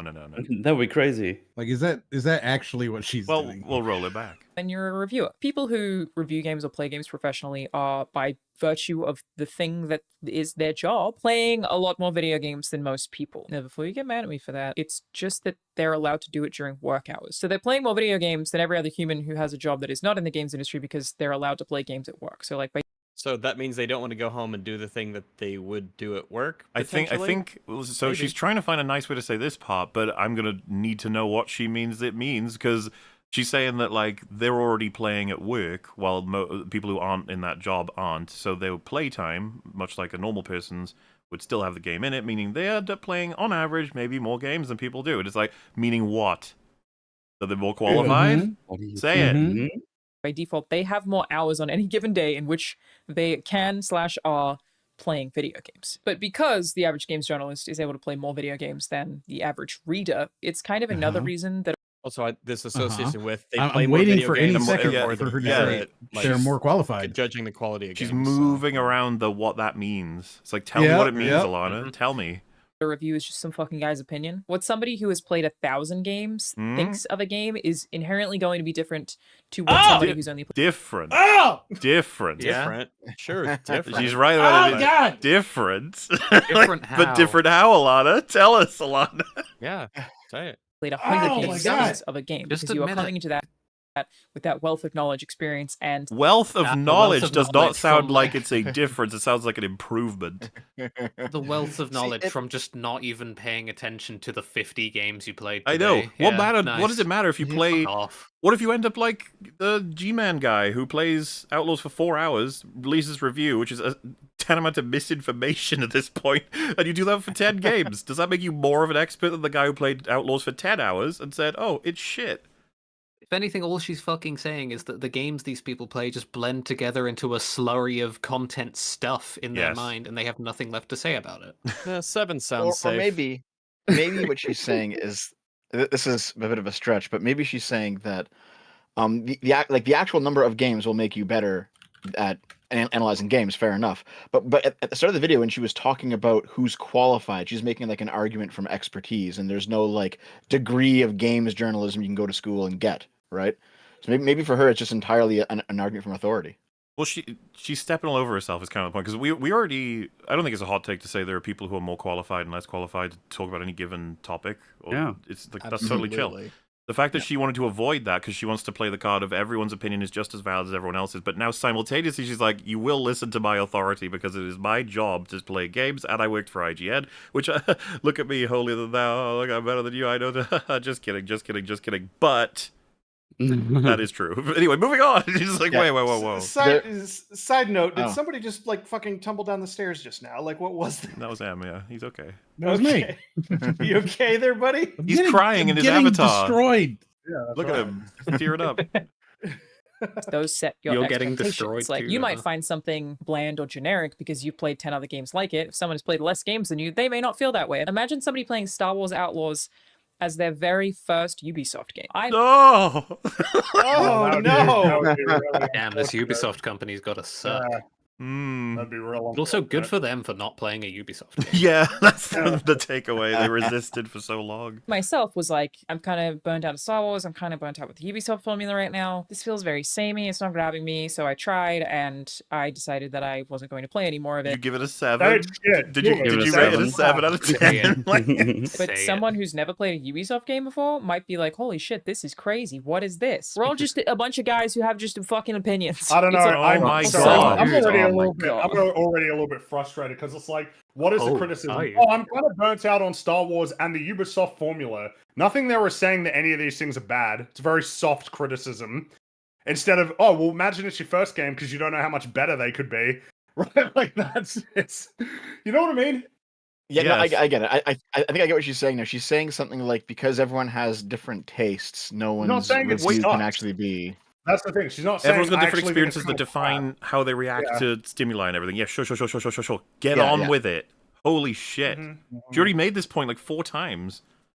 Yeah. It's subjective, and it's impossible not to be subjective. Blah, You blah, are blah, blah, inherently blah, blah, bringing blah. all of the experiences that you have had into come every on. opinion that you form Yeah, on pretty much everything. Obviously, And that's why reviews all look at. obviously. Just Moving on. an opinion. Secondly, I think there's a misconception that 5 is supposed to mean... Wait, what was firstly again? What was first? Firstly was blah blah blah blah blah blah blah. The firstly is that we're all different. We all have different tastes. I thought we all have different tastes. Is that the first? We already did that. Yeah, it You took her guys 7 know minutes to that say it. people Yeah. have opinions. Do you guys know that? Fuck, I'm trying to remember if there was an actual firstly for the 7 out of 10 shit, or was there not? I think it was just that. It was And just the that we're all love subjective. thing. Everyone has to. Okay, fine. Jesus. Great. I mean, average on the scales, where it doesn't, at least not on any of that I've ever seen. Well, so The here's the 5 thing, though. That's In the film mediocre industry, right there. This is the easiest way to explain it. On Metacritic, a 60 or above is green. That's good. In the video game industry, it's got to be above 7.5 to be considered in the green. It is off. Like, when you say that a 7 is good, that's not how it's viewed in the film industry. A 6 is good in the film industry. Or a 6 is at least positive, right? Whereas here, a 7 out of 10 is like positive. That's like the lowest you can get. And even then, right? If it's rated in the orange, that's mixed reviews. The standard is off. It is. Yeah. Here, let me give you guys a hunch, okay? I have no evidence for this directly when it relates to games, but this is where my intuition's going.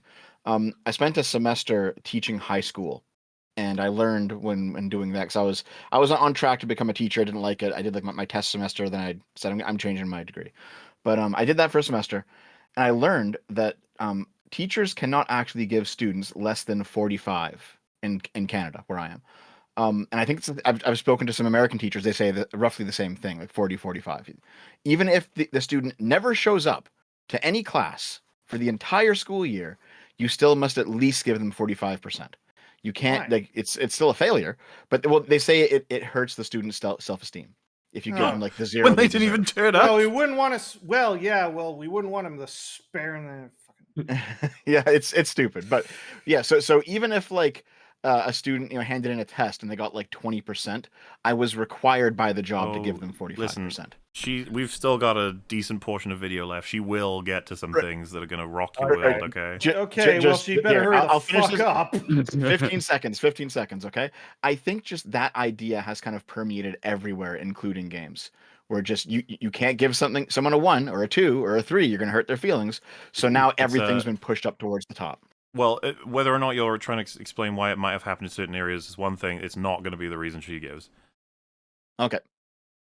An opinion. Secondly, I think there's a misconception that 5 is supposed to mean average on the scales. I thought every reviewer had a different meaning for what these numbers mean. I guess she's specifically talking for IGN now, is it? Is that what she's doing? Is she?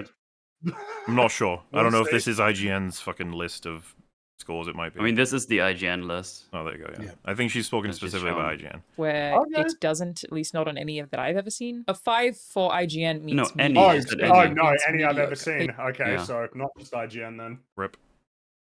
Yep. She is being stupid. Well, how many times do you contradict yourself? Jesus, Alana. You described it as something that is blunt. Isn't this a bad example though? Because 5 says mediocre.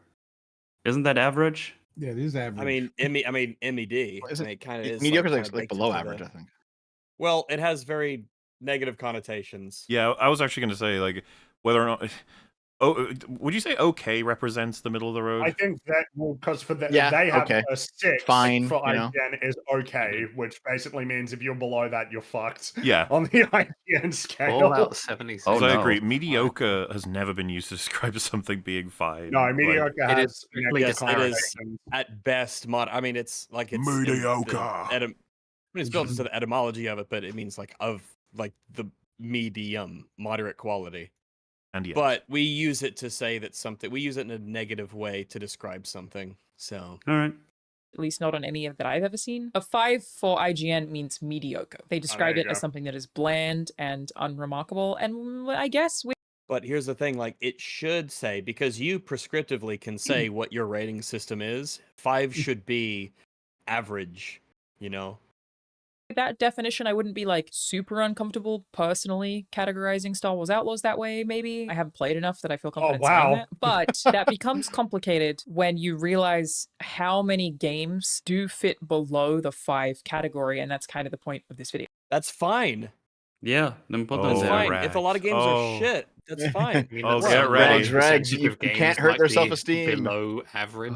It's just gonna end up with fucking. This is gonna if be we give them painful, bad 'cause points. We're not gonna get the fucking game early, so we can. Because do a I review forgot- to get Band-Aid. clicks. Just say it. I forgot how long it takes for it to actually get to these points, but this is I can get excited now. Below the 5 category, and that's kind of the point of this video. 5 is not actually baseline average, and it makes sense that most scores that these outlets give are going to be above a 5, because in comparison to the amount of video games that come out, the AAA games that people are playing, the games that are popular enough for people to even be talking about them, for somebody to need to write a review about them, are going to be in that upper category. Like, there are so many video games that come out. And the truth is, most games that release are very, very, very, very flawed. Most games that come out don't even have an inch of the complexity that you see in something like Star Wars Outlaws. And you may Why are we Huh? so already, why are we talking about complexity when it comes to quality? Yeah, that's bullshit.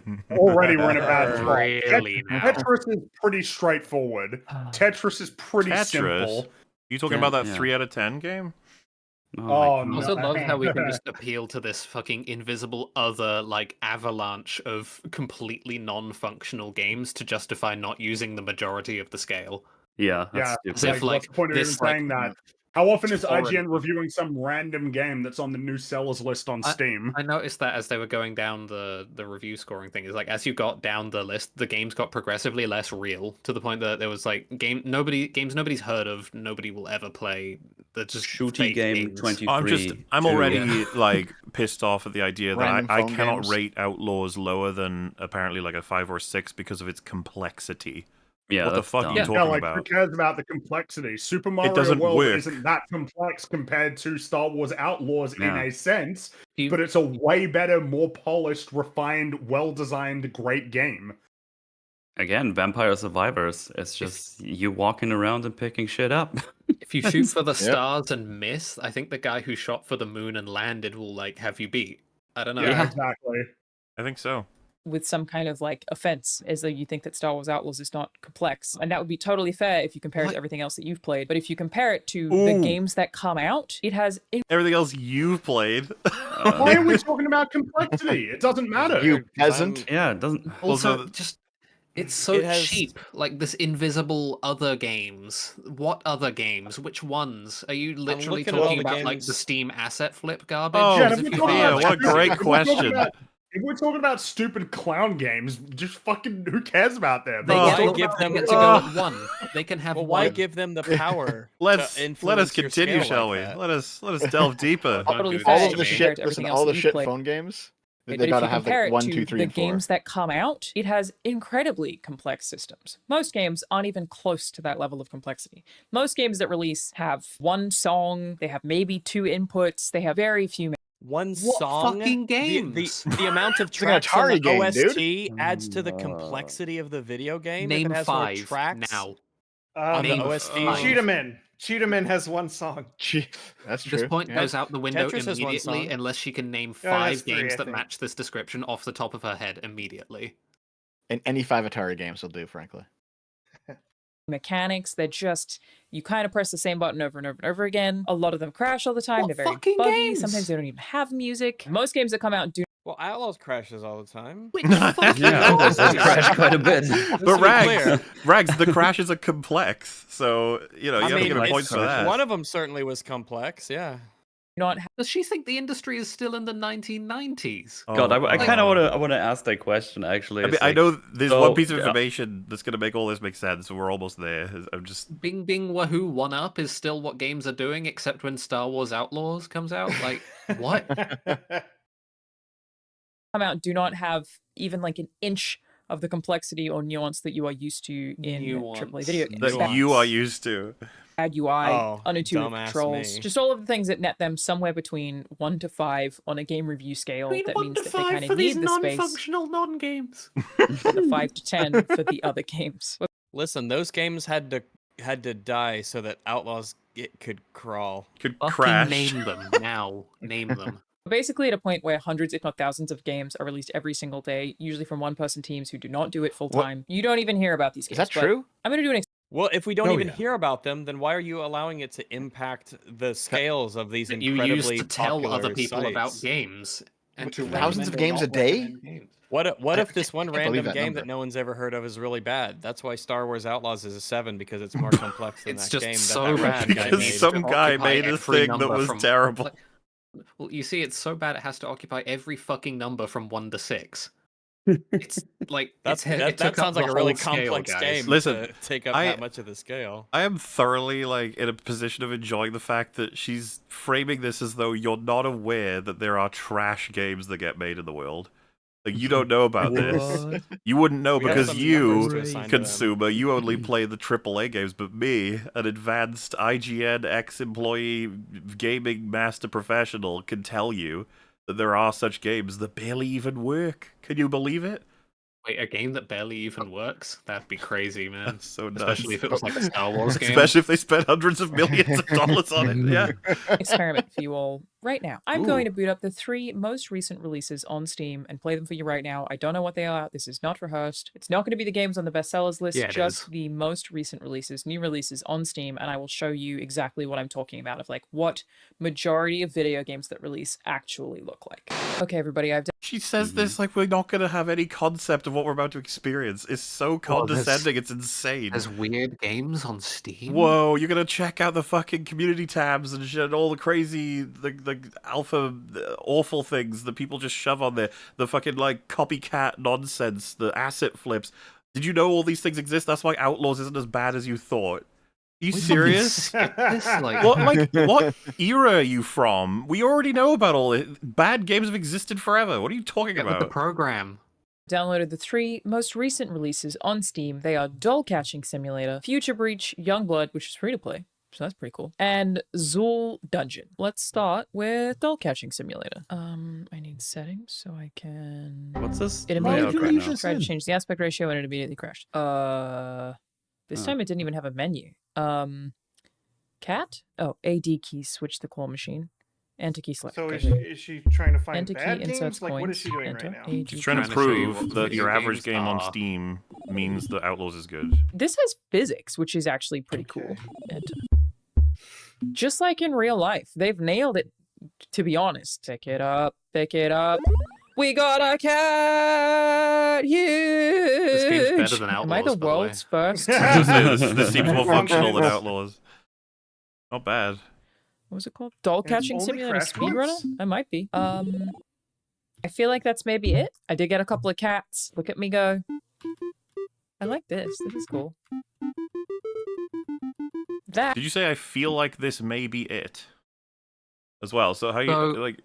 You don't even know. How do you think the person who made this, or the people who made this, feel about you essentially like doing some fucking journalistic tourism through its neighborhood, being like, "Hey, I need to find some of the Some shit, trash. like garbage pisser games that have been coming out on Steam. Let's have a look at this one," and being like, "Oh, this is quaint and nice."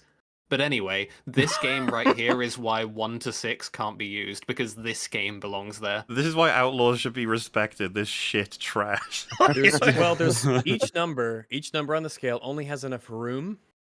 So there's not Yeah. enough room in 1 through 6 anymore. Because all of those random games that you've never heard of that the guy in Moscow made for, you can't do it.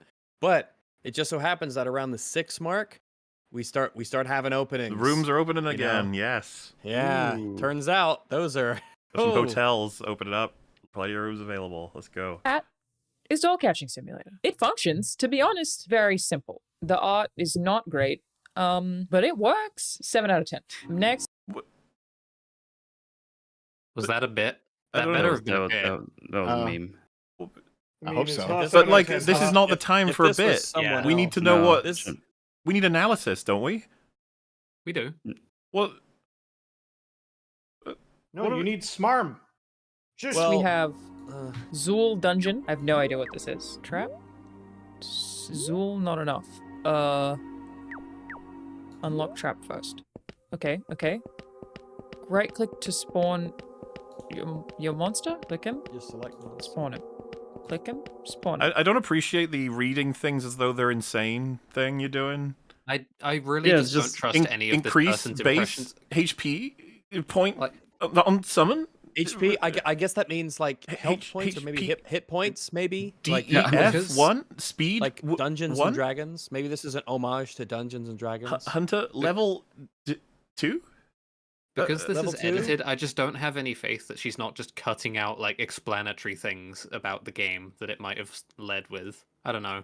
I have no faith in this person to be honest with me about the game I'm looking at because of the way this is presented.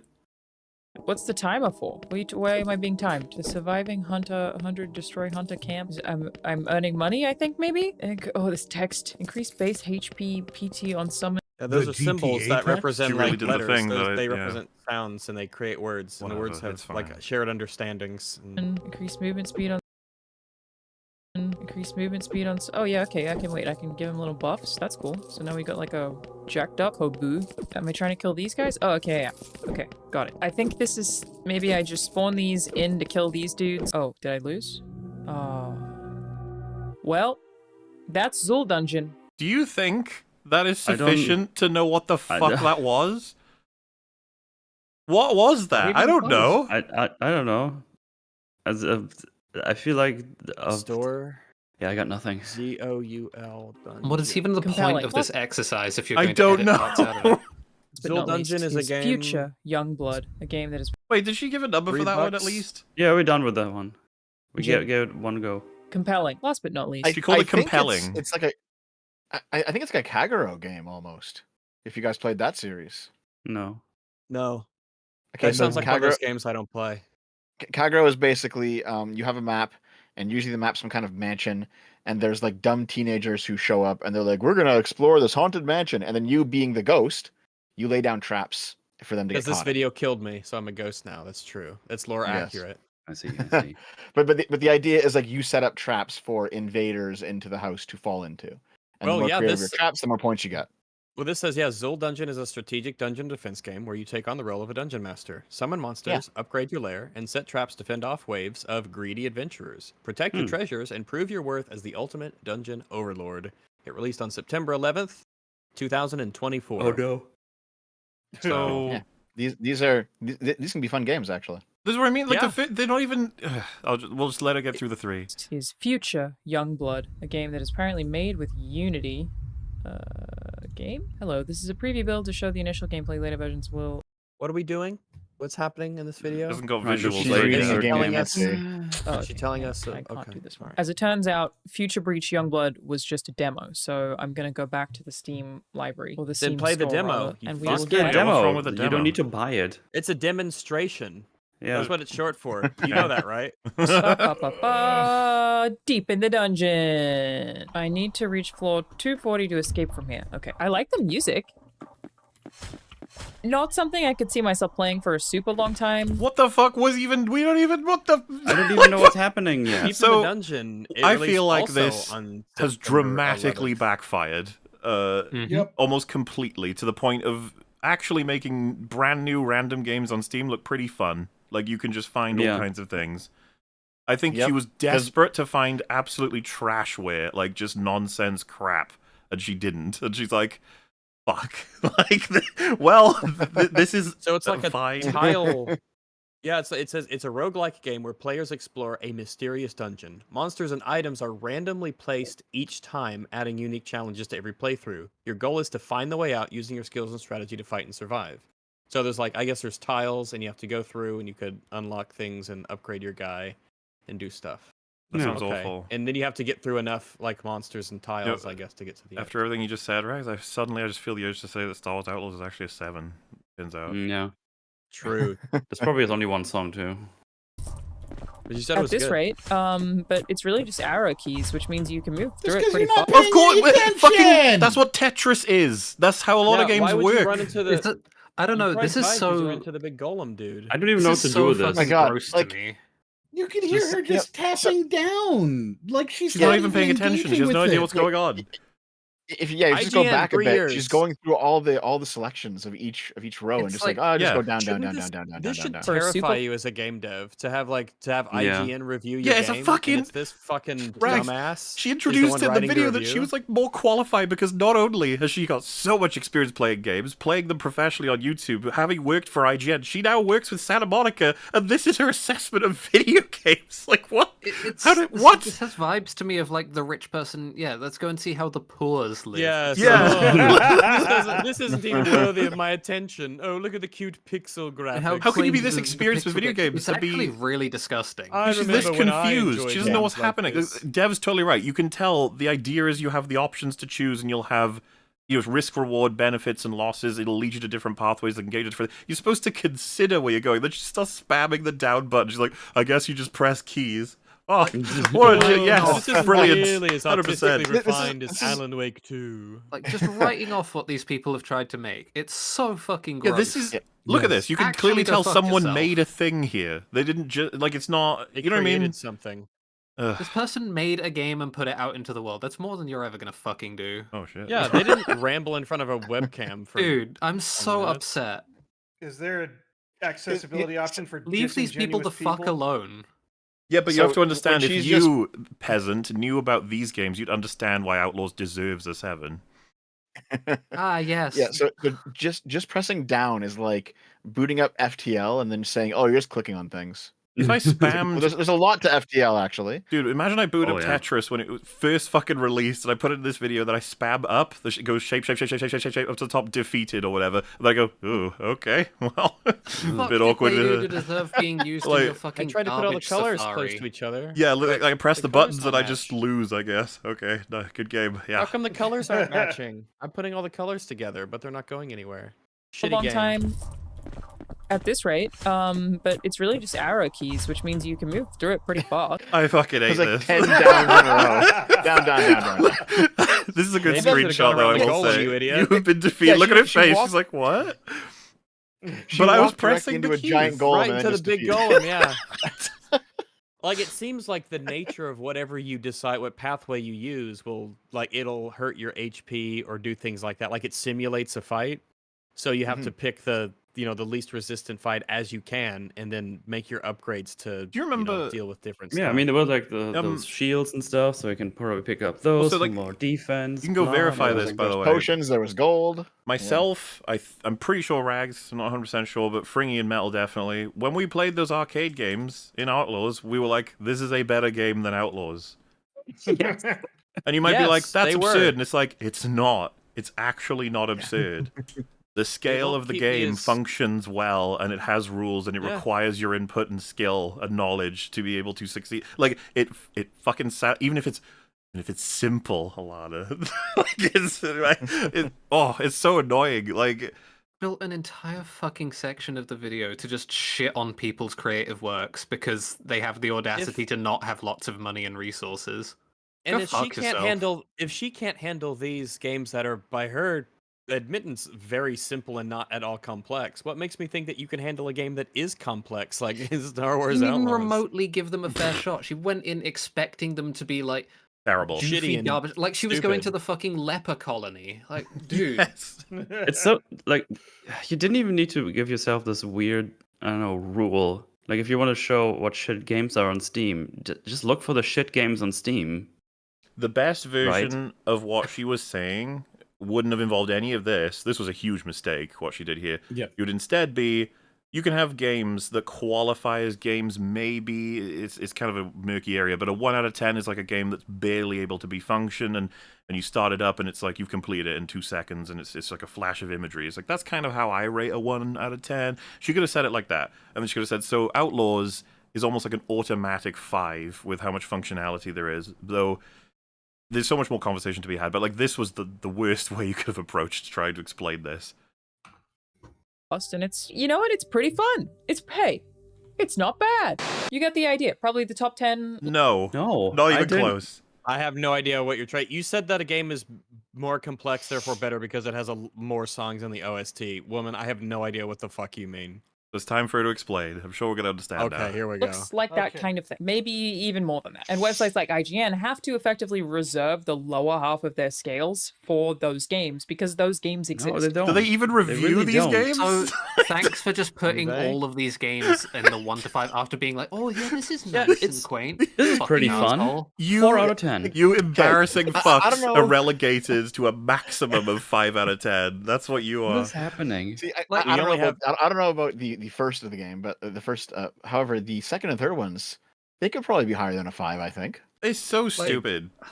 I get mad about the fucking preamble thing, but like this is like personally offensive to me. It's so fucking gross to treat people's creative works this way, just because like they don't have much exposure, they don't have many resources. They're just making a thing they think might be neat and throwing it on Steam. Not enough bodies on the project. You're a max 5 out of 10, boy. Don't even try. Sorry, we were gonna go fuck yourself. Well, look at put you down Balatro. in 4, but there's just way too many games in 4. So luckily, you get bumped up to a 5. Dude, imagine she stumbled across Balatro because she, like, on the day of release, didn't realize or anything. She just picks it up, plays it, and she's like, see, it's kind of the graphics are not very good. Yeah, I just imagine her with like many of like the great indie games that way. Like she picks up Slay the Spire and is like, oh, I guess you click on cards and then you throw them Super around, Meat blah Boy. blah blah. Fucking Rain World, like just any of these things. Just Dude, if it was treating Super them Meat as- Boy, this she would have game been like, reminds me of the oh, little it's- paper things in real life. It's like the Pre-written Mario, off. but not good. Oh well. Anyway, moving on. Just like so dismissive and removing all context from a viewer, so that we like. I guess we didn't say it, but like part of why that's a good move for her is because we can be more confused and be like, wow, that game looked weird. I don't know what was going on there. I 100% believe that at least one of those games had some explanatory like preamble that was cut. Probably, yeah. They just very rarely review them because most people don't know what they are. Like if people aren't searching, People don't Right, review they them because don't people know don't know what what they they are. are. If You you're really don't review reviewing them, them. if you're really reviewing them, then what's the point of reserving a huge amount of your scale for stuff that essentially it's barely ever covered? For the mysterious dark universe of bad Like, you games just out there that admitted we that don't there's talk basically about. no It point just of half- takes We up don't half of our talk about scale. them. That's why we have a space Yeah. for them. Oh, What? jeez. Oh, God. But also to say that we don't talk about them because people don't know about them. That's not a good reason to not talk about a game, unless Yeah, you're obviously doing exactly. it solely for engagement, but I guess she's already admitted that. Wait. Mm-hmm. for them, people aren't really trying to figure out if they need to buy them or not. So you don't really need to write a review for them. Oh Well, my no, because God. I mean, the system ordains that they're not worthwhile, right? She's already made that Well, clear. hold on. There's actually a half decent point here, right? Because if is you want to there? know it, yeah, I think so. If you want to know if Star Wars Outlaws is worthy of spending $70, well, you should probably read a review. But a $2 game, you can just buy it, just $2, right? So probably like really cheap games, you don't really need to review them as often, I think. What about time saving and just the fact, literally, all the examples we just brought up? Like, are you supposed to go buy a shit ton of indie games and test them all out, or would you rely on a site that you think is trustworthy to say, "Hey, we do this professionally. You should check out Balatro." And you're like, "Oh, Also, okay." where's the simple interest in the analysis of art? Why wouldn't that just be enough? It's like, well, yeah, I mean, we cover video games, Well, and this is a video game, so and even let's if cover it. even if we want to say $2, $2 is just $2, it's like, well, what about when you times that by 100 because of your daily just searching Yeah. for video games, and then all the time it takes? I don't know. Like, Listen. All right, I agree with all this. I'm just doing my best to try to throw her a bone here. Okay. only throw valid bones. Don't just throw bones. Also, bones why for the does this sake of person? bones. Why does this person get charitability after how she treated those 3 fucking games? Like, Well, Hello? hello. Oh, I thought my internet just died. Well, I'm that, saying, was, actually. perfectly that was silent. directed at Dev, right? I think. Oh, Jesus, sorry. I mean, I guess she doesn't. All right then.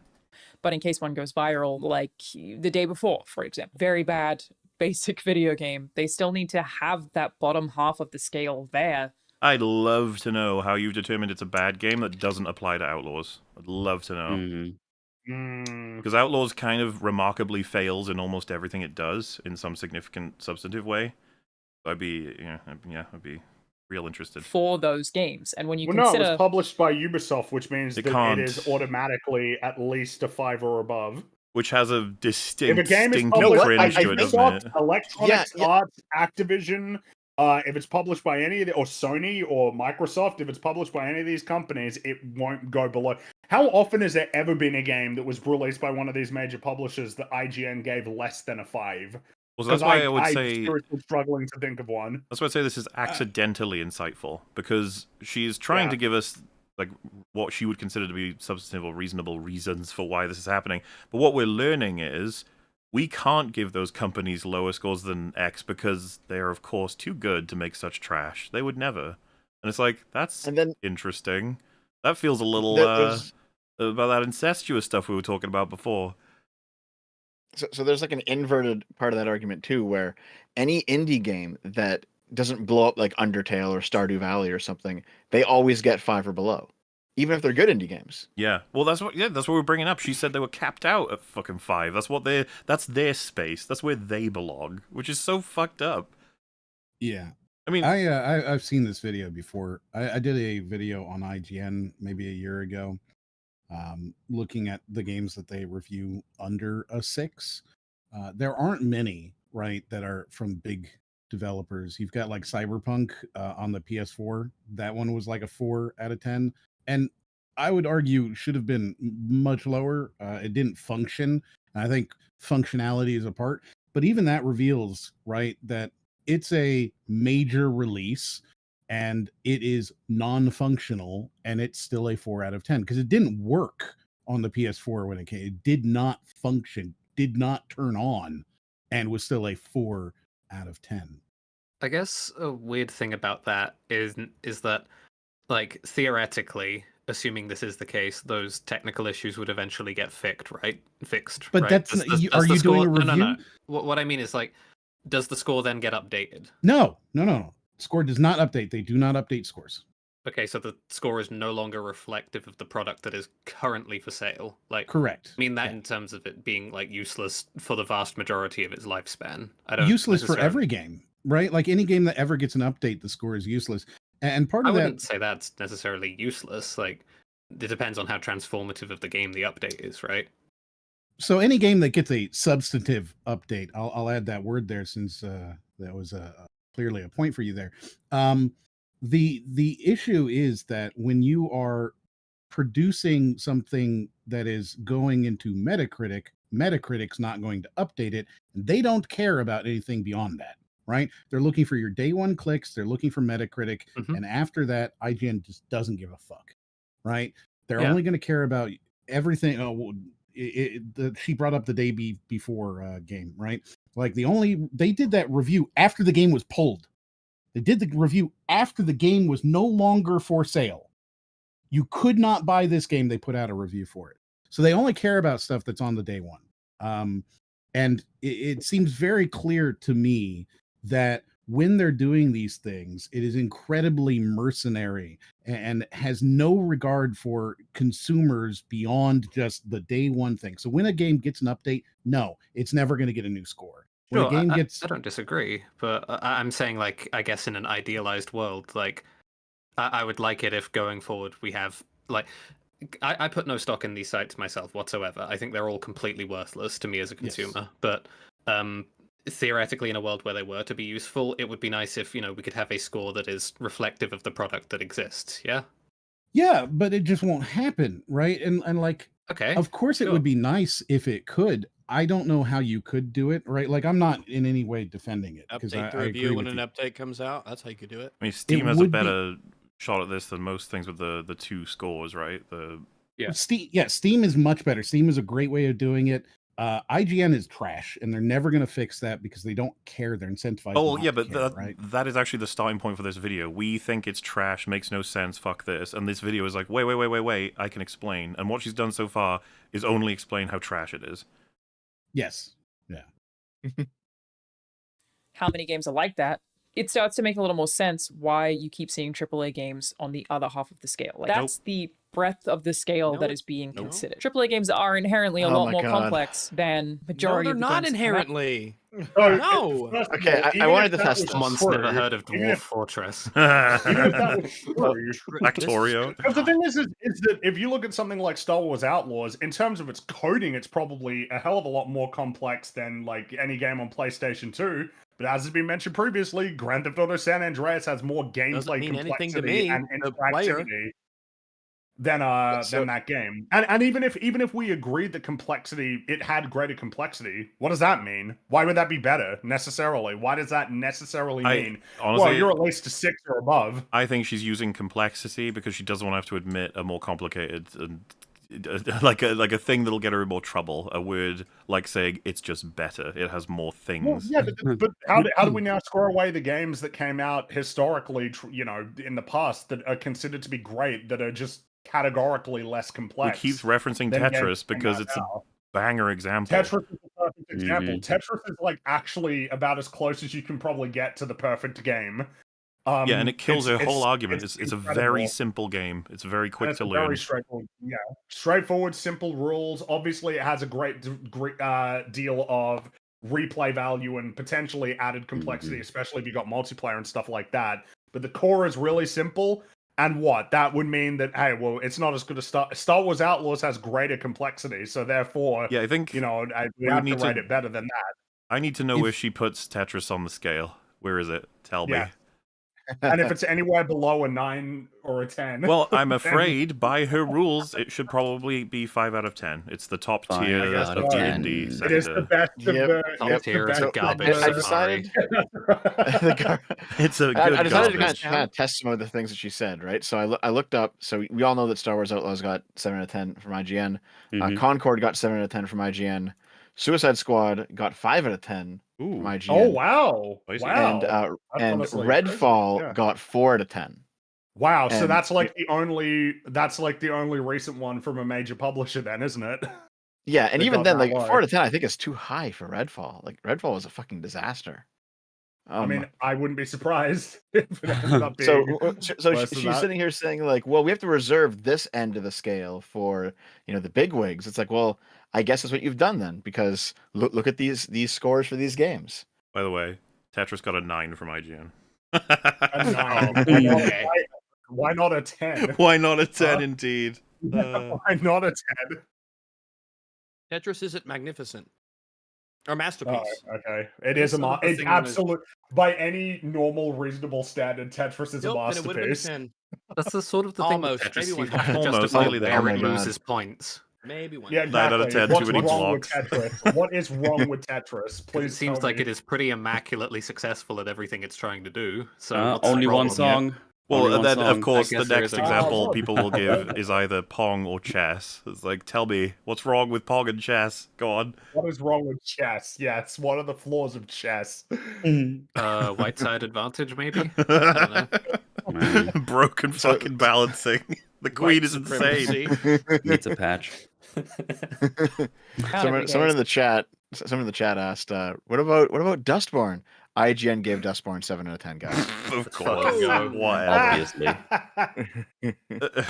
Than majority of the games that come out every day, so they are far, far, far more deserving of the top 5 part of that scale. The scale is not just AAA. Does that make sense? Outlaws deserves that spot, while those fucking games I looked at earlier were trash. Yeah, it feels particularly awkward because it feels like the thing that looms over this whole video is Outlaws is so dysfunctional. Yes. It's not a functional game. It's like broken to the core, not just because it's buggy. A lot of its inherent like ideas and sort of like conceits as a game are unpolished, unrefined, incomplete, or just like silly. It was discussed about 3 or 4 hours ago, right? It's crazy and bizarre that they oversighted on the moving the body thing. It's like, no, that's not a feature. It's just not in the game. They didn't put it in the game. It's not there. Doesn't work that way. I'm sorry. Like the point being, of course, even if the game were fixed, it's crap. It would still be even if it didn't have any bugs, it's screwed. It's kind of the thing. You can't patch a lot of these problems.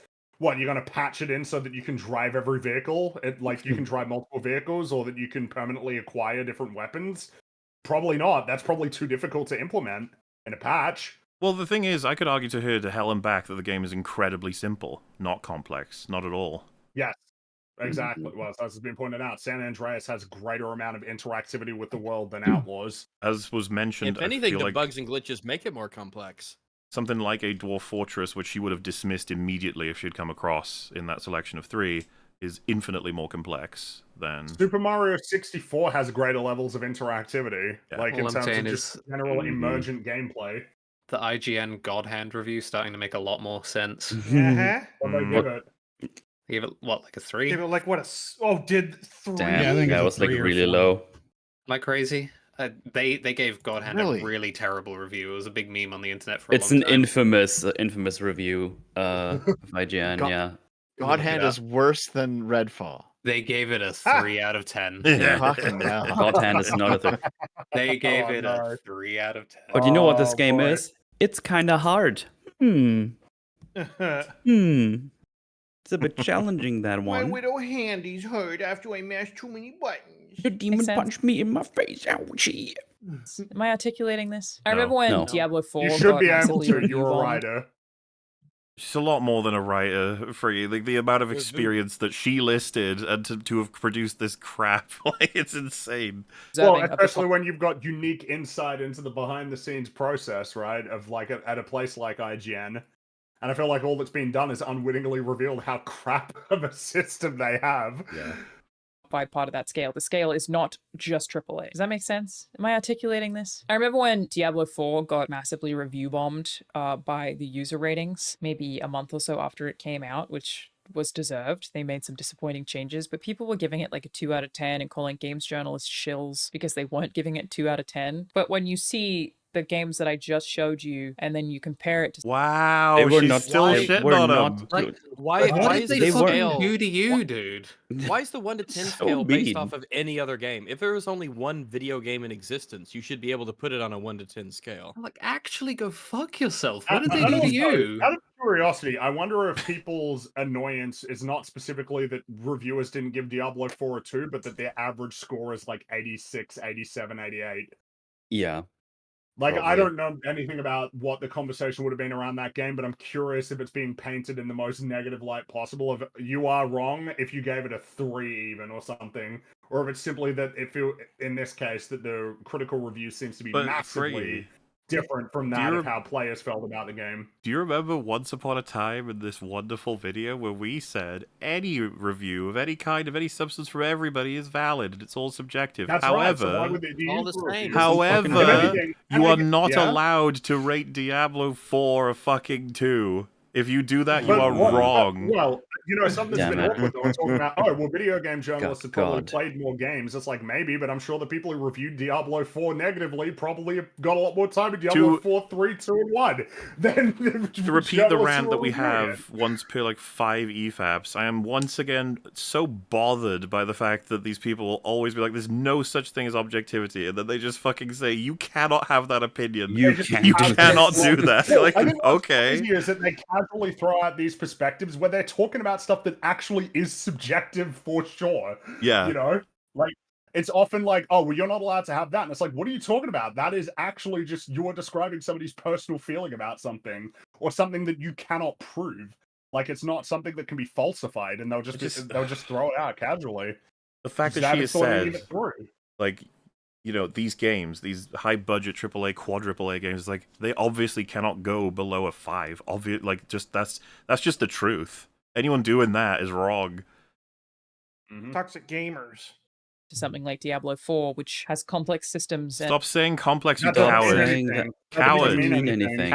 Coward. She wants to say they're just better. They're You see here just my fucking game? better. This game I have, it's very buggy. It doesn't work. It crashes all the time. But look at all the complex things I coded in here. See, that's a 6 out of 10 at least. You almost want to say to her, "What's the most complex game in existence?" And let's just say she names something. You go, "Okay, what if it never boots?" No. What's the rating then? What if every hour it kicks you? Like it spawns a little boot out of a PlayStation and then it kicks you. It kicks in the shin. It's like, hey. Yeah, in the shin, a really like annoying spot. This is going to sound a little bit weird, but maybe she almost thinks like the number of people who have worked on a game and for how long, like the number of manpower hours that have been expended to create the game, that's what makes it have a higher score. I think I'm it's not just sure. as I don't easy know. to say. I mean, I guess I'd be a little bit more cynical. It's like, you don't want to burn any bridges, huh? Like, There's that. That's There's what it absolutely feels that. like You mean to That's where the this But goes to me. you can also go more monoliths. lizard brain. Just you play something like Outlaws, you're like, wow, this is a big Chungus game. I love this. Look, that looks like real life, and oh, there's voices and music. Woohoo! Oh, I'm in space. Woo! Da da da da da da da. Now let me boot up this fucking dungeon. Look at these graphics. Oh, press down. Arrow keys. Yeah, maybe. I seriously think it all comes yeah. down to the lizard brain perspective of obviously Outlaws is better than that shitty 2D thing.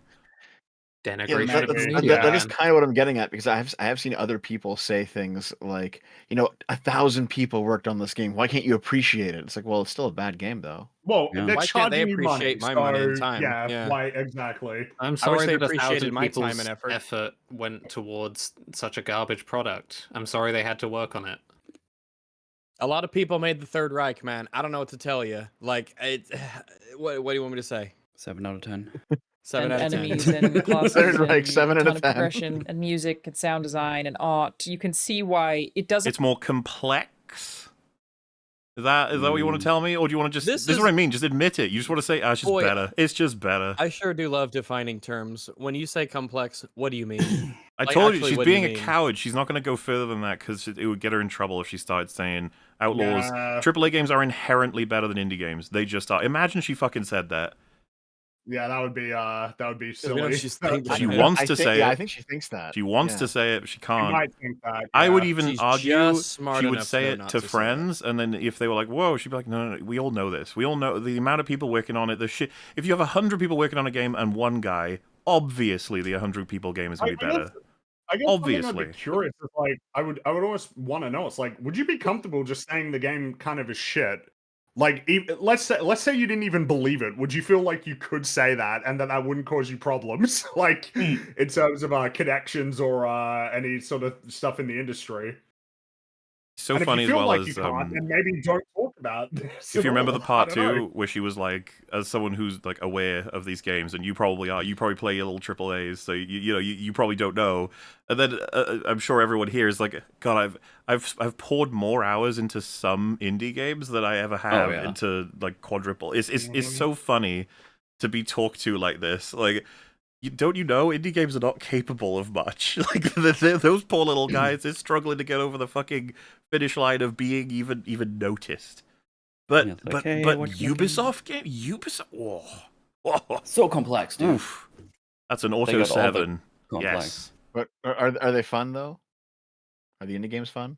Shut up, 7 out of 10. 7 out of 10. The idea of like challenging any AAA studio to like try and replicate something successful out of the indie sphere is so amusing to me. The absolute bumbling slop mess that would come out at the end if you told, hey Ubisoft, try and make Slay the Spire.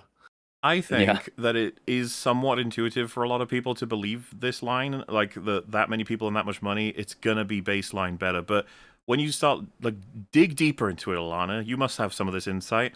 The amount of mistakes that can be made along the way, this reflects on films as well, right? Like they can pour so much money into a thing that doesn't fucking work, and then it gets scrapped.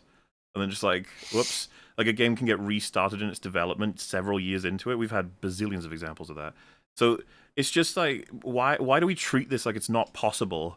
Look at Duke Nukem Forever. Remember that shit? Oh, God. Like, but the thing is, I don't need to refer to any particular examples. Outlaws is the example. It is a super high budget game that had bazillions of people working on it, and it's awful. Absolutely trash. You can do the exact opposite too with Stardew Valley, which is a game from a single producer. One guy in his basement, in his girlfriend's basement, made that game over 7 years. And it's one of the biggest selling games of all time. Most people consider it a 10. Why would we even need to entertain the conversation? How many indie games could you just list off the top of your head? You know, like Shovel Knight. I'm saying you could point to Super Meat Boy, just with Papers, Please, Katana Zero, like Stardew Valley. It's like Undertale. What is to be exactly like? Hollow What Knight do you? was made by 3 guys. Tetris. Exactly. Well, Tetris was made by one guy. Yeah, Tetris was made by one fella. So yeah, I don't know. Like I don't know why would we. Tunic, Disco Elysium. The list just goes on for fucking ever, man. Of all the good indie games, ones that she could easily have stumbled across at any moment in that selection. Say the majority of the best games of all time are Wait, gonna be hold on. indie games. She even said that Tunic was a 10 out of 10 She did. earlier in the fucking. She did. Yeah. That doesn't get. Maybe once it becomes popular but was enough, she- it's no was she longer joking? registered in your head that It's way. just- once it's safe. I think so. It's Once again like on the IGN reviews because it gets sufficient popularity, then at that point it transcends being an indie game to become a real video game. It's welcomed into it's the again club. the disgusting like poverty safari thing. Yeah, like it's got a sufficiently high production value for me to like give a remote shit about it whatsoever. The aristocrats of the gaming industry have ordained that you can ascend from plebhood. Yeah, she like arrives in her limo. She walks out. She gives a top hat and a cane to this homeless person. She's like, "Welcome to the club, buddy. You're in." Yes. The authorities, the just some fucking guys, sorry. Yeah, the they have guys. ordained that you are now that get to be a part of the cool kids club. Doesn't really exist in the same realm as a lot of the 2s that come out every day. It hate was this. functional, and it had this cool feature where you could actually play it for more than 5 minutes without being extremely bored. Yeah, unlike those 3 games that you didn't Uh-huh. understand how they worked at all. That's subjective as fuck. What if I boot up Diablo 4 and I'm like, wow, this is boring? Am I wrong? Yes. Yes.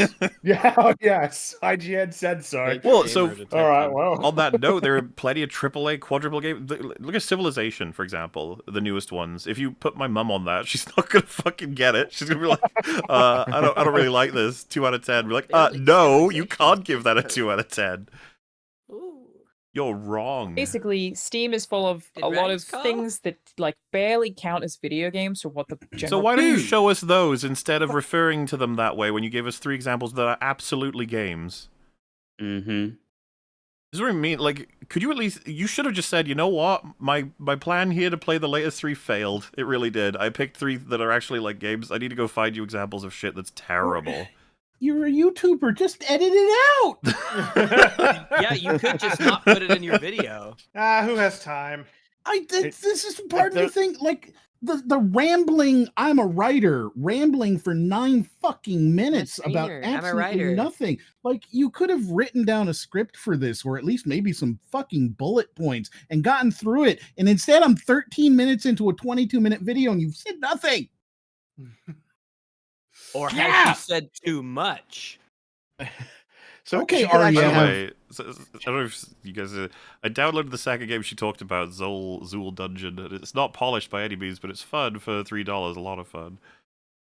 Oh, you actually got it? Wait, Yeah, you been playing this whole time? No, not me. The super chatter. I just amused by the fact that. Like, okay. I thought you literally went and bought it. Yeah, no. I think both of the games she had mentioned were they both came out September 11th of this year, and they're like $3. They're super cheap, little indie games. Well, even the Cat Claw one. The problem with that, because that's the one that looked to be possibly the most like ready to be criticized. But she even said in the video, "It's like I don't know if there's more to this or what I'm supposed to do." Then just quit. It's like that's not really fair, is it? You're gonna need to make sure you know what you're talking about. Well, dang, that you know, it's Too not late, worthwhile trash. at all. Yeah. It's also a scripted video. You edited this, or someone edited this together, and should have been like, you know, this didn't work. You probably want to do something else, or Yeah, these I are don't the know. highlights, man. It would not have been hard for her to just go and find like well, 3 asset flips or like games that won't boot up, and like it's easy. Do you see though that? Oh, by the way, she failed miserably. But even if this, by the way, she did, yes. But even if she selected 3 games and none of them booted, or one of them did, and it flickered graphics and then died, and then she said, "So you see, Outlaws isn't as shit as you thought." I'd be like, "No, what are you talking about?" This is seriously like the best version of what she was trying to do doesn't prove her point, but instead it backfired, and she ended up possibly providing some fun experiences for people in chat.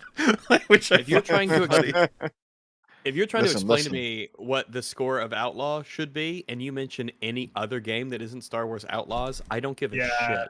Yep, that's not a good way to do it. Her logic just seems to basically be like, appreciate the fact you have cancer because it's not AIDS.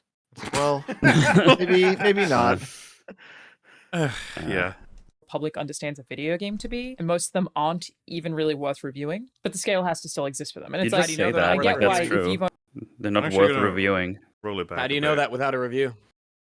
actually play it for more than 5 minutes without being extremely bored. Basically, Steam is full of a lot of things that like barely count as video games or what the general public understands a video game to be, and most of them aren't even really worth reviewing. But the scale has to... Okay, so if I present to you just a poop, and then I say this is my video game, does that change the scale for everything again?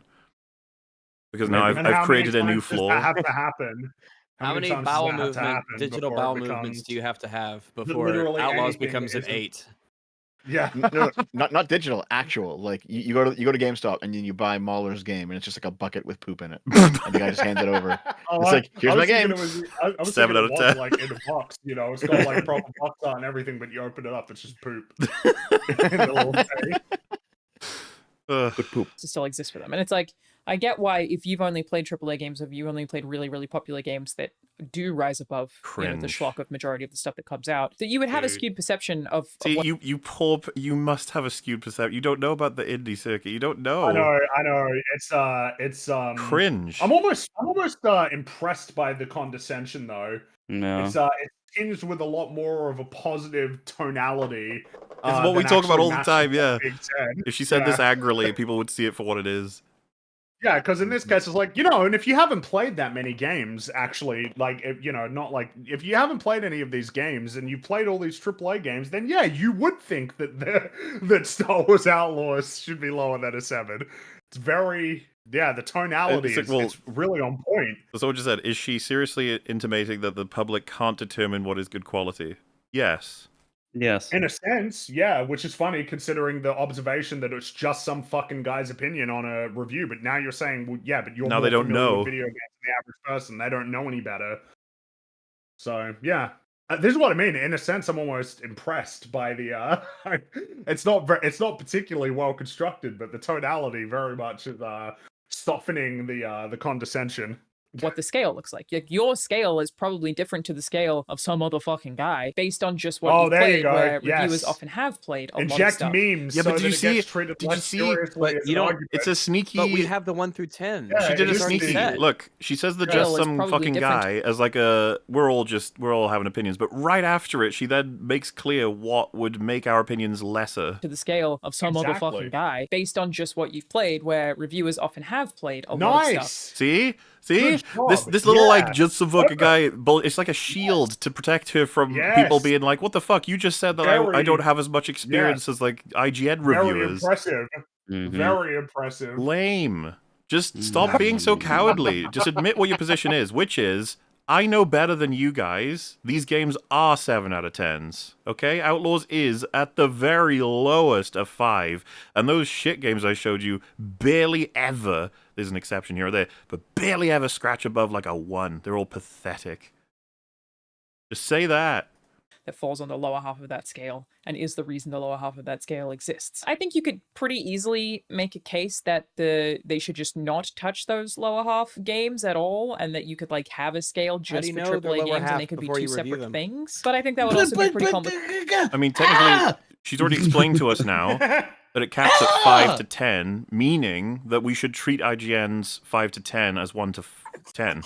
I have such a fucking problem with her. We should separate out, and have just a scale that's just for the AAA. We do have a scale that's just for the AAA games. It's the 1 through fucking 10 scale. Well, but remember, Tunic, that's too good to be on. The concept that every game she doesn't like is under. Oh, it's not big enough. It's not important enough. It's under a 5 automatically. Is just insane. Jesus Christ. I hate watching these shit. Listen, if it was good, it would be popular. You need to reconnect it back, okay? So when she says Outlaws is going to be better than the vast majority of them because they don't scratch above it, blah, blah, blah. Then you go, which is better, Tunic or Outlaws? She's going to be like, well, wait, hang on. Yes, Tunic is better, but well, hang on. It's like, I like the idea that she just has fucking smoke starts coming out of her ears. It's just like, blue screens like Outlaws. Complicated to explain to audiences in a lot of cases, where I feel like it's probably easier to explain, no, a 0 or a 1 or a 2 is for games that don't function. Like Outlaws? How can a game like that doesn't Outlaws. function be a 2? A non-functional game gets a 2 somehow. Yeah, I mean, it would be a. Has probably two a songs. one. Honestly, doesn't Rags, I work. think it's because she said in her head that one of those numbers belongs to non-functional, and she's like, "Fuck, that's really not good enough, is it?" Because that would work on the scale, allowing Outlaws to be like a 3. You could still have 1 be non-functional. So she's like, "No, it's got a 0, 1, and 2, maybe even 3." Like it goes all the way up. It blocks out so many numbers. You see, that's why AAA have got to be up in the higher numbers. Okay, man. Okay, let's say you have 2 non-functional games, right? And one of them's a 0 and one of them's a 2. Why? I don't know. Well, one of them's more complex than the other. It was like the crash different? Like it was a nicer looking crash screen or something? Like Yeah, what the fuck? see, the 0 had a crash because of only 1 line of code. The 2 had a crash because of 18 lines of code. There you go. Okay. So yeah. 0, 1, 2, 3, 4, 5 are all non-functional. So AAA has to be 6 at least. Like, yeah, let's go to the first stop. Concord is not functional. 7 out of 10. Making changes that negatively impact the game didn't make it completely non-functional, or didn't make it so that the only thing you could do was like play a claw machine. You know what I mean? But Ooh, get fucked, claw machine dev. Sucker. But yeah, you could Should've certainly worked argue for for that Ubisoft. if you wanted to. Go ahead. I'm just explaining why it currently exists the way that it does. And to be clear, You've done an awful job, like This catastrophically makes me bad. hate. This makes me hate I you wonder and if journalists even more. And Dude. my opinion was already really low. I can picture her like at like a theme park, right? She puts $1 into a claw machine, fails to get the stuffed animal, and just like 2 out of 10. This game doesn't fucking work. Not even functional. I wonder if she got like a call from IGN people and it's like, "This is what you thought what the scale was the whole time? What the fuck?" I mean, if I I was don't to agree at all. If I was to explain to someone quickly what point she's broadly made here, I'd be like 1 through 5 relates to indie, 6 to 10 relates to AAA. That's basically what she said. Yes. AAA and also really important indie. Yeah, other than when an indie game is so good, everyone talks about it. That's when it gets to be elevated into the AAA scale. I'm not trying to defend Clickability. IGN in making this video in any capacity. Even when I worked there, they had game reviews come out that I staunchly disagreed with. When I worked Wow, there, aren't they you had brave? the Doom 2016 review, which was written by a freelancer who gave it was like an insane low score. Yeah, it was a 7.1. That's his opinion, okay? His You said it's allowed. His opinion is no more. He's just some fucking guy. He's just a fucking guy. Just a freelancer. Just got to make sure that's said. It was written You by a said- freelancer. Not even a Yeah. real journalist. Just Yeah, a one of those freelancer. fake ones. Yeah. That But doesn't just have the makes- experience that we do, right? As journalists. I'm just more hung up on the insanely low score of 7 point something. It's like that's pretty good. 7.1. It's like I don't know. So That's a pretty on good my game. scale, that sounds Give pretty Doom higher good. than that, but that's a pretty good game. Insane. Yeah, that's a Would good I give game. Doom higher than that? Maybe. Oh yeah. That's the Probably. thing. We don't do things the same way they do it over Yeah. in Crazy No. Town. For Doom 2016. And I remember like everyone in the office being like, "Do not fucking agree with that at all." But Is he wrong?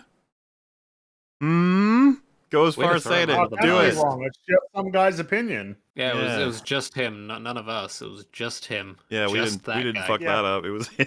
Why are It you was from, questioning Joe- him? Gilroy, He just showed who up did not into even our work studio and in the solo IGN wrote the whole thing. office, a total freelancer. I don't think he even. Why are you say what do you think this means? Why?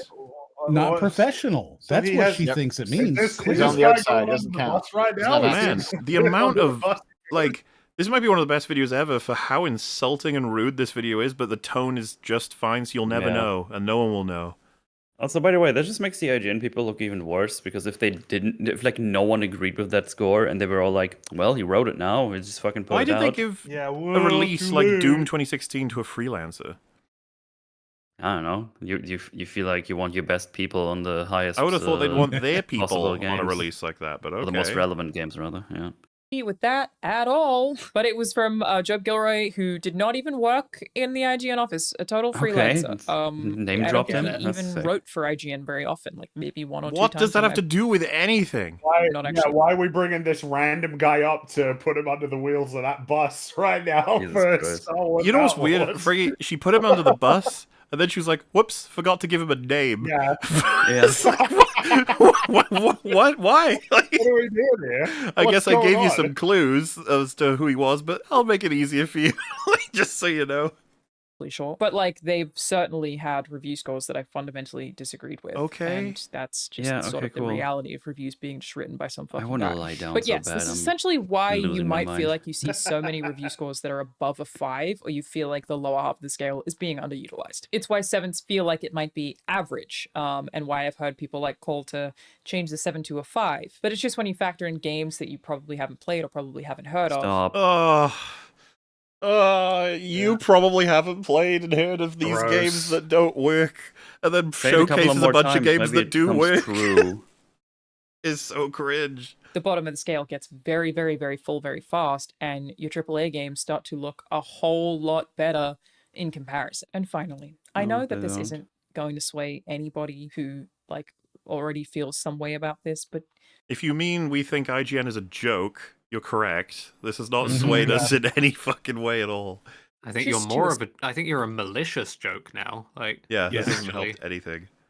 Establisher. No publisher is giving an IGN reviewer a bunch of money to influence a review score. Obviously. That's not the criticism. That's not how it works. Nobody thinks it works like that. That's not what we mean. Word of advice for anyone who out there needs to defend themselves from claims of being a shill: never address the argument, they dropped a sack of money on my desk and said, you best review that game positively, bitch, or I'll kill your family, and you won't get this sack of money. That's not the criticism. It's always about influence and access, and you're too scared. You get access, you're all friends, you get invited to events, you get put up in hotels. Who runs the ads? What kind of ads are getting run on like IGN or any of these websites? Are they from publishers? Sometimes they are. Yeah. It's all of that. It's not the idea that somebody's literally saying, here's a bag of money, give it a 9 out of 10.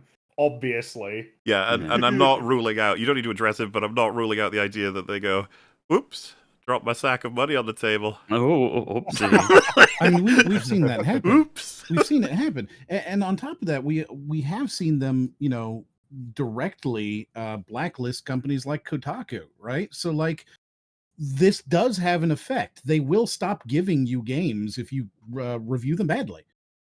It's been proven. This is not questionable. It's not like us out here speculating as conspiracy theorists. They will stop giving games to these journalists. As an individual outlet, you need their publishers more than they need any individual website. Yes, it happens. Right, and I see people in the chat being like, Kotaku needs. I fucking hate Kotaku, but it is concerning when a journalist is being blacklisted at all, because it shows that this shit is happening. Giving an IGN reviewer a bunch of money to influence a review score. There are ways that companies try to manipulate positive reviews. I mean, here's another one, right? Like, oh, well, I work at a, games press, but like, I want to keep my options open in terms of, future career prospects as well, right? Like, yeah, slide on over onto that side of the, and that side of the equation, maybe. It really doesn't seem like it should be the case that somebody who was working as a reviewer at IGN should be able to be working there have just been cases where people who worked at IGN end up working like in PR or working at studios, and it just seems like, well, wait, if you're like doing your review accurately, there are going to be some games that probably should be getting shit on a bit, but like to the point that they might not even want to be working with you anymore. And it's like I just the overlap is kind of like bizarre in a sense. It should be more of like that's odd. It's odd that the side that is ultimately meant to be representative of the interests of the player base, consumers, whatnot, that would actually be the case, and they'd be able to like comfortably sort of then align with the companies that are seeking to make money off of that player base, whether it's through good games or bad business practices or whatever.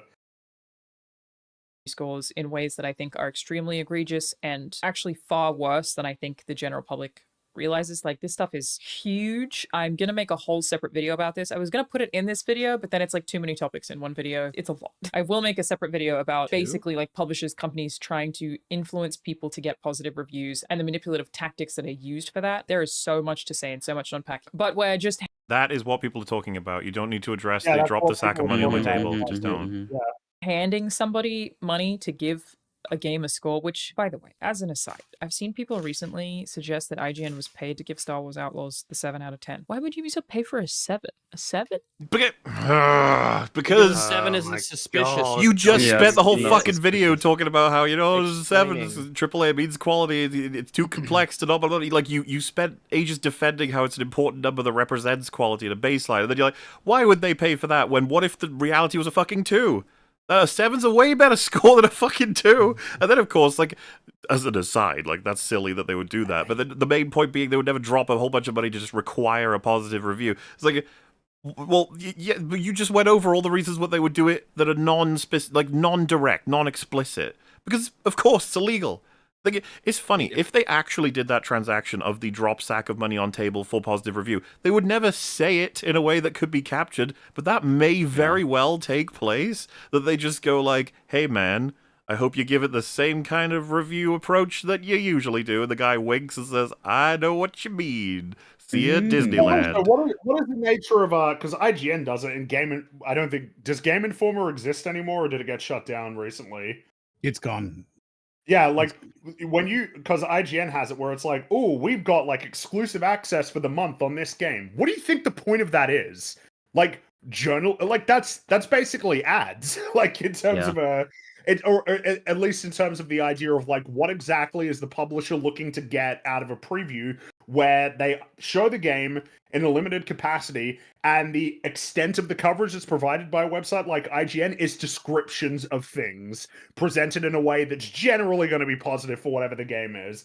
Of, oh, you can do this, you play as this character, it's about this. Like, those are again, what's the point of even talking about the whole like, oh, here's the big sack of money, give it a 9? That's obviously bullshit. Remember, the actual relevant and important one is the soft influence. 7+ is enough to get your average assessment from people to say, well received. It's well received.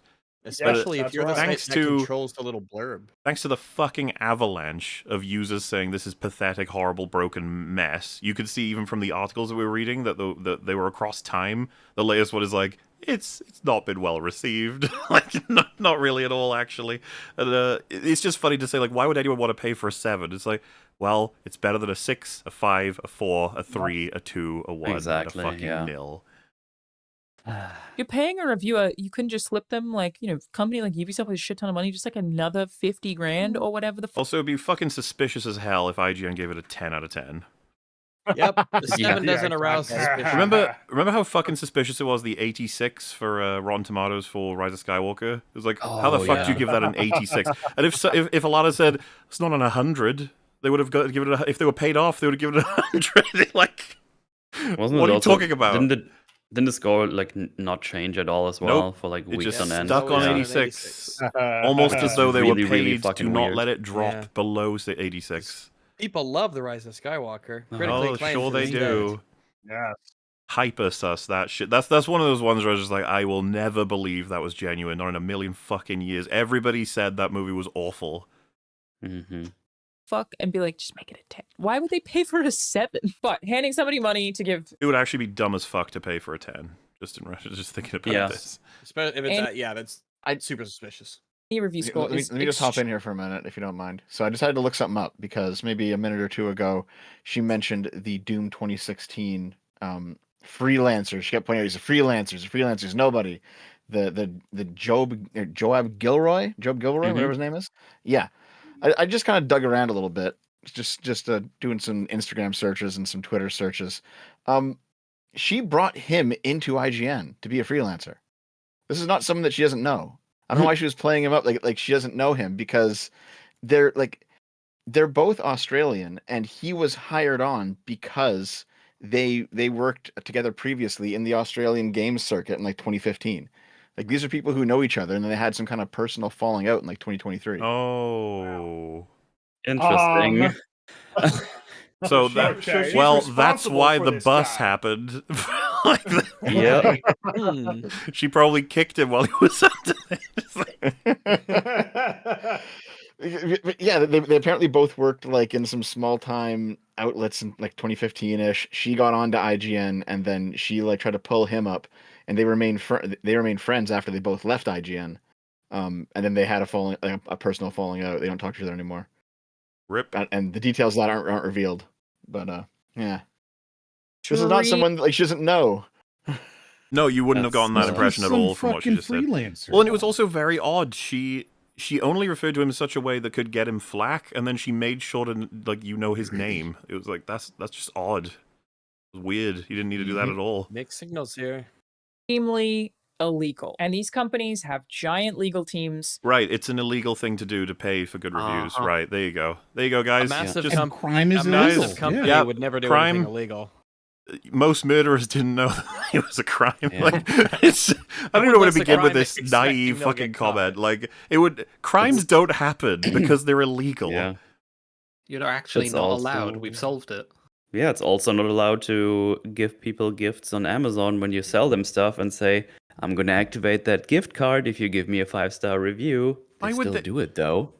They don't need to be explicit. We talked forever about the access stuff, but if they were, quote-unquote, explicit, the way it would be done is not with explicit language. It would be, man, I love donating to you. I really do. It's the best thing ever. And I love reading your reviews, especially this one. They're all like the 9 out of 10s.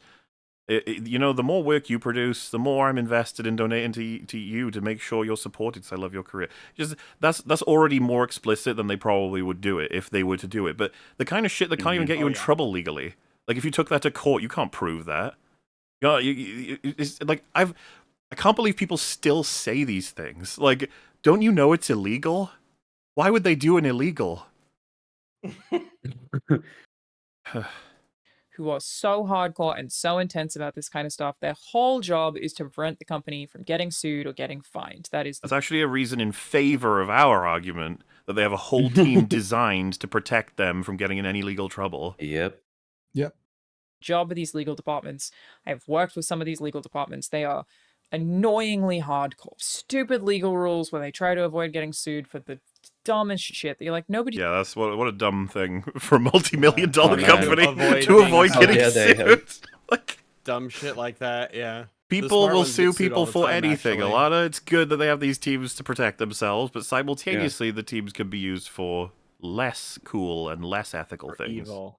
He's going to sue you for that. And they're like, doesn't matter. Somebody could, so don't do it. Paying somebody to have positive sentiment, even if you disclose it, is illegal. Did you know that? So, like, if I do a sponsored ad here on YouTube, Yeah, I get it. Ask me I to say, understand. "Hey, Like I said, this is what all do you-" useless fluff. Like, we already know all of these things. Move on. Address the actual arguments, please. That I don't believe. They are not allowed to ever say, hey, can you say this sentence? I think I've received pushback on that maybe once where they were like, can you say that? And I was like, I don't feel that way. And they had to be like, okay, they are not allowed. Well, wait, don't they know that's illegal? Right. Right. So They just did am I crime. not Oh my god. assume that everybody. How do we account for like the similarities in terms of the ads then, right? In terms of the I structure. don't think, honestly, Frank, I don't think we should bother. This One of is the such most a ambitious stupid, like, RPGs in 20. Yeah, like remember everybody said it was one of the most ambitious RPGs, right? Well, I think the difference is that the one thing is a review from a press, and the other thing is like an explicit ad. What do you mean, right? No, what she's specifically talking to, you said what she's sponsors, right? specifically talking to is sentiment, right? So you can't be like, I like thing. I'm But a you can user say of that a thing. game is one of the most They ambitious. totally do, RPGs yeah. Correct. Yeah. Ambition is a hard thing to quantify. I'm just exhausted by like the notion that she's addressed anything here by saying it's crime. They wouldn't do crime. It's crime. They wouldn't do Yeah, no crime. crime. No That's corporation illegal. would ever commit crime. They have lawyers on their teams. Lawyers are meant to not do crime by job. So why would crime happen if job was not crime? That's you're stupid. Allowed They to say do crime that. bad. That is very, very, very illegal and taken very, very seriously. So paying for positive sentiment without disclosure is going to get you fined, but even with disclosure, also going to get you fined. Like extremely illegal, That's again, taken crazy. very seriously. And asking games journalists specifically to Yeah. lie about review scores, I think, is one of the dumbest things that a company could possibly do. Like that's going to Yes, come I was out here 2 minutes ago when you said that. Can we move on? She hasn't said anything new forever. so fast if it were actually happening. It's an industry full of people who are so poorly paid and are often very bored with the stuff that they're able to write from an industry.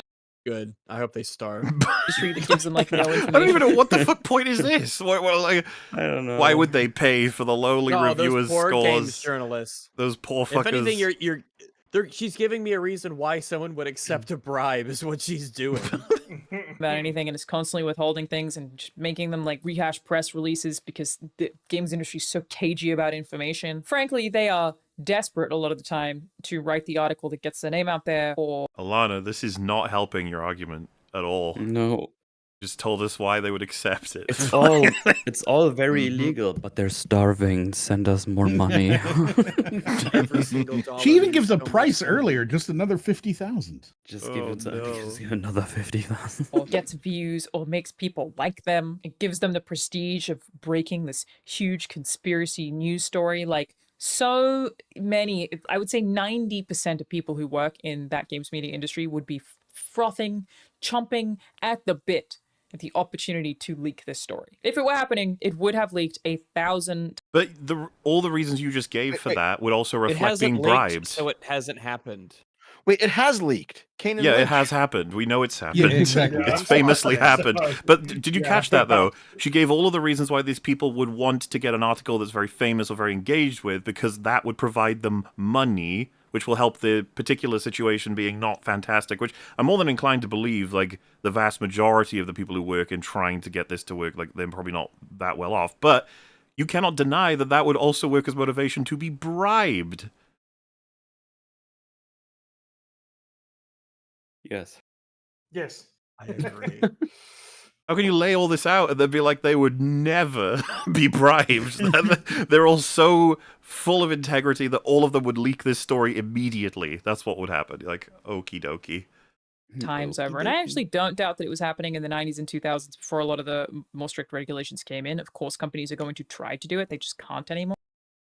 So somebody tagged me in the Discord about Jeff Gersman, and I think he's actually a pretty good example. Giant Bomb was founded because he was fired from GameSpot for giving a bad review to a game after that developer had paid for a large purchase from the website. So this stuff absolutely happens. Like this meme. Yeah, I saw that earlier. I've always liked Good this stuff. meme whenever people use it. It's great. It's such a good format. It is a good format, yeah. There are times where I'm more than on board with the third place guy celebrating, you know? Like, good on you, buddy. Like, Yeah. just you if the others fucking don't, go get him. Yeah. He's the best. I mean, this is the Olympics. That's why people at the Olympics, you get a silver or bronze, you're celebrating. You're like second or third in the world. Hell That's yeah. insane. And publishers do have other ways of trying to influence review scores. Like I said, I'll have a whole separate video about that. But they are not giving game reviewers money to give games a 10 out of 10. Again, Yeah, just I like would think like about blah, everything blah, you've ever disagreed with somebody on. Think about the dumbest fucking thing that you've seen on the internet that you disagreed with somebody on. Your toilet paper. You put it over or under. Heated disagreements about that stuff. Over is correct, by the way. Anyone who puts it under, I will literally... Who's arguing for under? Does anyone argue for under? I've never heard anyone argue for under. I've not ever. heard If it. anything, that's like the example given for things that no one believes in. That's why it's considered universally to be a mistake to do in a bathroom, because nobody prefers Yeah, it apparently like she's that. had heated arguments with people about under. All right. In your house, if I see that you have the toilet paper under, I will change it in your house. Please, I don't want care. to talk You about and toilet some paper right fucking now. guy I are gonna have want to different go. opinions. Alright, but this video is shit. We're almost done, Mel. We're almost there. Don't you worry, buddy. It's boring, but it's true. And as an aside, on my own aside, I promise you, if I ever find any evidence or any even... Oh, people are saying under is better for cat owners. That makes sense. Yeah, I don't believe you. Why is it better for cat owners? Because if the cat I can't spins pull it, down. yeah, it would never unspool. It doesn't unspool. Why don't you just close the door? You could do that. That works well too. Wait, well, what if it pulls at the toilet paper and Modern not the roll? problems, modern solutions. The cat could still unspool it. It'll just be harder, I think. I do think there's some fair logic there, actually. Perhaps it's litter boxes in the bathroom too. Oh. I like to go to... Never mind. suggestion that game reviewers are being paid off, I will tell you in a heartbeat. I would get so many subscribers. People would be so happy with me. I would get so many views. You don't fucking need them. Like, why you're expressing... Your whole point was those poor destitute people will absolutely expose this story because it would get them engagement, which simultaneously gives them the motivation for the bribe. And now you're telling us, as someone who is absolutely fine and well off money-wise, you would expose the story.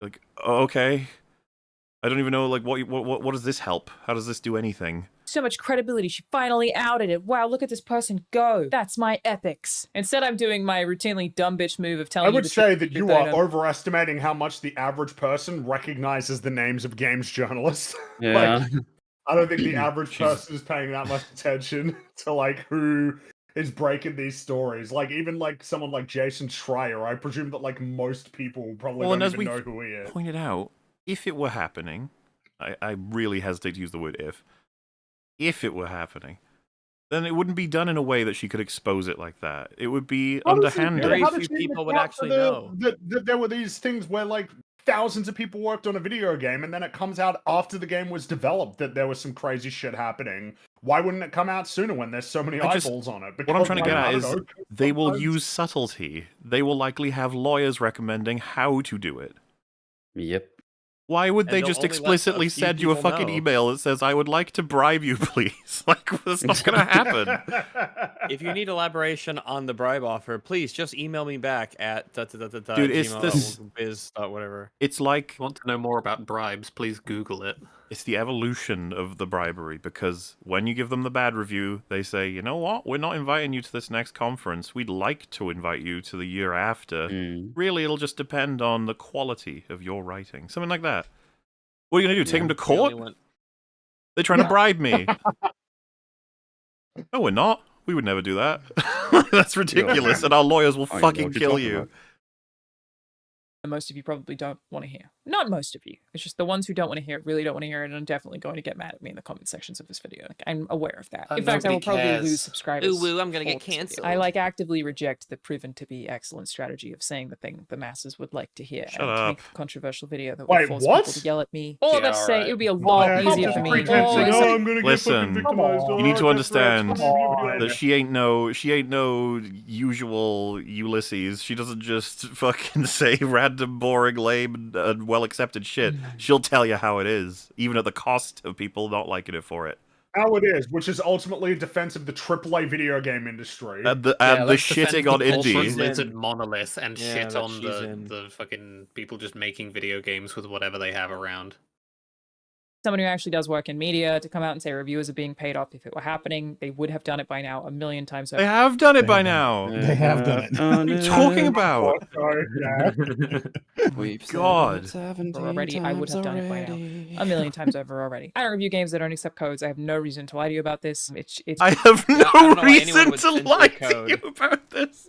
Oh, it's like the video is so rich. I love every part of it in a way. It's just not I think I'm going cross-eyed. It's just some fucking guy. There are also just a bunch of factors where it comes to some fucking guy's opinion, where the person who reviews the here we go game is again. the most likely to be excited about that game because they put their name down on the sheet where they said they wanted to review it. No. That's not true. You just explained all the benefits of access and engagement, and the fact that you only review things that people are looking for to get your name out there, to increase your career. And it may have nothing to do with your interest in the IP whatsoever. How does she not That's listen to also, herself? Like, maybe not even the best way that things should work. Like, oh, at IGN, the most excited you are for the game means that you're more likely to review it. Maybe that's not a good thing. Maybe you should get people who are indifferent so that you can get a more neutral perspective. So they are likely to be more interested in it. Basically, some fucking guy is probably into the thing that he signed up to play however many hours of. And Like, this is basically saying it's almost like it systematically or systemically, like, has a positivity bias. Because the person who's most likely to review the game was most likely to be, like, excited for it, which Well, she can switched skew it to you positively. interested in, which is like... I would hope you're fucking interested in the thing that you're professionally paid to review for the sake of I suppose consumer yeah, in information. the most general sense of the word. But I mean, if you're No, like, yeah, I oh, got I'm you. super duper duper hyped for like Diablo 4, I want to review it, compared to someone who's like, I'm indifferent on that one, but obviously, you know, I'll give it a fair shot. It almost sounds like the system makes it to where it's like positively skewed because the person who's going to review it is probably more likely to like it anyway. and write a review of. That's why he signed up to play it. And my suggestion for people looking for game reviews that they align with is actually to just find an individual or a couple of individuals, a reviewer, like one writer or Like one me and their YouTuber. What a Patreon. genius idea that not everyone already does. Wow, nobody. Yeah, it's not. It's not like anybody's ever done this before. Nobody ever talks You about can- like a you can find your YouTuber favorite online or a personalities reviewer of and any give them kind a- that they're interested in and rely upon for anything. Nobody ever does that for anyone really. Mm. Everyone always relies on IGN specifically and IGN is so cool and awesome and respected, and this video has really helped that. You know, I used to think they were retarded, but now, wow, it's just. I thought they were cringe, but they're actually I know they super have- based. No concern for the medium whatsoever. They just care about the huge corporate fucking monsters they've latched themselves onto. Sick. YouTuber who you really align with and actively seek out their opinions. I don't even feel like it makes sense to read every IGN game review when IGN. Who the fuck would? Like, literally who? Gotta find out what IGN What thinks. poor zombie fucking did that? Jesus. Put him out of his misery. It's just 20 different some fucking guys who have vastly different opinions from one another even, and frequently disagree on review scores even as employees of the same company. Like I said, while I worked there, there were review scores that were given out that I really did not Yeah, agree like with. that but there's one nothing you can fucking really- asshole, right? The one piece of Doom shit that we all 2016 hate. guy, fucking piece of shit. I do about that because I'm not the some fucking guy who reviewed that particular thing. What I do personally is just ask my friends. I don't read reviews at all. Literally never. I think All your friends are reviewers. I was about to say that, You know but what? also If I worked undermining at your IGN whole for the whole 3 value years- of your whole fucking profession again. Why would I do Like, that? listen, It's like, I- why don't you, Well, huh? well, I mean, I guess it's because she's out of it, right? So Yeah, she's out of it, made so she can just it's talk fine. mad shit. Like, it's all good.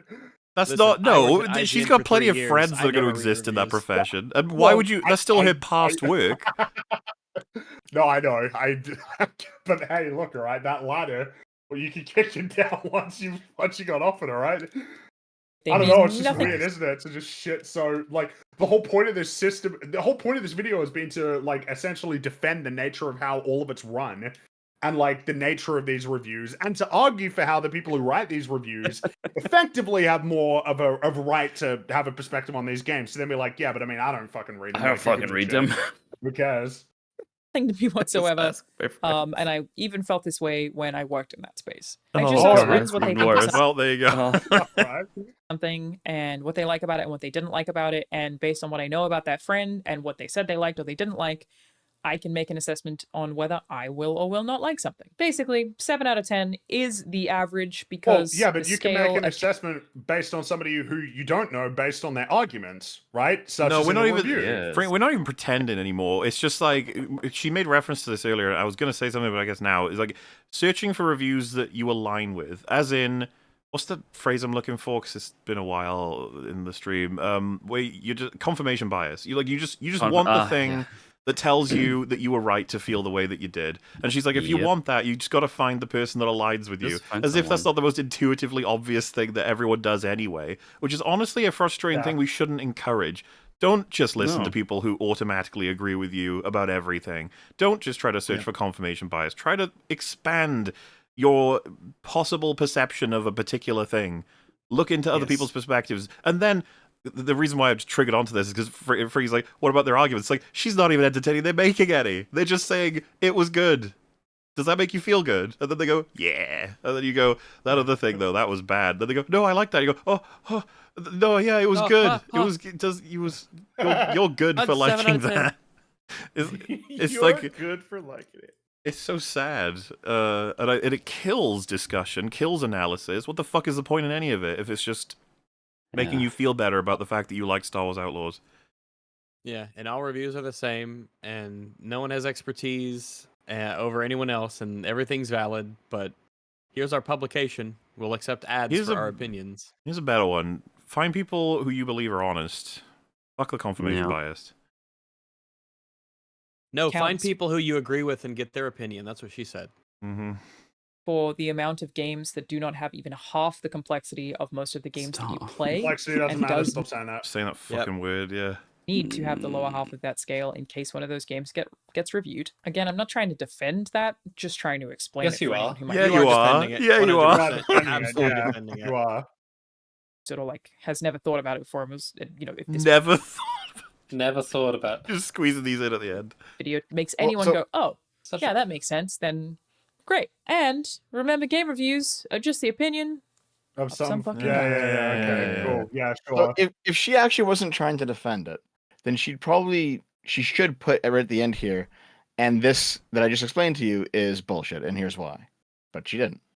Dude, She the actually is best defending version it. of this What a waste video of is time. the scale is skewed because there's a shit ton of games that barely even work that would fill stages 1, 2, 3, 4, 5. Like, I could go through it in detail, but you probably know what I mean. It's ones that don't even boot up or ones that do, but all they are is like a fucking black square on the screen and you press a button and it breaks.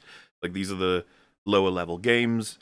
There are some games of this type that can, like, you know, surprise you and or whatever, but that's what the scale is for. Hopefully that makes sense. That's why a lot of things end up in the top half, whatever. By like, that's like the best version of this crappy video. I don't know why it took her 22 minutes. Holy shit. You killed Metal. They say we're long. I mean, this was just 21 and a half minutes. Like, here's That the reason felt like why. an eternity. Just to Like, fucking tell us at the end, yeah, but I'm not actually doing any of these things, so it doesn't actually fucking matter. It's like, oh, cool, thank you. Cool. That video was a Gollum-like. There, I said it. It wasn't nearly as funny as the Gollum-like. There was some funny bits, like the just drastic lack of self-awareness and then the cruelty. I was kind of surprised by that. Like, in retrospect, some of those bits with the indie, because I remembered it, but I didn't remember it like that. God, that video was 7 out of 10. 7 out of 10 is too good for any indie game. Think of all the worst videos, all the crap videos out there that take up the 1 through 6 space. So this one's a 7. So complex, though. Whoa. Oh. All right, Mahler, let's start the third video. Let's go. Yep, let's do it. No. Wonderfully, we have. We will now reached- begin our review of Star Wars Outlaws. Yeah. Oh I'm not sure how we're gonna fit everything in because I just realized, like, so Saturday we got Rings of Power, then Joker's come out, and then we've got Joker is, Agatha, I like, think, as out, well. yeah.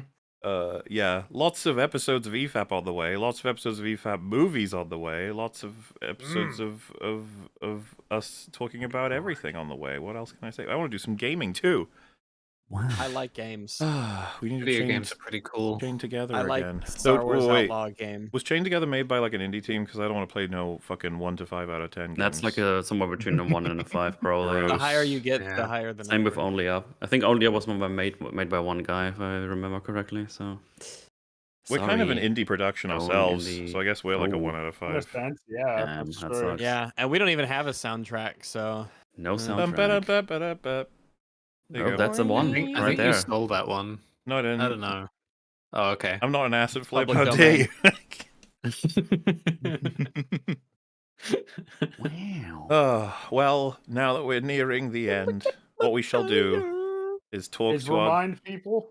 guests here about their goings on, their up to dates, and what's happening in their lives. And you know what? I'm going to start with Theo. What have you done since last being on EFAP? I might have made the Shadow of the Erdtree thingy. It's out there in the world. Yeah. Oh my it's god! Everyone's watching it. It's kind of crazy to me. It's a sensation. it is a 7 out of 10 the brand new video. sensation It that's is sweeping in the fact nation. a 7 out of 10. Yeah. Yeah. And yeah, I'm hoping to have something else out within the next couple of weeks or so. Don't hold me to that. That's fair. That's fair. Well, yeah, it's an Back to your extensive boy Joseph breakdown Anderson. of the DLC. And Theo, I'm honestly a little disappointed that you didn't begin with sighing and saying I didn't want to make this video. I was so ready for that. I was like, yes. Oh, I did see that video though. It is very good. Good job. it's Great very Thank you. data related. It tries to explain to you what's wrong and what's right and how we're right for being critical of Elden Ring. That's the whole point of it. Not that I'm like baffled by how broadly positive the response has been. So like I guess thanks anyone and everyone who watched in the chat for that, because That's like great. I was expecting a lot more like anger, but plenty of people, even if they don't agree, are like perfectly content to just hear out what was said. So that's really cool. I wasn't expecting that. Has it made it to any like Elden Ring communities where they been nice or? Not that I'm aware of. I don't think so, at least. I haven't been informed of it having reached any dark recesses of the internet where I'm currently getting fucking clowned on 24/7. What is this? Give Theo it guy? time. We have to Yeah, it'll kill him. happen. There is a link to said video in the description, I believe, and yeah, it's kind of fun and exciting. It's good shit, well edited. You put a lot of work into it, and we look forward to more. Thank you. Mm-hmm. I look forward to making more. Yes. Friend. Metal. Oh god, that's me. What are you up to? What have You've I been up to? making more vidges? I don't even have one video. I have 4 out. I have Wow. 4.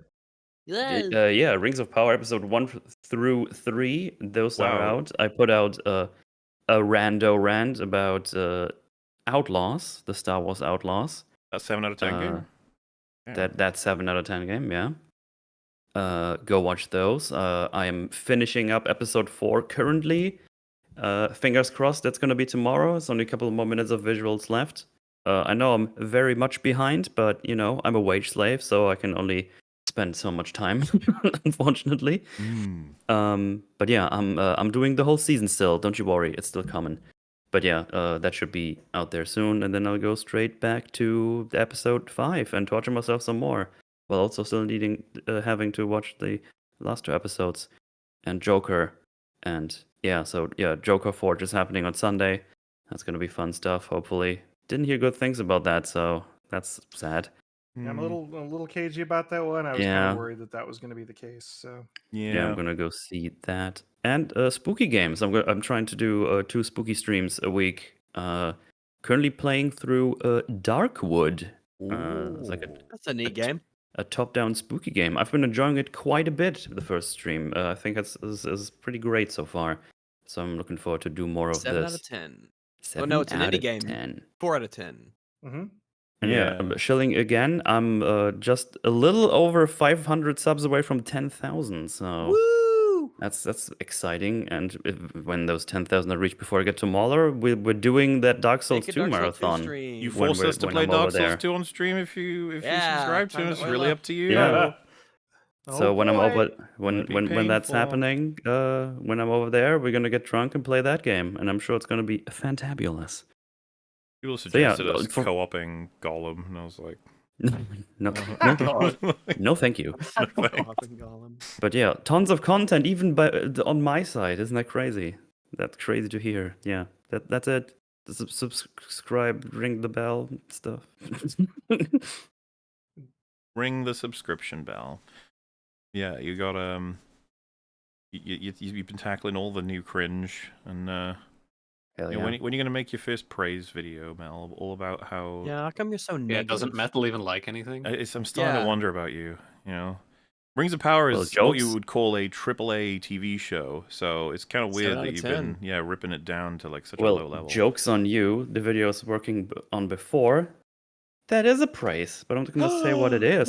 But that's Oh my I'm goodness. gonna still gonna do trick me. that. It's a praise of criticism. That's what it is, isn't it? You got me. I knew But it. yeah, I already got things in the Why we barrel love for to right hate. after Rings of Power. We're going hard, baby. Hey Theo, have you got a sub goal that makes you so you get to stream all of DS2 live as well? Oh, dude, not DS2. It's gone on the fifth in. Go, go, go, go, go. All DLC bosses. Do it. Do it. It would be I mean, very like, funny. you know, near 4,000. I don't know, whatever. Sure. Then Oh, you need to suddenly go you higher just than take down the Elden Yeah. Ring DLC video and goes, "I'm sorry. I apologize to Elden Ring DLC after what I've played.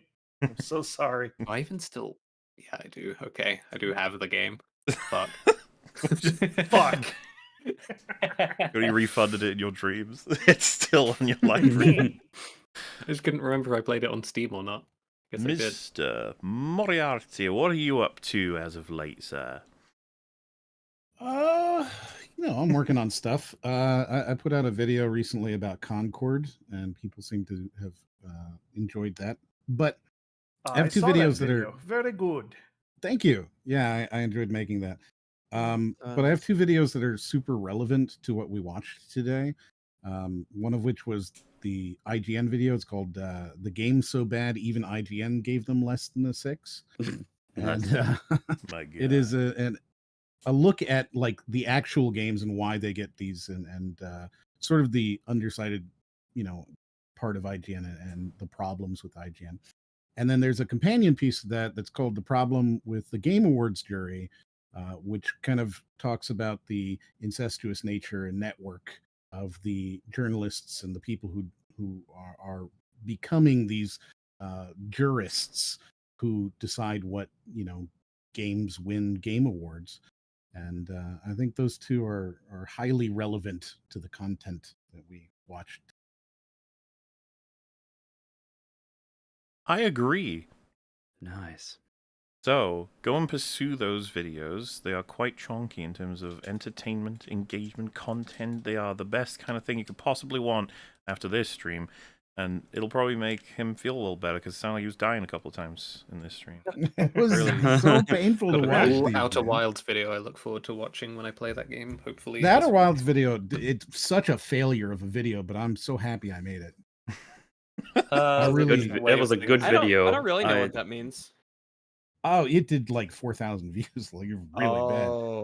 Really, really bad. But wait, we allow people who have 4,000 views challenge on this. I really enjoyed making it. I spent many months on it. It's a 3-hour long, big philosophy video, and it got Metal to retweet it several times. He liked it so much.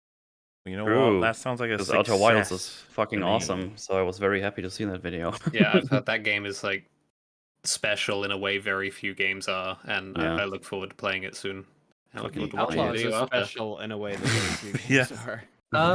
Yeah, true. Actually, that much money getting burned on a pyre. I was gonna say Gollum-like, but the genre. Well, yeah. Mr.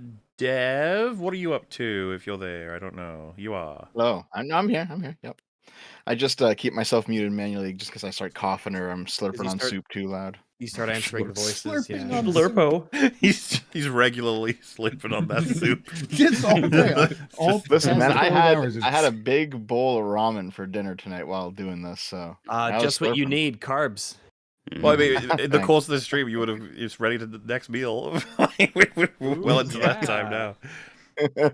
I could have thawed out the rack of ribs and then slow cooked them in the oven and then enjoyed them and eaten them through by the time this whole stream was going on.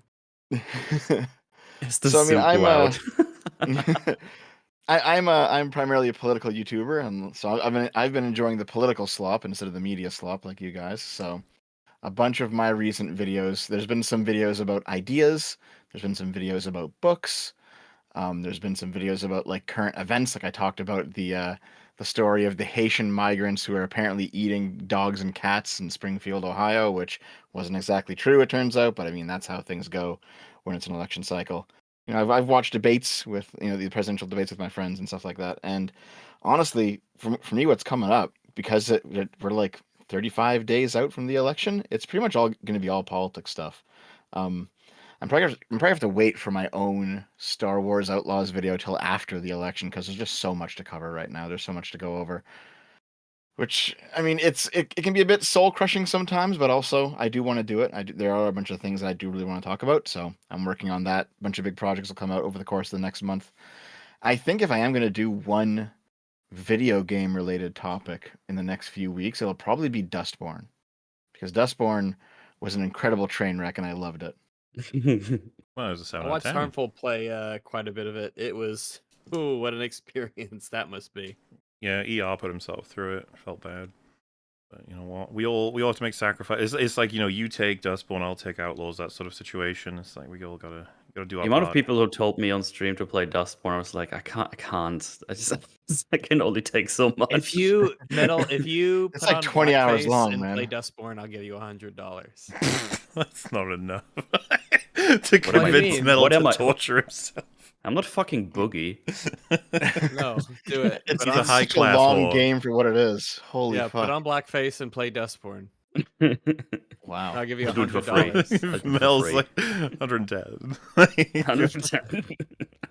I have 105. It'll be in the middle. Also, last but not least would be Das. If there's anything you wanted to mention of any way, shape, or form. Nothing on my end of things, although I did help with the plushie announcement. Like yeah, you made the awesome trailer. Hooray! Yeah. It was very good. Yeah, helped put together a couple of extra things, of which I won't disclose, but you'll have a good time with them. Yes. Other than that, nothing really on my side. I just kind of just work. I do what I can. Yeah. Well, yeah, I suppose then we shall re-mention these wonderful new planchois. That's how you pronounce that, Oh, the they're original so good. French. Planchoids. Planchoids. Planchois. Maul of the Longpire, Rags O'Lantern, Werewolf, Bringy the Raven, and the Hoodie. All available currently, and shall be gone once the Halloween season is dead, buried until next year. So grab yours while you can, and the more of them you collect together, the bigger the discount. So it's they're like a family. You wouldn't want to separate them. Yeah, that's right. You wouldn't want to split a family, right? I mean, you can wrap them all up in the hoodie. Take them on adventures. Yeah, in the pockets. That looks pretty big. Pretty big pockets. And I suppose before we head out, it's worth mentioning, since it's going to come out tomorrow, I have a video that's releasing with the help, significantly, from Fringy. Kind of alluded to it earlier. Going to be on Alien Romulus. Oh, goodness. Classic. Romulus. Wow. Though I feel the need to warn everybody in chat, it is not 6 hours long, okay? It's nice, short and sweet, at least by my standards. What's funny is it's a really long review to any normal people. But for me, it's not long at all. It's around about a 40-minute adventure through that wonderful film, but we'll say we've been working on all kinds of things. That is one of the many things, and so you can expect that tomorrow, and hopefully you'll love it. At least I hope it entertains. It's going to be... I mean, you guys know our perspective on that film. We're not exactly... It's not a 7 out of 10, to put it lightly. Like it's a little lower. It's more of an indie game type of score, you know? IGN. Oh my god, you made a 3 out of 10 video? That's embarrassing. What did IGN give Alien Romulus? Probably a fucking 9. Let me check. Oh, they gave it an 8. 8. Jesus Christ. Wow. I was surprised. Why are they allowed? Is like in Rags, general? are the cons like relies too much on nostalgia or something like that? Let me scroll down to the bottom here and see what we got.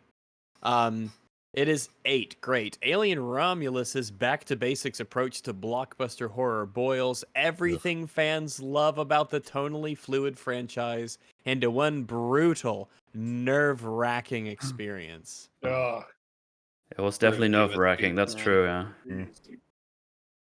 Well, piece of shit. Anyway. Not what I would call kind to it, but what? Like I said, hopefully you'll be Loved entertained. But yeah, you got lots of EFAP stuff all over the place, just everywhere, man. It gets sticky. It's all over. You got Elm Street 2, the gay one, is on the way. It was a controversial title at the time, but I think it really settled into. I'm very tempted to put that in the title. Even if it demonetizes it, it will be worth it. The gay one. It will be funny. That's The what gay matters. And then yeah, we got the Rings of Power 7 and 8 getting broken down on Saturday for another fucking 9-hour EFAP, Lord. and that one will be long. The amount of shit we have Just to say 7 about will- episode 7, yeah, Oh, these past EFAPs have all been so long. they have. That's right. Buckle in. Buckle Cool up, things happen around buckaroos. the spooky month. Dude, I'm gonna overdose on Rings of Power this week. Jesus Christ. I'm gonna overdose You gotta on make sure to consume in mithril. moderation. That's not possible. Oh, no. Massively behind. Region, mithril, Uragion. That's how you're supposed to Uragion. the original Elvish. Valinor. Galadriel. Oh, there'd be so much to talk about in that episode. It was shocking. You've seen it now, Rags? Did you say or no? Huh? Have you seen it yet? I can't But remember. no, remember he got mad about the spoiler, so I guess. True. Yeah. Bringy, that was He 9 spoiled it. hours ago. He may have watched it. I could have watched it 3 or 4 times in that time. You could have. Alana Pierce opened her mouth, and I'm like, "Dear God, I need to watch Rings of Power to wash this out of my brain." Oh yeah. Let me see. Wait a second. All right, we're good. Oh my God! Look at this wonderful GIF. Really? Oh yes, this. Must have been the wind. This is essentially Outlaw. You know what? This is too kind. It works way stupider than this. Unless Did the we even idea talk is about the invincible grass. They're so fucking oblivious, you may as well be long grass at all times in the game. Just moving around, sentient long grass. Because, yeah, okay, that's fair, actually. Must have been the wind. Must have been the wind is one of my favorite quotes. That was from Last of Us 2, wasn't it? Yeah. Or at least I remember it started there. Skyrim. Oh, okay. I don't know what it That's a originates from, classic but Skyrim the I remember it coming up With a lot for probably Last of Us nothing. 2. Just, yeah, the probably nothing shit is fantastic. There's always that. But anyway, we're probably going to wrap up there. Is there anything anybody wants to say before we do? No. Goodbye. Nope. I think I'm good. All right, No, then. I'm all set. Hey, those plushies, they're really swell. And They are Whoa, really cool. Look at them go. You should get all of them, and then get some for your friends, and then get an extra pair in case something happens to the first pair, Mm. and then get an extra Absolutely. hoodie so your hoodie doesn't get cold. Yeah. Alrighty then. Thank you all so much for joining us for such a long episode. Yay. Special thanks to all of the cast here for hanging in for that long for this disastrous set of horrifying things. And a special thank you, of course, to Star Wars Outlaws for providing such wonderful memories. Yay! Thank you so much. The best What a Golem good life. video game. Okay, bye. Bye. Bye, everybody. Bye. Bye. Oh my god, Dank